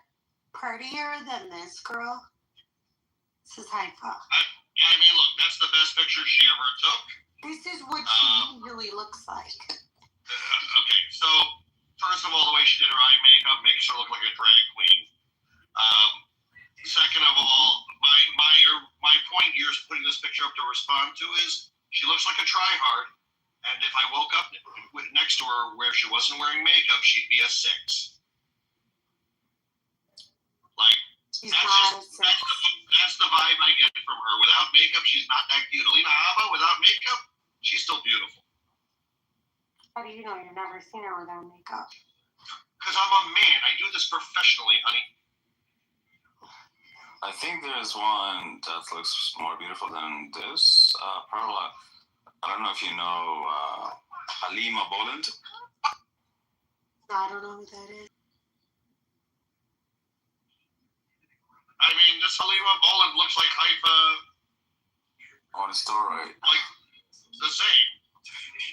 No, come on. They look different. They look very similar. Although this one looks, why does this one look Persian? Yeah. She is Kuwaiti. Probably she has a little bit of Iranian origin. The Persian lip implants that I hate. Okay, this is Haifa again. Without makeup. Yeah, she looks average fucking pretty. Like, I could walk up to La Jolla right now and go fucking look at the sea lions and see 7 of her. Oh, God, yes. Serious? And those lips are so overfilled. Like, and the nose is very small. You know? Yeah. Like, she's not, it hasn't been good work. Like, I'm dead on. Like, she's not that cute. Maybe she's a 6.5, but, like, the lips are terrible. Oh, who is that? I feel happy. You guys are so harsh. No, you do what women do, and you come out and you go, oh, she's so beautiful. Yeah. And then men will look at her, and we're expecting someone who's beautiful, right? This is like when women say their husband or their boyfriend has a big dick, and then they show the gay man the picture, and we go, because you're using a different metric. You're using a different standard. Okay, big is much bigger than hetero big. You know, she's not just like any beautiful girl. You know what I mean? No, she's just like any averagely okay-looking woman. No. Wait, that's your definition of a 6.5, Jeff? I mean, Ron, you should know Haifa Wahbi's reputation. Well, you can know her reputation all day long. That doesn't change her face. Like, you could be a fantastic human with amazing accomplishments and still have a 7 as a face. I mean, Yaakov, I don't even know what to do with the number because based on that last picture without the makeup, I find her to be deformed. I'm still trying to get her. I'm sorry, my hearing is off. Who is this person? Some Arab star that Pearl has got her entire self-worth invested in convincing me that she's beautiful. But literally, like I said, she posted a bunch of pictures. Prettier than this chick, Pearl. I posted a bunch of. I guess I wasn't explaining. I posted a bunch of pictures, or she posted a bunch of pictures of her in makeup. I said that's what makes me think that without the makeup, I would run for fear of my life, and she'd be very average. And once Pearl posted the picture of her without makeup, it is confirmed I would run, and she looks deformed. Like she looks like the much you remember it's awful. It's terrible. She looks like some sort of like she had some sort of industrial accident. I don't know if deformed is the word I'd use. She looked like your ugly. She looked like your ugly ass white wife with the skinny ass anorexic body, Jeff. Exactly. She looked like a typical Jewish bitch from Israel. Exactly. Skinny, weigh about 80 You pounds. got the words resistance. Now you finally got it after all these years. They don't shave their fucking underarm just like a typical Jewish woman from Israel. No, that's like a French woman. No, it's like a Jew. I know many of them over here. Many Jews over here don't shave their legs. We are talking about an Arab in this place, alhamdulillah. Yes, yeah, but the Arab women, even the red, they're much better looking than those dirty ass Jewish white women. We're talking about an Arab. Most of the Arab women are descended from Jews, so they're no, they're not. No, yes, Wait, this is an Arab girl. Only the lucky ones. Only the lucky ones. Only the ugly ass Jew. Nobody wants. Oh, Sucked. Okay, so look. He just leave it aside. Now that's a very good picture. Is that the same woman? This is the same picture No. that showed me without makeup. wow. Wait, hold on. Conti's picture is the same as Pearl's picture? Yeah. No, this is a different woman. So here's the thing, Pearl. At this point, I'm just declaring witchcraft because that's not the same woman. Well, that's the same girl. It's her Right, without now- makeup. Oh, it's the same picture. There is makeup there. No, Lots of she's not makeup. wearing any makeup. That is. You think her cheeks are that colored naturally? The girl in the car? Yeah, maybe. I don't know. No, that is. I mean, there is makeup and there is probably a filter. Pearl, I do this to save my life, not just to figure out what's wrong with me. And professionally, guys look at women on a full-time basis. Look at her lips. They're colored. That's not a natural hue. Yaakov, we don't use that term anymore. Okay, whatever. We look at women all the time. Racist. You can't call the lips colored. Oh, okay. I thought you meant professional. So I just found my new favorite addiction. What? There's this YouTube channel where this guy has exploding packages for. Oh, I love that shit. But this one's even better. There's a YouTube video where somebody calls the cops to report the guy about his exploding packages. It's like the most hilarious thing ever, and it's real. It's absolutely real. But the emotions of people getting upset when their packages explode is really interesting. Oh, that's AI. Come on, you think the cops This are? is not AI. This is real for sure. I mean, some of those exploding packages are assault. I mean, they go beyond confetti. They gallons of paint are coming out of them. I think. Come on, gallons, literally, they're entirely. Are you defending the actual? No, I am not defending them. I am just saying I think that there's a fine line between,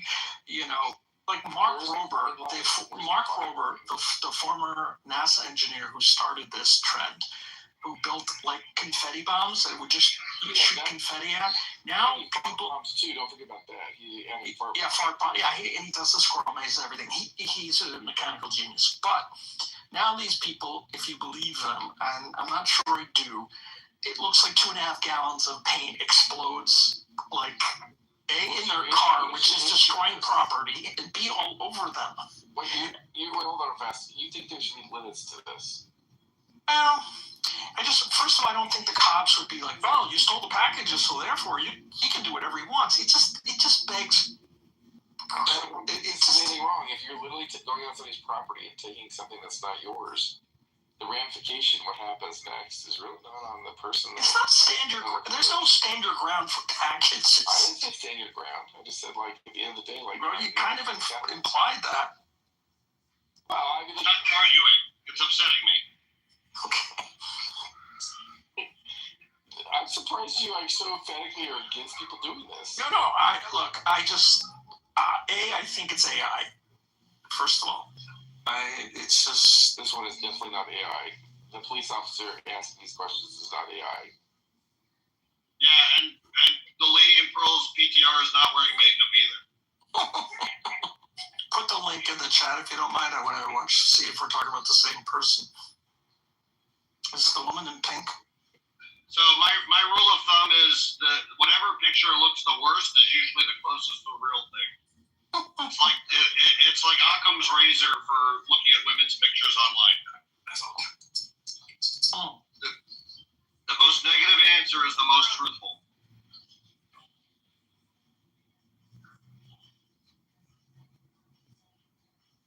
We should call that Jeff's razor. Should put that into Urban Dictionary. I'm sure something already exists to do that.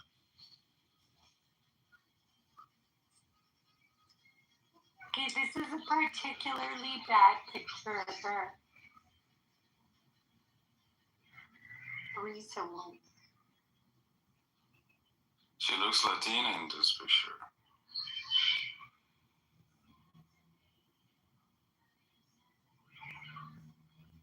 Her face is falling apart. She looks Mexican.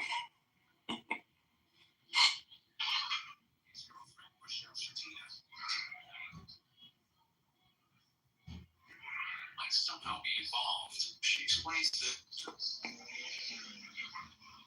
I said, was angry, jealous of her being gay. Yo. The only one that comes Jeff, the only one that comes close is filter fraud. I like that one. Yeah, this picture, I'm not impressed with this woman. I would not even walk up to this woman. A picture of her, a really bad picture. Hey, Raph. I mean, I hate to say it, in that picture too, she looks a little deformed. She does. It's a bad picture. Maybe change the picture. These are worst pictures. Look like our worst pictures. It's not true. Is it true, Rafi? No. What? This Like, is. don't you look better in person than you do in pictures?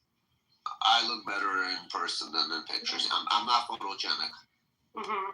Why does it look like you got Botox to the max in this picture? Not me. It's Haifa.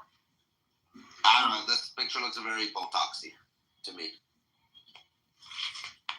Are you talking about my anime picture? Or Yeah. Haifa? Oh no, the one that I just came in prior to your enemy. Mm-hmm. Something in the car you were sitting, like it looked like there was a picture in the car. Oh, yeah. It wasn't me. It was Haifa. It's Oh, in there, Rafi. You could look at it. I don't know who that is. And that's a particularly good picture of that woman. Like, I actually find her cute in that picture. Really? It's the only one I've seen of her that actually I find cute. This picture? And Rafi, just to clarify, when you say Botox to the max, do you mean that as a positive thing or a negative thing?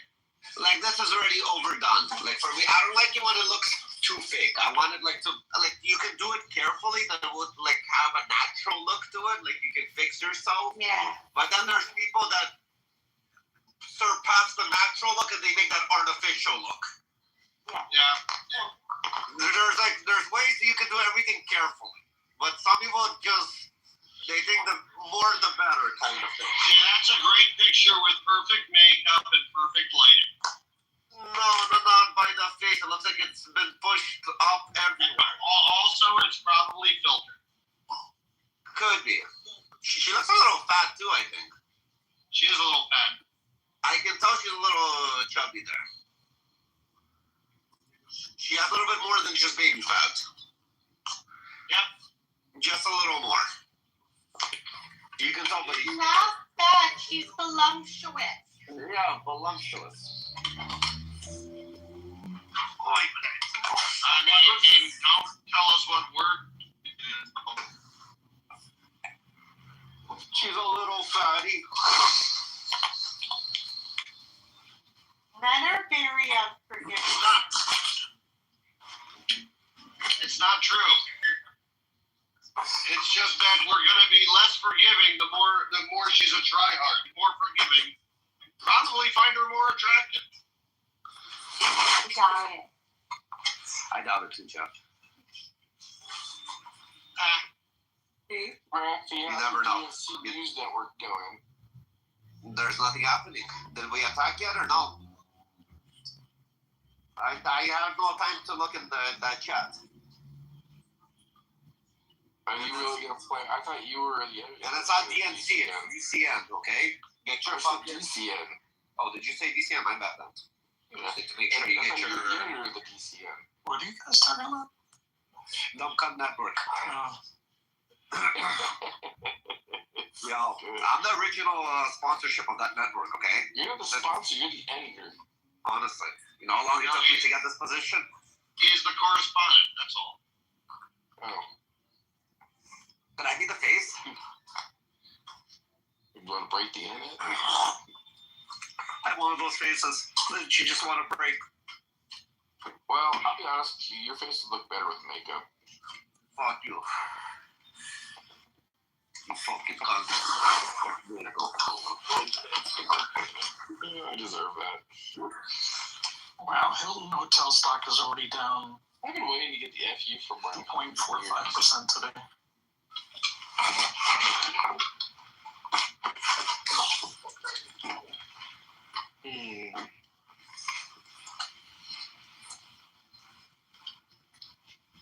Do you have a friend request from some person named Julie, Jakob?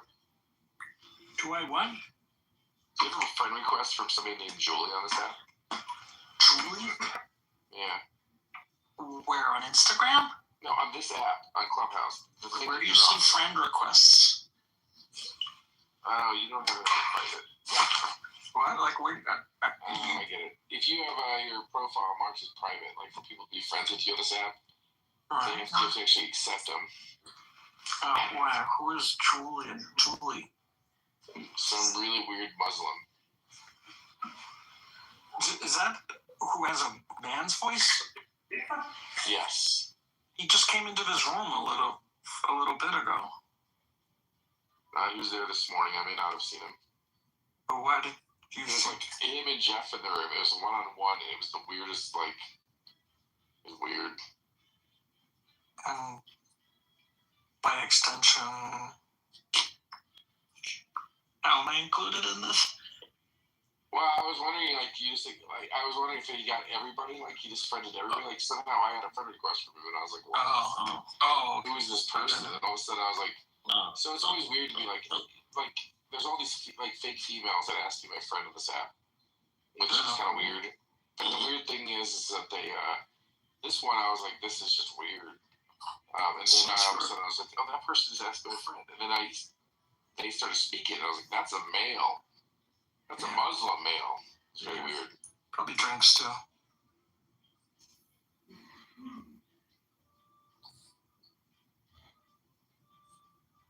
Lisa? Oh, I have a lot of, I feel really bad for all these billionaires stuck on St. Bart's.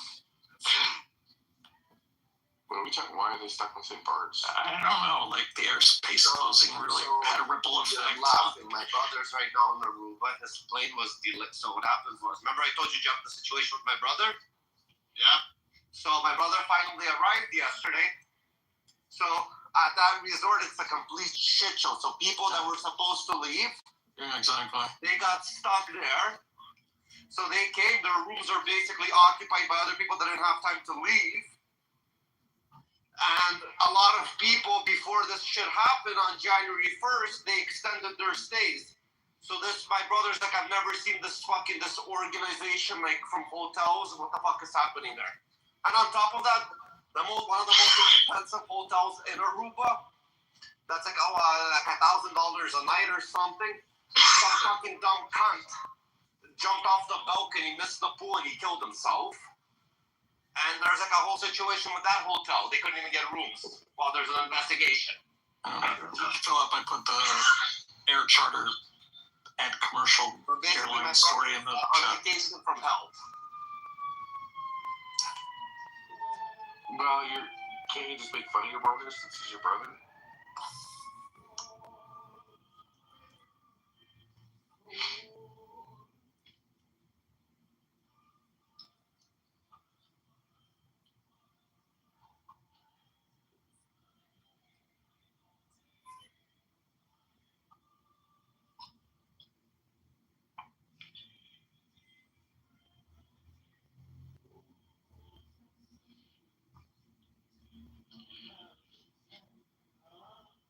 Well, that's unfortunate, Rafi.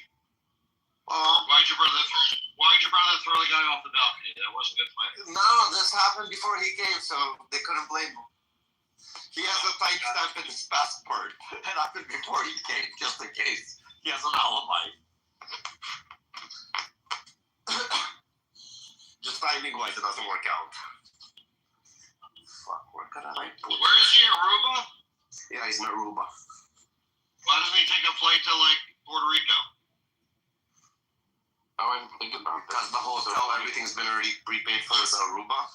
Well, they don't have room for it. They don't have a room for him. Plus, they have friends there that have condos, villas. So they did get a room. They were supposed to have a villa, but they got a regular room for now until they sort this shit out. But like, you already guys missed a day. Okay, you're gonna stay in this fucking regular room for the next 2-3 days until they figure out, and you're gonna get a fucking room villa for like the last 2-3 days or something. Bullshit like that. Oh, this is so funny. Did you read this article? It's a shit show. Yeah, I didn't think about the runway lengths. I was thinking, like, what's the issue here? Yeah, the issue is the runway length. The issue is all the runway lengths. It's so funny. But like, so this guy spent $75,000 to go from St. Martin to Puerto Rico, only to take so that's an hour-long flight that usually costs $10,000. Then he'll fly commercial back to New York. God. That's so funny. I had another friend. This could be easily solved just by getting the right jet on there, and then I was thinking, oh, that's not true at all, actually. I had another friend about a few years back. That's funny. Somebody paying $10,000 to get off the fucking island. Jesus. Well, it's not just that. You want to really more fucked up? Exactly what you just said is why it's funny. You're angry about it? So my friend, I forgot the Caribbean islands. He went with his whole family. He has younger children, and they were hit by a storm. And they were warning people if they can get out, get the fuck out early. So when they went, all the planes were booked. Everything was booked. He had no choice. He found a chartered company that was flying out private, and with another family, they got on a chartered plane. It was a stupid amount of money he had to spend just to get it because his wife was tripping out because they have little kids with them. Like, if there is going to be floods, we have the little kids. We're going to carry them on our hands. He paid a stupid amount of money, and he flew out not even to Toronto. The flight was from wherever the Caribbean islands to New York, and then from New York he had to make his way back to Toronto. Greyhound. Like, Greyhound? No, these people don't take Greyhound. I'm just kidding. He spent, like, again, stupid amount just for the safety of the family. Well, this is funny. What? This whole situation is making me laugh. I'll talk it up with your pilot buddies tomorrow. It's funny, I've never actually, I do a bunch of charters, but I've never done charters that direction just because it's a whole issue. I never thought about why. I think it would be helpful, and I hate to engage in this way, but you explain to us what's funny, because clearly there's parts where... The biggest issue of this whole thing is that, like, the type of airplane that needs to get in and out of that airport is not a normal jet, or it would be very simple to solve this. It's like literally, like, there's just not enough assets to get people in and out of there when these things happen. So, like, the runway length is very, very small. Have you ever seen that, like, picture with the runway where they go down this hillside and they try to land? Isn't that St. Bart's? Yeah, St. Bart's, yeah. I was asking Jeff if he's ever seen, like, those, like, videos where they aggressively go down and pitch, like, right next to the hillside where it almost, like, takes people's heads off and stuff. Yeah, kind of like the opposite of Aspen. Yeah, Aspen's a little bit different, but yes, exactly. Well, the issue is you're just not going to get a jet in there because a jet can't make that type of approach. So there's probably a local charter that takes them from there to a different area, but they're backed up now because of all the shit that's going on. So it's like, it's just a matter of logistics on the list. So the runway is 2,100 feet. Like, that's on the size of jets. Most jets need about a 5,000-foot runway just to actually probably make operational sense. You're not going to go to a lot of places where less than a 4,000-foot runway where you don't have issues with it. So 2,100 feet is like nothing for a runway.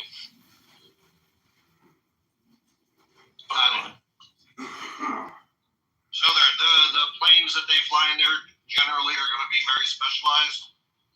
Just more like drag turboprops, right? Like turboprops, like caravans, and so like turboprops that are just like not very fast airplanes, just draggy. I mean, we have caravans all over the place, but they're usually like used in Alaska and stuff like They that. have Twin Otters too down there. Yeah, Twin Otter can make it in there, but that's the kind of same plane.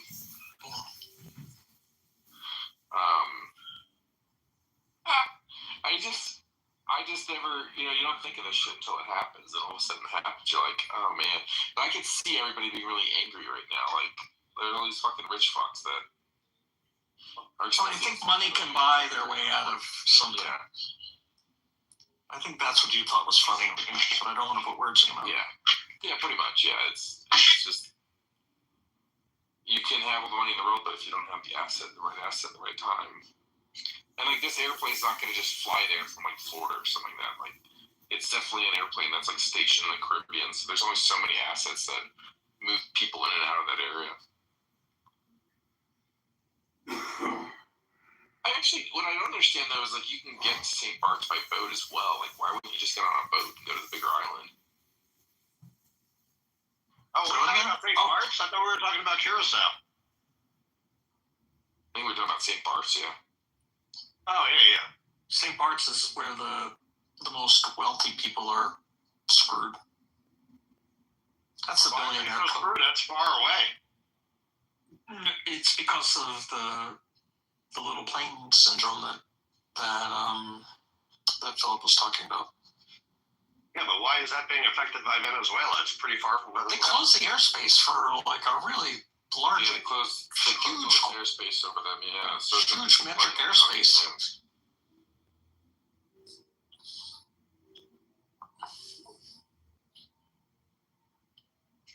I'm in hell. Said one Poochie Clan. It's such a. I'm in hell when Poochie Clan woman was overheard boating at Shell Beach. I'm in hell. That's like the place to go to. I haven't been there, but that's apparently the place to be. SEMA. So good. I wish they had a video of her saying that.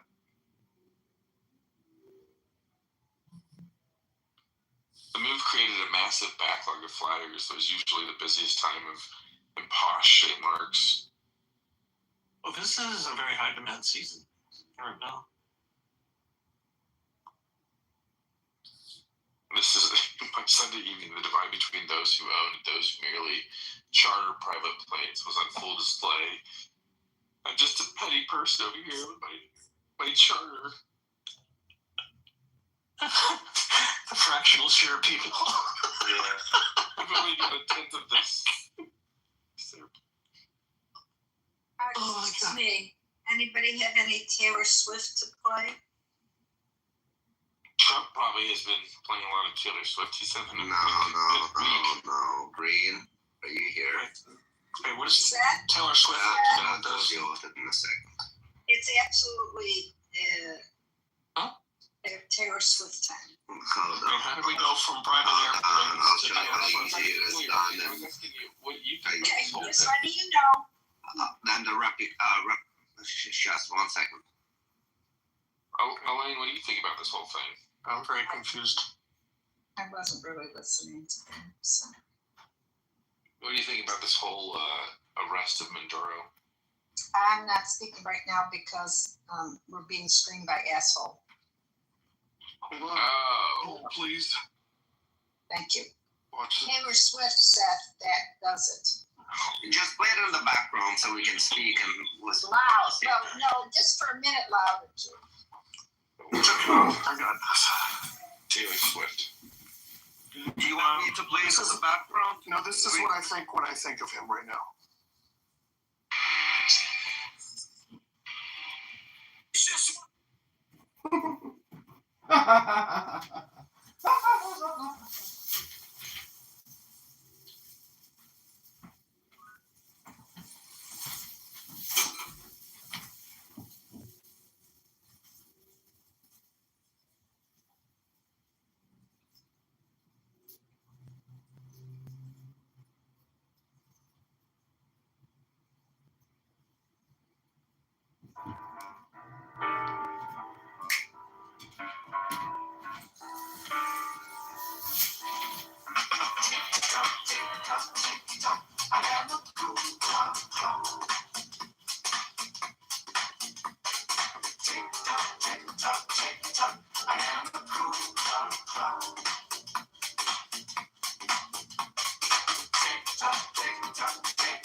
You got this. Thank you. Get on speed dial. Okay. I'm gonna delete my note in the chat which says the asshole is screaming because you don't need to post it anymore. So Not today. not today. Not today, Clayton. But I just wrote a note because they have town hall tomorrow, by the way. And I sent them a note on my stupid PTR, right? Because that's driving me crazy. But if you want to talk about him again, you write an email. You tell us, YOUTELLUS @clubhouse.com. That's supposedly for tomorrow with questions, so you can ask, what do we need to do to totally eliminate Kitover and deal with the anonymous people recording? That would be a real good town hall question. Or not. Why are they even allowing people that aren't wanted in rooms that they're giving them permission or giving them a bypass to get? Because they get money. They're charging money to those people are for getting that charged money. privilege. That's kind of creepy. But we need to get them. We need everybody to write a letter. You know, if they get only one, they're going to think, well, for their town hall, and one person asked about that, right? The anon. And they're going to say it's not a priority. People aren't complaining. So you need to today and tonight get every single person. I'm going to put the address in the chat so you can remember. You tell us at clubhouse.com email. Okay? And if they get enough of those, you know, maybe they will at least offer the admins the opportunity to remove somebody. So we're getting punished for not paying. Yeah, but if you pay, what's the difference? You can go be a creep. You want to pay to be a creep? Is that what you want to pay for? Right.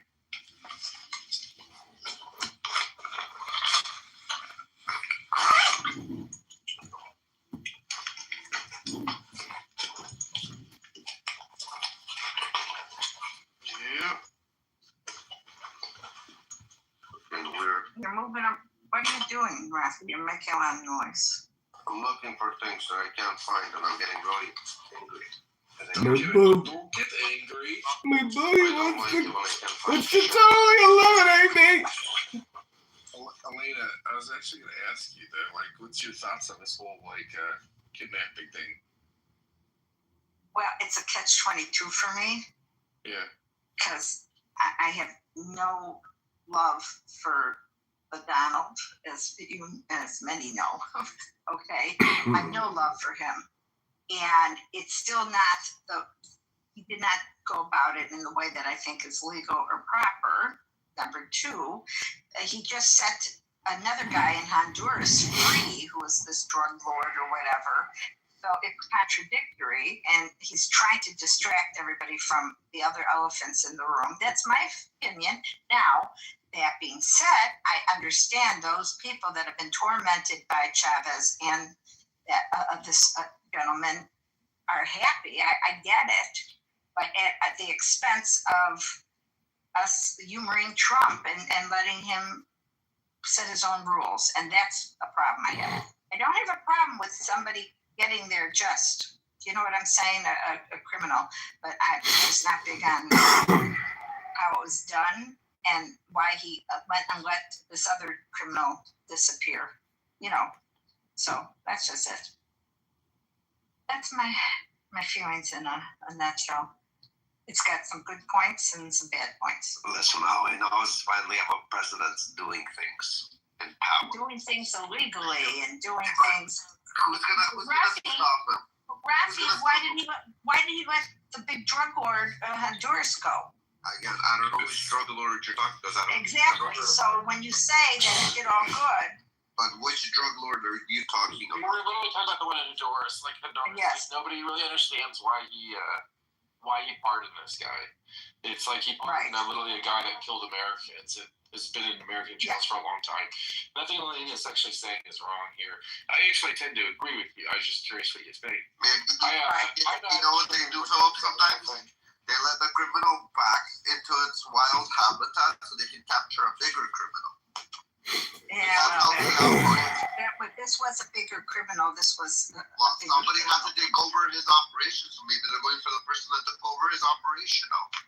Don't forget, when they arrest one, doesn't mean that everything comes. There's always. Rafi, you just told me you have no clue what this is all about, and you're giving. But Elena, criminals work. Go into research. Come back with research. I read everything. Was there a replacement for El Chapo? Yes, there's always going to be a replacement for El Chapo or whoever replaced El Chapo. I think you're missing Elaine's point. I think you're just. I don't think it's worth it. Like, no offense, Rafi, but this one was I think you're just. Nobody knows what he does. He's playing fucking chess while everybody's playing checkers. He knows what he's doing. Trust me.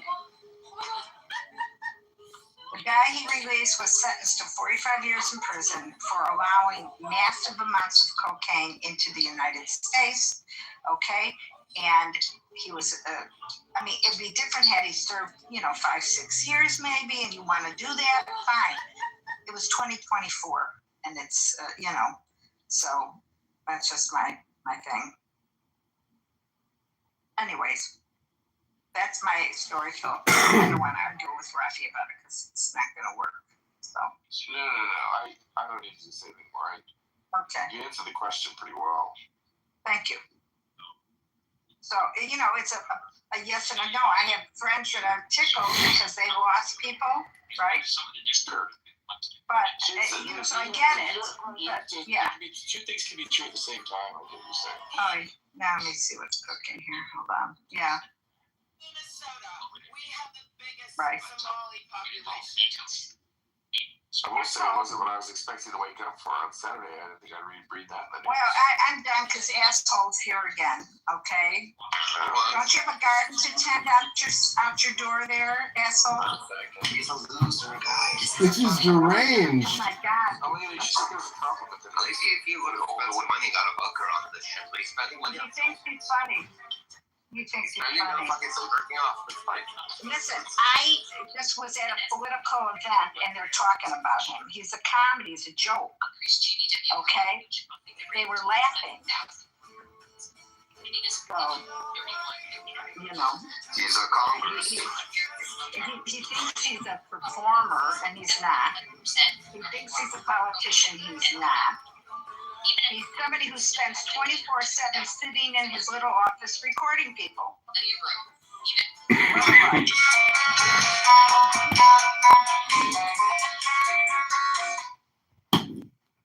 Jesus, these people really just can't take it. It's a free conference call, lady.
I am a cuckoo clack clack. Tick tack, tick tack, tick tack. I am a cuckoo.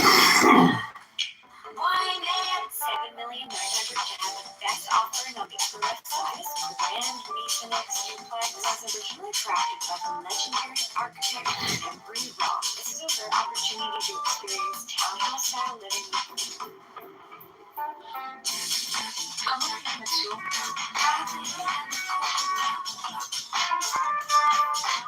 Did you know that the highest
I've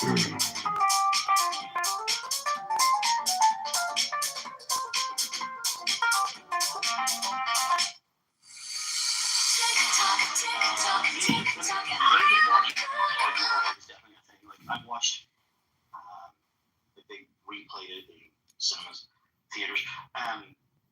Watching Top Gun on big screen was a different experience. You know, being able to see, actually, there's I remember noticing things which I never noticed before, like in the reflection of, there's one scene where they're on the pan, as we would call it, right, when they're walking away from the jets, and you can see something in the reflection of his aviator glasses. It was just you could never see that even on just a normal 50-inch screen. That's why I regret not going to see the whole bloody affair of Kill Bill that was just released last month. I need to rewatch Kill Bill. It's a 4-hour cut. It's the movie he intended to make from the original that Harvey Weinstein forced him to cut into 2 movies. You have this magnificent brain. Maybe I like it more as 2 movies. Oh, it also colorizes the fight at the Crazy 88 thing. Oh. I thought that was black and white as an artistic choice, was it not? No, it was to not get an X rating. All I know is that I was depressed with Yeah. Wow. Interesting. That would have been too far. I feel like nowadays you see stuff that's way crazier than that. So you said you saw every Tarantino movie, but technically this is another Tarantino movie because there's 2 extra scenes in it too. Yeah. I guess I haven't seen that. I haven't seen the whole bloody affair. But also, I've seen basically all of the classic horror movies. I'm a big horror movie person. I've seen all the big ones from the 70s and 80s. I've seen some more obscure ones. So maybe it's I don't really gravitate towards action blockbusters. Not really my thing.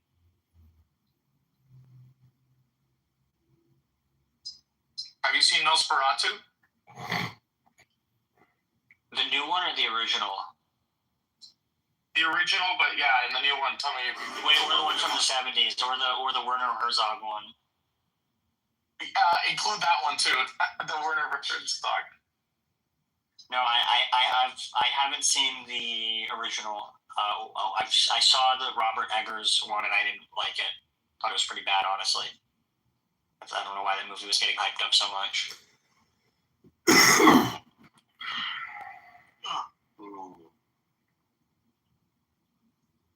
I went to go see The Witch with my parents, and it was a pretty wild experience. Oh, what did they think? What did they think? I rarely go to. They thought it was trash. Maybe you like The Witch. Oh, no. Yeah. Have you seen? It was a great movie. I showed some of my friends Last House on the Left, and one of them liked it, and the other one hated it. But I don't know if they knew what they were getting into. I think they heard 70s not Carpenter, 70s Wes Craven, and I think they thought it was going to be a campy, silly movie, and it's actually a very serious, upsetting movie. But I think it's really good. Not a 10 out of 10, because it's very amateurish. I mean, it was made for no fucking money, and it's not a perfect movie, but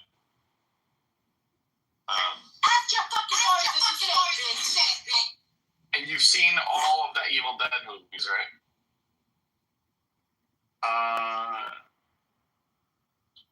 No, actually. I saw seen Ash versus the Evil Dead. I think I did watch Evil Dead at some point. It was a long time ago. I definitely did see it. I haven't seen Evil Dead 2 for sure, which I know that's a lot of people's favorite. But I saw the 2013 one, and I saw the one that came out more recently. But I recently watched Black Christmas. I don't know if you know that one.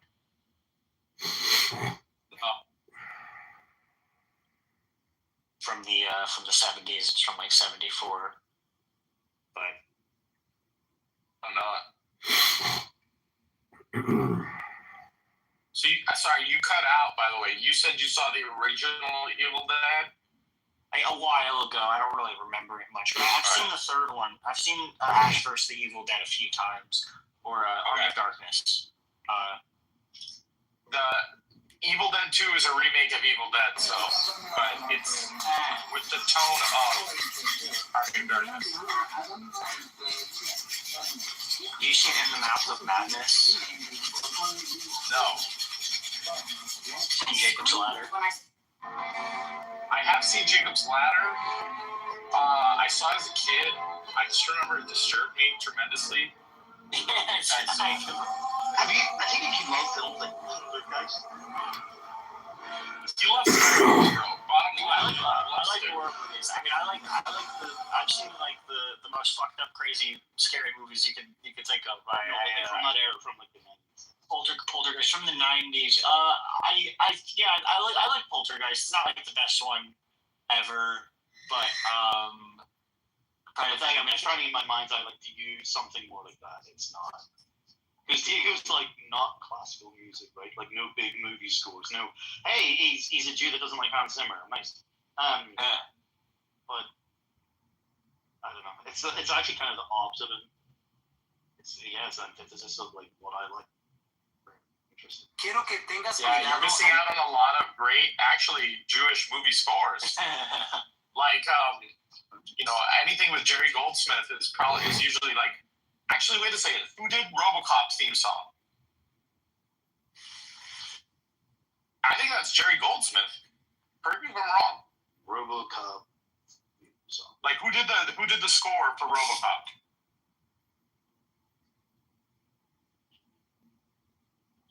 It's someone cool. Jonathan Dunn. Okay, my bad. But RoboCop theme song score composed by Basil Poledouris. Yeah, that sounds about right. People say this neighborhood restaurant serves up the best French food in all of Chicago. This is Levenshaw, a traditional I might be French confusing it. I think Jerry Goldsmith did the score for Starship Troopers, which is the same director as RoboCop. Right to Paris. People say this Starship Troopers, have you seen that, Evan? No, I want to watch that though. Dude, I mean, I don't know if you've ever seen Triumph of the Will by Lenny Riefenstahl. No. It's a documentary about Hitler by like a really hot blonde hair, blue-eyed supermodel from the 1930s. And it's like pretty much like all the famous epic propaganda, like Dutch angles and stuff, are established in that movie.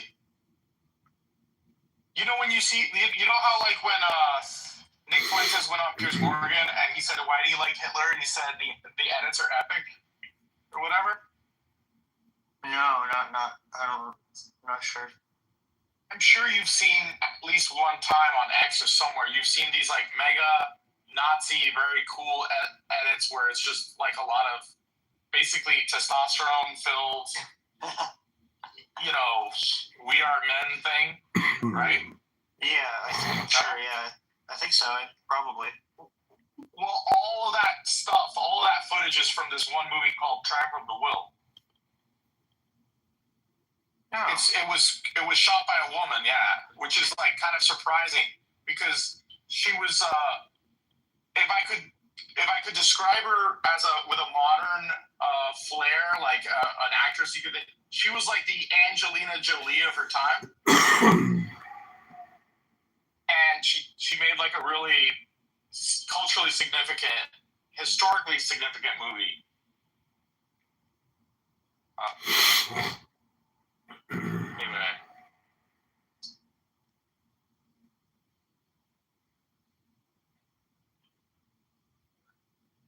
Am I in the Matrix?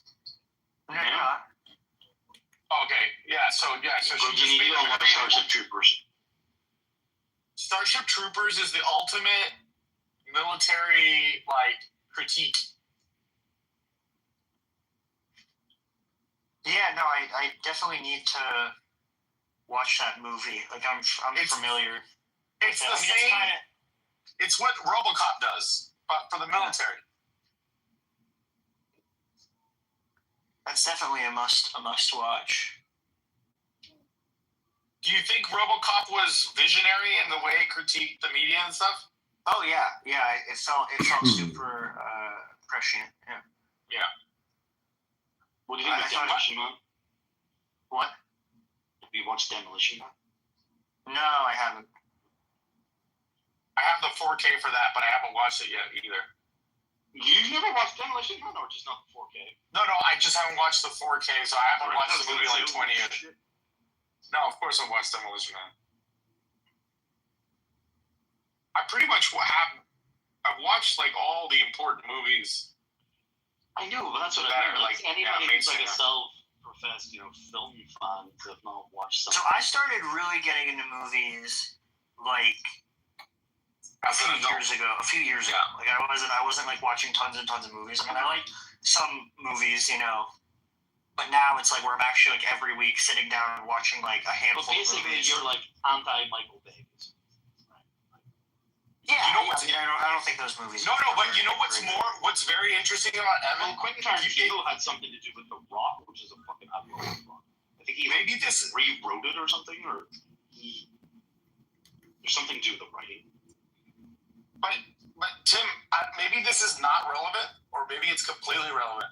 If you notice his taste in directors, he likes non-Jewish. He likes goy producers. And the goyer, the better for him. Look, notice. Well, I don't like I like movies that really subvert expectations and show you things you're not expecting to see, or play with the audience in some way. I guess in a sense you can say that that's what we offer.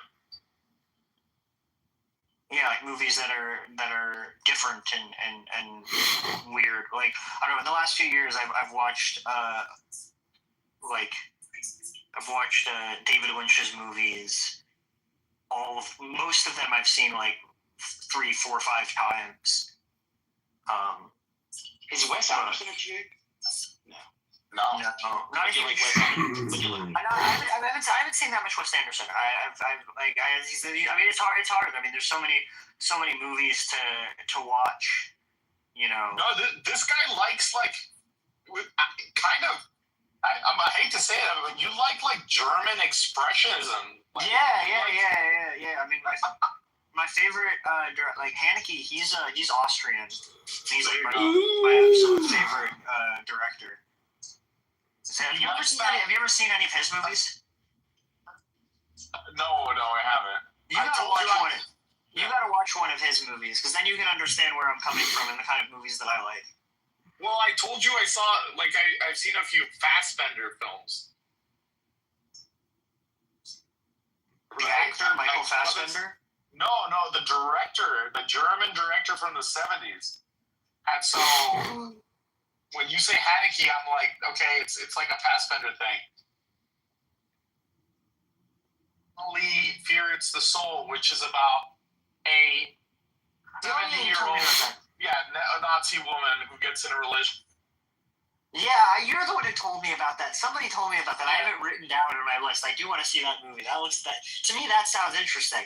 That sounds like something I want to see. Yeah, it's exactly up your alley, dude. It's that perverse expectation breaking. Yeah. Like, where the fuck is this movie going? Yeah, that's what I like.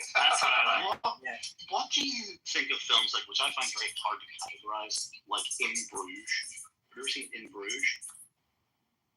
No. I have. Have you ever seen Burn After Reading? I need to watch that. Oh my god. I always find those two films very hard to, they're fucking hilarious, right? They're like dark comedies or something. I don't know what to call them. But they're also kind of not meant to be, Burn After Reading is probably meant to be comedic, but theoretically, In Bruges is not, but it's fucking hilarious. I don't know. But you've never seen either of those films? No. In Bruges looks good. Oh, it is. Yeah, I don't know how. I can't describe it. You just have to watch it. Just look at the cast. Yeah, quite a cast. Right. and then just trust. Got Colin Farrell. Oh, and Ralph Fiennes. That's right. Brendan Gleeson.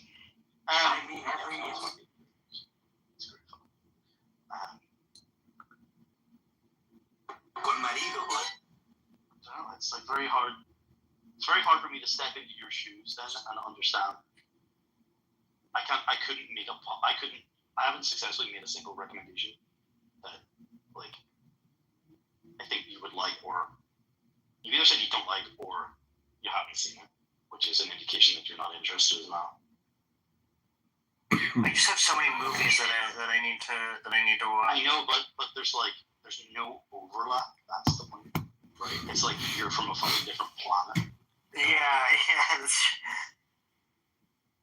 Where like when I talk to other but there's a ton of films Diego's watched probably a greater volume of films than me, right? Listen, if you're really from Chicago, like, of the films that we have watched, or certainly of the films that I have watched, the Venn diagram mostly encompasses everything I've watched, right? Because the culture I live in is derivative of your, or like it comes from your, it stems from your culture. So it's not even necessarily. I just mean like we grew up. Okay, Diego, you gotta order this Blu-ray. Okay, there's only one left in stock. All right, you gotta order it. You know what? Evan likes to watch movies. I think this is what it really is. Check this out, Tim. Evan likes to watch movies by Germans who are like coping with being defeated in World War II. No. That's what it is. Like he likes to have because Germans used to do hero worship too, but they're all like broken inside. So now they make these like deranged films, and he likes to like revel in their misery. Because in reality, like the Jews were the ones that won World War II, and they defeated the Germans. Oh yeah.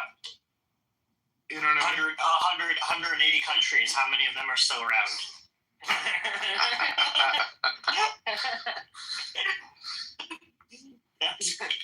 Very interesting. I couldn't even name a quote-unquote German director by name. Like, I don't know, maybe I'd recognize one, but. Look at the Blu-ray I just sent you on a Telegram. Okay, hang on, because I'm just getting home right now, putting down my bags.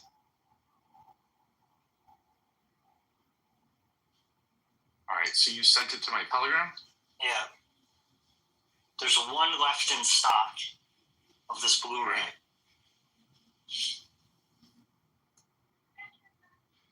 It's so good. I mean, I like the Piano Teacher is my favorite. So if you want to add something to your Criterion collection, then you can get the Piano Teacher. But I think you might like this. I have a feeling you like Cachet more, unless you want. All right. Unless the Piano Teacher is about this. I'm ordering that right now on Amazon, and this book called Entitled: The Rise and Fall of the House of York, because I was just informed that there's a section in there that says that Jeffrey Epstein had sex with Melania a year before Trump. You should also get, you should also get the Piano Teacher. That's my favorite. You should get the Piano Teacher, and you should get Cachet. Those are definitely his two best movies. The Piano Teacher sounds sexual. It's very sexual. It's extremely sexual. It's about this is this a German film? Yeah. It's about this like middle-aged, she's in her like 40s, woman who's like a very uptight, strict like piano teacher at the Vienna Conservatory. And there's this young guy. He's probably in his 20s, and he's like kind of a very cocky prodigy kind of kid. And he wants to get enrolled in her school, and he kind of becomes infatuated with her and kind of starts chasing her. But turns out she's a sexually degenerate, like freak. Like she is like absolutely like off the freak end. I mean, so the relationship follows this really interesting arc that has a lot to do with like power dynamics and these kinds of things, where he's like chasing her and then she eventually gets into it and then he's like, oh my god, what the fuck did I get myself into? And then like it's very it's like I'm not like a huge romance fan in movies, but the arc of this relationship is just so enthralling. But if you don't want something that is like overtly sexual, then I would go with Cachet. They're both 10 out. To me, they're both like 10 out of 10s though. They're both. I think they're both perfect. Are these like movies. actually German films, or is it a German director? They're non-English films. Like Okay, so I think you have this affinity for like some European feeling films. Yeah, I think well, it's funny. So I think the piano teacher is, I want to say it's in French, and then the no, I'm not sure what languages there are. They're either in like French or whatever. I think a lot of his movies are French speaking. Some of them are in Austrian. So what about like not an American blockbuster? Well, I suppose it would be, but like I'm thinking of like it's the equivalent of like watching James Bond instead of Mission Impossible, right? You're gonna more like the James Bond franchise because it's more European. Yeah, I think I tend to like movies that are like more serious, and in my mind, Have you ever watched Bowling? No. No, that's something I fully get. So something that like I really like about like European movies is, so I was like getting into horror movies, and I started watching a few. It's entirely done. Like some people, I'm not saying that too, but like some people say like I'm very And smart. I started getting into like some European horror, and I love that sometimes everybody just dies and there's no like final girl. For me, when I'm watching those movies, the stakes are so much higher because I actually think the director might just do it. Like there's actually a chance that nobody survives this. Whereas like when you're watching an American horror movie, 99% of the time, at least somebody survives, and it kind of like lowers the stakes for me. And I feel like there's a sense of realism in like European cinema where it's just like I truly don't know what is going to happen. It's less predictable. Like, you know how like I've even heard I've heard you complain about how you feel like everything's been done before, and it's like you start watching a movie and you know exactly how the beats are going to go and how it's going to go. Especially when there's like. I think the last. God, what was the name of the movie? There was the last time I watched. What's the fucking film with like Casey Affleck? Casey Affleck. Oh, Manchester by the Sea. And with Ed Harris in it. And Ed Harris is too heavy an actor to be in the film, to play in the early stage of the film. There's just this random little small scene with him, and you're like, you understand if you understand how films are made, that's like. They're planting a seed for that to become more relevant later, right? So yeah, you're watching films and you're like, that's too obvious, right? It's very rare to get completely, which is amazing. It's an art to do so, to completely blindside someone, right? If you know who it is, right? Like who is Kaiser Soze, or who is, well, it's both Kevin Spacey, right? You know, it's in Seven.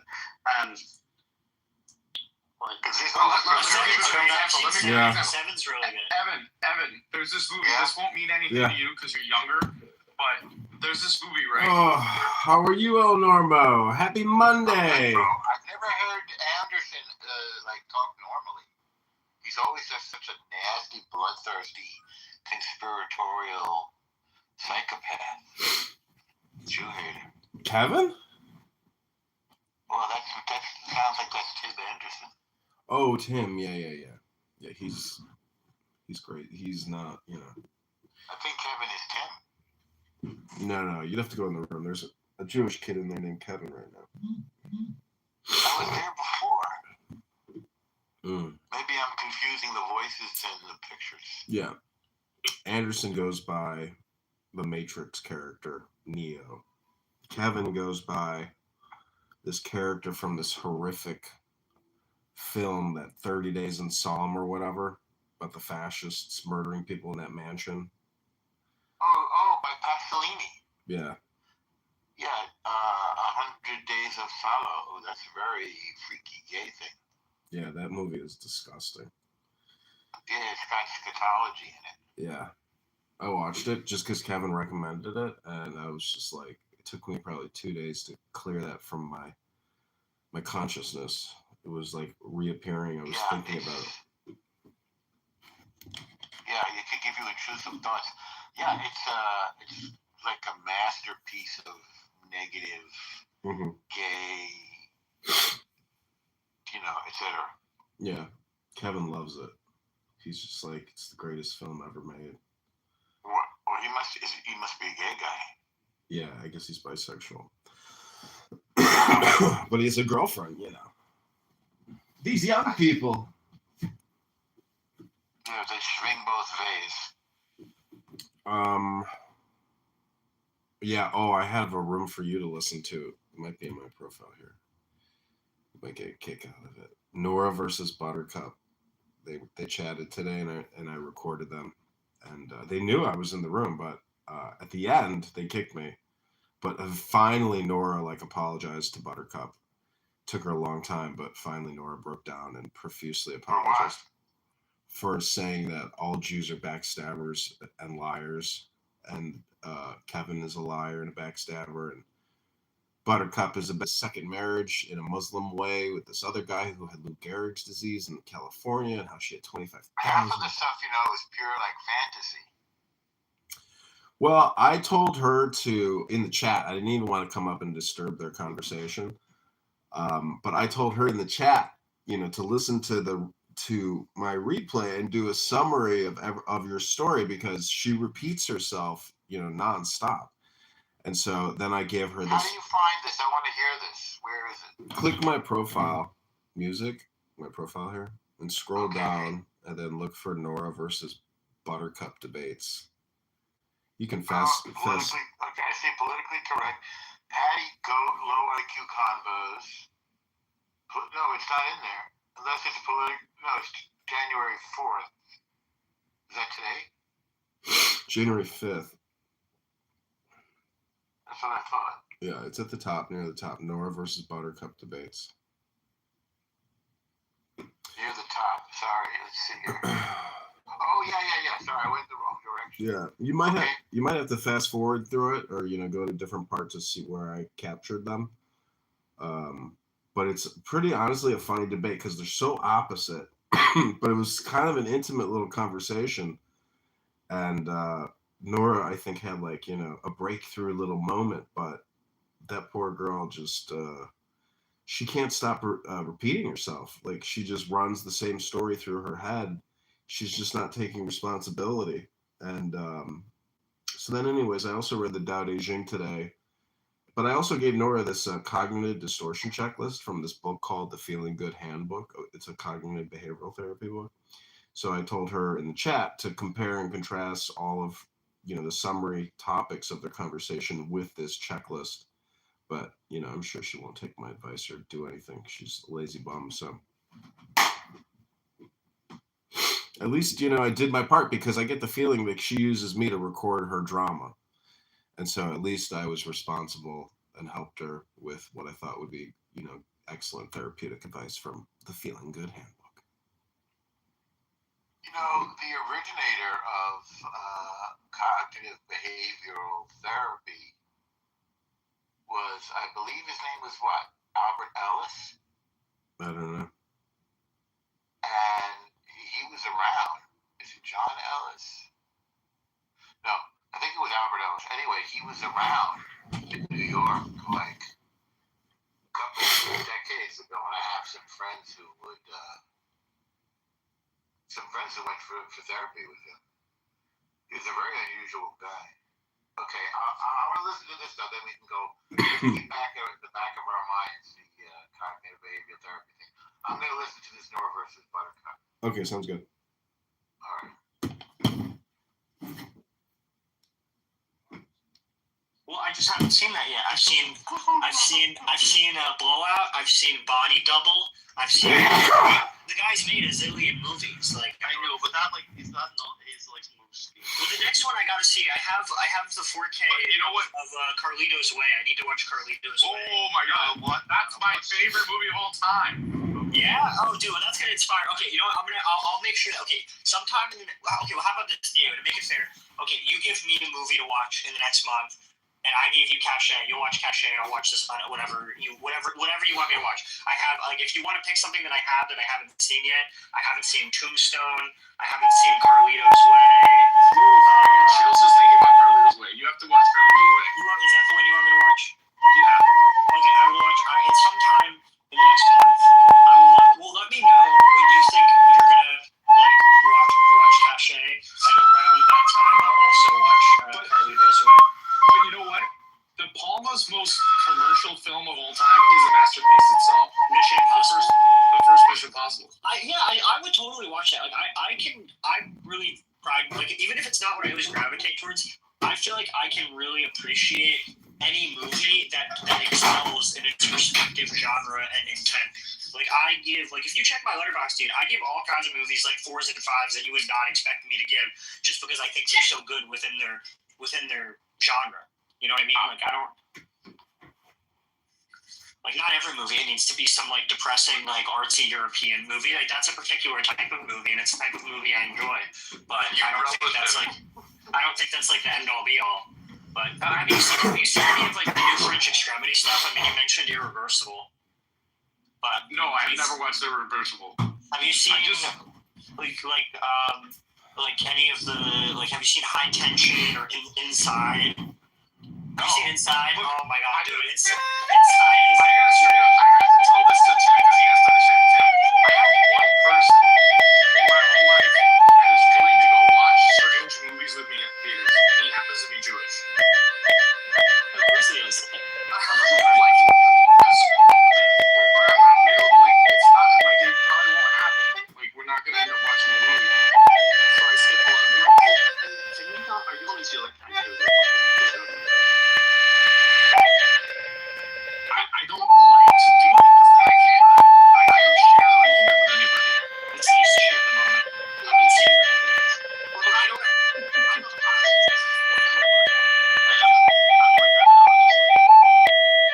can you not go get a restaurant on your own? Like, it definitely sucks, right? I don't know, it's kind of nice. But let me tell you, you know what I saw in theaters recently? I saw a double feature. I saw Gremlins 1 and Gremlins 2. Oh, yeah.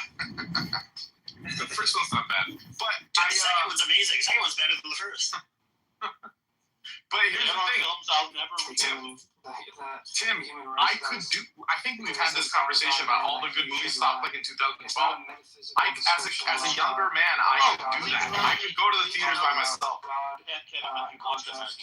Humanity is not a sinner. Okay, that's a good example. If American Gangster had come out, right? Tim, if American Gangster came out, even if no one wanted to go, I would still go because I would find it a necessary thing to see a release that movie in the theater. You understand? Just like a Tarantino movie, I have to watch it in the theater. So if nobody wants to go, I'm gonna go anyway.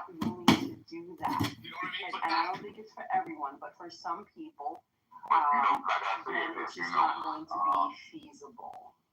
I can get over a lot of things or certain things, and there's other things for me that's I'm one and done. But I can't say it for everyone. But I think that I would love for there to be conservative spaces again, because I find those rooms that you guys go into with the others to be insufferable. Like, I can last for about 10 minutes or so, and then I have to leave. Plus, I prefer the perspective of the right, or at the very least, that we can have balanced conversations here. So, but I mean, or at least the people. It's actually the people more than just the ideas, right, Thunder? Like, they're just there's just miserable people on that side, you know. It's the miserable attitudes, but it's also.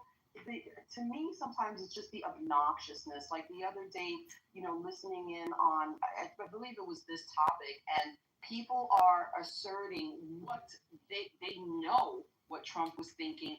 They know what Trump knows and what he doesn't know. He's so stupid. He probably doesn't know X, Y, and Z. Like, fill in the blank. He's the fucking president of the United States. but you're some asshole like myself. I'm just an asshole on an app. And but I get to stand here and say that I know for certain. Don't ding that bell. I get to stand here and say that I know what Donald Trump knows and what he doesn't know. It's just that silliness. It's just, yeah, but they are a lot of miserable people. And I'm going to say there are miserable people on this side as well. And sometimes I'm miserable, you know, but stop agreeing with every negative thing I say. What? But, Guess I'm supposed to fight back a little bit. All right.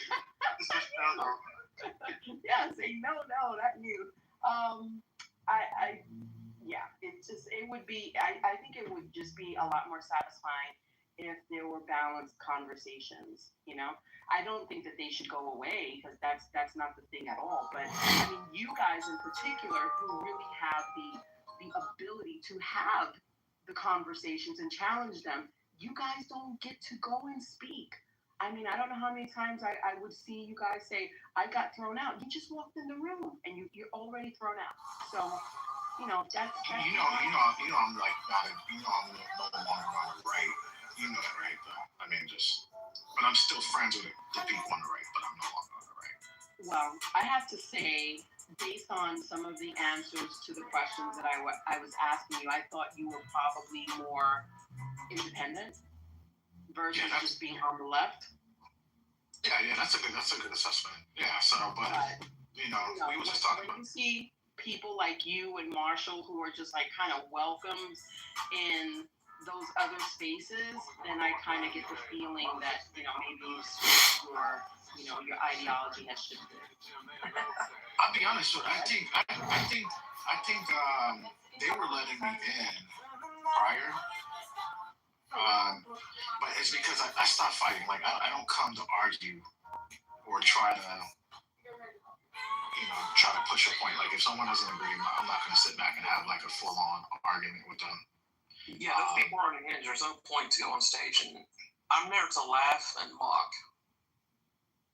I know you mocked me today.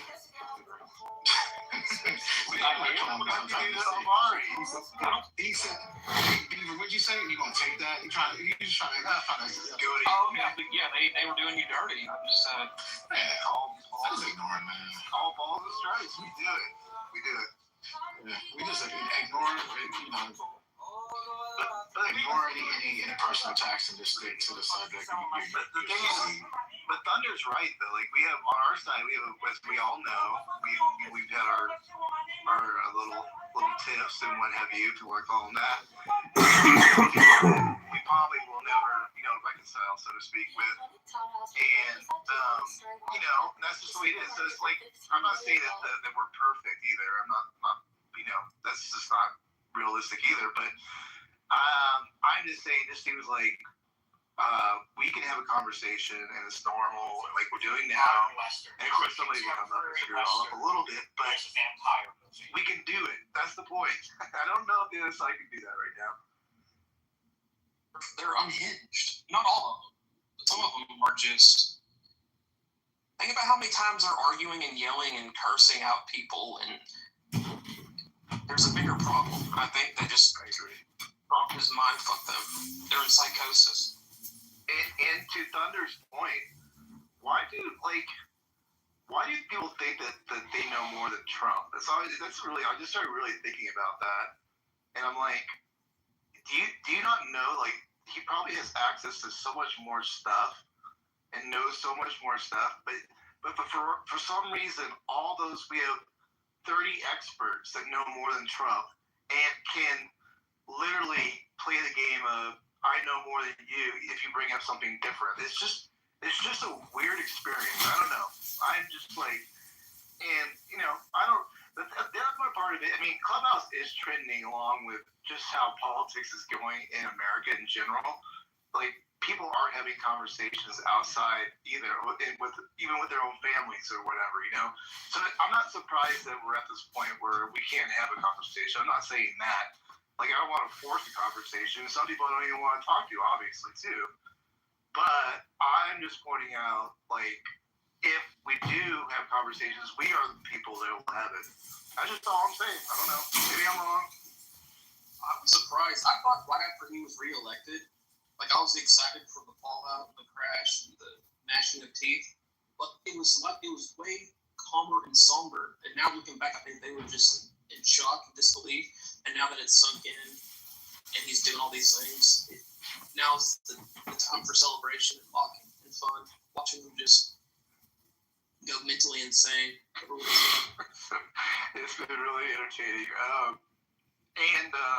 I mean, like I said, I think Beaver, the thing is, we are going to deal with people of our own side that are, we haven't seen that have, and you obviously, you've given displeasure to some things that Trump has done. And I guess that's the next phase of this. Is that how this goes? Is that what you're thinking too, Beaver, or no? Yeah, I mean, he's on purpose. He will make mistakes. He made mistakes before. I don't agree with the Epstein shit. If you say you're gonna do something and you campaign on it, then you fucking do it. You don't just all of a sudden pull a 180. Like, why are you asking me about Jeffrey Epstein? Why the hoax? No, you do what you say you're gonna do. I don't like that stuff. But I mean, of course, yeah, I give him an A- so far. But check this out. You just give him an A-. Are you serious? Hold on, we'll get there in a second. I just want to point out something really quick though. I know we'll get there in 1 second. We can go around and give our grades, but I just wanted to say, like, we were able to critique Trump there. Have you ever heard the other side critique anything on the other side? I mean, it's just crazy. I never hear anybody talk about Biden and all his faults and all the shit he did. Anyway, I just want to put that out real quick, but go ahead. Yeah, criticize Beaver first. Oh, with Beaver, A-. I would say D, at least a D. Foreign policy, I would say that's the one thing that I felt that he's been at least good on. But I'm more of a domestic policy hawk. But to go back to the point, I do hear the other side. Like, I've been in rooms where they have criticized, like, the Biden administration, Kamala Harris. I mean, Matt Barron, who is MAGA, he gave them a look. No, he's the only one. He's the only. And that's only because we kept holding him accountable.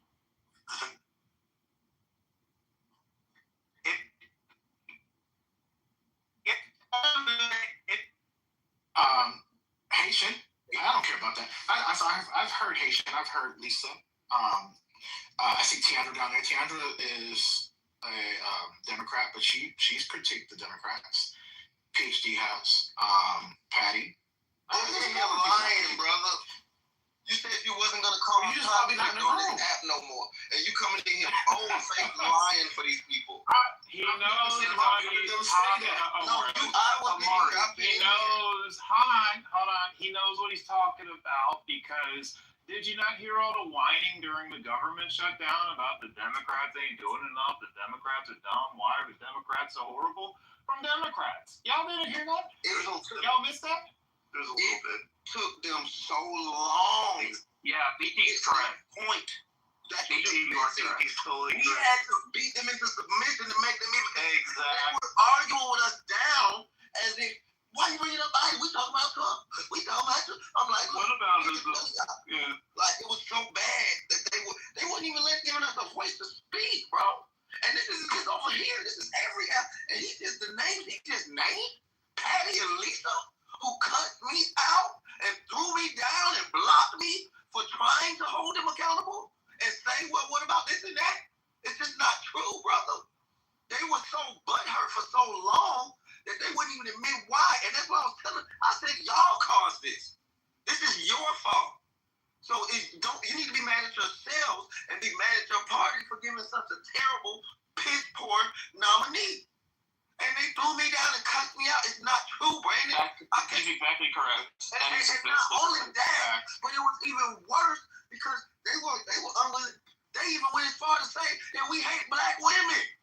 Just to even try to deflect as if it would have been somebody else we would have voted for. It was the worst option they could have put forth.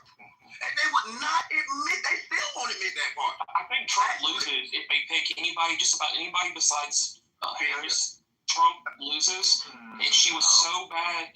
Worst modern on history candidate. She was so bad she couldn't answer a simple fucking question, and there were so many people in those focus groups that said, I really don't want to have to vote for Trump, but I'm going to hold my nose and vote for Trump because she just, I heard that so many times over and over on Mark Halpern's show. He would have these people on, and it was just evident that.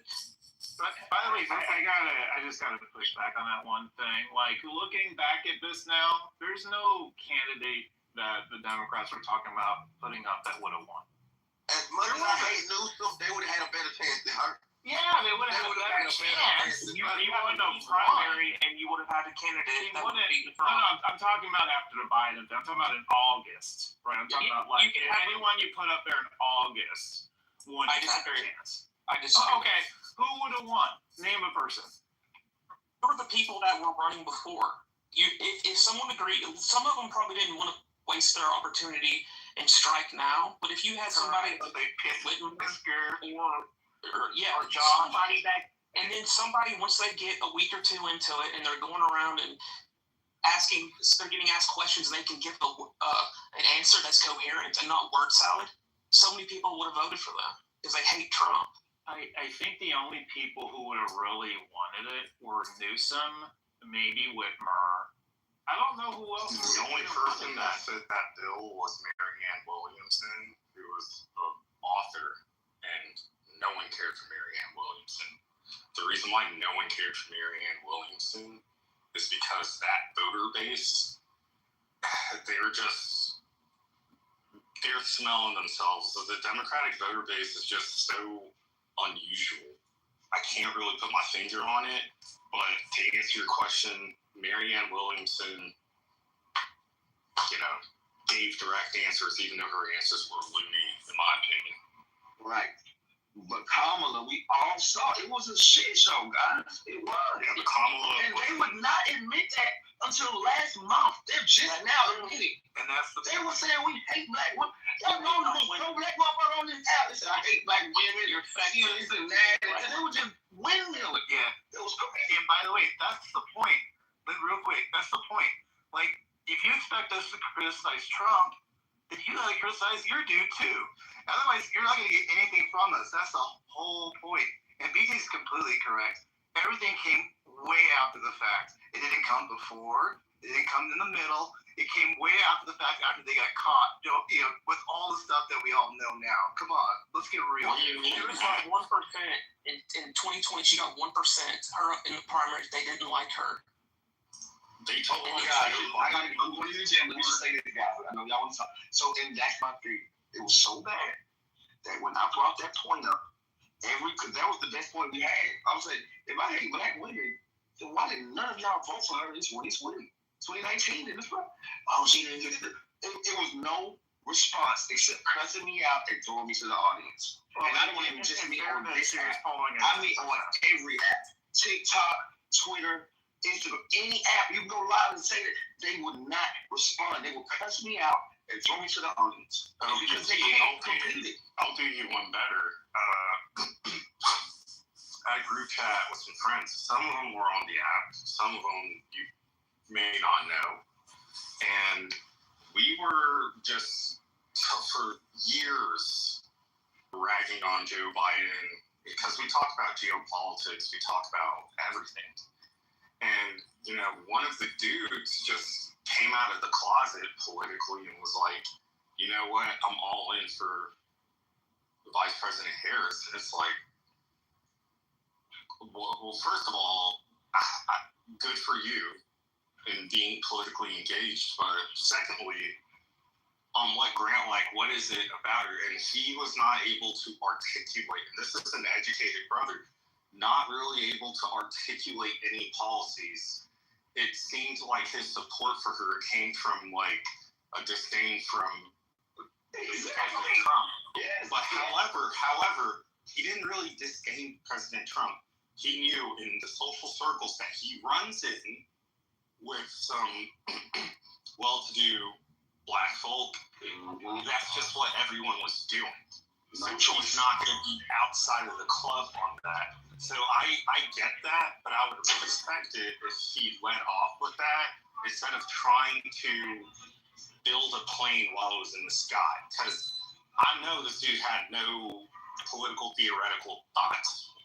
If he did, when we were ragging on policies from the Biden administration, he would have spoke up.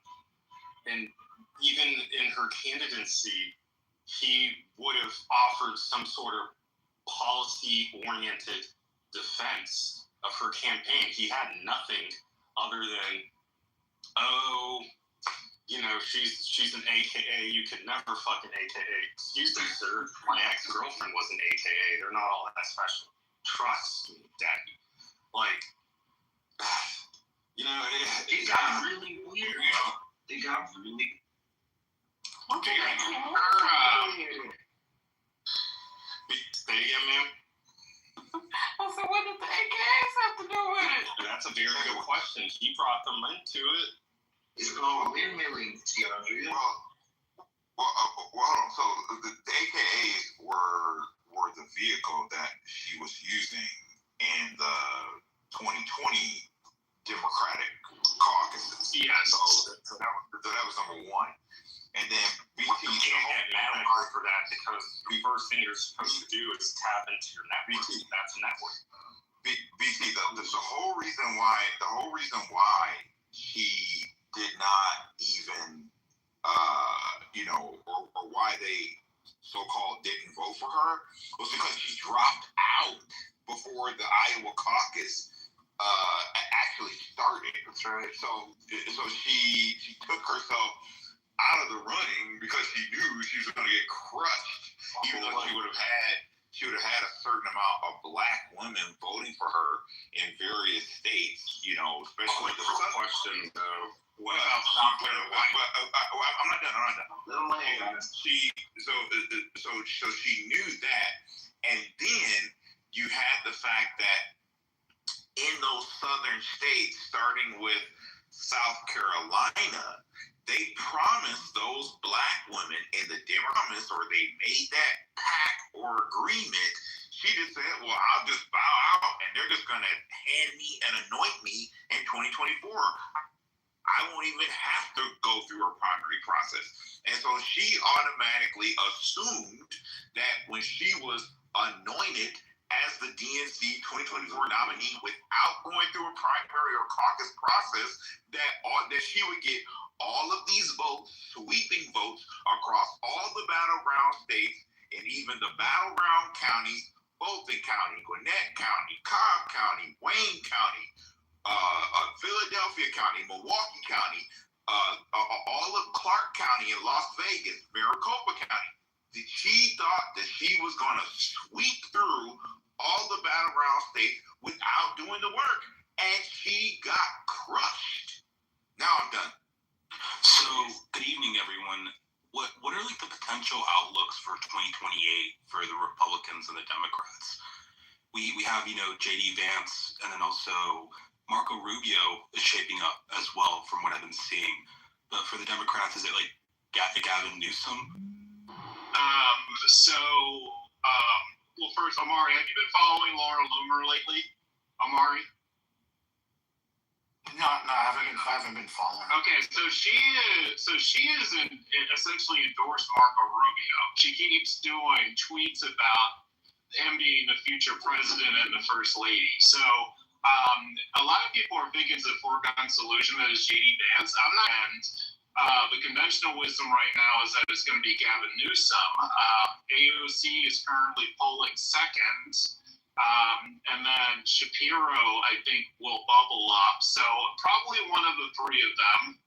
I would put my money on Newsom.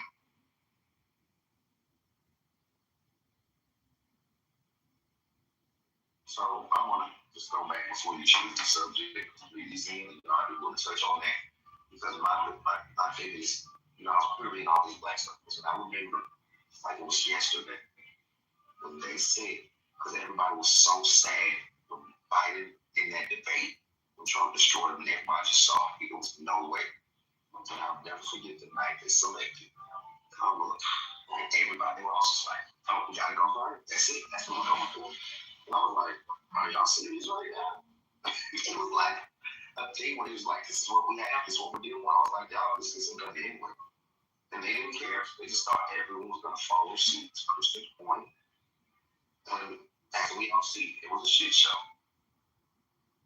But honestly, a lot of people. That was not the original plan. Yeah, I mean, a lot of people didn't think that. A lot of people thought she was going to lose, and it just was what it was. So not everyone. A lot of people didn't think she was going to win DT. That was the plan. I mean, that they followed through on that plan. That's the whole reason. Christian. One second. That's the whole reason why all of a sudden Joe Biden felt like he couldn't run out of nowhere because they knew that he wasn't going to survive going 2 terms. So they opted to make it look like what they made it look like. And that's why they were so fast at anointing her to be the nominee, because they were prepared to do it. They were actually not. When they had the intervention, Pelosi, Obama, and Schumer went and said, hey, we don't really like her. We can't really anoint her. So what we should do at the convention is each of us introduce a candidate, which a lot of people argue that Obama was going to basically put his hat behind Gretchen Whitmore. And each of them could promote who they wanted. Biden was really in his feelings and said, you know what? I'm going to endorse Kamala. And at that point, they just had to roll with it. But they didn't want her. Nancy Pelosi said she didn't want her. Like, do we know this? I mean, I will say Christian has a point in the sense that it wasn't a mistake you had that debate in June. When's the last time a presidential debate was in June? Exactly. Yeah. And it's been decades that's happened. So they did that because they said either A, he's going to look horrible, we think he's going to look horrible, and it'll be time to move on, or B, maybe by some miracle he pulls it off, and then, okay, we'll have a chance. But, yeah, they were calculating that he wasn't going to perform well. They just weren't announcing it. Yeah. Well, that begs the question: how much did they know, CEO, about his situation? I mean, was it a year before that all this, with all his situation that's going on, that they knew, or was it just at that moment, like those 3 months or so, that they knew? Like, what is your take on that part? Well, which they are you talking about? There's a lot of days here. I know, I get it. The Democratic Party is what I'm referring to. Well, but even within the Democratic Party, there's a lot of things, right? I mean, because apparently they shielded Biden a lot in meetings, so it's possible that, like, if you were the Secretary of Energy, you didn't know, because maybe you only saw him on the days that he was at his best, right? Because, I mean, there were moments where he was on it, right? So they created, like, this very curated experience. So other than, like, the chief of staff, his wife, and a couple of aides, I don't know who knew outside of that circle. I mean, that's really hard to get. No, CEO, they knew. Everybody knew. But here's the thing. I actually went. What's up, TC? What's going on, guys? I actually went and campaigned with Biden. Not only that, but I also attended. I was a part of his advance team for some events in Pennsylvania. They actually recruited me to be one of the drivers in their in the entourage. So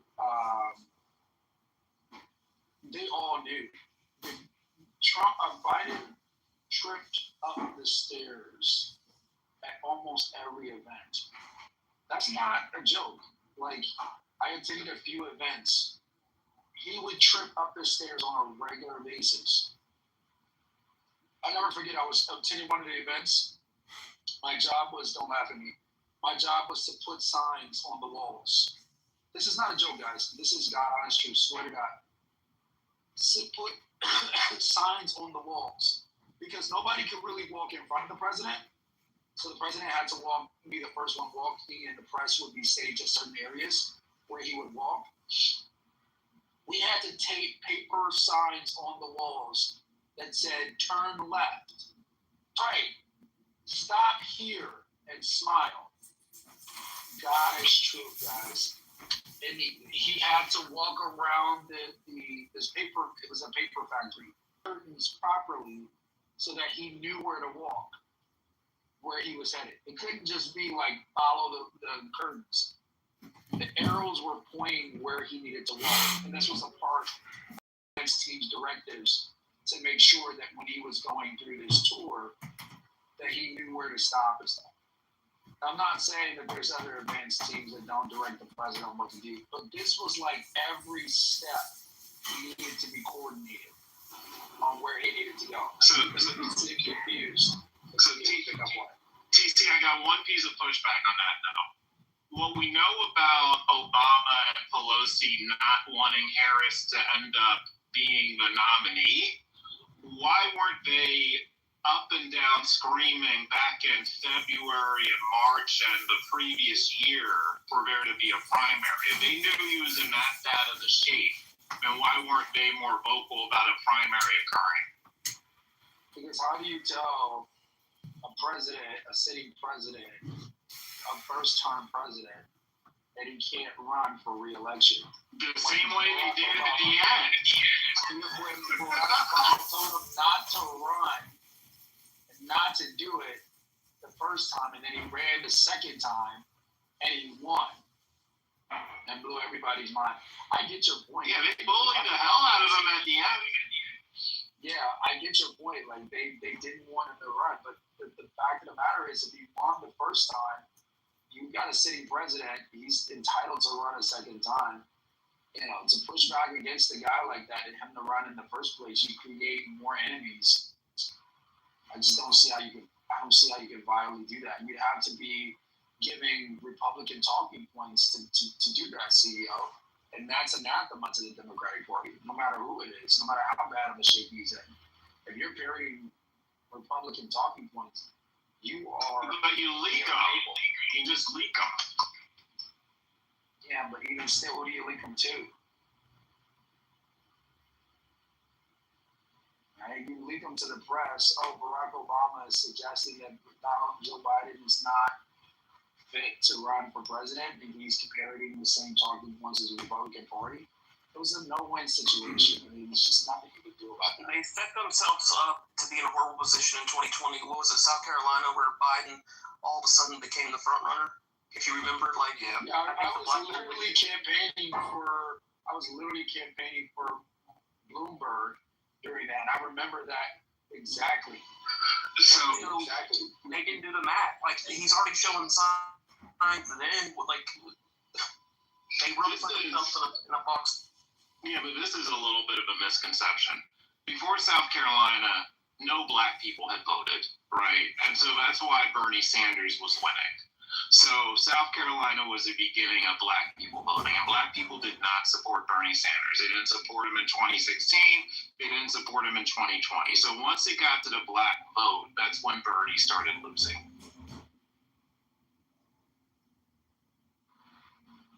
I think you're getting your elections mixed up. I don't think Bernie ran against.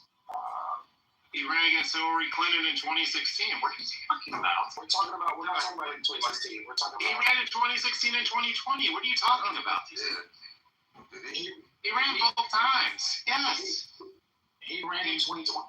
He was winning. He won the first three primaries. What are you doing? He won Iowa and New Hampshire. What are you doing, TC? And I was thinking, like, the signs, don't they, like, clear a path? They want to make sure that you're working on a designated path. Like, I don't know.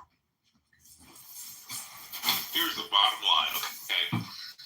When the DNC gets to the presidential election, they go to the black committeemen, which are the delegates of the party, to determine who the black churches and the rest of the black vote is going to get behind, and that's who the nominee is going to be. That is how that works. Ironically, there was only one time it didn't work that way. Can you state the year? Probably. What I'm thinking is got to be the year that Obama took it. Yes. Yeah. The black community was behind Hillary at first. Yes. Yeah. It was him winning Iowa, and then he won every of the whitest states, ironically. But remember, Hillary won California and Texas and New York and Florida and all this and that.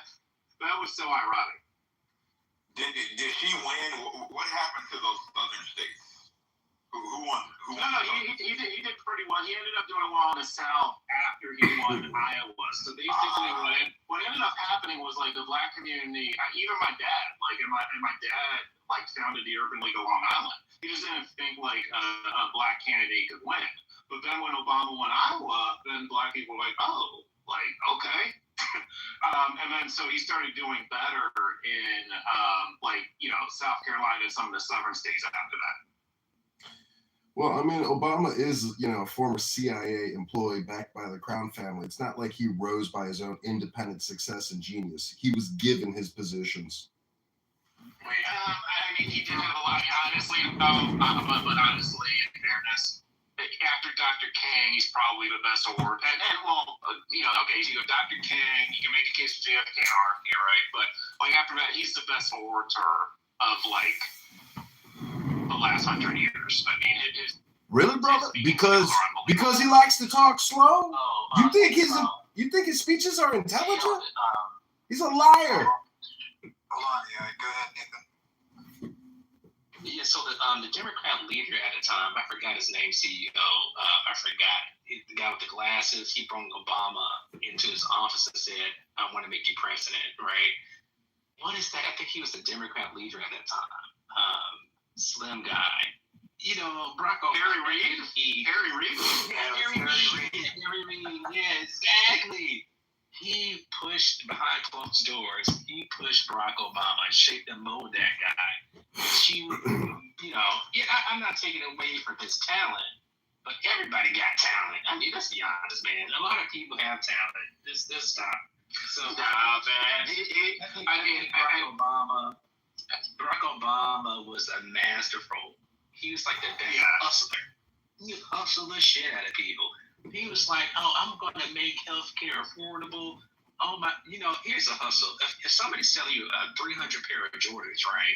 And they're like, you know what? I'm gonna give it to you at a discounted rate. I'll make it affordable for you." And you say, "You okay?" You support that person, and then he priced the product at $2.95. $5 cheap. You got played. I'm like Mondami right now. He heard somebody from New York City saying that the bus rates have went up. The fares have went up to $3 now. So it's funny. Yeah, I mean, let me put it like this. I think we've seen 3 truly great political athletes in our lifetime: Clinton, Trump, and Obama. The 3 of them, Bill Clinton, obviously, the 3 of them have been absolutely incredible. Yeah, I mean, we got. Well, I said, I mean, so for a lot of us, we weren't that old when Reagan was president, so that's why I didn't include him. Yeah, that's fair. I would say probably, I wish I was around when JFK was around. I would love to see JFK speak. That would have been super dope. I did a grok query on Bernie Sanders, how much he raised in 25 years through political donations. He has raised $735 million. What has that old pickle farmer done for we the people other than complain, give us Mamdani, give us AOC Field, and fund all these radical Marxist, communist, socialist, terrorists? I mean, is there no accountability for Bernie Sanders? First of all, he gave the election to Hillary, but the fact that he has raised $735 million, he's a unicorn, an effing unicorn. And what did we get for it? The guy's a fucking fraud, a fake. He did nothing. He's just giving us domestic terrorists. Fuck Bernie Sanders.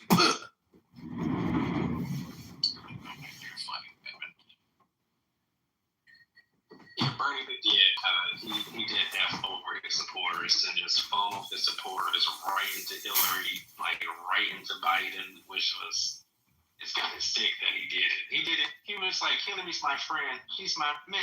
You're on a campaign fighting against Hillary, and you talk about she said all kind of crazy stuff against Bernie, and.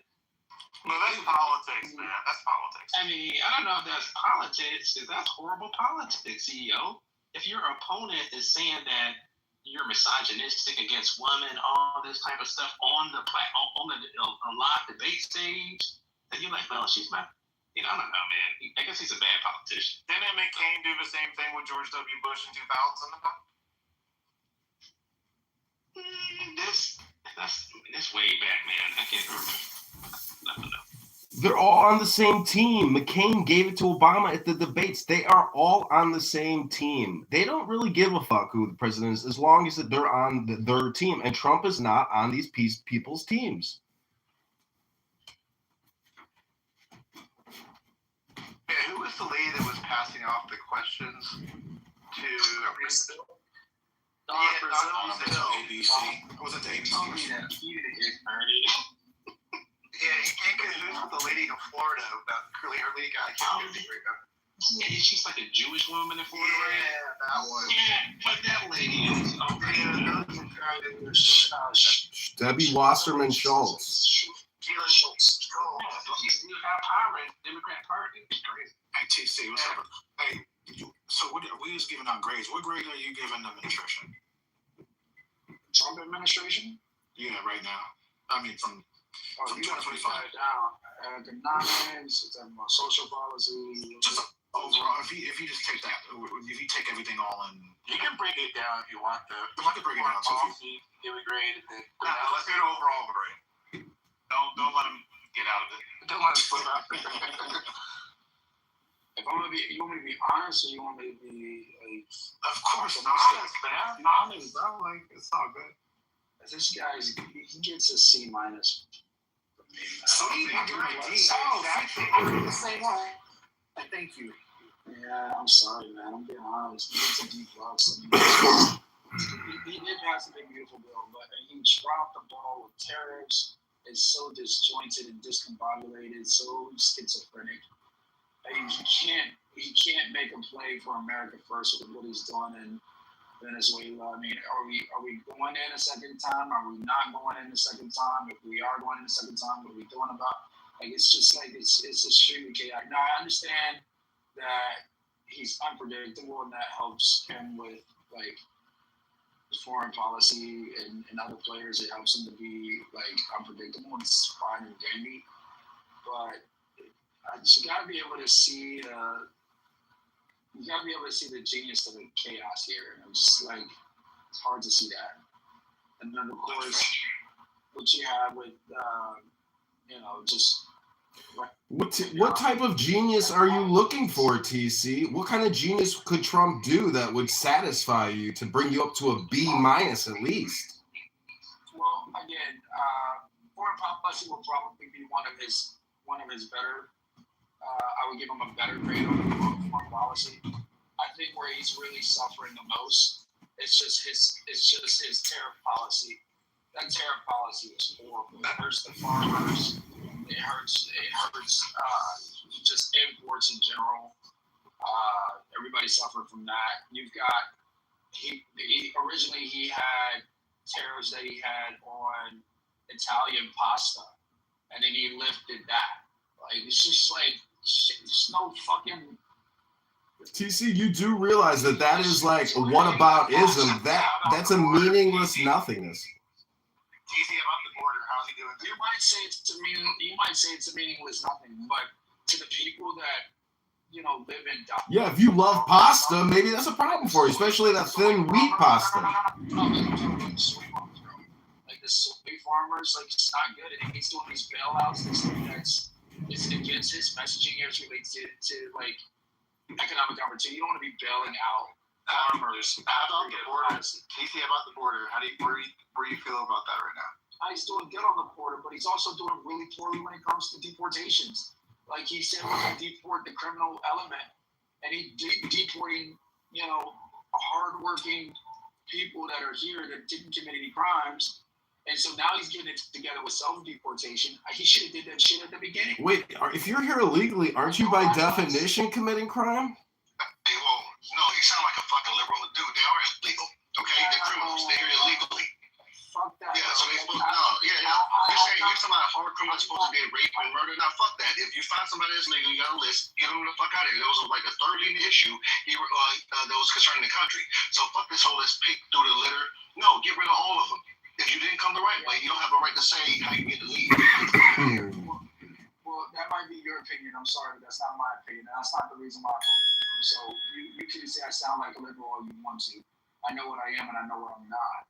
And what I think and what I believe and the reason why I voted for him is that he was going to prioritize the criminal element. And what I'm saying today is not a prioritization of the criminal element. If you want to give him a grade, you go ahead. If they hear it illegally, sorry to cut you off. With all respect, TC, I do apologize. But because I'm not trying to be hostile towards you, but I want to be real with you. They are here illegally, and that implies they are criminal. You're trying to pick what crimes should be prioritized, and all of them, from my opinion, should be treated the same. All of them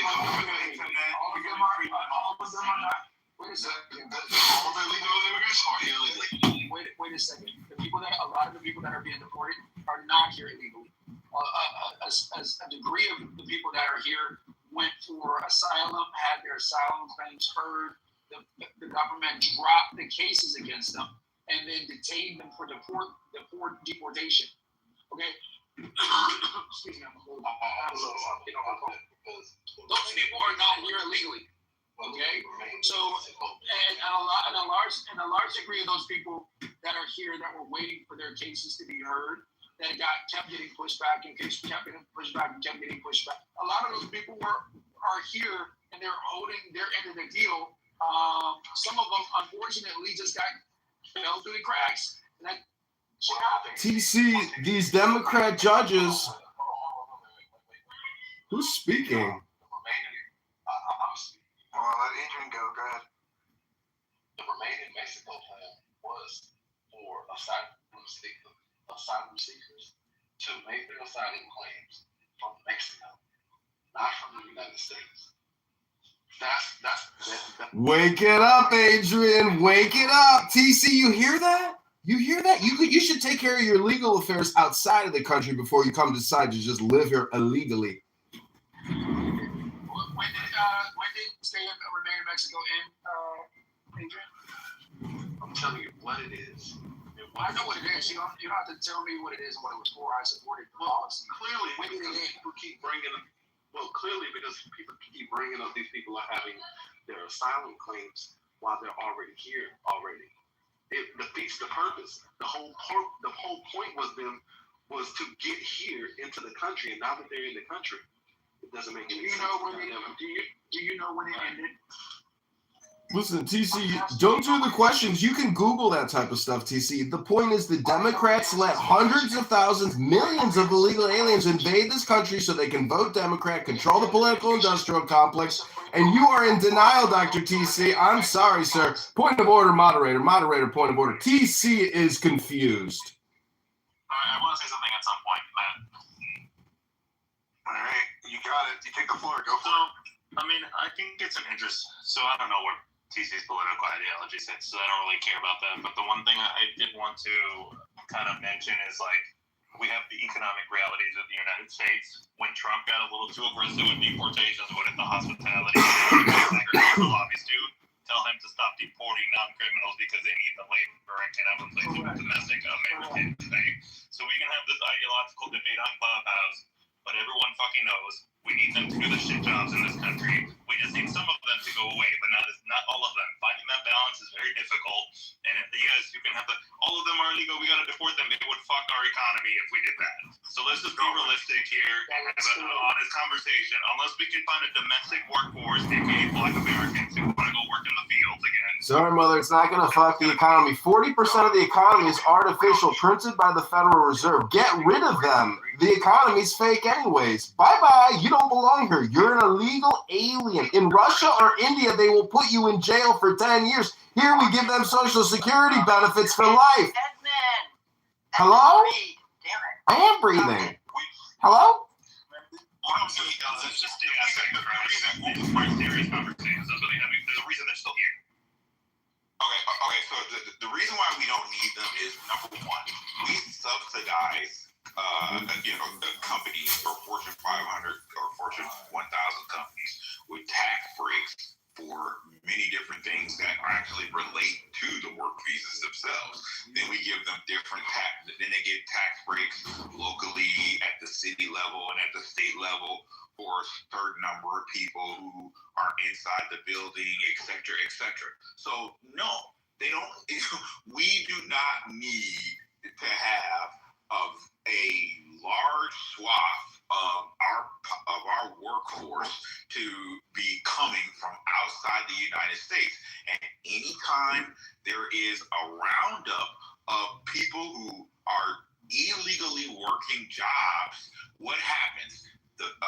Those people get apprehended, taken into custody by ICE or some faction of DHS, and then the company puts out a wanted ad, and all of a sudden they're hiring U.S. citizens. So at the end of the day, as long as we are granting work visas and then giving tax breaks to the companies for hiring these types of workers, and then we're not only that, money coming directly out of our W-2, W-9, and 1099 income for all the things that they get when they come across the border or come across the port of entry for housing, food, and college tuition, all that. We do not need to bring any more people. Stephen Miller has said this. The executive director of the Center for Immigration Studies has said this. They both have said we have 250 million people living in the United States. We do not need any immigration. There are so many studies that show that any time you increase the number of work visas, you put downward pressure on low-wage workers.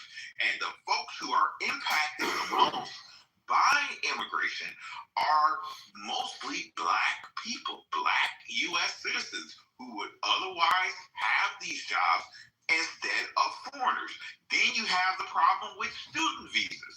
So we're giving people visas to come and get a college degree, pay for their college degree so that they can enter the workforce and take jobs from college U.S. citizens who need those jobs.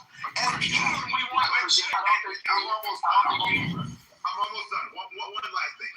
Then we want to complain about the cost of living and then complain that there's no good paying jobs available. It is totally backwards. I'm done. I don't know if you were responding to me. I'm not going to presume. I don't think that helps the conversation to be presumptuous. But I just want to restate and reiterate my point. No one, at least not I was not arguing for amnesty. I was arguing for fair treatment of people that have claimed asylum in this country. And what I said was, the people like me who voted for Trump, okay, we voted for him to prioritize and kick out the bad people, not the people that are here claiming asylum under legitimate claims. You have a problem with that, and you have a problem with our immigration laws. And we can talk about addressing those immigration laws and being less lenient on legitimate asylum claims. The people that are here that have legitimate asylum claims under our laws, they should be entitled to a fair hearing, not for the Justice Department to drop the case and then deport them. TC, but what percentage of the ones that are actually, and I don't know, I'm asking if anybody knows this, what percentage of the people that are claiming asylum are actually legitimate, like you say, under our laws? We have a lot that skipped borders to get here, and that's not how asylum works. So, and that's what a lot of these people are standing up and outraged about. But Trump fired the judges. Like, he's not bringing in more judges. Listen, I'm asking a simple question. What percentage of them are actually legitimate asylum claims? You know, the denial rate is 60 or 70%. 60 or 70% the denial rates. So I wanted to say real quick, the Christian statement, right? So our great leader, the great Donald, right? So this is a direct. Put some respect on that name. People from the hotel and leisure business have been stating that our very aggressive policy on immigration is taking very good long-time workers away from them, with those jobs being almost impossible to replace, wrote Donald Trump, who owns a number of U.S. hotels. This has been a known fact that has been talked about over and over and over and over and over and over again. That unless we find a replacement for these people, it is damaging to the U.S. economy. Put them all up and get rid of them. And I think. Yeah, you should caveat that with "in your opinion, mother." In your opinion. Don't get triggered. The whole stage is triggered. Your own dear leader has acknowledged this. Industry leaders have acknowledged this. You guys can have whatever emotional opinions you want to club us. It does not correlate with the economic reality. Stop telling us about our emotions. We're talking about facts here, mother. If you talk about an economic reality, it is if you pay the wages for the job that people will do, that's just the nature of the economy. So pay a fair wage. We want to complain and gripe about it, but then we say, well, we'll let them come across and do it for a lesser wage. Here's the problem. Do you happen to work in a trade? If you don't understand what's been happening, because we're seeing people who've had a career in their trade now being ousted 20, 25 years into their craft and being told, you have no other skills. Go into the job market. You can't, because these people are coming in. They're willing to work sun up to sundown for a much lesser wage, but yet we have everybody still fighting. We want a mandatory minimum this, and this, right?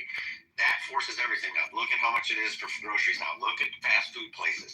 When we keep bumping this up, it's the nature of the beast. We're okay to do that. We'll do it for the same thing. Make them pay $25. I don't give a shit if your apples and your oranges and your pineapples start going up in price. That's the nature of the beast of the economy. So then let the nature be that way. Run people out of a trade, and they're in their 50s, and all of a sudden they've got nowhere to go, but down to ground zero to try to start again. That's a tough pill to swallow, because we decided we want to let the borders open, and if people are going to try to say that that's not the case, you have no idea what's happening in the trade industry. No questions. No questions. See, what the Democrats like Mother and TC don't like about that statement is the fact. Hold the mic around. Yeah. All right, go ahead. You got it. You took it. Go ahead. I would say the Trump administration, even this weekend, and if you are someone who believes that the border should be closed and only America first, you had Kristi Noem on TV saying that they're going to bring back TIA status for Venezuelans. After you sent them back home, you're going to bring that back. Like, this is crazy. Like, this is not. Again, this is why TC and others and people say they're not consistent on the way that they are governing when it comes to the border policies. Are you sure that's not fake news, Amari? You really think that's true? I know you just repeated it, but you probably didn't fully investigate it, let alone you think they're actually going to do that for the good people at the back. Omari, it's targeted. We no longer have radical liberal Democrats running clown world. We now have normal people. We've stripped the DEI, communist, socialist Democrats out of the system, Omari. They're not in the know anymore because they're not in charge anymore. All right, let's open up the floor a little bit to new voice. Let's get new voice. Anybody else want to step in? Can we hear from a vagina? Can we hear from one of the vaginas on stage? What compliment has that? 20 seconds. 20 seconds. You got Nathan. I can go for it. Yeah. Let me say this really fast. Of course, Nathan will go when I say vagina. Yeah, it's a horrible timing. Hey, what's that? Step right into it. Yeah, but look, people forget, like, AI and things like that. All these CEOs been warning about it. It's going to take jobs, and we're seeing some type of effects from it. So it doesn't make any sense why we should increase the population, import more people, when the job market is actually shrinking. People laid off from AI. I was screaming to everybody, like, in the last 4 years, what the hell are you doing? We don't need to increase our population, add more people on welfare state programs when this AI thing is happening. It is. Nathan, people keep warning about AI, but AI is not a problem, Nathan. Yeah, so if you're working at your job, right, and you get laid from AI, whatever you want to call it, I would take it. I would do anything to keep a roof over my head and my family fed. Like, that's what. Do people remember Dirty Jobs? He used to come on Discovery Channel. That famous guy who did these American Dirty Jobs. It's so these Democrats, man, the left, they so disrespectful and said they say, oh, you don't want to do these jobs. What? Americans do the most hardest jobs on God's green earth. Like working on oil rigs and stuff like that. That cutting grass is not the hardest job, to be honest. It's not. So those jobs are hard. We will do the job and get paid fairly and get treated properly. We will do it. I land on that. I say this shit all the time, Nathan. Americans are the hardest working people on the planet. It's not even close. Of all the metrics that you use, right? Work, innovation, fields, any type of metric you want to use, Americans are the hardest working on the planet. It's not even close. It's like people think that like you gotta come home smelly and sweaty to be a hard worker. Like it's crazy. But also, we have people to work these jobs. And it's not just the farms. Everybody uses the farms as an example, but I mean, the illegals, they work construction jobs, roofing jobs. They're doing all kinds of shit, restaurant work, right? They're doing all kinds of jobs that Americans should be having. But we got prisoners to do farm jobs. Now I'm talking about lifers. I'm talking about people that have like a 5, 6, 10 year sentence. You gotta go work the farm, man. Sorry. And you're gonna get paid less than what an illegal get paid. And you don't get to touch any of the money. You can put it to your look, either send it to whoever you want to send it to, or when you get out in 6, 7 years, you'll have like $10,000, $15,000 that you've been working for in prison. And you gotta go out 5 hours a day and you gotta go pick fucking fruit, man. That's your job now. Sorry. You don't like it, don't get arrested, don't go to prison. We got prisoners to work these jobs and you can pay them less than the illegals. So the farm jobs are no problem. The construction jobs are an issue. Roofing jobs, fucking people are, I mean, these construction people that build these houses, they'll throw up like 50 houses in a week. I mean, they'll send a whole team of people in that shit and just start piecing together houses. Building, like, what are those, like, shopping centers, schools, shit like that? The illegals take all those jobs, too. There's tons of construction workers out of business. Or out of work, I should say, not out of business. Market would adjust if we deported illegals. You would see short term, like it would suck for a while. It would adjust. As it always does. It always does, yeah. Yeah, as it always does. It'll adjust for who? For us, the commoners, or for the rich? You're talking about them. If they really need housekeepers, they'll start paying more for housekeepers. If they need fruit, start offering more money to get people. And then the prices may have to go up, but I'd rather pay a higher price than have illegals here. Point of order, moderator. Let me average American is unwilling to spend more than $3 for a domestically produced product. They have studied this over and over again. You are the exception. You're not the common person. The common person is not willing to spend even more than $2 or $3 for a product, man. We are a selfish country. People here don't give a fuck. Like, you guys are ideologically focused in this room and have different, but you are not the common person. They don't get the product. Did we see Americans paying $6 for a dozen of eggs just recently? Yes. We did. So the market, what they were saying, you will. Yeah, and people bitched and complained until I blamed it on Biden. Yeah, but they still complaining. This is what Biden. Yeah, but you're talking about $6 it's absurd. Hold on. Here's the thing you're not talking about, right? Yes, we did pay $6. However, the farmers didn't get their cut. Okay, when these corporations bought these at large, they didn't buy it at the cost of farmers. The farmers got fucked. You get what I'm saying? And then they sold it to us because they knew something that will buy it. The whole point of me telling this, right? There's two that we're forgetting. The real Americans are the rebellious type. This nation was built on rebellion. We didn't want to pay attention. We wanted to say fuck you, and then we started our own shit. And then the second thing too, this is a nation of immigrants, whether you like it or not. Now, so the thing with egg prices, you didn't quite understand all the way that works. Probably because probably from the area where it's real heavy, like Iowa, they literally had to kill a hell of a lot of their chickens because of the bird flu or whatever the hell it was. I can't think it was the bird flu. So when that happens, you deplete the available resources, right? So that's one reason everything started to escalate. But what we did as a society is we paid what they asked. Hell, there's places and we don't have to. We don't have to, but when we always want to talk about paying people a fair wage, what happens, and one thing that happens when you start to artificially force wages higher, guess what? It's the people at the bottom that suffer the most. You can go look into the studies and see which specific demographic is most affected by that.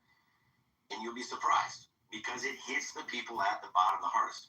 Single mothers are one of the hardest hit when they do that. They lose their jobs, they get their hours cut.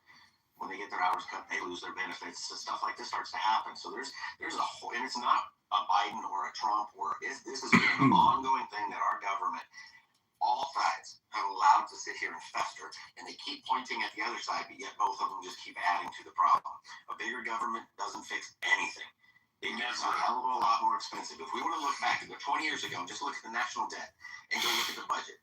And now go look at the budget today and go look at the national debt. And you're like, what's gotten better for us?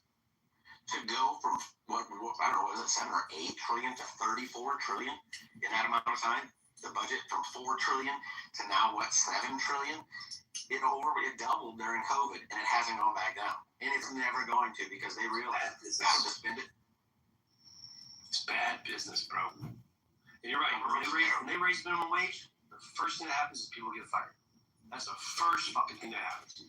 Companies that got like 60 people, they're like, yeah, we could probably do this with like 35 people. Yeah, but my question is, my question is this, all right? Like, they know they can do this because we're not doing anything else. Yo, if I find out that my brother got fired, like, listen, I'm not going to work, bro. Like, you have to find somebody else. There was a very famous clip. I don't know if you have seen it. This was in the factory. And, of course, it was, like, Latin Americans.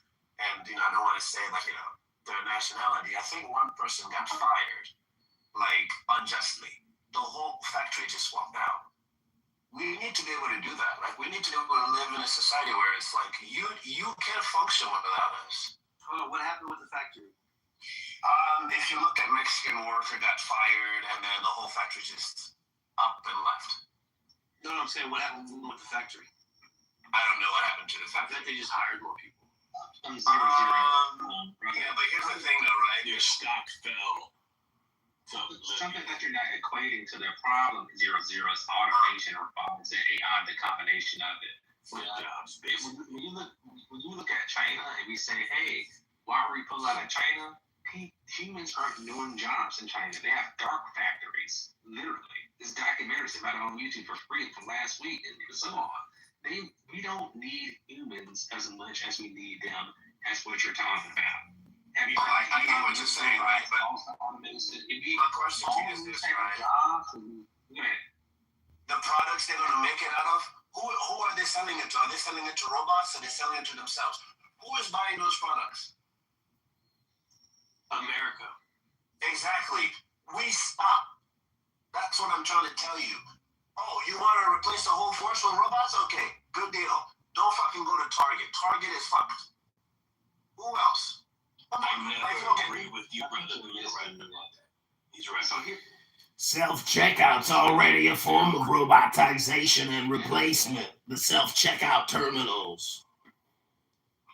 That's what I'm saying. For example, I hate any stores that have robots. I kid you not. I always go to the human beings if I have an option. The stores that have robots, I don't fucking self-checkout. I want to talk to a human being because you're like if the person next door cannot work, how are they going to buy my fucking product? That is what I'm trying to get to you. Yes, they're replacing and you're still supporting.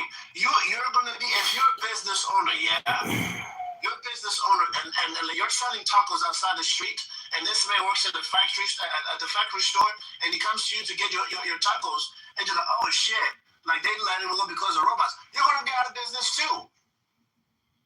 It's not this. So what are you going to do?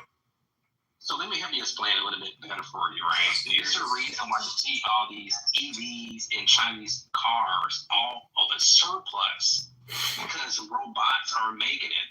So if you don't, I get what you're saying. I understand completely what you're saying, but you have It's another more than players involved in it. They found the hack around the sanctions that the European Union is doing.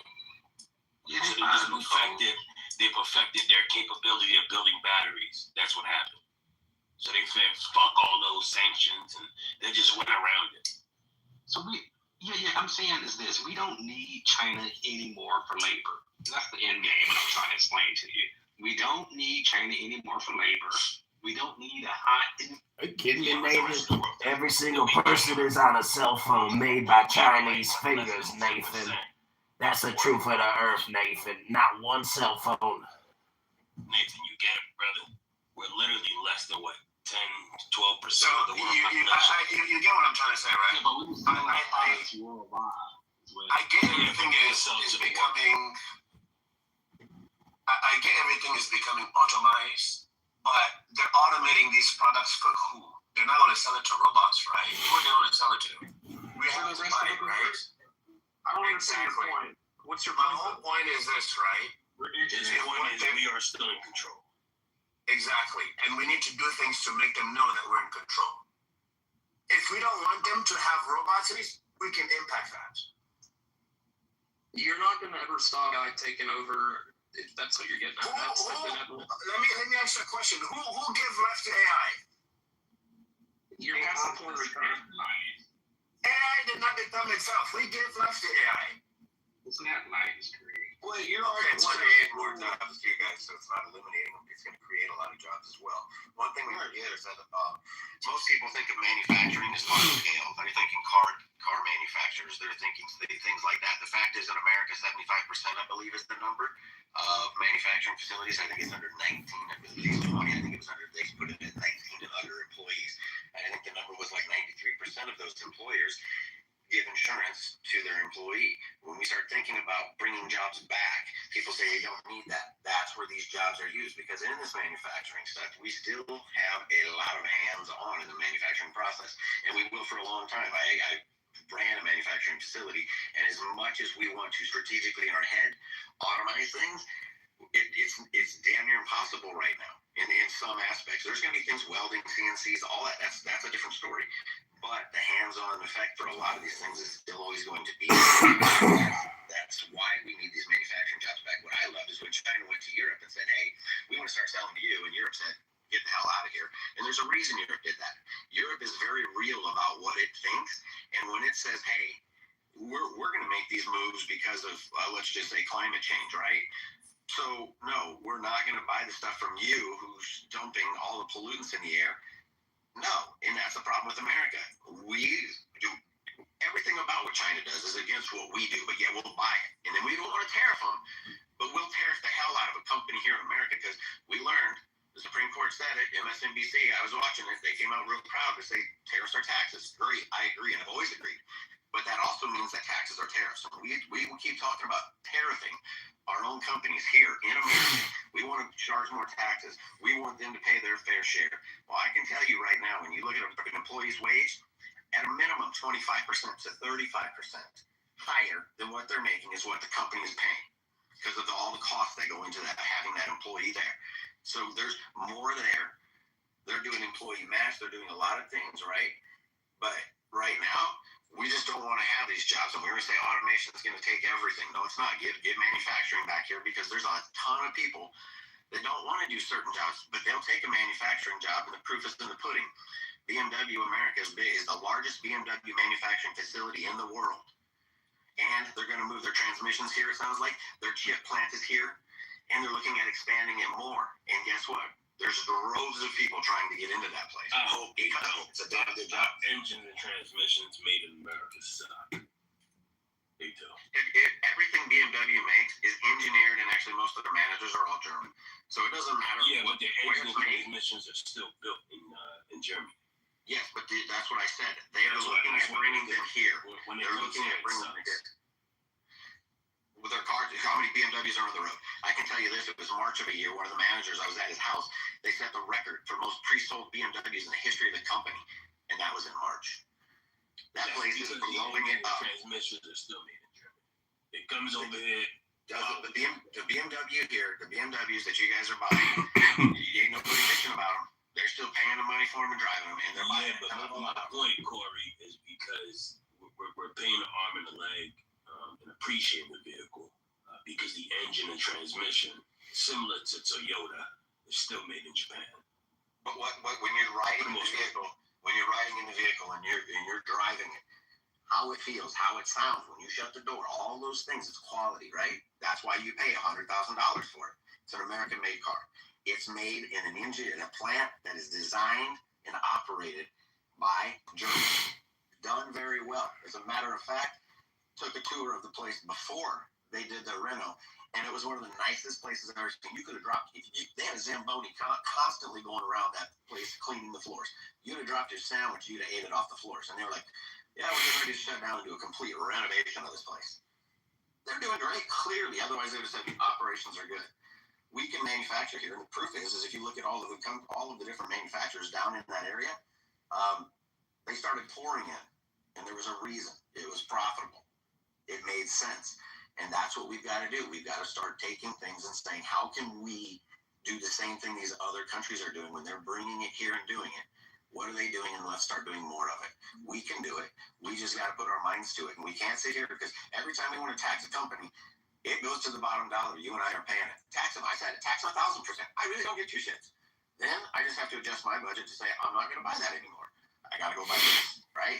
Tax them to the hilt. I don't give a fuck. At the end, every single thing we get taxed, every time you tax a business, it's coming down to you and I. And so we got to just get more jobs back here. And that just because people think big time manufacturing, it's not all automation. You know, I agree with some of that. However, I mean, I think if we minimize the amount of money that we're giving to other countries, I think we'll do just fine. I agree. Americans can benefit. Fuck it, we're giving all these fucking countries all these billions of dollars. Let's give that to America.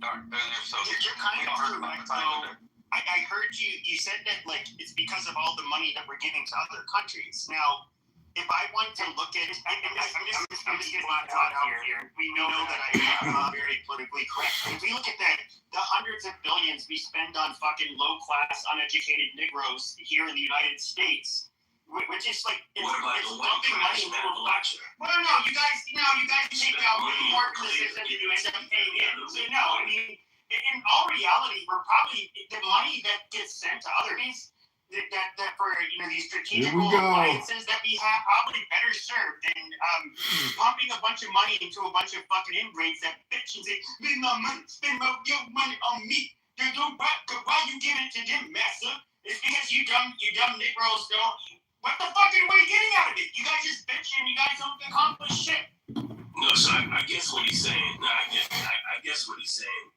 In a nutshell is. How did it work out in Somalia? Hold on. I guess what he's saying is all those degenerates in places like Ukraine that are partying and wasting our fucking money. No, they're fighting for their fucking country. They're like actual fucking men. What are you Negroes doing? Besides Hold on. shooting each other. Hold on. Listen, I know you probably have a point to fuck your sister later, but I'm speaking. Listen, I'm gonna fuck your mom and you're gonna be my fucking stepson. Shut the fuck up. I'm gonna give you a spanking in your mouth, bitch. I'm taking away your phone. I know you're used to your father touching you, but I'm speaking. Yeah, but I cut your mother, ho. Yeah, he's the one that's talking about. Yeah. Look, at the end of the day, dark it up a little bit. Go ahead. I appreciate it, brother. At the end of the day, I'm saying all the money that we're fucking, just wasting to these degenerate countries, whether we're talking about Ukraine, whether we're talking about places like even the Middle East, right? That shit isn't coming back to us. Let's give that money to Americans. White Americans who pay into the tax bill. Hold on, trash.